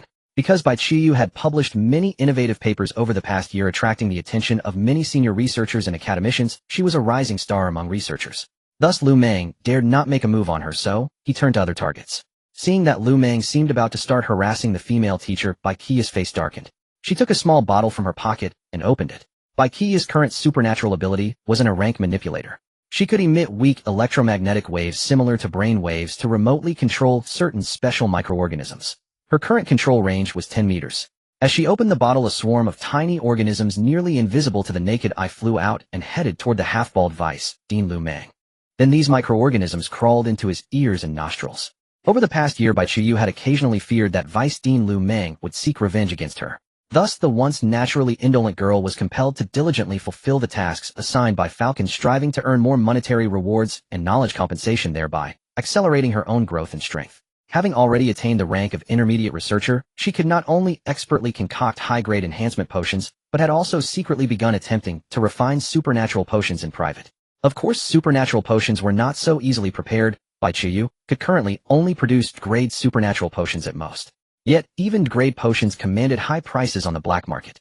Through this, she could reap substantial profits, and had saved enough to purchase a grade supernatural potions for herself and her younger brother Bai Xiaoxu.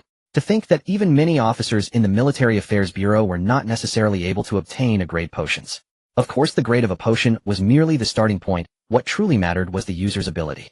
Although Bai Qiuyu was not adept at combat, ever since injecting the controller potion, she had consciously begun cultivating microorganisms that were convenient to manipulate. Apart from obtaining conventional alchemical materials from the Supernatural Academy, Bai Qiuyu had also acquired a vast amount of advanced biochemical knowledge from Falcon. While her overall capabilities still fell short of senior researchers or academicians in certain areas, she far surpassed them. For instance, cultivating lethal microorganisms. At that moment, Liu Meng, who had been harassing a female teacher, suddenly felt his vision blur, followed by a drowsy, uncontrollable haze in his mind. The microorganisms released by Bai Qiuyu could penetrate through his nostrils and ears, burrowing into his brain, damaging his neural pathways, and even subtly influencing his behavior. Suddenly, Liu Meng's face twitched violently as he flailed his limbs uncontrollably. The female teacher was startled and quickly stepped back. Sensing something amiss, Liu Meng abandoned his lascivious intentions, clutching his head as he intended to head to the infirmary. But then an unbearable thirst seized him, a parchedness so severe it was hard to breathe. He screamed hysterically, dashing toward a nearby pond, leaping in with a splash and gulping down the murky water in great mouthfuls. Since he had run beyond her control range, Bai Qiuyu had no choice but to give up tormenting him further. Instead, she turned and made her way toward Academician Wu's laboratory from another direction. The shapely female teacher, still oblivious to what had happened, stood frozen in confusion, completely at a loss. At the Supernatural Academy Academician Wu's laboratory building. Before Bai Qiuyu even entered, she heard a sharp, yet raspy voice. "You are Bai Qiuyu." Looking up, Bai Qiuyu saw a figure clad in a black robe and a red ghost mask standing on the second-floor balcony. Her heart tightened, and she was somewhat surprised that Academician Wu would present himself in such an appearance. Yes, she nodded, though a bit nervous. Was the research report on improving human mutagenicity published by you? Wu, still wearing the ghost mask, looked down at her, his voice devoid of emotion. Yes. Bai Qiuyu nodded again, but inwardly thought it was published under my name, but it wasn't my research. It was Falcon's. Very impressive, Wu said. I have tested your method, and it is indeed effective. Though it has many flaws, there is room for improvement. Come in. As his words faded, the laboratory door swung open. Bai Qiuyu vaguely saw two ape-like mutant beasts painstakingly opening the door with deliberate movements. At 2:50 p.m. in the Spade District Market Street, He Xiaoxu was still munching on sunflower seeds, his right fist resting on his ear as he listened to a Lin's report. Bro, the spider has withdrawn from the Yuanzhu Palace. No anomalies so far. Spitting out the seed shell, He Xiaoxu asked, what about the new Yuan sect? Based on Dragonfly surveillance, they are all in position waiting for the signal. Once the explosion occurs, they will launch their operation. Good, keep monitoring and inform me of any developments. Alright.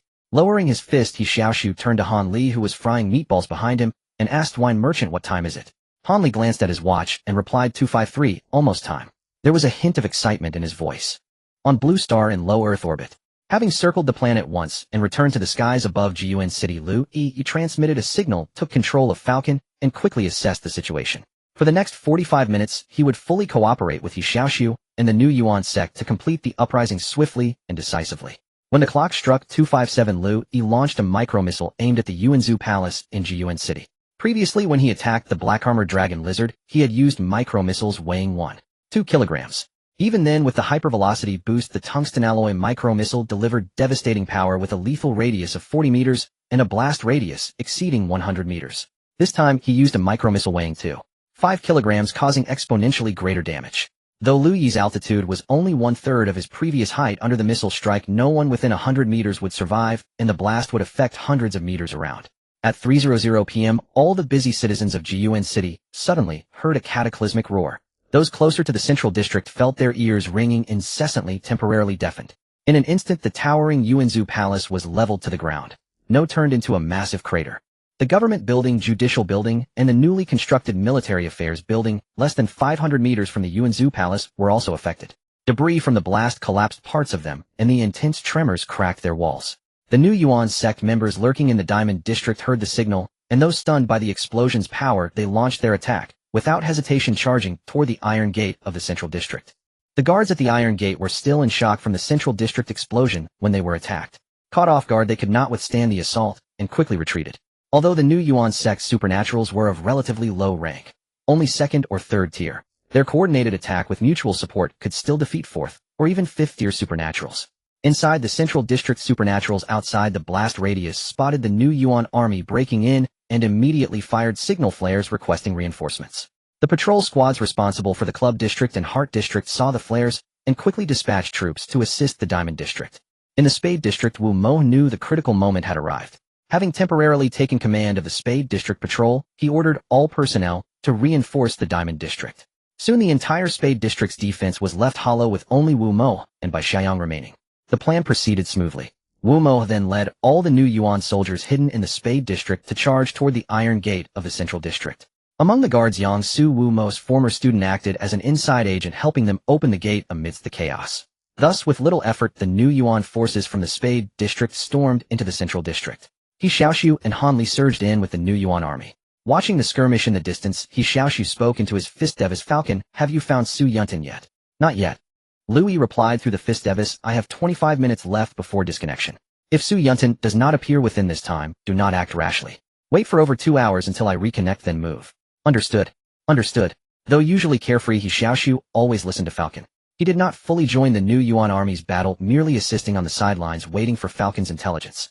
Yet 20 minutes passed, and Falcon still had not spotted Su Yuntin. By that time, the new Yuan army had already occupied the Central District.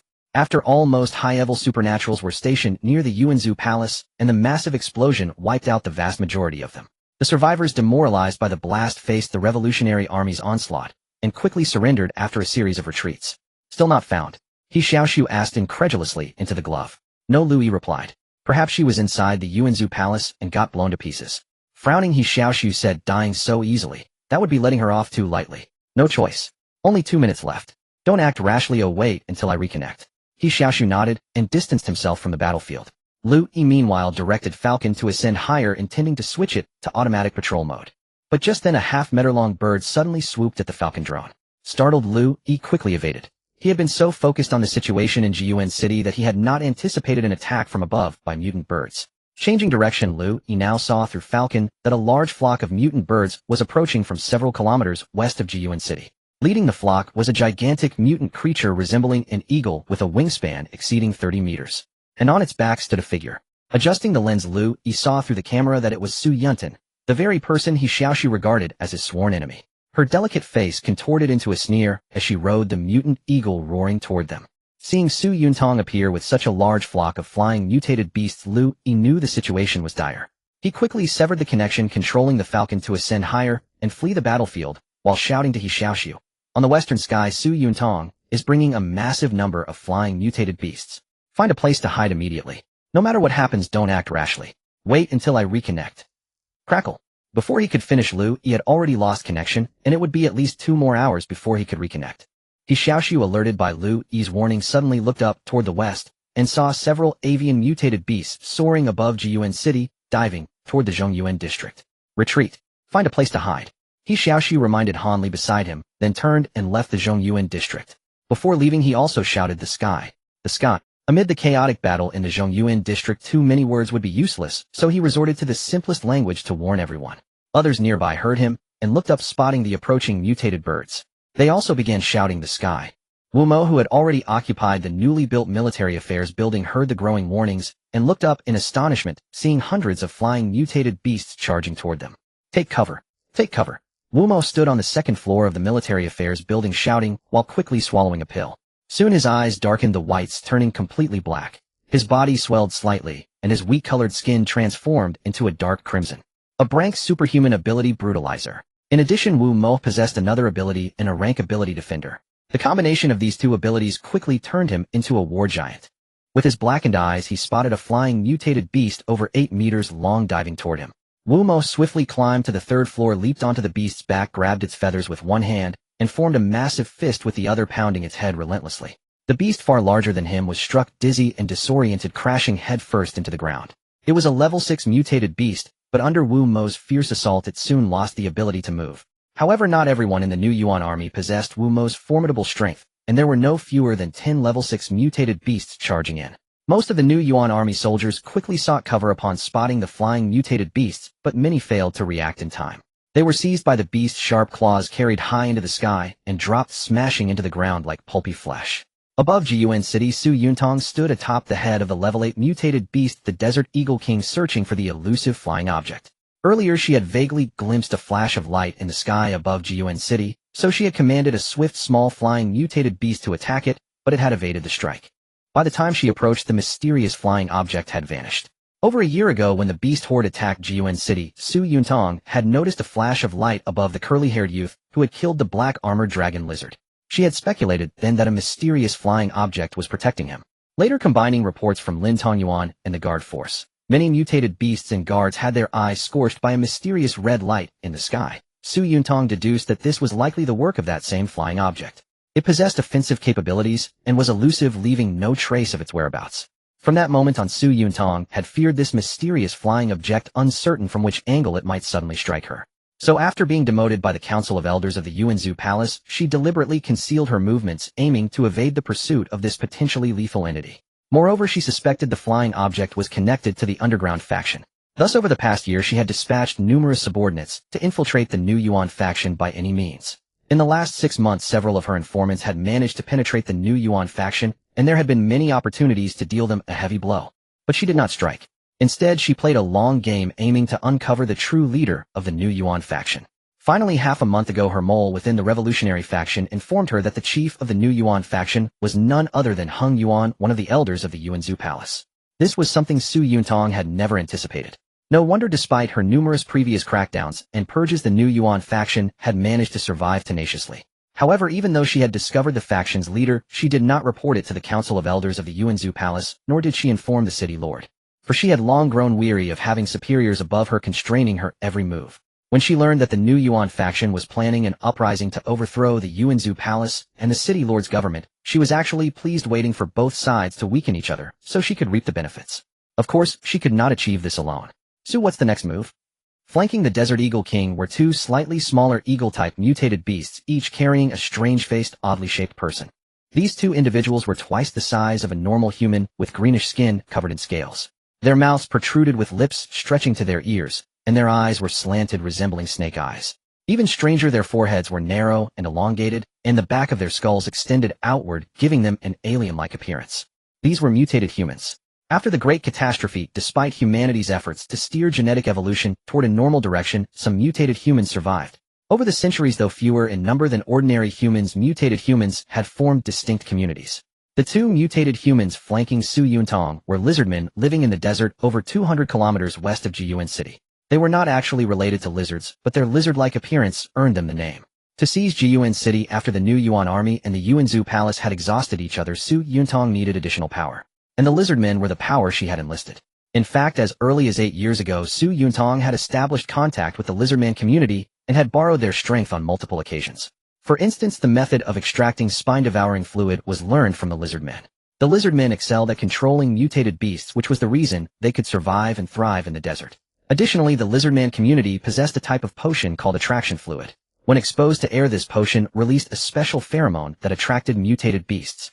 Over the past few years, Jiyuan City had been repeatedly attacked by beast hordes, not by chance, but because Su Yuntang had deliberately smeared attraction fluid within the city. She did this to create crises which she would then resolve, climbing the ranks step by step until she secured the position of director of the Military Affairs Bureau. But that was not enough. She wanted to gain complete control over Jiyuan City. To that end, a year ago, she had lured so many mutated beasts, hoping to achieve a decisive victory that would earn her a seat in the Council of Elders of the Yuanzhou Palace and eventually seize power. Unfortunately, her plans were thwarted by a curly-haired youth. Not only did she fail to enter the Council of Elders, but she was also demoted. So she went into hiding for a year, meticulously plotting a new scheme, and fully enlisted the power of the lizardman community, mobilizing a large number of flying mutated beasts. Today she would seize complete control of Jiyuan City. Hundreds of flying mutated beasts blanketed the sky above Jiyuan City, occasionally diving to attack the Xin Yuan army. The tide of battle, which had once favored the New Yuan faction, was abruptly reversed, plunging them into a rout. Many had no experience fighting mutated beasts, let alone flying ones. Even some powerful transcendents found themselves helpless against the airborne creatures. In desperation, the remaining members of the New Yuan faction had no choice but to disperse in small teams, evacuating the central district and hiding in the other 4 districts of the inner city. The robust Bai Xiaoyang did the same, coordinating with several transcendents from the New Yuan faction to cover their comrades' retreat. Armed with paralysis spheres and his own transcendent ability as a Fira, he could still hold his own against the flying mutated beasts, taking on the role of rearguard for the retreating squad. However, just as he was about to take cover in the Spade district, a massive claw suddenly seized him, lifting him into the air. The sharp talons pierced his back and shoulders, and Bai Xiaoyang cried out in agony. Yet he still struggled, unleashing his Fira ability. The sweat on his skin instantly diffused a potent fear pheromone. The creature that had grabbed him was a level 5 desert gray eagle controlled by a lizardman. A tube extended from the back of the lizardman's neck, connected to the eagle's back, guiding the flying mutated beast's every move. But under the dual influence of the paralysis and fear pheromones, the lizardman felt an inexplicable dread and struggled to control the eagle, unable to gain altitude.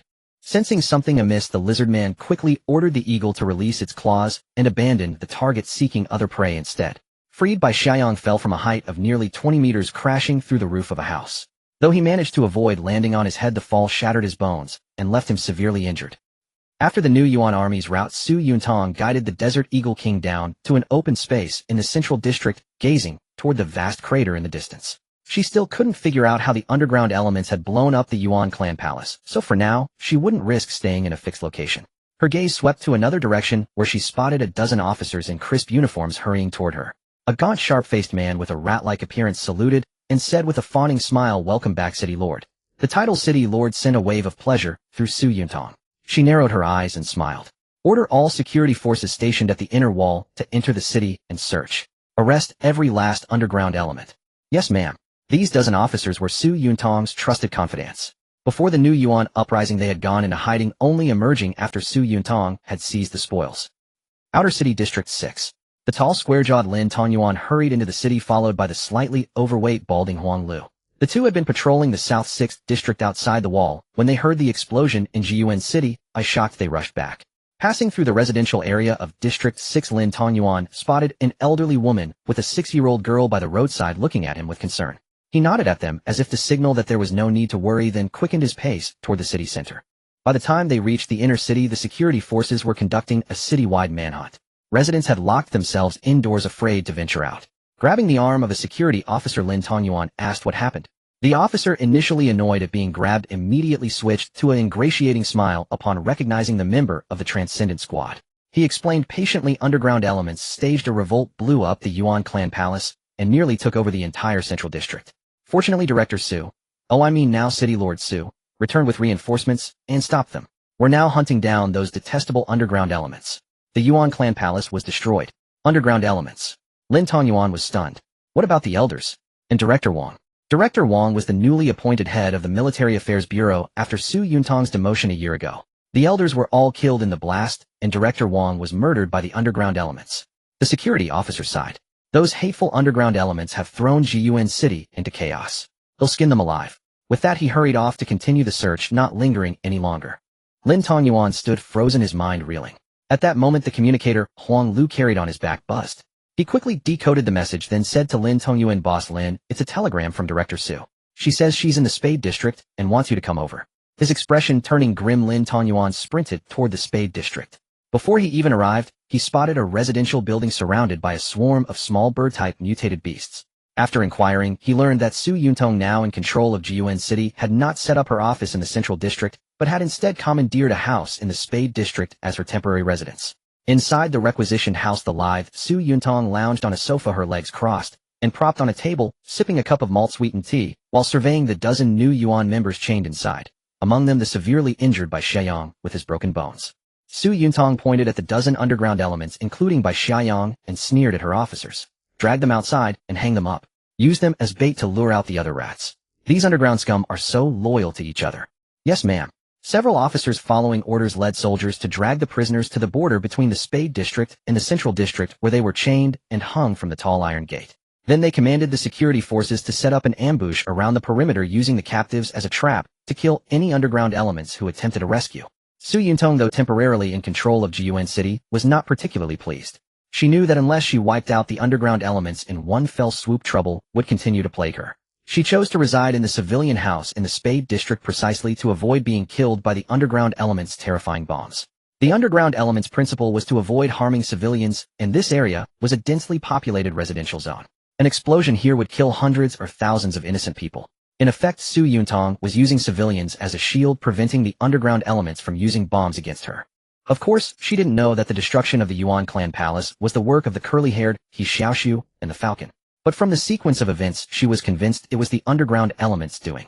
The bird-type mutated beasts outside the house were there to guard against any mysterious aerial attacks, so she had them patrol the vicinity. Su Yuntong's transcendent ability was also that of an 11th level controller, but unlike a novice like Bai Qiyu, she was a 7th level transcendent whose radio waves could reach a range of over 100 meters.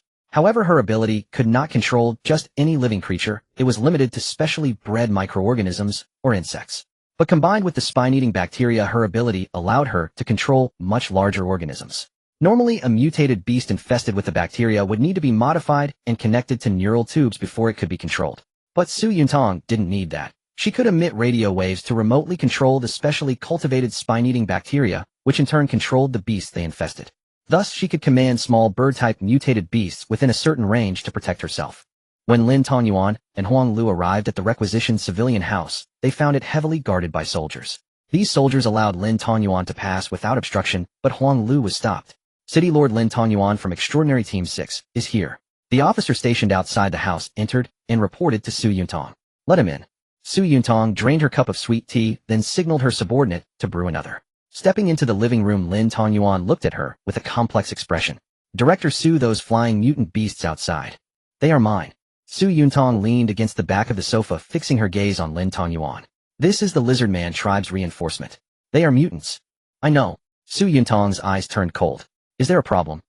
Knowing his former superior's ruthless methods, Lin Tongyuan suspected that she had orchestrated this situation long ago. Yet he could not see through her until the very end. He had come only to confirm whether those flying mutant beasts posed a threat to the citizens of Jiyuan City. With a sigh, he turned and said, "I'll go protect the people." "Wait." Su Yuntong called out coldly. "The Yuanzhou Palace is destroyed. Director Wang is dead. Am now acting city lord. Any objections?" Though phrased as a question, her tone was more of a command. After a long silence, Lin Tongyuan replied, "Do as you please." He started to leave again, but Su Yuntong stopped him. "Hold on. I'm not finished." The underground elements orchestrated a gruesome explosion, killing many senior officials of the Military Affairs Bureau. They must be eradicated. As acting city lord, I order you to lead a team and eliminate their leader, Hung Yuan. Lin Tongyuan spun around in shock. "Elder Hung Yuan. He's alive." "Of course he is." Su Yuntong replied grimly. "He left before the explosion at Yuanzhou Palace. He's the mastermind behind that tragedy." Lin Tongyuan's eyes widened in disbelief. Not giving him time to recover, Su Yuntong tossed him a bottle. "I recall you're not only a biter, but also a spiritual sniffer. One of Hung Yuan's guards has been marked with pheromones, the same as the ones in this bottle. Follow the scent and find them." Holding the glass bottle, Lin Tongyuan's face flickered with uncertainty. After a long moment, he sighed. "I understand." With a dejected look, he stepped out of the house. Su Yuntong watched his retreating figure, smirking as she lifted her crystal-clear sweet tea. A sharp-faced officer beside the sofa leaned in and asked, "City Lord, is it wise to entrust this to him?" He didn't seem willing. Swirling the glass, Su Yuntong replied, "No worries. When carrying out orders, Lin Tongyuan never lets personal feelings interfere." He's the most obedient tool in the Military Affairs Bureau. If not for Ah Weiss' death leaving me without a capable spiritual sniffer, I wouldn't have handed the task to someone else. She paused. But to be safe, tell him later. Don't be spotted. Yes. After leaving the house, Lin Tongyuan saw not only Huang Lu, but also Sun Yu with a band-aid on her face waiting outside. Unlike him, Sun Yu had been blocked from entering and had to wait. As he emerged, Sun Yu, who carried a giant sword and had her hair tied in a bun at the back, asked anxiously, "What did Director Su say?" Taking a deep breath, Lin Tongyuan relayed Su Yuntong's words. Sun Yu's eyes widened. She lowered her voice. Could this be her scheme? How else would she have arranged reinforcements in advance? Lin Tongyuan shook his head. I don't know. But given the bombing of the military building a year ago, today's destruction of Yuanzhou Palace likely wasn't Su Yuntong's doing. The underground elements are almost certainly responsible. Still, I suspect she foresaw their move and prepared accordingly. Sun Yu's expression flickered. She understood Lin Tongyuan's implication. Su Yuntong had known, but didn't report it, instead using the underground elements to eliminate the Elder Council and seize power. Stooped to any means, that was her style. So what will you do? Sun Yu, lost in the chaos, sought Lin Tongyuan's advice. Clutching the bottle, he said firmly, obey orders. Sun Yu was stunned. How can you still? A soldier's duty is to obey orders. With unwavering determination, Lin Tongyuan uncorked the bottle, sniffed it to identify the pheromone, then recapped it. He sniffed the air around him, then pointed west. Block district. Without another word, he set off. Huang Lu, carrying the communicator, hesitated for a moment before letting out a heavy sigh and following. Sun Yu was at a loss. She scratched her head vigorously, turning her bun into a mess of spiky hair. Finally, she cursed, "Screw it. I'm done thinking." Hoisting her giant sword, she chased after Lin Tongyuan. Once they were far away, the sharp-faced officer trailed them. In the Spade District at the Transcendent Academy, Bai Qiyu stood on the rooftop of Academician Wu's lab, peering through a telescope at the chaotic streets below. Her face was filled with worry. 2 hours earlier, she had been conducting experiments in the lab when an explosion rocked the Zhongyuan district. She knew something terrible had happened. Thinking of her brother, who was on an internship and might be dragged into battle, she grew frantic. But she had no idea where her brother Bai Xiaoxu was. She initially wanted to go search for him, but Academician Wu convinced her to wait and handed her a telescope, suggesting she survey the situation from the rooftop. Yet Bai Qiyu scanned every street in the Spade District without finding Bai Xiaoxu. Partly because the building wasn't tall enough to overlook the entire area, and partly because the inner city was in utter chaos, making it impossible to distinguish individuals. Her anxiety grew with each passing moment. Suddenly, a sharp pain shot through her body, making her unsteady. She quickly pulled out a few sugar pills from her pocket and swallowed them, taking deep breaths to ease the pain. This was the side effect of being in a class controller. Hours after using her supernatural ability, the special cells distributed throughout her body, which could emit electric waves, would shrink, causing intense pain. Only large amounts of sugar could alleviate it. Just as Bai Qiyu was about to abandon her observation and search the streets, she noticed something at the tall iron gate on the border between the Spade and Zhongyuan districts. Someone appeared to be hanging there. Hesitating, she raised her telescope again. Looking closely, she was horrified to see that among the dozen or so people hanging there was her brother Bai Xiaoxu. In a hidden alley nearly 100 meters from the requisition house, He Xiaoxu and Han Li crouched in a corner, evading the patrolling guards. Just then, He Xiaoxu felt a slight vibration from his gauntlet. He quickly brought it to his ear. Lin's voice came through. "Brother, I've controlled the spider to enter the house through the pipes. They haven't spotted me yet. That Su woman is indeed hiding inside." Spade District Transcendent Academy. Bai Qiyu hurried down the stairs from Academician Wu's laboratory building. Just as she was about to step out, she saw Academician Wu standing at the entrance, clad in a black robe and wearing a red ghost mask, watching her. "Academician," Bai Qiyu said hurriedly, "they'll do the test experiment when I come back. My brother is in danger. I need to save him first." The slightly hunched Academician Wu extended his right hand, wrapped in bandages, took out 2 bottles from his black robe's pocket, and tossed them to Bai Qiyu. Fumbling to catch the bottles, Bai Qiyu asked in surprise and doubt, "Academician, what is this?" "The red one contains flying mist cells," Academician Wu said in a hoarse yet piercing voice. "It's a special cell that targets the human nervous system. Once it enters the brain, it can instantly knock the opponent unconscious. The operation is quite difficult. I hope you can control it." "This?" Bai Qiyu's eyes widened. Before she could say anything, Academician Wu continued. "The blue one contains glucose. When you overuse your transcendent ability, it might save your life." Staring at the 2 glass bottles, Bai Qiyu asked blankly, "Why are you giving these to me?" Academician Wu paused and replied, "Falcon asked me to give them to you. They were originally the reward for your upcoming experimental mission, but given the special circumstances, they are being paid in advance." "Falcon," Bai Qiyu said incredulously, "you are also." "Hurry up and go." Academician Wu cut her off. Hearing this, Bai Qiyu stopped asking questions. After sincerely thanking him, she tucked the 2 bottles into her pocket and ran quickly toward Zhongyuan district. Watching Bai Qiyu's receding figure, Academician Wu sighed and turned back into the laboratory building. At that moment, two small, ape-like mutant beasts poked their heads out from behind the gate watching. Seeing Academician Wu return, they quickly withdrew their heads. Bai Qiuyu sprinted all the way from the Transcendent Academy, crossing several streets. Just then a guard squad searching for underground elements spotted her ahead and shouted stop. Bai Qiuyu froze for a moment, then unhesitatingly turned into an alleyway to avoid them. She knew she couldn't get entangled with these people at this time. Even though she wasn't an underground element, she wouldn't be able to explain herself clearly in such a chaotic situation. Even if she managed to explain, these guards would certainly not allow her to continue approaching Zhongyuan district. So she had to avoid them, even if it meant being chased, even if it meant having to flee afterward. Perhaps Bai Qiuyu was usually very timid, not wanting to cause trouble, and her first reaction to any problem was to avoid it. She was even more afraid of provoking the guard squad, and usually would bow and scrape and be polite when encountering them. But now it was different. Her brother had been beaten so badly and hung up she couldn't care about anything else. With red-rimmed eyes, Bai Qiuyu gritted her teeth and climbed over a low wall. Not being athletic, she fell to the ground as soon as she crossed the wall, but she quickly got up, took off her delicate but cumbersome low-heeled shoes, and continued running barefoot toward Zhongyuan district. Idiot! Idiot! Idiot! The sharp pebbles on the ground cut Bai Qiu's soles, leaving them covered in blood. As she ran, she muttered hoarsely, I should have known this idiot. Naive, arrogant, deluded by justice. Don't you know your own damn limits? Tears streamed down her face. Bai Qiuyu choked and growled, what am I supposed to do if you die? Just as she was about to turn into another street, a short arrow suddenly flew from behind and struck her right calf. Her body lunged forward and fell to the ground. Bai Qiu's face slammed into the ground, leaving several bruises on her face. Feeling the pain in her leg, she lay on the ground, gritting her teeth and struggling to get up. Grab her. Behind her, 7 or 8 guard squad soldiers quickly caught up. Sensing danger, Bai Qiuyu immediately took out the red glass bottle from her pocket, but before she could open it, another short arrow flew from behind, striking her palm, and the red glass bottle rolled to the ground. Actual combat was far more perilous than Bai Qiuyu had imagined. Although she was a transcendent, she had never really participated in any battles. In such a combat situation, even an ordinary enhanced soldier could suppress her. The archer was a squad leader of the guard squad, a 5th level enhanced with no transcendent ability. But he was skilled at reading his opponent's movements, so he realized the glass bottle in the fleeing woman's hand might be dangerous, and decisively shot to interrupt her action. Aiming his crossbow at her head, the squad leader shouted, grab her.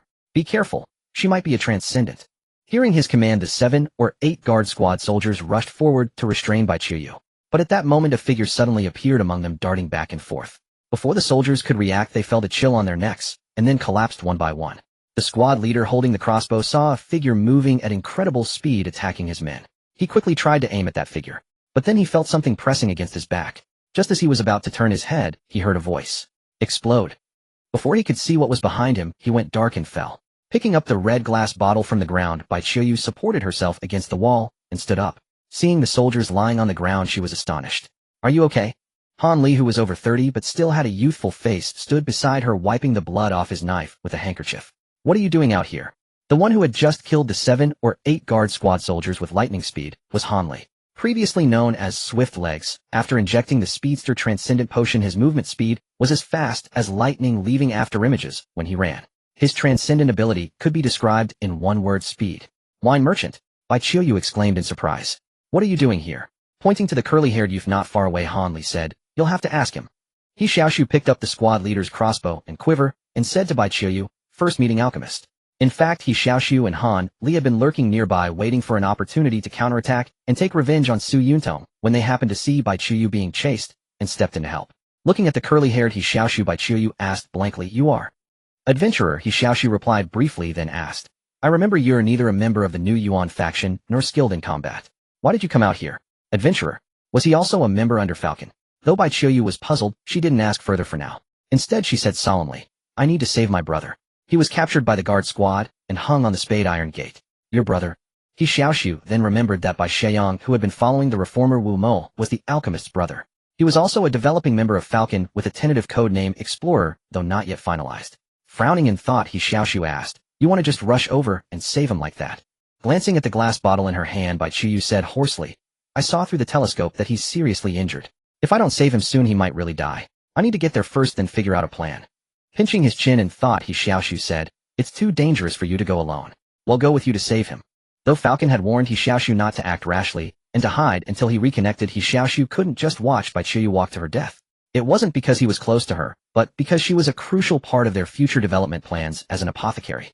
Over the past year, Falcon had entrusted by Qiuyu with a portion of the experimental materials from the mad scientist Lin Ziyu, effectively training her from scratch. She was the apothecary upon whom many future research experiments depended.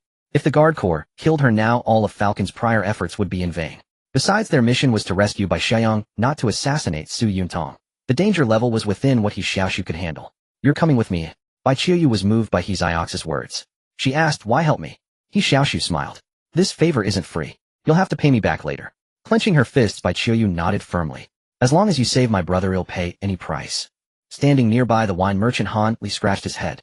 "I'm fine with helping rescue people, but do I get a share of the reward?" "No." He Xiaoxu pouted. "Didn't I already pay you for today's mission?" For some reason, every time he retorted to Han Li, he felt a surge of satisfaction. Great, another free job. Despite his words, Han Li would still give his all. In his heart, the debt of gratitude for the adventurer taking in his two subordinates a year ago was enough to compel him to repay it fully.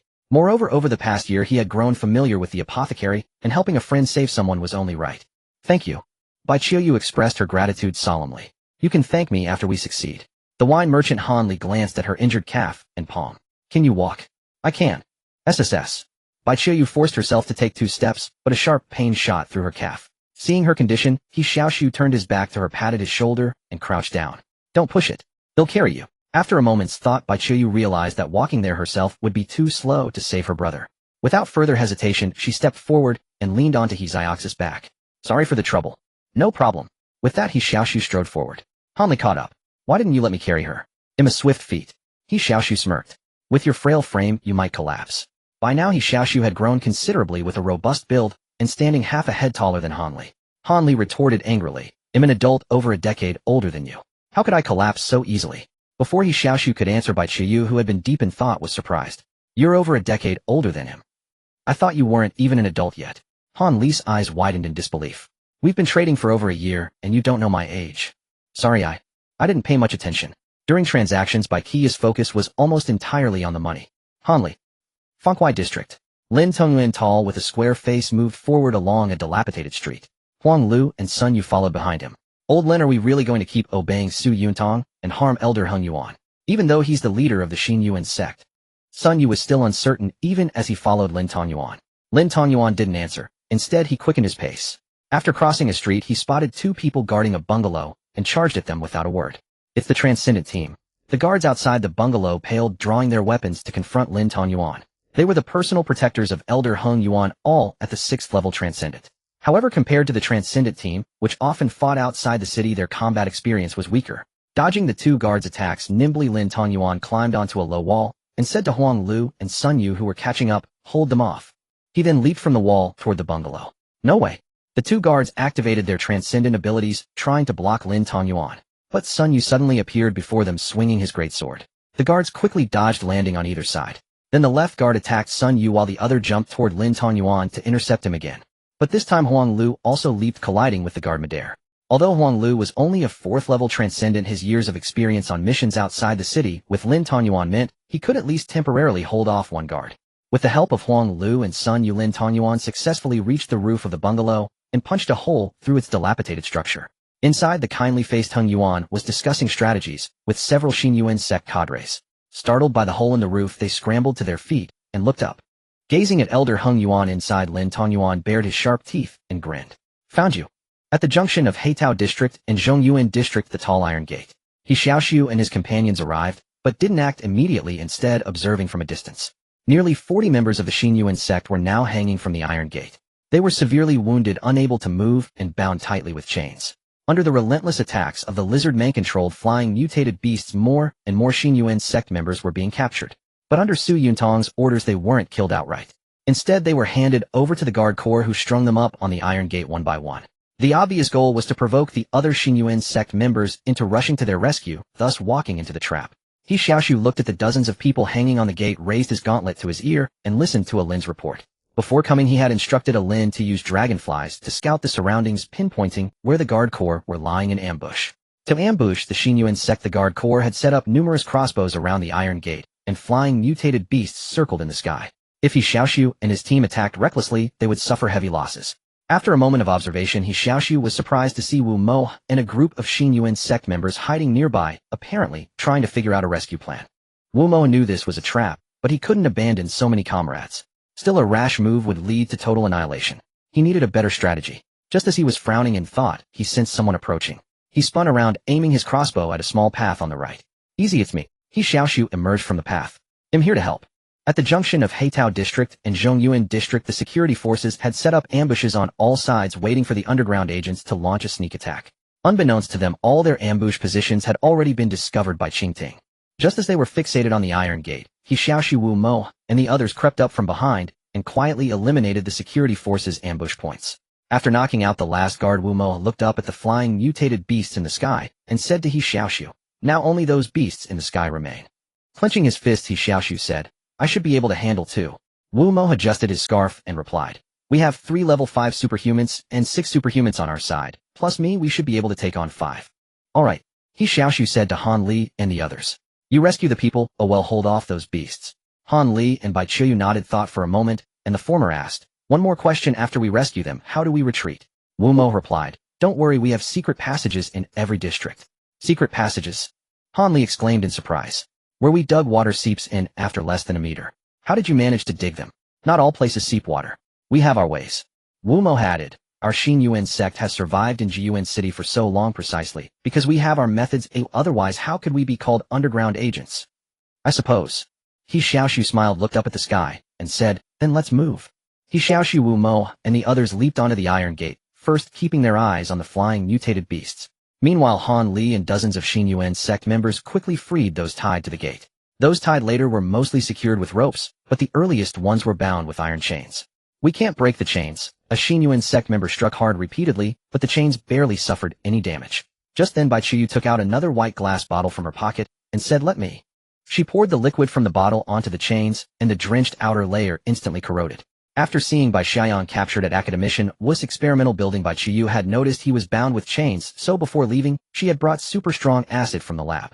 The partially corroded chains could now be broken with a few more hard strikes.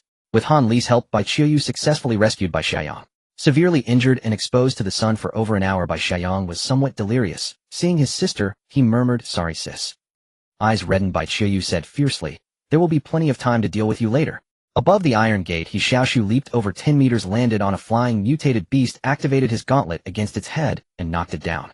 After landing, his gauntlet vibrated, and He Xiaoxu quickly put it to his ear, hearing a Lin say, "Brother, that Su woman ordered the mutant to ride that 8th level mutated beast over. She also left the civilian house, probably heading your way. Retreat quickly." He Xiaoxu heard this and shouted to everyone, "Speed up." At this moment, only 5th and 6th level flying mutated beasts were above the iron gate. He Xiaoxu and Wu Mo could still handle them for now, but if the 8th level beast arrived, none of them would escape. Fortunately, with Bai Qiu's super strong acid, the rescue of those bound by chains sped up, and dozens were quickly saved. After Wu Mo and his giant form punched a flying mutated beast away, he turned and said, "Retreat to the secret passage." Several Xin Yuan sect members led the way, carrying their comrades and retreating quickly. Han Li carried Bai Xiaoyan, He Xiaoxu carried Bai Qiuyu, and they followed the Xin Yuan sect members. After running a distance and ducking into a courtyard, other comrades were already there with torches to receive them, and they immediately fled through the secret passage. After advancing through the secret passage for a while, just as everyone was relieved, Wu Mo suddenly saw several figures standing ahead. He quickly threw a torch over, illuminating the area. "Su Yuntong." Wu Mo's eyes widened in disbelief. "How are you here?" Su Yuntong stood dozens of meters ahead, sneering. "Your secret passage is quite hidden. I searched for years before and couldn't find it, but now it's different." She pointed to the 2 men beside her. Bai Xiaoyan, lying on Han Li's back, looked at the 2 men and said weakly to Wu Mo, "These 2 were promoted to cadre members of our Xin Yuan sect just half a year ago. I never expected they were spies." Upon hearing this, Wu Mo's face darkened. Seeing his expression, Su Yuntong sneered, "You can be a spy, but we can't plant spies." As she spoke, she took out a glass bottle and said, "Seems like most of the rats are here. Wipe them all out." She opened the cap, and a cloud of black mist spread out from the bottle. Su Yuntong chose to act here for several reasons. First, because the area above was a residential district, the enemy couldn't use bombs. Second, because it was underground, the mysterious flying object couldn't enter without being easily detected. Third, and most importantly, the narrow space was optimal for her abilities. Under her control, a swarm of lethal microorganisms flew out of the bottle and spread toward Wu Mo and the others. No one on the opposing side could avoid it. "Watch out!" Bai Qiuyu, who was on He Xiaoxu's back, shouted, then activated her ability, releasing electric waves. The black mist stopped 10 meters in front of her. He Xiaoxu turned his head in surprise. "You can resist her ability." "With difficulty." Bai Qiuyu gritted her teeth. This was a common manipulator's microbial poison mist. Bai Qiuyu had learned about such microorganisms from Falcon, so she knew what kind of electric waves to release to control them. Moi. Su Yuntong raised an eyebrow and said in a low voice, a manipulator. Staring at Bai Qiuyu, Su Yuntong snorted, intensified her electric wave output, and pushed the black mist forward. Bai Qiuyu, far weaker in strength, could only endure veins bulging on her forehead. Can you get close to her? Bai Qiuyu gritted out, within 10 meters. He Xiaoxu carrying Bai Qiuyu thought for a moment. He had heard from Falcon that the pharmacist's ability was that of a manipulator, but her control range seemed to be only 10 meters. He raised his gauntlet and aimed at Su Yuntong, saying, hold on. Then he stepped forward, walking towards Su Yuntong. He Xiaoxu turned off one infrasound emitter and used only one to emit infrasound. However, he adjusted the amplitude very low because if it were too high it would harm everyone behind. After the infrasound was released, everyone in the secret passage felt nausea and dizziness, but Su Yuntong and the two spies who were directly in front were affected more severely. This caused Su Yuntong to briefly become dizzy, and He Xiaoxu took the opportunity to close the distance. At that moment, Bai Qiuyu took out a red glass bottle from her pocket and threw it. With a clink, the bottle shattered, and white mist-like cells spread out. Su Yuntong was dazed for less than a second before waking up. Sensing something amiss, she immediately retreated. However, by then the mist cells had already diffused outward, and under Bai Qiu's control enveloped the three of them. Because Bai Qiuyu had already trained the mist cells after obtaining them, she could now release the corresponding electromagnetic waves to command them to attack Su Yuntong and her companions. Su Yuntong had never encountered such microorganisms before and could not pinpoint their location, leaving her completely unable to defend. The two undercover agents were immediately knocked unconscious by the mist cell's assault. Though Su Yuntong's mind wavered, she held on, pulled a pill from her pocket, and quickly swallowed it. At that moment, Wu Mo and his men positioned behind the passage seized the opportunity to fire crossbow bolts, carefully avoiding He Xiaoxu and his companion. Over a dozen bolts struck Su Yuntong simultaneously. However, to their surprise, a layer of green scales suddenly covered Su Yuntong's body, deflecting most of the bolts. Her face then stretched, her mouth protruded forward, and fangs gradually grew. Meanwhile, her entire body swelled, her clothes tearing inch by inch. Both arms became somewhat twisted and bent, and she dropped to all fours, resembling a mutated beast. Strength, superhuman ability, beast transformation. Unlike other superhuman abilities, this was not a permanent one, but temporary. However, the degree of transformation far exceeded Lin Tongjiwan's biter ability. The beast transformation serum could instantly stimulate mutated cells throughout the body, allowing the user to rapidly transform into a mutated beast. The minimum requirement for using it was a level 9 mutant, otherwise there would not be enough mutated cells to activate. However, the side effects were severe, as after the transformation, it would take at least 10 days to half a month to gradually return to normal, followed by a period of weakness. Su Yuntong had not originally planned to use the beast transformation serum, but her opponent's control methods far exceeded her expectations. After transforming, not only could her body become far more powerful, but it also provided a certain amplification effect against electric wave cells. Seeing the drastic change in her opponent, Bai Qiuyu immediately commanded all mist cells to surge towards Su Yuntong. However, these mist cells suddenly halted 10 centimeters from Su Yuntong's head, and then instead spread back toward Bai Qiuyu and her group. Su Yuntong had in the shortest time identified the electromagnetic wave frequency of the mist cells and reversed the control. Bai Qiuyu was horrified and exerted all her power to resist with her own waves. But the gap in strength between her and Su Yuntong was simply too vast. Even as she strained until blood seeped from her 7 orifices, the mist cells mixed with microbial poison fog gradually encroached, pressing down until only half a meter separated them from Bai Qiuyu and He Xiaoxu. At this point, the transformed Su Yuntong did not actively approach to attack. Instead, she kept retreating. She had recognized the curly-haired youth as the one who had blown up the black-armored lizard a year ago. His distinguishing features besides his curly hair were his gauntlets. And those gauntlets made Su Yuntong extremely wary. She had gathered intelligence from Sun Shu and ergo former members of the 67th Camp Garrison and learned that the curly-haired youth was named He Xiaoxu. His gauntlets could stun or even kill opponents at close range. Thus Su Yuntong would not take risks. Since she could defeat her enemies from a distance, why bother getting close? A cold sneer twisted her hideous face as she controlled the mist and poison fog to bypass them, letting a portion seep toward the rear. Wu Mohan Li and others were successively hit and collapsed. Xiaoyong. Bai Qiuyu realized that the poison fog seeping to the rear might kill her younger brother. She roared and mustered all her strength, releasing more electromagnetic waves to block the poison and mist ahead, but her condition grew worse and worse. Su Yuntong watched Bai Qiuyu with great interest, waiting to see how long she could hold out. With control of equal intensity, Su Yuntong could last for tens of minutes, while this young girl could only manage a few dozen more seconds at most. Once she collapsed, death was certain. He Xiaoxu, carrying Bai Qiuyu on his back, was also extremely anxious, hesitating whether to increase the amplitude and release infrasound again. But he understood that given Su Yuntang's current size and distance, he would need to tune to a very high amplitude to knock her out. However, if he used a high-amplitude infrasound wave from a single emitter, even with a vacuum layer behind the emitter at this distance, both he and Bai Qiuyu would be stunned as well and might even be in mortal danger. Cough. Bai Qiuyu coughed up blood, and the electromagnetic waves she emitted began to weaken. Su Yuntang revealed an exaggerated smile, knowing that her opponent could not hold out much longer, and prepared to release all her electromagnetic waves to annihilate everyone. But just then a red beam of light pierced through the surface and struck Su Yuntang. He Xiaoxu's gauntlet also rang out, "Sorry I'm late." In the square district, Lin Tongyuan lay on the roof of a dilapidated house, staring at Elder Heng Yuan below. Strangely, he did not attack, but said in a deep voice, "Elder, give the order." Heng Yuan was taken aback for a moment, then the wrinkles on his face gradually smoothed out as he smiled. "You're still the same, absolute obedience to commands." Lin Tongyuan nodded and said, "The order I received from Su Yuntang was to find you. Now that I have found you, the mission is complete. So, it's your turn to give the order." As he spoke, his eyes gleamed with light. Heng Yuan also nodded and said, "Su Yuntang has perverted the way. For 8 years, she has used outsiders to attack Jiyuan City, gradually seizing control. The number of people who have died because of her is mountainous. I order you to mobilize all superhuman teams to eliminate Su Yuntang and her forces." "Yes." Lin Tongyuan grinned widely upon receiving the order, raised his head to look into the distance, and said to Huang Lu and Sun Yu, who were around the house, "Mission complete. Now for a new mission, eliminate Su Yuntang and her forces."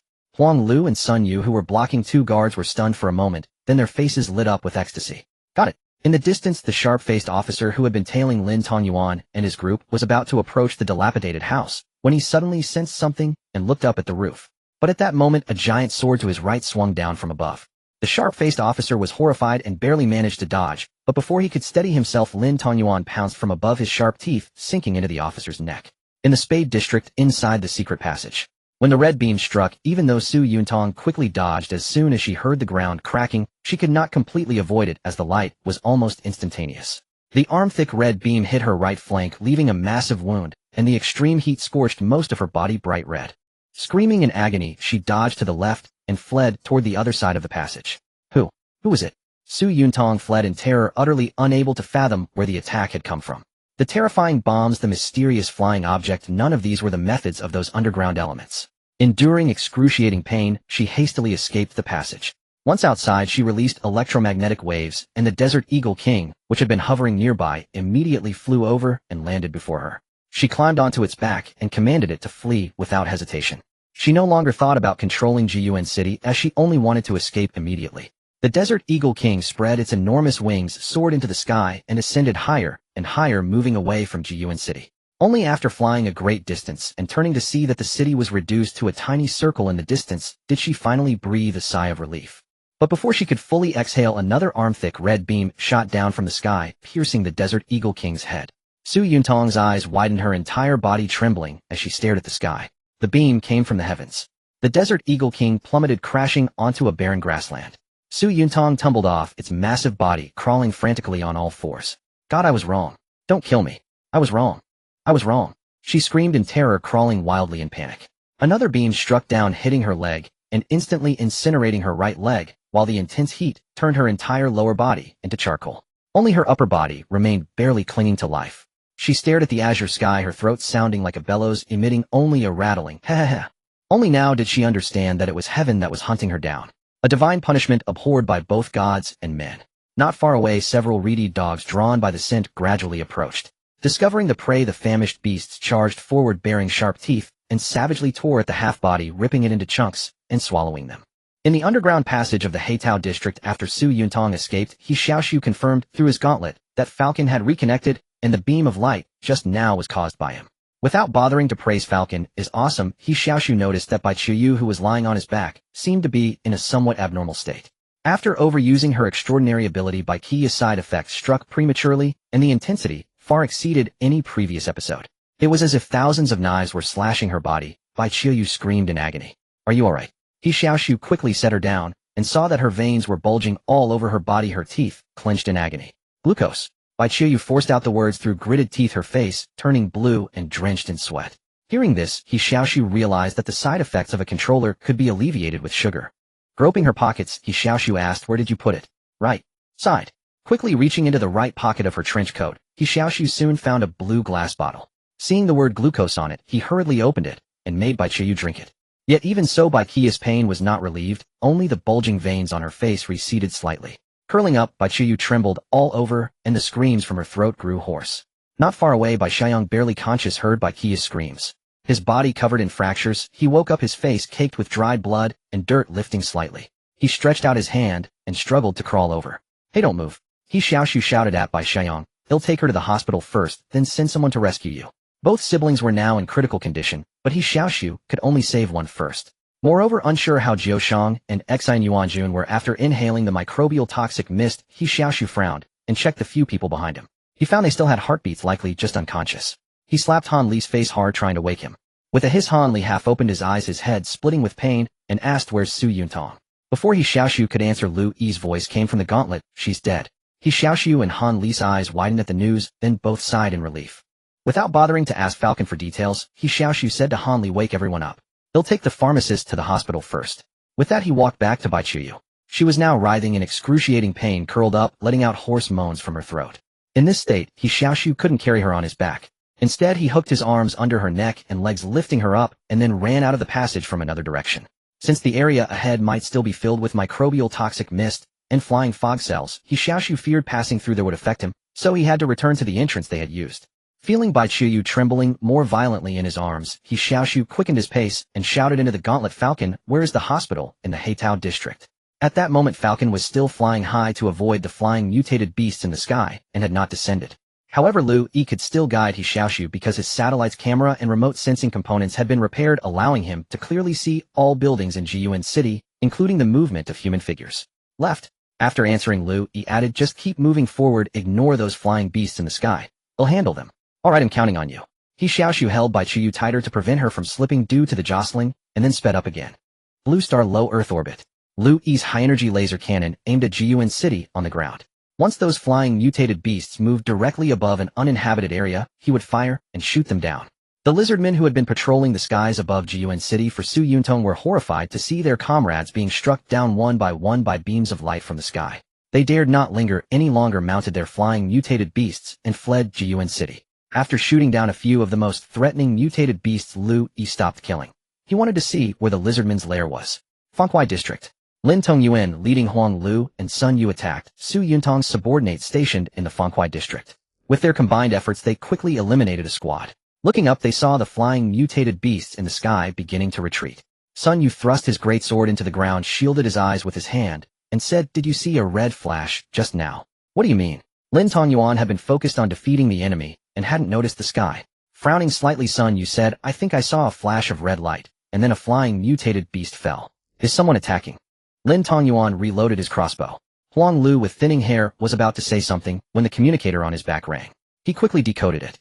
Eyes wide, Huang Lu exclaimed with delight, "Boss Lin, Su Yuntong is dead." "Dead?" Lin Tongyuan raised an eyebrow, glanced at the sky, and said, "No wonder those mutants retreated."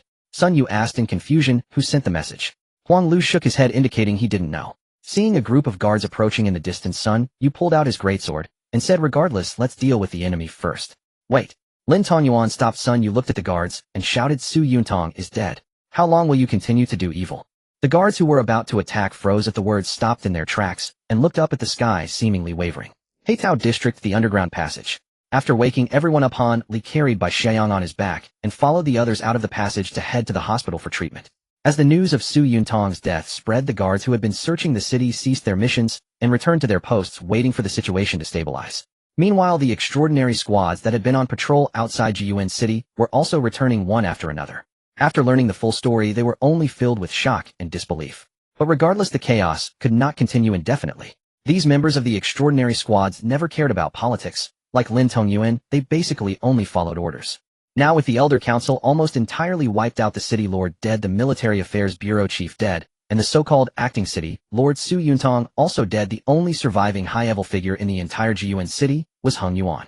The extraordinary squad members hesitated only for a moment before choosing to obey Hung Yuan's orders.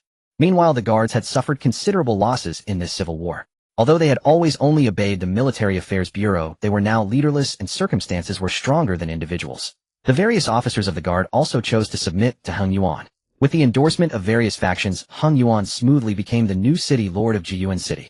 Heitao District, the hospital. Bai Qiuyu lay on the white hospital bed slowly opening her eyes. Turning her head, she saw the curly-haired adventurer sitting beside the bed, shaking his leg and looking around. Hey, you're awake. He Xiaoxu smiled. How do you feel? Attempting to lift her arm, Bai Qiuyu said in a slightly hoarse voice. It feels a bit numb. Normal, He Xiaoxu said. You overused your supernatural abilities and slept for 3 days. The doctor said if you hadn't drunk glucose in advance you might have lost your life. I see. Suddenly remembering something, Bai Qiuyu half raised her body and asked excitedly, Where is my brother? In another ward, He Xiaoxu said. He suffered multiple fractures, underwent surgery, and is still unconscious. Don't worry, he's a supernatural being with a physique far beyond ordinary people. The doctor said he'll wake up in 2 days, but it'll take some time to recover. Letting out a heavy sigh, Bai Qiuyu lay back down and asked, How is Jiyuan City? Has the riot ended? Touching his forehead, He Xiaoxu replied, How can you call it a riot? It's an uprising, an uprising. After a pause, he added, Su Yuntong is dead, the mutants have withdrawn. Now Hung Yuan is the new city lord, and the new Yuan faction has finally turned the tables. Your brother is going to be a high-ranking official. TCH, Bai Qiuyu said. A new city lord won't be much better than before. If it weren't for all this mess, Bai Xiaoyang would have eventually become an officer in the Judicial Bureau's enforcement team. He Xiaoxu shrugged and didn't argue with her. Turning her head to look at the adventurer, Bai Qiuyu asked, By the way, you've been here for 3 days. Yeah, He Xiaoxu said matter-of-factly. There's nothing else for me to do for now, and in the tunnel, if it weren't for you, I might have died. And your brother was injured so badly. It's only right to take care of you for a few days. Thank you, Bai Qiuyu said sincerely. If it weren't for you and the wine merchant, my brother might not have been saved. You're welcome. He Xiaoxu leaned his head closer and grinned. But I still need to be paid. Hearing this, Bai Qiuyu coughed violently. After catching her breath, she forced a smile and said, Of course. While smiling on the surface, her heart was screaming, Oh my God, I owe so much debt. By the way, He Xiaoxu raised his right hand wearing a glove and said, Falcon has something to tell you. Falcon. Bai Qiu's heart skipped a beat. This person was the biggest creditor. She still owed many tasks and had already received payment in advance. As she was thinking about how much she owed Falcon, the adventurer's glove emitted a voice, Apothecary. Bai Qiuyu suddenly sat up with a start, looked at the glove, then at He Xiaoxu, and asked in confusion, Was it you who called me? Pointing at the glove, He Xiaoxu smiled. It was him. Staring wide-eyed at the glove, Bai Qiu's head was full of question marks. How could a glove talk? Apothecary, the political environment in Jiyuan City has undergone a huge change. From now on, the tasks you need to execute will increase. After your injuries recover, report to Academician Wu's laboratory building as soon as possible. He will tell you what tasks to carry out next. Bai Qiuyu only now realized that this glove might be a magical communication device, and the one speaking to her was Falcon. This made her heart tighten, feeling as if she was being lectured by her superior. Yes. Bai Qiuyu subconsciously replied loudly. No need to be so loud, Liu Yi continued through the glove. I will also hand over all the research materials on the spine-swallowing liquid that Su Yuntong had, and you will be responsible for its research and production. I assume you have already mastered the study materials I gave you. Use them to make reasonable improvements to the spine-swallowing liquid. Can I say I haven't mastered it yet? Bai Qiuyu muttered in her heart, but still nodded, and answered with great certainty. Got it, I will work hard to improve it. Seeing her confident expression, He Xiaoxu scratched his head and asked, Do you know what the spine-swallowing liquid is? The feigned confidence on Bai Qiu's face instantly vanished. She shrank her neck and said awkwardly, I don't know. Ahem. Liu Yi continued through the glove. As for the detailed information about the spine-swallowing liquid, Academician Wu will also hand it over to you. Okay. Nodding twice obediently to hide her embarrassment, Bai Qiuyu thought for a moment and asked puzzledly, I have a question. Since Academician Wu is also a member of your cooperation, why don't you give these important experiments to him instead of a newcomer like me? You'll know when you get there. Academician Wu will explain it clearly. Yes. After simply assigning the tasks, Liu Yi went silent. Putting down his right hand, He Xiaoxu said, That's basically it. Take a couple more days to rest, and wait until you recover before we talk. Saying that, he stood up and added, Then you rest first. I have other matters to attend to, so I'll leave now. Okay, thank you for your care. As he walked out of the ward and just closed the door, He Xiaoxu felt a slight vibration from his glove. He walked out of the hospital along the corridor, pressing the glove to his ear and listening to Falcon speak. After the change of regime in Jiyuan City, a stable trade route needs to be established between Eagle's Nest and Jiyuan City, not only for population but also for various supplies. For now, Eagle's Nest needs to obtain them through trade from Jiyuan City. This trade route is very important. I will arrange for the wine merchant to be in charge. You should coordinate with him later. After listening, He Xiaoxu thought for a moment and asked, Falcon, I have a question. Speak. Now it is indeed the new Yuan faction in power, but many old forces in Jiyuan City have been retained. What if when we Eagle's Nest are halfway through cooperation with them, they have another internal conflict, and terminate the cooperation? Liu Yi replied, The fact that you can start thinking from a political perspective is a great improvement. But don't worry about the governance of Jiyuan City. I have my ways. Jiyuan City Government Affairs Building. After taking office, the new city Lord Heng Yuan spent 3 days stabilizing the situation in Jiyuan City. Then he summoned most of the important officials and military officers in the city to the Government Affairs Building for a meeting to discuss the institutional arrangements and governance of Jiyuan City in the future. Zheng Qiu, the head of the Commercial Management Section of the Government Affairs Bureau, sat near the front of the conference table listening to the new city Lord Heng Yuan describe the institutional adjustments for Jiyuan City. While listening and taking notes, Zheng Qiu was thinking about how to complete the tasks assigned by Falcon and strive for the position of Deputy Director of the Government Affairs Bureau. Meanwhile, in a corner of the meeting room, a spider stared at everyone at the conference table. Blue Star Low Earth Orbit. Liu Yi satellite body was attached to the Yuzi space station, controlling several repair robots to move some supplies into the crewed spacecraft. The Weijian 1 repair robot, which had been repaired and modified, sat in the return capsule of the crewed spacecraft, fastening its seatbelt and shoulder harness. All equipment is operating normally. Beginning detachment. 30 kilometers west of Jiyuan City, a barren plain overgrown with weeds. He Xiaoxu pulled the reins, steering the dog cart toward the distant smoke. There's a pack of reedy dogs 1 kilometer ahead, be careful to avoid them. Hearing the reminder from the glove, He Xiaoxu steered the dog cart slightly to the right.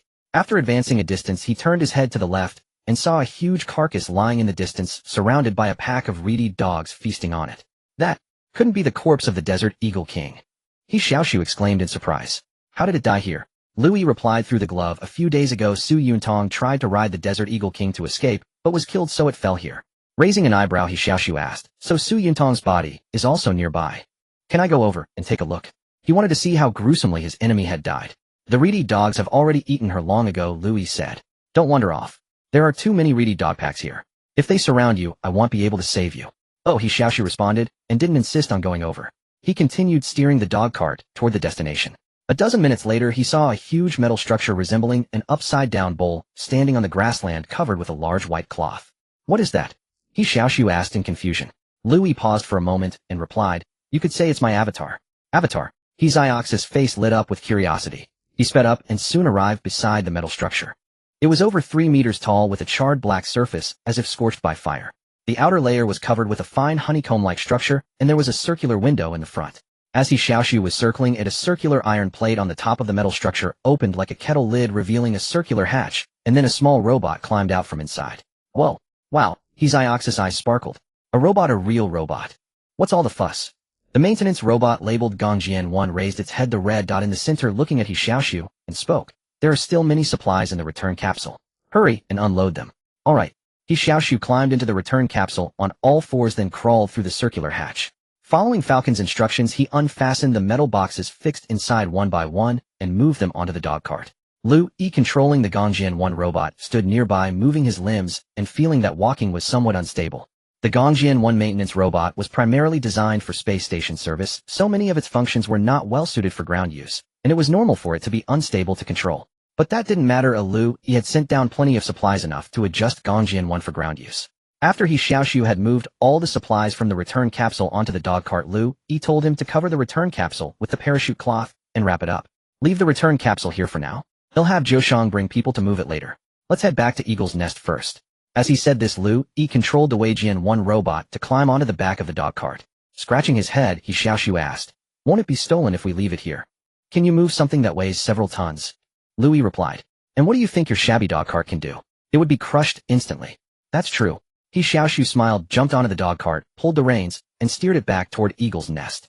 On the way back, Gongjian 1 sat on the cart, opened a supply box, took out 5 folded drones, and launched them all. After the 5 new drones took to the air, 1 hovered above the return capsule, while the other 4 scattered in various directions. Some headed for the deep mountains southwest of Jiyuan City, some for the desert northwest of Jiyuan City, some for the endless ruins, and others for even farther places. With the replenishment of these supplies, the mobile units Liu Yi could control on the ground were no longer limited to the Falcon. These 5 new drones were assembled by Liu Yi from parts salvaged from the space station. Their performance was certainly far inferior to the Falcon, and their durability was even worse. But in the short term, they could still provide great help, at least expanding Liu Yi's control range beyond just Jiyuan City. On Blue Star near-Earth orbit. Having completed preliminary repairs on the space station, Liu Yi, along with the satellite body, and the He Xiaoxu, ascended continuously until they returned to their original orbit, fixed directly above Eagle's Nest. This eliminated the situation where connections would be lost for over 2 hours every 45 minutes. After this period of repairs, Liu Yi's camera and telemetry components could now precisely survey the ground, allowing him to accurately fire laser cannons at the surface. Now not only Jiyuan City, but also the remaining human settlements on the entire Blue Star could be mostly detected by him. For example, within a few hundred kilometers around Jiyuan City, there were many human towns, but they were all distributed around the endless ruins. The so-called endless ruins were actually the dense urban clusters of the prosperous era. It was located in the southeastern part of the Eurasian continent, near the Tropic of Cancer with the sea to the south. During the prosperous era, this was an important economic development region of the Eastern Kingdom with dense skyscrapers. More than 500 years after the Great Catastrophe, the once prosperous urban clusters had turned into a vast ruin spanning tens of thousands of square kilometers, yet many humans managed to rebuild civilization using these ruins. Jiyuan City was one of them, located directly north of the endless ruins. To the northeast of the endless ruins, there was a town much stronger than Jiyuan City, named Meiyuan City. Meiyuan City was close to the mountains where iron, coal, and sulfur mines could be exploited. Thus, in recent decades, Meiyuan City had shown a trend of initial industrialization. However, their scale was not large enough, and the industrial level that had emerged could at most be applied to military use.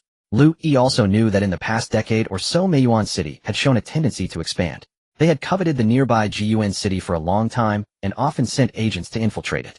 But although it was said to be closed, the distance between the two cities was still over 100 kilometers. Meiyuan City could not send a full-scale army to attack Jiyuan City, because if they encountered powerful mutated beasts on the way, they might be completely wiped out.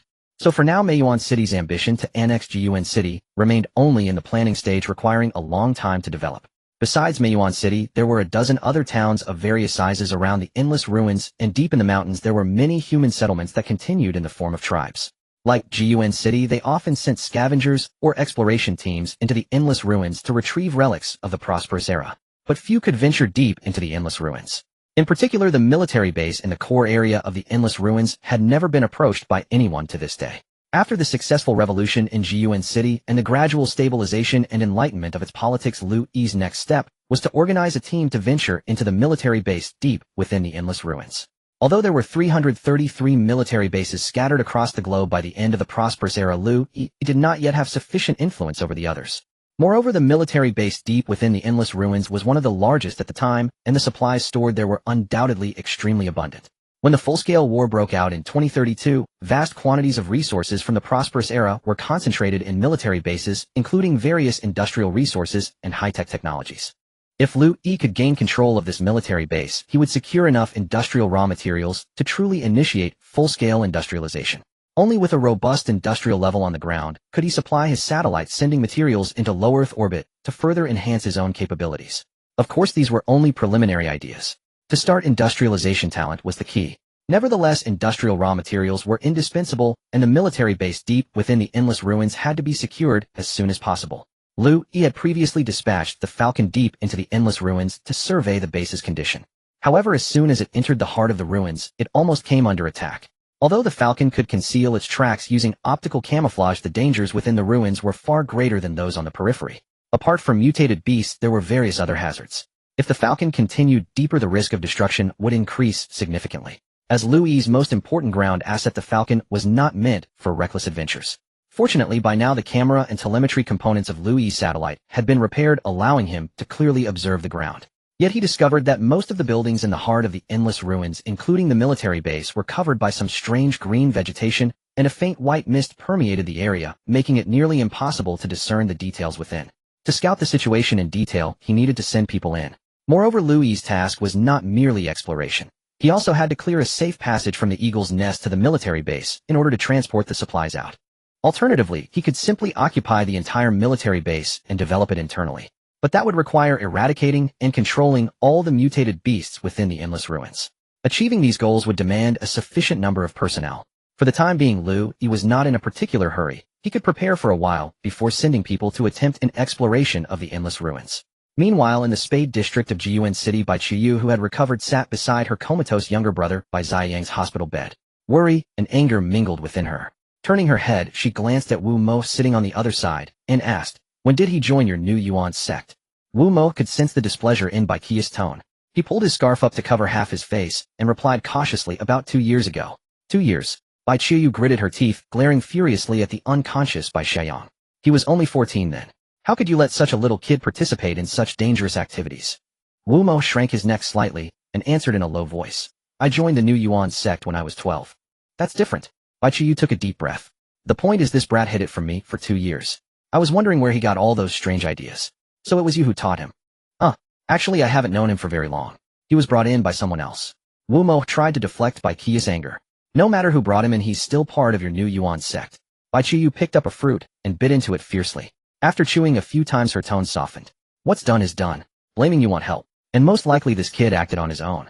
He's never given me a moment's peace since he was little. Wu Mo touched his nose awkwardly, unsure how to respond. After finishing the fruit in a few bites, Bai Qiu, who could barely taste it, smacked her lips and said, from now on I'll leave him to you. He has his own ideals and I can't interfere too much. But if possible, don't let him do anything too dangerous. Wu Mo nodded slightly. All right. Bai Qiu, smoothed by Zai Yang's tousled hair, stood up and said, I have some important matters to attend to. Please take care of him for now. He'll come back in the evening. No problem. My teammates and I will look after him. Thank you. Picking up her bag, Bai Qiu left the ward and closed the door. After a long while, Bai Xiaoyang, lying on the bed, opened one eye and whispered to Wu Mo, Is my sister gone? She's gone. Bai Xiaoyang breathed a sigh of relief. His sister was still furious, so it was better to avoid her for now. But just as he let out the breath, the door suddenly swung open, and Bai Qiu stood at the entrance staring at him. Bai Xiaoyang quickly shut his eyes, not daring to breathe. Still pretending to sleep. Bai Qiu strode over, grabbed the pillow, and started hitting him repeatedly. You've grown up, spread your wings, and dared to do such dangerous things behind my back. Do you have any idea how worried I was? What if something happened to you? What would I do? Still pretending. The more I think about it, the angrier I get. Unable to keep up the act, Bai Xiaoyang could only cover his head and beg for mercy. Sis, I'm sorry. Can we do this later? I'm a patient now, you know. Now you know it hurts. Bai Qiu gave him one last hit. Will you ever hide things from me again? Never again, never again. Bai Xiaoyang knew that when a woman was in a rage, especially his sister, he had to go along with her. Bai Qiu tossed the pillow onto his head. Stay in bed for a few months like a good boy. When you're healed, it'll teach you a lesson. You've been asking for a beating after years without one. Bai Xiaoyang could only grin sheepishly. Beat me hard. Shaking her head, Bai Qiu walked out of the ward. He'll have a talk with you later. She still needed to report to Academician Wu quickly. Not until Bai Qiu had truly left did Bai Xiaoyang and Wu Mo simultaneously let out a sigh of relief. At the Academician was experimental building in the Spade District's Academy of Transcendence. Bai Qiu entered the building and glanced at the two ape-like creatures that had opened the door for her, curious about how Academician Wu had tamed them. Here you are. Academician Wu stooped and, wearing a red ghost mask, was feeding several ape-like creatures. Seeing Bai Qiu enter, he asked, How is your recovery? I'm mostly fine now. Bai Qiu expressed her gratitude solemnly. Thank you for the mist cells and glucose last time. Without them, I might not have survived. Academician Wu shook his head. No need to thank me. Thank the Falcon instead. He then sat down on a chair and gestured for Bai Qiu to do the same. Nodding in acknowledgement, she sat across from him and asked, By the way, Academician Wu, may I ask you something? You want to ask why the Falcon sent you to me? Yes. Bai Qiu scratched her head. You are the most outstanding pharmacist in Jiyuan City. Logically, with you cooperating with the Falcon, there should be no need for me. At most, I could be your assistant. But why did the Falcon entrust me with the research on the spinal devouring fluid? I heard it's an important biotech left by Su Yuntong. Academician Wu let out a hoarse, shrill laugh. Slowly raising his hand, he removed the mask. The real Academician Wu is dead. I am only his former experimental subject. As he spoke, the mask came off, revealing a face of an ape-like creature very similar to the two that had opened the door for Bai Qiu. Bai Qiu stared in disbelief at the Academician Wu, who had removed his mask, feeling as though her entire worldview had been overturned. This. Setting the mask aside, Academician Wu rubbed his nose and spoke in a hoarse, yet oddly sharp tone. I know you're shocked, but don't be afraid. I was raised as a human from childhood. Apart from my appearance being different from yours, there's no difference in my way of thinking. He then touched his throat and added, It's just that speaking your language makes my throat a bit uncomfortable. Bai Qiu remained stunned for a long time before finally recovering enough to ask, What is going on? Follow me, and he'll explain everything slowly. Academician Wu rose from his seat and walked toward the second floor of the laboratory building. After hesitating for a moment, Bai Qiu followed him slowly. Ascending the stairs to the second floor, Academician Wu opened a heavy door. As he pushed it open, Bai Qiu saw more than a dozen ape-like creatures wearing clothes cleaning the room. When they saw Bai Qiu, they became somewhat flustered and uttered strange sounds, as if asking Academician Wu why he had brought a human inside. The pronunciation of these ape-like creatures' language was actually quite similar to ordinary humans, but the tones were distinctly different. Seeing another dozen ape-like creatures whose behavior resembled that of humans, Bai Qiu was even more astounded. Academician Wu signaled his kind not to be nervous, then pointed to a chair and gestured for Bai Qiu to sit. Her mind already overwhelmed, Bai Qiu sat down with a dazed expression. These are all my companions. We are all experimental subjects cultivated by Academician Wu. Academician Wu pressed his bandaged right hand to his chest and said, "Let me introduce myself first. I am Wu, ape experiment subject No. 13. You can call me Wu Shisan. I am 14 years old." The other ape-like creatures put down their work and stared silently at Bai Qiyu. Being watched by a group of mutated creatures made Bai Qiyu nervous. She asked, "So you mean that because of Academician Wu's experiments you have developed relatively high intelligence?" Bai Qiyu had never heard of animals capable of speaking like humans. Nodding, the ape-like creature named Wu Shisan continued, "You should know that Academician Wu stopped taking students 10 years ago and even cut off contact with his former students, moving into this independent laboratory building. This was common knowledge to everyone at the Qiaofan Academy. Some even speculated that Academician Wu might have developed mental issues due to some forbidden experiment. The reason he made these abnormal moves was mainly because I was born." Wu Shisan raised his head, gazing at a painting hanging on the wall, and sighed as he continued, "I wonder if you've ever heard of the earspike ape. It was a common experimental animal used in the Qiaofan Academy. Because of its docile nature, ease of breeding, and strong vitality, it was often used for pharmaceutical experiments. Until about 20 years ago, Academician Wu happened to discover that two earspike apes which had endured various pharmaceutical experiments after mating gave birth to several small apes with extraordinary intelligence. However, they all had some defects. This greatly surprised Academician Wu, and he regarded it as a significant discovery. To prevent his research results from being stolen, he never revealed the existence of these small apes to anyone.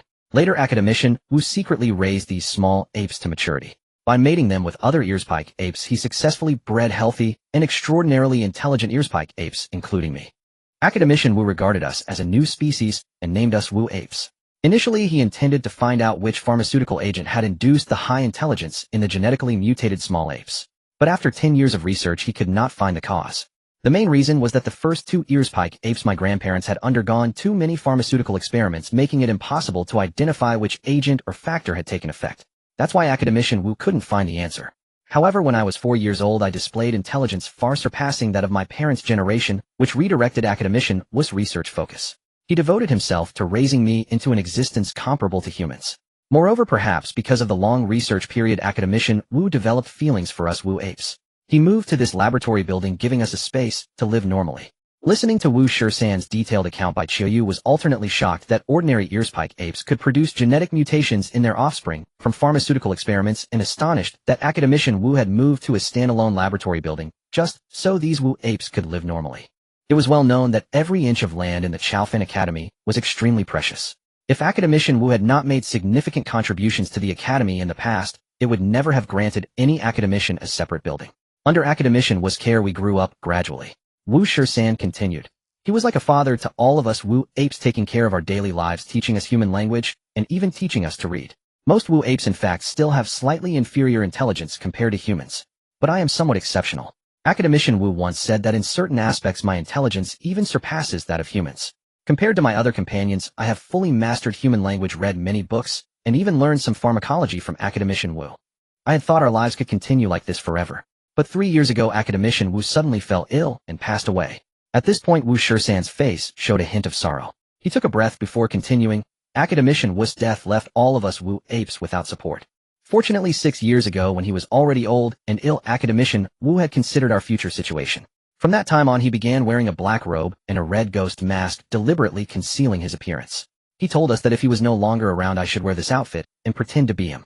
So from 3 years ago, I became Academician Wu. Moreover, Academician Wu had preserved many research results beforehand. I only need to submit a portion to the Qiaofan Academy every year in exchange for enough funding to support my tribe." Hearing this, Bai Qiyu finally understood. She pinched her chin, organizing the information she had received in her mind. After a long moment, she looked up and continued asking, "Then why did you choose to cooperate with Falcon, and why did you reveal your identity to me in such detail?" After all, Bai Qiyu had little prior interaction with them. "It's simple," Wu Shisan replied. "This kind of concealed life is hard to sustain indefinitely. One day Academician Wu's research results will be exhausted. I need to find a way out for my tribe. And coincidentally, Falcon offered me a way out. That is you." "A way out?" Bai Qiyu pointed at her own chest, asking with a hint of uncertainty. "Me?" Wu Shisan nodded and continued, "About a month ago, I found a letter on my desk. I had no idea who sent it at the time. When I opened it and read it, I was terrified." Producing an envelope from the inside of his clothes, Wu Shisan went on, "This is the letter delivered by Falcon. I don't know how he got it in here, but it detailed that I am not human. I'm a mutated beast. It clearly stated that the current me is a pretender and the real Academician Wu is dead. At the end of the letter, he said that if I chose to cooperate with him, he would not expose my identity and would even provide me with a better path. Upon hearing this, Bai Qiyu furrowed her brow slightly. The unfolding of this story sounded oddly familiar. Back then she too had been deceived, or rather guided, into cooperating with him because of a note left by Falcon. After reading that letter, I was so frightened that I fell ill for several days. After much deliberation, I realized I had no other choice but to cooperate with Falcon. Falcon's reply was that he would send someone with exceptional talent in pharmaceuticals, biology, and chemistry to take over Academician Wu's assets. This person would assume control of the lab as Academician was student and assistant, while I would continue to impersonate him, providing every convenience for this student. Hearing this, Bai Qiyu felt a secret thrill. That person with great talent, wasn't that her? Finally, a few days ago, Falcon instructed me to take the author of the report on enhancing human variability under my wing as a student. That author is you. A sly grin spread across her face. It really was her. Bai Qiyu's delight grew, and she could barely conceal the joy on her features. Actually, when you said a few days ago that you wanted to rescue your brother, I really wanted to stop you. After all, you are our way out, and cannot afford to take risks. But I understand your urgent desire to save your family, just as I long to protect all my kin. Empathy binds us. So I knew I couldn't hold you back, and I simply gave you the flying mist cells and glucose, first granting you some means of survival. Upon hearing this, Bai Qiyu expressed her gratitude once more. Without those two items, she would not be standing here alive today. After our conversation was cut short a few days ago, it wasn't until you came again today that I formally revealed all these matters to you. As he spoke, Wu Shisan took a step back, placed his right hand over his chest, and bowed, saying, I entrust our Wu Ape clan to your care. There's no need for this. Bai Qiyu quickly stood up, supporting his shoulder, and said, I am merely an insignificant nobody. It is only because of Falcon's help that I have come this far. Thus the one who can protect your Wu Ape clan in the future is not me, but Falcon. I understand that, but we need your practical assistance, including earning funds for us. Bai Qiyu felt a weight of pressure upon hearing this. She glanced at the other Wu Apes, and said, So you mean I have to earn money to support all 13 of you Wu Apes? Shaking his head, Wu Shisan said, Not just 13. Upstairs we have our parents and children. In this entire lab building there are 6 Thornier apes and 31 Wu Apes. Bai Qiu's mouth fell open. She suddenly realized how daunting this task was. In Jiyuan City District 6, several guardsmen assembled the citizens in the central square of District 6, proclaiming the newly issued decrees of the city lord. Effective immediately, the ban on travel between the inner city and outer city is lifted. Henceforth, even outer city residents may freely enter and exit the inner city. The soldier had barely spoken a few sentences when the crowd below erupted into cheers, weeping with joy and shouting, Long live the new element party! Long live the new element party! Most of the people now living in District 6 had been inner city residents a year ago. They dreamed of returning to the inner city and their former lives. Silence! All of you, silence! The guards tasked with maintaining order barked a few commands, and the clamor gradually subsided. To prevent chaos from all outer city residents flooding into the inner city at once, there will be a 1-year transition period before free travel is fully implemented. During this period, outer city residents may enter the inner city, but they must pay a high entry fee. This fee will gradually decrease over the course of the year. Therefore, we advise outer city citizens that unless there is an urgent matter, it would be wise to wait a few months or even a year before entering the inner city. Initially, the crowd was displeased upon hearing about the high entry fee, but upon reflection, they found it reasonable. After all, everyone was well aware of how congested the inner city was. Otherwise, they would not have been expelled. In addition to outer city residents being allowed into the inner city, the new city lord's office will also encourage inner city dwellers to venture out to the outer city for trade. As long as everyone abides by the decrees and laws of the new city lord's office, life in Jiyuan City will surely improve day by day. Soon the crowd below burst into applause. Once the applause died down, the guardsmen continued, Besides lifting the travel ban, a school will be established in each of the 12 outer city districts. Teachers will be selected from the inner city to provide instruction. However, like the previous decree, this also has a transition period. Those who wish to enroll in school should follow the instructions of the city lord's office. Hearing this decree, another wave of cheers rose from the crowd. But this time it was not those who had been expelled from the inner city, but outer city residents who had migrated from other districts who had long yearned for the opportunity to learn. Yet the entire outer city had only one school located in District 3 with annual tuition as high as 10,000 GUN. For outer city residents, 10,000 GUN was no easy sum to gather. In the distance, Lin Tongyuan, tall and square-jawed, watched the cheering crowd with a faint smile. Just then a 6-year-old girl at the edge of the crowd spotted him. She ran over joyfully, revealing a gap-toothed smile as she exclaimed excitedly, "Uncle Lin." Kneeling down, Lin Tongyuan ruffled her hair and said with a smile, "Shuijing, have you been listening to Grandma lately?" Yes. The little girl waved her small hands. "Shuijing has been very good." Behind the girl, an elderly woman approached and greeted Lin Tongyuan respectfully. "Captain Lin, you're here. Aunt Li, there's no need to be so formal." Lin Tongyuan handed the elderly woman an envelope stuffed with cash and said, "I'm about to head out on a mission, so I came by to see you." Seeing the envelope, the elderly woman quickly pushed it back, saying, "I can't accept this, Captain Lin. I already have a steady job at the public fields and can support Shuijing. You don't need to give us money anymore. You saved us a year ago, and I am already deeply grateful with no way to repay you." Pressing the envelope into the elderly woman's hands, Lin Tongyuan said, "Please take it. Consider it my atonement to District 6. Extra. Extra. The Judicial Bureau is undergoing reorganization and reform, and 5 categories of officials from the Old City, Lord's Mansion, may face liquidation." Inside the inner city of Jiyuan City, several newspaper boys holding freshly printed papers rushed along the streets announcing the news. Extra. Extra. Academician was personally taught student called on all violated women to step forward and accuse Liu Meng, the deputy dean of the Supernatural Academy. The Judicial Bureau has taken over the investigation and Liu Meng may face the death penalty. Extra. Extra. Watching the crowd gathering on the street, Han Li smiled, pulled the reins, and drove his dog-drawn carriage out of the inner city. Behind him followed a dozen or so dog-drawn carriages of various sizes loaded with various goods. These goods were all to be delivered to Eagle's Nest. Since the establishment of the new city, Lord's Mansion Jiyuan City has formed a cooperative relationship with Eagle's Nest, establishing trade between the two sides. Zheng Xiao, the former section chief of the Commercial Management Section of the Government Affairs Bureau, was from a commoner background unlike the various clan officials of the old city Lord's Mansion, so he was promoted and given important positions by the new city Lord's Mansion, becoming the deputy director of the reformed Government Affairs Bureau, fully taking over the economic development of Jiyuan City. The commercial trade between Jiyuan City and Eagle's Nest was handled by Zheng Xiao, and Han Li was the largest authorized merchant under Zheng Xiao, also the chairman of the newly formed Chamber of Commerce, so the actual transportation of goods was all in Han Li's charge. After passing through the 6-point district and exiting to the outer city, Han Li saw several figures waiting for him in the distance, including Lin Tongyuan, who was tall and had a square face. Team leader Lin Il, need to trouble you with the escort from now on. Han Li drove the dog-drawn carriage to their front and said, "This batch of supplies is ordered by the city lord to be delivered safely."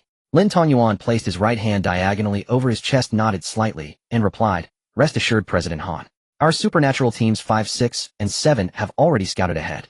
There are no large mutated beasts within this section of the road, and we will escort the entire way, ensuring absolute safety." Han Li also placed his right hand diagonally over his chest in salute, "Much obliged." After confirming, Han Li pulled the reins and continued forward. At the Eagle's Nest Stronghold Underground Shelter Laboratory, a Lin wearing glasses circled the Gongjian 1 maintenance robot, looking it up and down, his eyes shining, and even reached out cautiously to touch it. "He, a robot. That's enough," said the Gongjian 1 robot, which was a clone of Liu Yi, slapping a Lin's hand.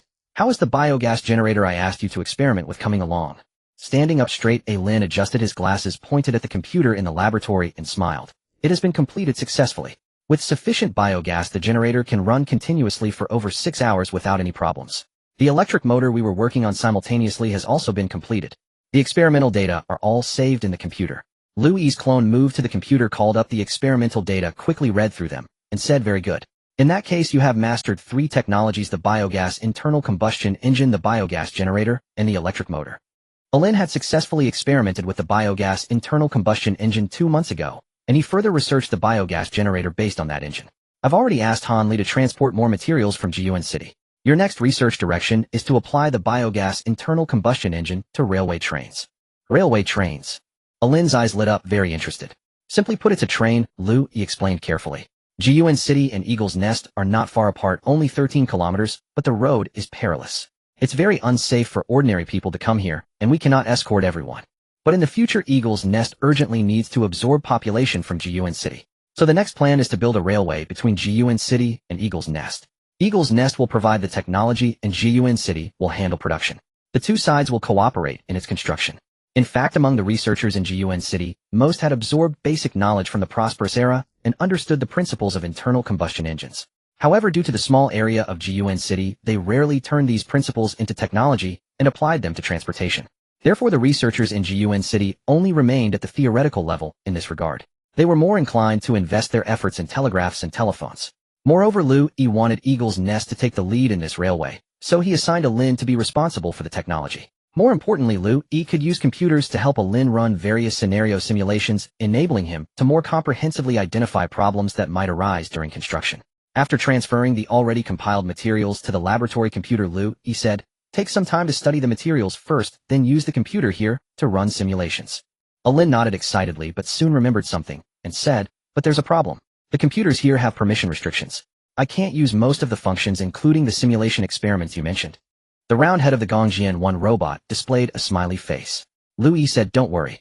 I'm here to solve that problem."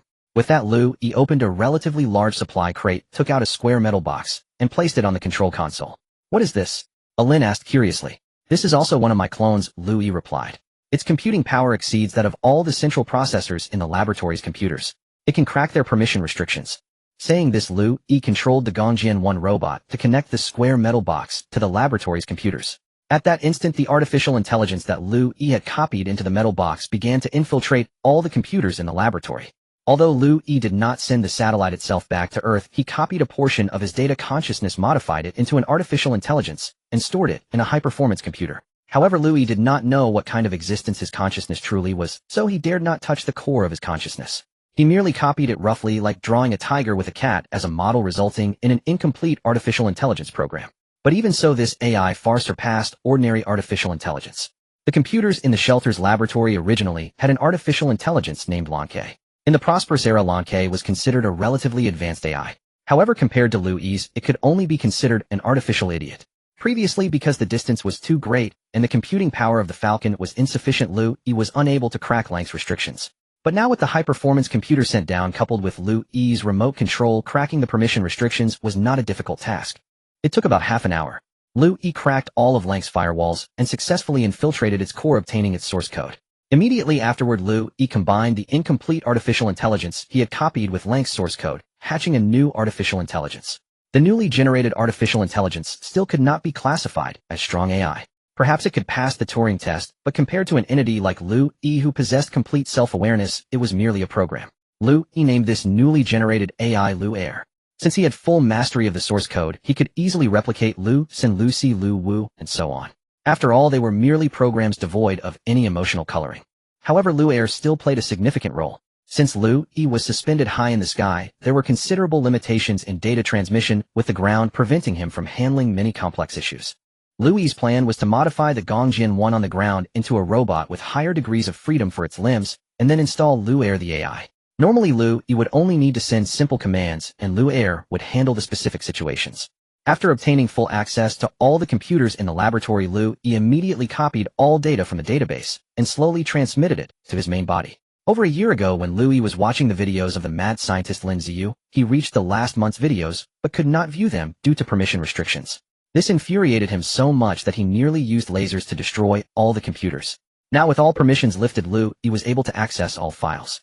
By reading the video logs of the final month, he finally found the answer. He sought how the Falcon had returned to the laboratory. On February 18, 2072, the drone Falcon flew back to the shelter from deep within the mountains. Controlling its return was the original owner of the shelter, Su Lin, who was also the mad scientist Lin Ziyu's superior. In 2065, Su Lin had left the shelter with personnel and supplies, heading to a human settlement in the mountains. She spent 7 years using the Falcon to establish a foothold in that settlement, eventually becoming its ruler. Later, as mutant beasts grew increasingly numerous, Su Lin recalled the biological laboratory in the shelter, believing that the equipment and data preserved there would be of great use. So she first controlled the Falcon to fly back to the shelter. To her surprise, Lin Ziyu was still alive. Lin Ziyu was also delighted by the Falcon's visit. He not only transmitted the original data from the shelter to Su Lin by the Falcon, but also informed her of some of his research findings over the past 7 years. Su Lin was very satisfied with this gain. So she took the risk of leading her trained army through numerous dangers to return to the shelter, intending to retake control. Since the shelter had originally been built by her family, Lin Ziyu, though dissatisfied, did not oppose it. However, what infuriated Lin Ziyu was that Su Lin did not intend to stay long in this shelter. Since it was located in the city, it was unsuitable for farming and could not serve as a long-term development base. Su Lin's purpose in returning to the shelter was merely to move all the equipment and supplies to the mountain settlement she already controlled. Lin Ziyu did not want to leave this place, nor did he want to interrupt his research. Thus he came into conflict with Su Lin. At first, Su Lin tried to persuade him, but later grew impatient. Finally, she became disgusted with this scientist, now hideous in appearance, deformed in body, mad and stubborn, and ordered her army to execute him. But what she didn't expect was that Lin Ziyu, despite being shot, did not die. Instead, he used his superhuman strength to kill some of her soldiers. Afterwards, Lin Ziyu retreated into the shelter's laboratory and locked the door. Enraged, Su Lin attempted to blow open the laboratory door with a makeshift bomb, but even after destroying the outer room, she failed. Even more surprising to her, Lin Ziyu, with the help of the AI Blue Sparrow, remotely controlled the Falcon, stripping Su Lin of her permissions and causing her to lose this vital tool. Lin Ziyu commanded the Falcon to fire lasers, driving away Su Lin and her army, thwarting their plans. The furious Su Lin lingered for a few days, but finally, fearing attacks from mutant beasts within the city, she had no choice but to return to the mountain settlement, never to come back. Meanwhile, Lin Ziyu, hiding in the laboratory, was not faring well either. He had been shot, and coupled with his advanced age, even with his own treatment, his condition gradually deteriorated. Before his death, the stubborn and resentful Lin Ziyu, to prevent anyone from discovering him through the Falcon, remotely erased all data on the Falcon and ordered it to fly to the equipment area of the warehouse, where it sat quietly. Originally, he intended to hide the Falcon in the laboratory, but the outer door had been collapsed and blocked, so the Falcon could not fly, and forcing Lin Ziyu to leave it outside. After reading all the data, Liu Yi finally understood the whole story. No wonder the Falcon had returned to the shelter, and no wonder the outer room of the laboratory was charred and collapsed. Furthermore, through cross-analysis of multiple pieces of information, Liu Yi speculated that Jiyuan City's research on supernatural potions might have originated from the mad scientist Lin Ziyu. Because before his split with Su Lin, Lin Ziyu had already shared some of his research findings from the past 7 years with her. After returning to the mountain settlement, Su Lin, having lost the Falcon, needed other means to consolidate her position. Perhaps having witnessed that Lin Ziyu, after injecting various experimental agents, could still display supernatural strength even after being shot, she used these research materials as a foundation to develop the supernatural potion. As for Jiyuan City, it had emerged from the deep mountains only over 150 years ago. Its history might trace back to the settlement controlled by Su Lin. Moreover, among the three major families of the Yuanzhou Palace in Jiyuan City, the Su family held the highest status and the most ancient lineage. Perhaps the ancestors of the Su family were none other than Su Lin. Of course, these were only Liu Yi's conjectures. However, he had already dispatched a drone into the deep mountains, and perhaps later he could investigate and find useful information to support this speculation.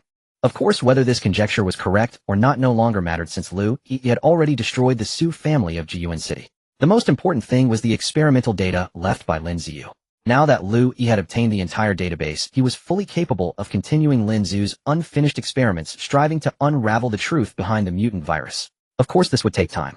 Putting aside these issues for now, Liu Yi needed to prioritize the development of Eagle's Nest and the subsequent exploration of the military base deep within the endless ruins. Falcon the wine merchant's supplies have arrived.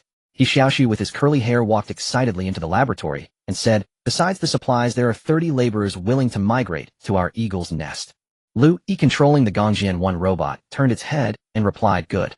Next we will start building railways and factories. Before exploring the endless ruins, you need more complete equipment. The Yingyuan Railway.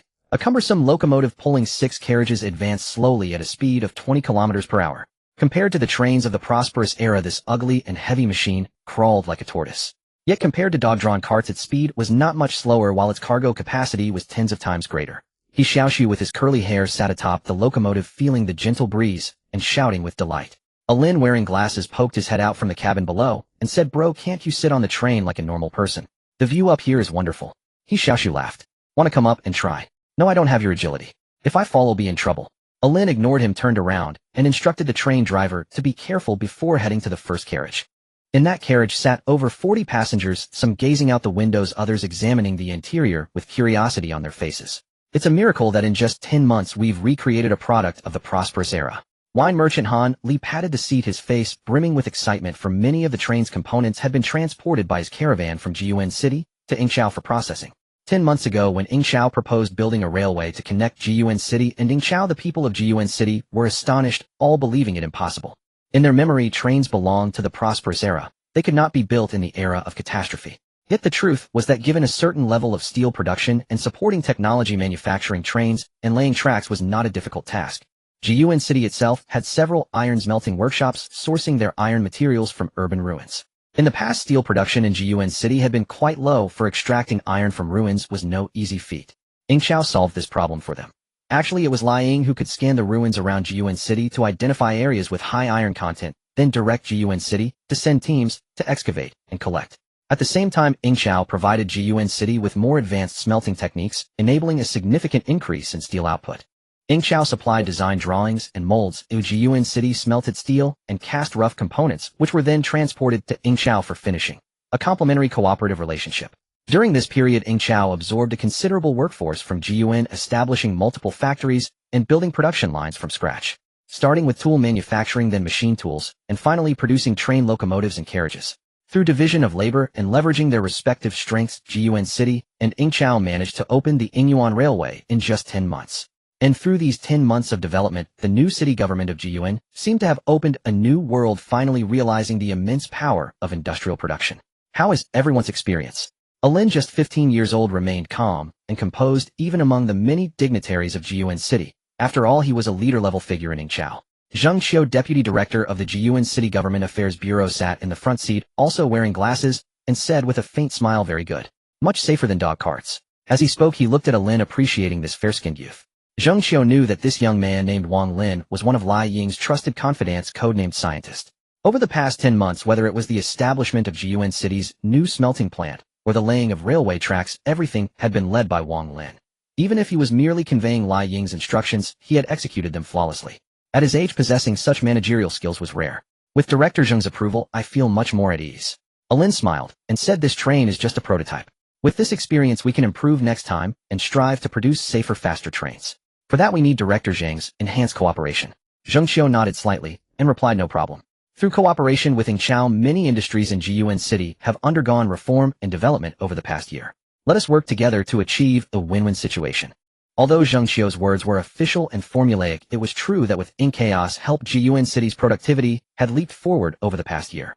Even the mere increase in steel output was enough to bring earth-shattering changes to Jiyuan City. In the past, Jiyuan City had not been unwilling to industrialize. They had learned about the importance of industrialization from books of the prosperous era. But the problem was that they possessed only theoretical knowledge, lacking sufficient industrial raw materials, the most critical of which was iron. Steel is the backbone of an industrial power. Only when steel production rises can other industries be driven forward. Yingqiao welcomes your arrival. Alin shook hands with Zheng Xiu, and they exchanged knowing smiles without further words. Turning his head, Alin glanced at the pharmacist by Qiu, the explorer by Xiaoyang, and the revolutionary Wu Mo seated behind him, his smile growing brighter. Half an hour later, the train arrived smoothly at Yingqiao. At that time, Yingqiao was undergoing massive construction, preparing to expand into a town. Unlike Jiyuan City, Yingqiao did not place importance on city walls. They symbolically built a fence to demarcate the land and directed all labor toward factory construction. For they now had Liu Yi's satellite constantly observing the surroundings. If mutated beasts approached, Yingqiao's guard squad would receive orders and go ahead to drive them away or eliminate them. If there were giant mutated beasts or herds, Liu Yi would handle them personally. After all, Yingqiao was now extremely important to him. It was his base, and his future development depended entirely on it. Over the past 10 months, Yingqiao had absorbed over 3,000 laborers from Jiyuan City, mainly engaged in clearing ruins, reclaiming land, building houses, and working on factory assembly lines. Over hundreds of years, the cement floors in the urban ruins had crumbled into sand. After clearing, they could be turned into farmland, but it was time-consuming and laborious. Jiyuan City had done so in the past. For now, food remained a major issue, so land reclamation was still essential. Fortunately, Jiyuan City possessed many high-yield crops. As long as new farmland was open, the food problem could be resolved within 2 years. After the train arrived at Yingqiao, the 200-strong delegation from Jiyuan City, led by Zheng Xiu, toured Yingqiao, and were then arranged to rest in temporary guest rooms. That afternoon, Zheng Xiuhan, Li Wu Mo by Qiu, and by Xiaoyang each received orders from Liu Yi, summoned to the central building of Yingqiao for new instructions. Upon receiving the order, Bai Xiaoyang stepped out of his guest room. Just as he closed the door, he saw his sister emerge from the next room. "Xiaoyang, where are you going?" Bai Qiu asked in surprise. Rubbing the back of his head, Bai Xiaoyang smiled awkwardly. "I thought I'd take a stroll." "Sis, where are you headed?" Bai Qiu paused. "I am going to visit the research institute at Yingqiao." "I see. Be careful." They both nodded and then departed in opposite directions, each harboring their own thoughts, taking a long detour toward the central building of Yingqiao. By the time Bai Xiaoyang reached the central building, he had already steeled himself mentally. 10 months ago, he had made a wish to the Falcon Box, securing his sister the protection of the Witch Elder, but the price was that he must follow the Falcon Box's orders and venture into the endless ruins. 6 months ago, his injuries had mostly healed, and he had been waiting for the moment to fulfill his debt. Yet the Falcon Box told him not to rush, urging him to work on improving his strength first, lest he perish at any moment within the endless ruins with his current abilities. Thus, half a year ago, Bai Xiaoyang had proactively applied to join the supernatural team, engaging in combat training outside the city. Though his sister strongly opposed, he did not conceal this time. He told her the truth, insisted on his decision, and persuaded her until she finally allowed him to venture out. Over 6 months of actual combat training, Bai Xiaoyang had elevated himself to the level of a 3rd-grade supernatural, while his enhancer rank had reached the 8th grade. In terms of sheer physique, even Wu Mo might not best him. This time, Bai Xiaoyang had followed the orders of the Falcon Box to arrive at the Eagle's Nest with the observation team from Jiyuan City. He knew the moment to explore the endless ruins was approaching. Though fear lingered in his heart, excitement burned brighter. Chin in hand, he lowered his head in thought as he walked toward the entrance of the central building. By the time Bai Qiuyu reached the central building, she had already steeled herself mentally. Over the past 2 years she had gained far more from the Falcon than her own worth, and even though she had acted as a protector for the witch apes on his behalf from another perspective, she had leveraged the witch elder's reputation to elevate her own status, becoming a figure of considerable weight in the Supernatural Academy. Moreover, to help her brother improve his strength, Bai Qiuyu had drawn more compensation from the Falcon in advance. Half a year ago her brother insisted on joining the Supernatural team for actual combat, training outside the city. Bai Qiuyu opposed him several times, but could not sway his stubbornness. After a few days of Cold War, she had no choice but to reluctantly accept. After all, Bai Qiuyu knew she could not control her brother's life forever. Bai Xiaoxu had grown up and had his own path to walk. Her opposition stemmed only from her unwillingness to see him take risks. So later she changed her approach, doing everything she could to help Bai Xiaoxu enhance his strength, equipping him with more life-saving measures outside the city. As a result, Bai Qiuyu had incurred a mountain of debt to the Falcon. And this time she had received another order from the Falcon to follow the observation team to the Eagle's Nest. She knew another headache-inducing mission was upon her. Chin in hand, she lowered her head in thought, while quickening her pace toward the entrance of the central building.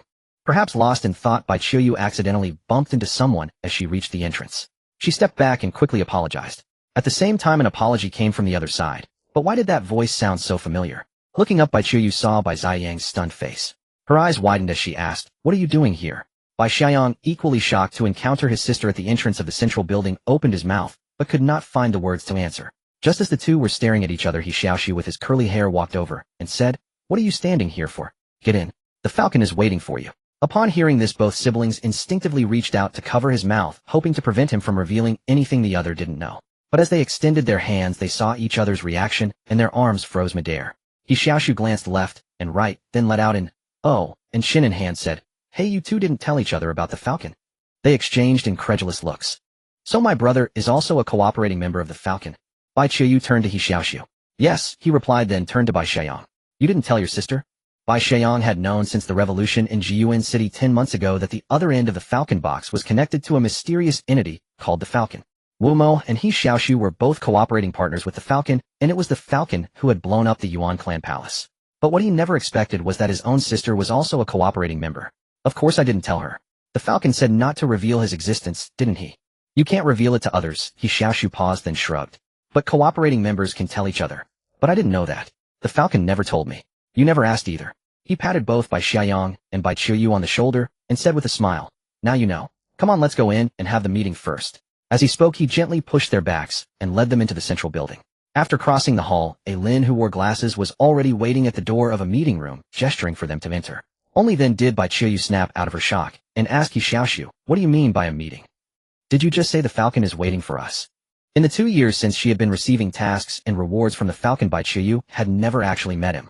She had thought this time would be similar to collecting missions at the Black Iron Bar, but now she realized they were meeting the Falcon directly. For a moment, Bai Qiuyu felt a shiver of apprehension. Her instincts told her this mission was no ordinary one. Despite her worries, she followed a Lin's guidance into the meeting room. Inside, several people were already seated on either side of a long wooden table. Apart from the familiar face of wine merchant Han Li, what shocked Bai Qiuyu was the sight of Zheng Xiu, deputy director of the administrative bureau, sitting there. And also Wu Mo, deputy director of the military bureau. "Sit down." He Xiaoxu pulled out 2 chairs, gesturing for Bai Qiuyu and her brother to sit, then walked over and took a seat to the left of the head of the table. "Seems like everyone's here." On the wall at the far end of the meeting room, a black display screen flickered to life, showing a half-length portrait of a young, handsome man. Liu Yi, self-created image modeled after his appearance before reincarnation, but adjusted to be a billion times more handsome. The sudden appearance of the image on the wall startled everyone. They stared in disbelief, for projection technology was a high-end luxury from the prosperous era. How is this possible? Bai Qiuyu rubbed her eyes, thinking she might be seeing things. Could the Falcon possibly be a survivor from the prosperous era? As everyone speculated, Liu Yi's synthesized avatar smiled and said, "Adventurer, scientist, pharmacist, wine merchant, revolutionary, explorer, politician, mechanic, desperado. Welcome." After 2 years of effort, Liu Yi had developed a vast network of cooperative members scattered throughout Jiyuan City. This time, to more comprehensively integrate the strength of Jiyuan City and Eagle's Nest, and to prepare for exploring the endless ruins, he decided to gather some key collaborators for a meeting which he tentatively called the Falcon Assembly. Including He Xiaoxu and a Lin, 9 people attended the first Falcon Assembly. I'm sure you have many questions in your minds, and you're also surprised by the other members in the conference room. But don't worry, today's meeting will clear up your confusion. On the display screen, the handsome Liu Yi smiled and said, "Let me introduce myself first. My name is Falcon. I've been cooperating with you all for some time, but this is our first meeting. For certain reasons I can't show up in person, so I have to meet you in this form. As you can see, I possess technology from the Golden Age. The explosions in Jiyuan City 2 years and 10 months ago, as well as the design of the Eagle Railway, were all my doing." He paused and added, "Perhaps you're curious about how I came to have this technology." At this, everyone pricked up their ears. It's simple. I was born in the Golden Age, and I witnessed the brilliance and power of human civilization. After the Great Catastrophe, I slept for centuries until I woke up a few years ago. The regression of civilization pains me deeply. The reason I've gathered you all is to restore the former glory and bring about a new Golden Age for humanity. Liu Yi was being completely honest. He couldn't keep hiding things forever. To win genuine cooperation besides using profit and force, he had to show some sincerity. On the left side of the conference table, Bai Qi's jaw nearly dropped when she heard Falcon claim to have survived from the Golden Age. She couldn't believe she had guessed correctly, yet it only made her more astonished. Could someone really live for centuries? But if it was the Golden Age, that era of wonders, perhaps it was possible. Or maybe Falcon was a mechanical life form. Speaking of mechanics, Bai Qiu couldn't help glancing at the person sitting on the other side of the table. He wore a black hooded robe, a black mask, and dark glasses, looking very mysterious. Falcon had mentioned that among the 9 of them, one was codenamed Mechanist. Could it be this cloaked figure? Of course, her curiosity faded quickly, and Bai Qiu focused back on Falcon on the screen. This meeting isn't just for me to introduce myself, but also to introduce the other members of the Falcon Assembly. Let's all introduce ourselves. Liu Yi looked at the curly-haired He Xiaoxu and said, "Start with you, adventurer." He Xiaoxu stood up, placed his right hand diagonally across his chest, nodded slightly, and smiled. "Adventurer He Xiaoxu, Falcon's agent in Eagle's Nest." This didn't surprise anyone, as most had seen this curly-haired young man and his extraordinary skills, which they suspected came from Falcon's favor. In order, the fair-faced, bespectacled A Lin stood up and bowed. Scientist Wang Lin. Zheng Xiao, with his hair pushed back and also wearing glasses, introduced himself. Politician Zheng Xiao. Across from him, Wu Mo, who had wheat-colored skin and a gray scarf, stood up. Revolutionary Wu Mo. As he spoke, Wu Mo stared intently at Zheng Xiao. After entering the meeting room, he was also surprised that Zheng Xiao was here. Falcon's invisible hand had reached the upper echelons of Jiyuan City, which worried him. Was Jiyuan City really under the control of the new faction now? While he was sizing up Zheng Xiao was also observing him. As a representative of the old forces in Jiyuan City, Zheng Xiao had some friction with the new faction. Meeting Deputy Director Wu Mo of the Military Affairs Bureau at the Falcon Assembly struck him as an opportunity to build a closer relationship with the new faction. When two people share the same secret, their relationship naturally draws closer. After them, the wine merchant Hanli, pharmacist Bai Qiu, and explorer Bai Xiaoyang introduced themselves. Zheng Xiao and Wu Mo were somewhat surprised to see these three, especially the pharmacist, the highest academician's close disciple of the Transcendent Academy, also being Falcon's partner. After all, in the past 10 months, Bai Qiu had become famous. Besides the news that she became the vice dean of the Transcendent Academy, Lu Meng, more importantly, she had successfully developed a potion under the guidance of academician Wu that could enhance human variability, causing a sensation throughout Jiyuan City. For most people, the obstacle to becoming a transcendent was their own physical variability. Only those with variability above level 5 were suitable for injection of transcendent potions. Bai Qi's acquired variability potion gave hope to those with ordinary talent to become transcendents. Noticing the surprise on Wu Mo and Zheng Xiao's faces, Bai Qiu maintained a modest smile, but thought to herself, if they knew that academician Wu was also Falcon's partner, they'd probably faint on the spot. After musing, Bai Qiu turned her gaze to the cloaked figure sitting diagonally across from her. It was his turn. The tightly wrapped man stood up and said in a hoarse voice, "Mechanist Liu Yi." Liu Yi. She had never heard of him. Such a down-to-earth name. Could it be an alias? Bai Qiu couldn't help guessing. But with Falcon around, he probably wouldn't dare to use a fake name. She'd have to find another chance to learn more. After Liu Yi, a lean, wiry man with a fierce look in his eyes stood up and said in a deep voice, "Outlaw Liu Dashu." Another unfamiliar name, but his eyes were terrifying. As Bai Qiu studied him, she noticed him looking back and quickly averted her gaze in fear. After everyone had introduced themselves, Liu Yi on the screen spoke again. "Now that we know each other, let's officially begin the discussion of this meeting. As I mentioned earlier, my goal is to restore the glory of the Golden Age. That's why I helped the new faction overthrow the corrupt old city Lord's Mansion in Jiyuan City. I have no intention of interfering with the new faction's rule over Jiyuan City, but I hope through all of you Jiyuan City's potential can be maximized and industry can flourish. To that end, I will continuously pass on the knowledge and technology of the Golden Age, enhancing your strength and status. In return, you need to complete the tasks I assign. Of course, if you find a task too difficult and want to give up, that's also possible, but it will come at a price, including, but not limited to, losing your current power and status. So before I start assigning tasks, I want to ask you all to make a final decision whether you are determined to join the Falcon Assembly. If you refuse, you can withdraw now. After paying a certain price, you can return to your previous lives, and as long as you keep the secret, you will not be disturbed again. So what is your choice? Liu Yi finished speaking and looked at the group silently. The entire conference room fell into silence with no one answering. Bai Qiyu lowered her head, slightly feeling conflicted inside. In truth, her original dream was just to live a stable life in the inner city, preferably with a high-paying job to maintain a decent lifestyle. But various coincidences and crises had pushed her to this position. Now she couldn't bear to abandon everything she had. But from Falcon's tone, future tasks might be even more dangerous. To be honest, she was afraid. Yet since she had seen all the members of the Falcon Assembly, if she chose to quit, would Falcon really let her go so easily? After a few minutes of silence, Liu Yi, seeing no response, said, "Let's vote by show of hands. Those who wish to continue in the Falcon Assembly, raise your hands. Those who don't raise their hands within a minute will be considered as withdrawing." As soon as Liu Yi finished, the adventurer, scientist, politician, wine merchant, mechanist, and outlaw all raised their hands simultaneously. Wu Mo and Bai Xiaoyang hesitated for a moment before also raising their hands. Bai Qiyu saw that everyone else had agreed, including her younger brother. Then, thinking of the group of Wu apes in the Transcendent Academy's lab that needed her care, Bai Qiyu made up her mind and raised her arm. "Excellent." Liu Yi smiled. "Since everyone agrees, let's continue the meeting. Now let's talk about the first task, exploring the Endless Ruins." The Endless Ruins was a collective term used by neighboring countries like Jiyuan City for the sprawling urban remnants left behind from the prosperous era in the south. Stretching far and wide, growing more perilous the deeper one ventured, no one had ever managed to traverse the ruins to its far end in over a century, hence the name, Endless Ruins. Inside the meeting room, most of the attendees were astonished to hear that Falcon intended to explore the Endless Ruins. Entering that place was a near-certain death sentence. In the past, only seasoned individuals with transcendent levels of 6 or 7 dared to venture inside, and even then they barely returned with half their lives intact. The Endless Ruins were one of the most prosperous regions during the prosperous era. At its center lies a vast treasure trove, technology, resources, knowledge, and more, 1,000-fold greater than what we have here, and relatively well preserved. To restore the glory of the prosperous era, we must obtain this treasure. Therefore, I need teams to delve deep into the Endless Ruins for exploration. Hearing this, Bai Qiyu, seated on the left side of the conference table, held her breath. The treasure of the prosperous era was tempting, but the journey would surely be lethal. She hoped this task wouldn't fall to her. This is a long-term mission, not something 2 or 3 people can accomplish. It requires the cooperation of everyone, and will need multiple expeditions. The initial phase will focus on short-range reconnaissance to find locations suitable for establishing outposts. Establish outposts. Zheng Qiu, the politician with his hair swept back, looked up and asked, "Do you mean to set up rest stations for the exploration teams within the Endless Ruins?" Liu Yi nodded and replied, "Exactly. From the Eagle's Nest to the center of the Endless Ruins is about 160 kilometers.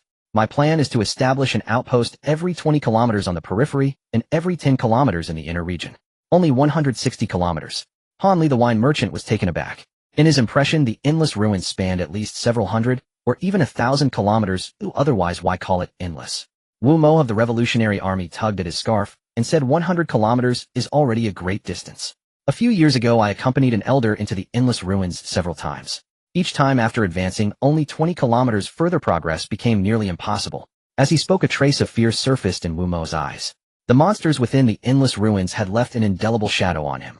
The elder who had brought him in was a level 7 transcendent, yet he met his end during the last mission. Only Wu Mo had been fortunate enough to survive. Currently, the first phase of the exploration mission is to penetrate 23 kilometers into the Endless Ruins and establish the first outpost.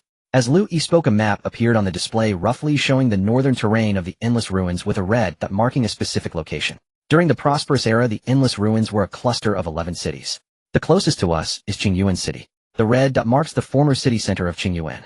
In fact, the current locations of Jiyuan City and the Eagle's Nest were merely suburbs of Qingyuan City over 500 years ago. Zheng Qiu nodded in agreement. Indeed, many books we've collected from the ruins frequently mention Qingyuan City, especially in textbooks. Correct, Liu Yi continued. At the end of the prosperous era, a temporary control zone was established in Qingyuan City, concentrating many vital resources in the city center. Although the zone eventually collapsed, some resources likely remain there. Therefore, the first outpost for exploring the Endless Ruins will be set in Qingyuan City. Liu Yi knew that progress must be made step by step. Though he longed to obtain the supplies from the military base at the ruins court, achieving it in one leap was impossible. Thus, he had to break the mission down into smaller tasks, starting with the easier parts. After all, the military base was not the only place with resources in the Endless Ruins. Control zones had been established elsewhere at the onset of the full-scale war, each storing varying amounts of supplies. Hearing Falcon's words, the attendees gained a clearer understanding of the exploration mission's objectives. At least it wasn't a blind search. That's the gist of the mission. During execution, I'll do my best to support you. Pausing, Liu Yi on the display seemed to glance at everyone before saying, now I'll assign the tasks. The members for the first exploration mission are. Bai Qiuyu's heart leaped into her throat. Adventurer, Mechanic, Desperado, and Explorer.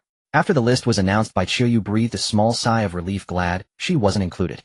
But before she could celebrate, she suddenly realized something and turned to Bai Xiaoxu, who sat to her right. What did you say your code name was again?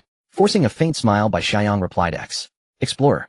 Her eyes widening, Bai Qiuyu grabbed his wrist and whispered, no, you can't go. It's too dangerous. Smiling bitterly, Bai Xiaoxu lowered his voice. Sis, this mission to explore the endless ruins was decided 10 months ago. Why else would my code name be Explorer? In an instant, Bai Qiuyu felt she could barely breathe. Her expression shifted several times before she turned abruptly to the display and said, I'm going on this mission too. The room fell silent, and the other members wore expressions of astonishment. After all, Bai Qiuyu was an apothecary not skilled in combat. Joining such a mission would be akin to suicide. Sis, what are you saying? Bai Xiaoxu grabbed her arm in panic. It's too dangerous. This isn't your forte. You can't go. Bai Qiuyu turned to him, her face dark. Shut up. Bai Xiaoxu rarely saw his sister like this and was momentarily at a loss for words. Liu Yi looked at her. Apothecary, if I recall correctly, your enhancement level is 5, your transcendent level is 2, and you have almost no combat experience. You rarely train. Taking a deep breath, Bai Qiuyu replied, 10 months ago, I sparred with Su Yuntong, so I'm not entirely without combat experience. I can also prepare various healing potions, and am skilled in dissection and wound suturing. I can serve as the team's medic. Her expression was resolute, a stark contrast to when she had entered the meeting room. After a pause of a few seconds, Liu Yi answered, agreed. Only after hearing the hawk agree to her participation in the exploration mission did Bai Qiuyu nod slowly and sit down. At that moment, her fear began to creep up within her, causing her arms to tremble slightly. Beside her, Bai Xiaoxu looked both bewildered and anxious, about to speak, but the hawk had already started detailing the mission. For the first exploration mission, ill-equip each of you with suitable gear. You'll understand when you receive it. The mission begins in 5 days. Use this time to prepare. At that, the revolutionary Wu Mo looked up and asked, I've been to the endless ruins several times. Why am I not included in the exploration team? Liu Yi smiled and replied, you're scheduled for the second exploration mission. The first is just to locate the outpost and assess its resources. The second mission will involve constructing the outpost, and by then it won't be just a few people. At least a platoon of supernaturals will be dispatched. So I'll explain the second task now. To successfully establish the Qingyuan outpost, the revolutionary, as deputy director of the Military Affairs Bureau, must return to Jiyuan City and petition the city lord's mansion to form a reconnaissance platoon of supernaturals. In addition to combat training, they must also cultivate civil engineering skills. Pausing, Liu Yi turned his gaze toward the politician Zheng Qiu and said, as for you, politician, you need to prepare for the production of new beast-drawn carts. Whether it's hauling resources out of Qingyuan City or delivering supplies to the Qingyuan outpost, need vehicles. Conventional dog carts are too fragile. They won't work. We need stronger mutant beasts and more durable iron carts. The scientist will coordinate with you on this. You must have it implemented within a month. Zheng Qiu nodded solemnly. Finally, Liu Yi looked toward the wine merchant Han Li and said, as for you, wine merchant, you have an even more arduous task. Han Li sat up straight, a hint of nervousness in his heart, and replied, please go ahead. Your mission is to lead your caravan to Meiyuan City, nearly 100 kilometers to the southeast, and transport goods. Meiyuan City. Han Li exclaimed in astonishment. That's hardly possible. It's not that I'm shirking the task, but Meiyuan City is far away with countless unknown risks along the way. Moreover, the people of Meiyuan see us, Jiyuan people, as enemies. If I go there, I'll likely be captured before even entering the city. Don't worry about that, Liu Yi explained. I have a collaborator inside Meiyuan City who will transport the goods out of the city. You just need to receive them outside and bring them back. 10 months ago, after sending the return capsule back to launching, Liu Yi released 5 drones on the ground. One of them, temporarily named Flying Eagle 1, flew toward Meiyuan City. Just as he had cultivated He Xiaoxu over the past 10 months, Liu Yi had also nurtured an agent in Meiyuan City, establishing an underground force there.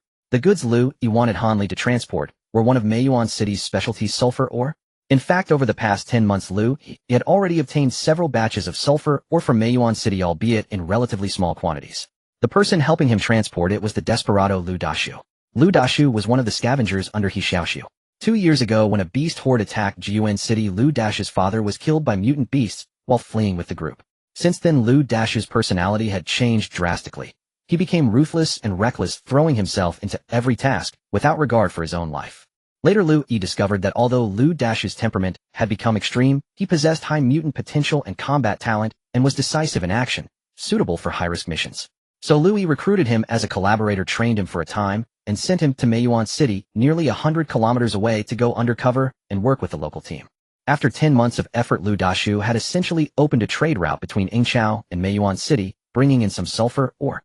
Now the wine merchant only needed to follow this route to transport the sulfur ore continuously.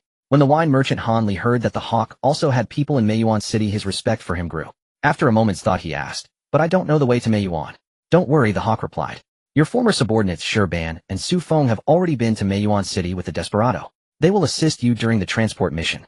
Han Li was naturally pleased that his former subordinates could return to his command. Although the mission carried considerable risk, it was still better than going to the endless ruins. Just as he was thinking this, Liu Yi added, "Once the trade route to Meiyuan City is stable, you can hand over the transport duties to Shi Ban and Su Feng. About a month later, you'll undertake the second mission, follow the revolutionaries' reconnaissance platoon to transport supplies to the endless ruins and establish the Qingyuan outpost." Oh, okay. In the end, the endless ruins could not be avoided. After assigning tasks to everyone, Liu Yi on the display spread his hands and said, "These are the tasks for the first meeting. As for compensation, you can make requests based on your actual situation.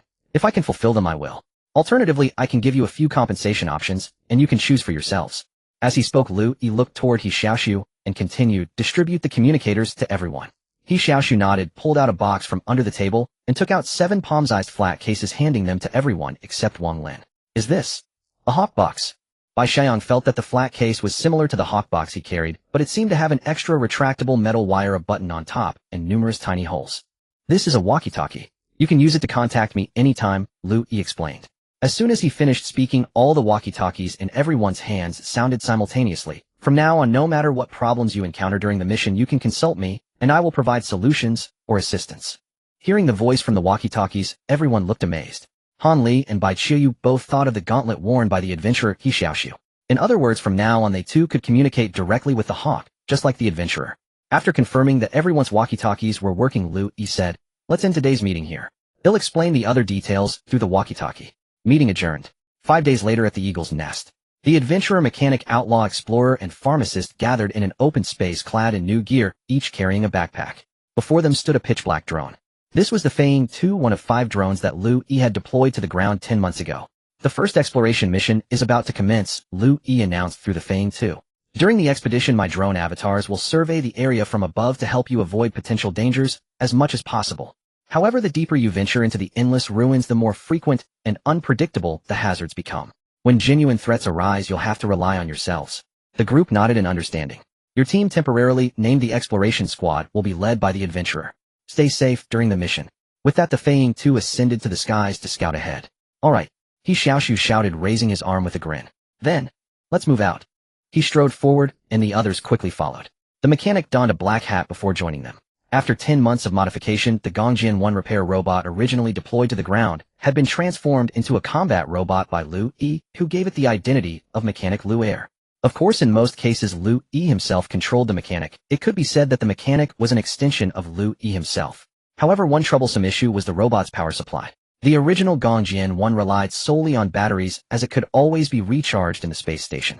But after its conversion into the mechanic, it could no longer rely purely on batteries, as there was no convenient place to recharge. During the 10-month modification period, apart from revamping the Gongjian 1's joints, Liu Yi also installed an isotope battery pack.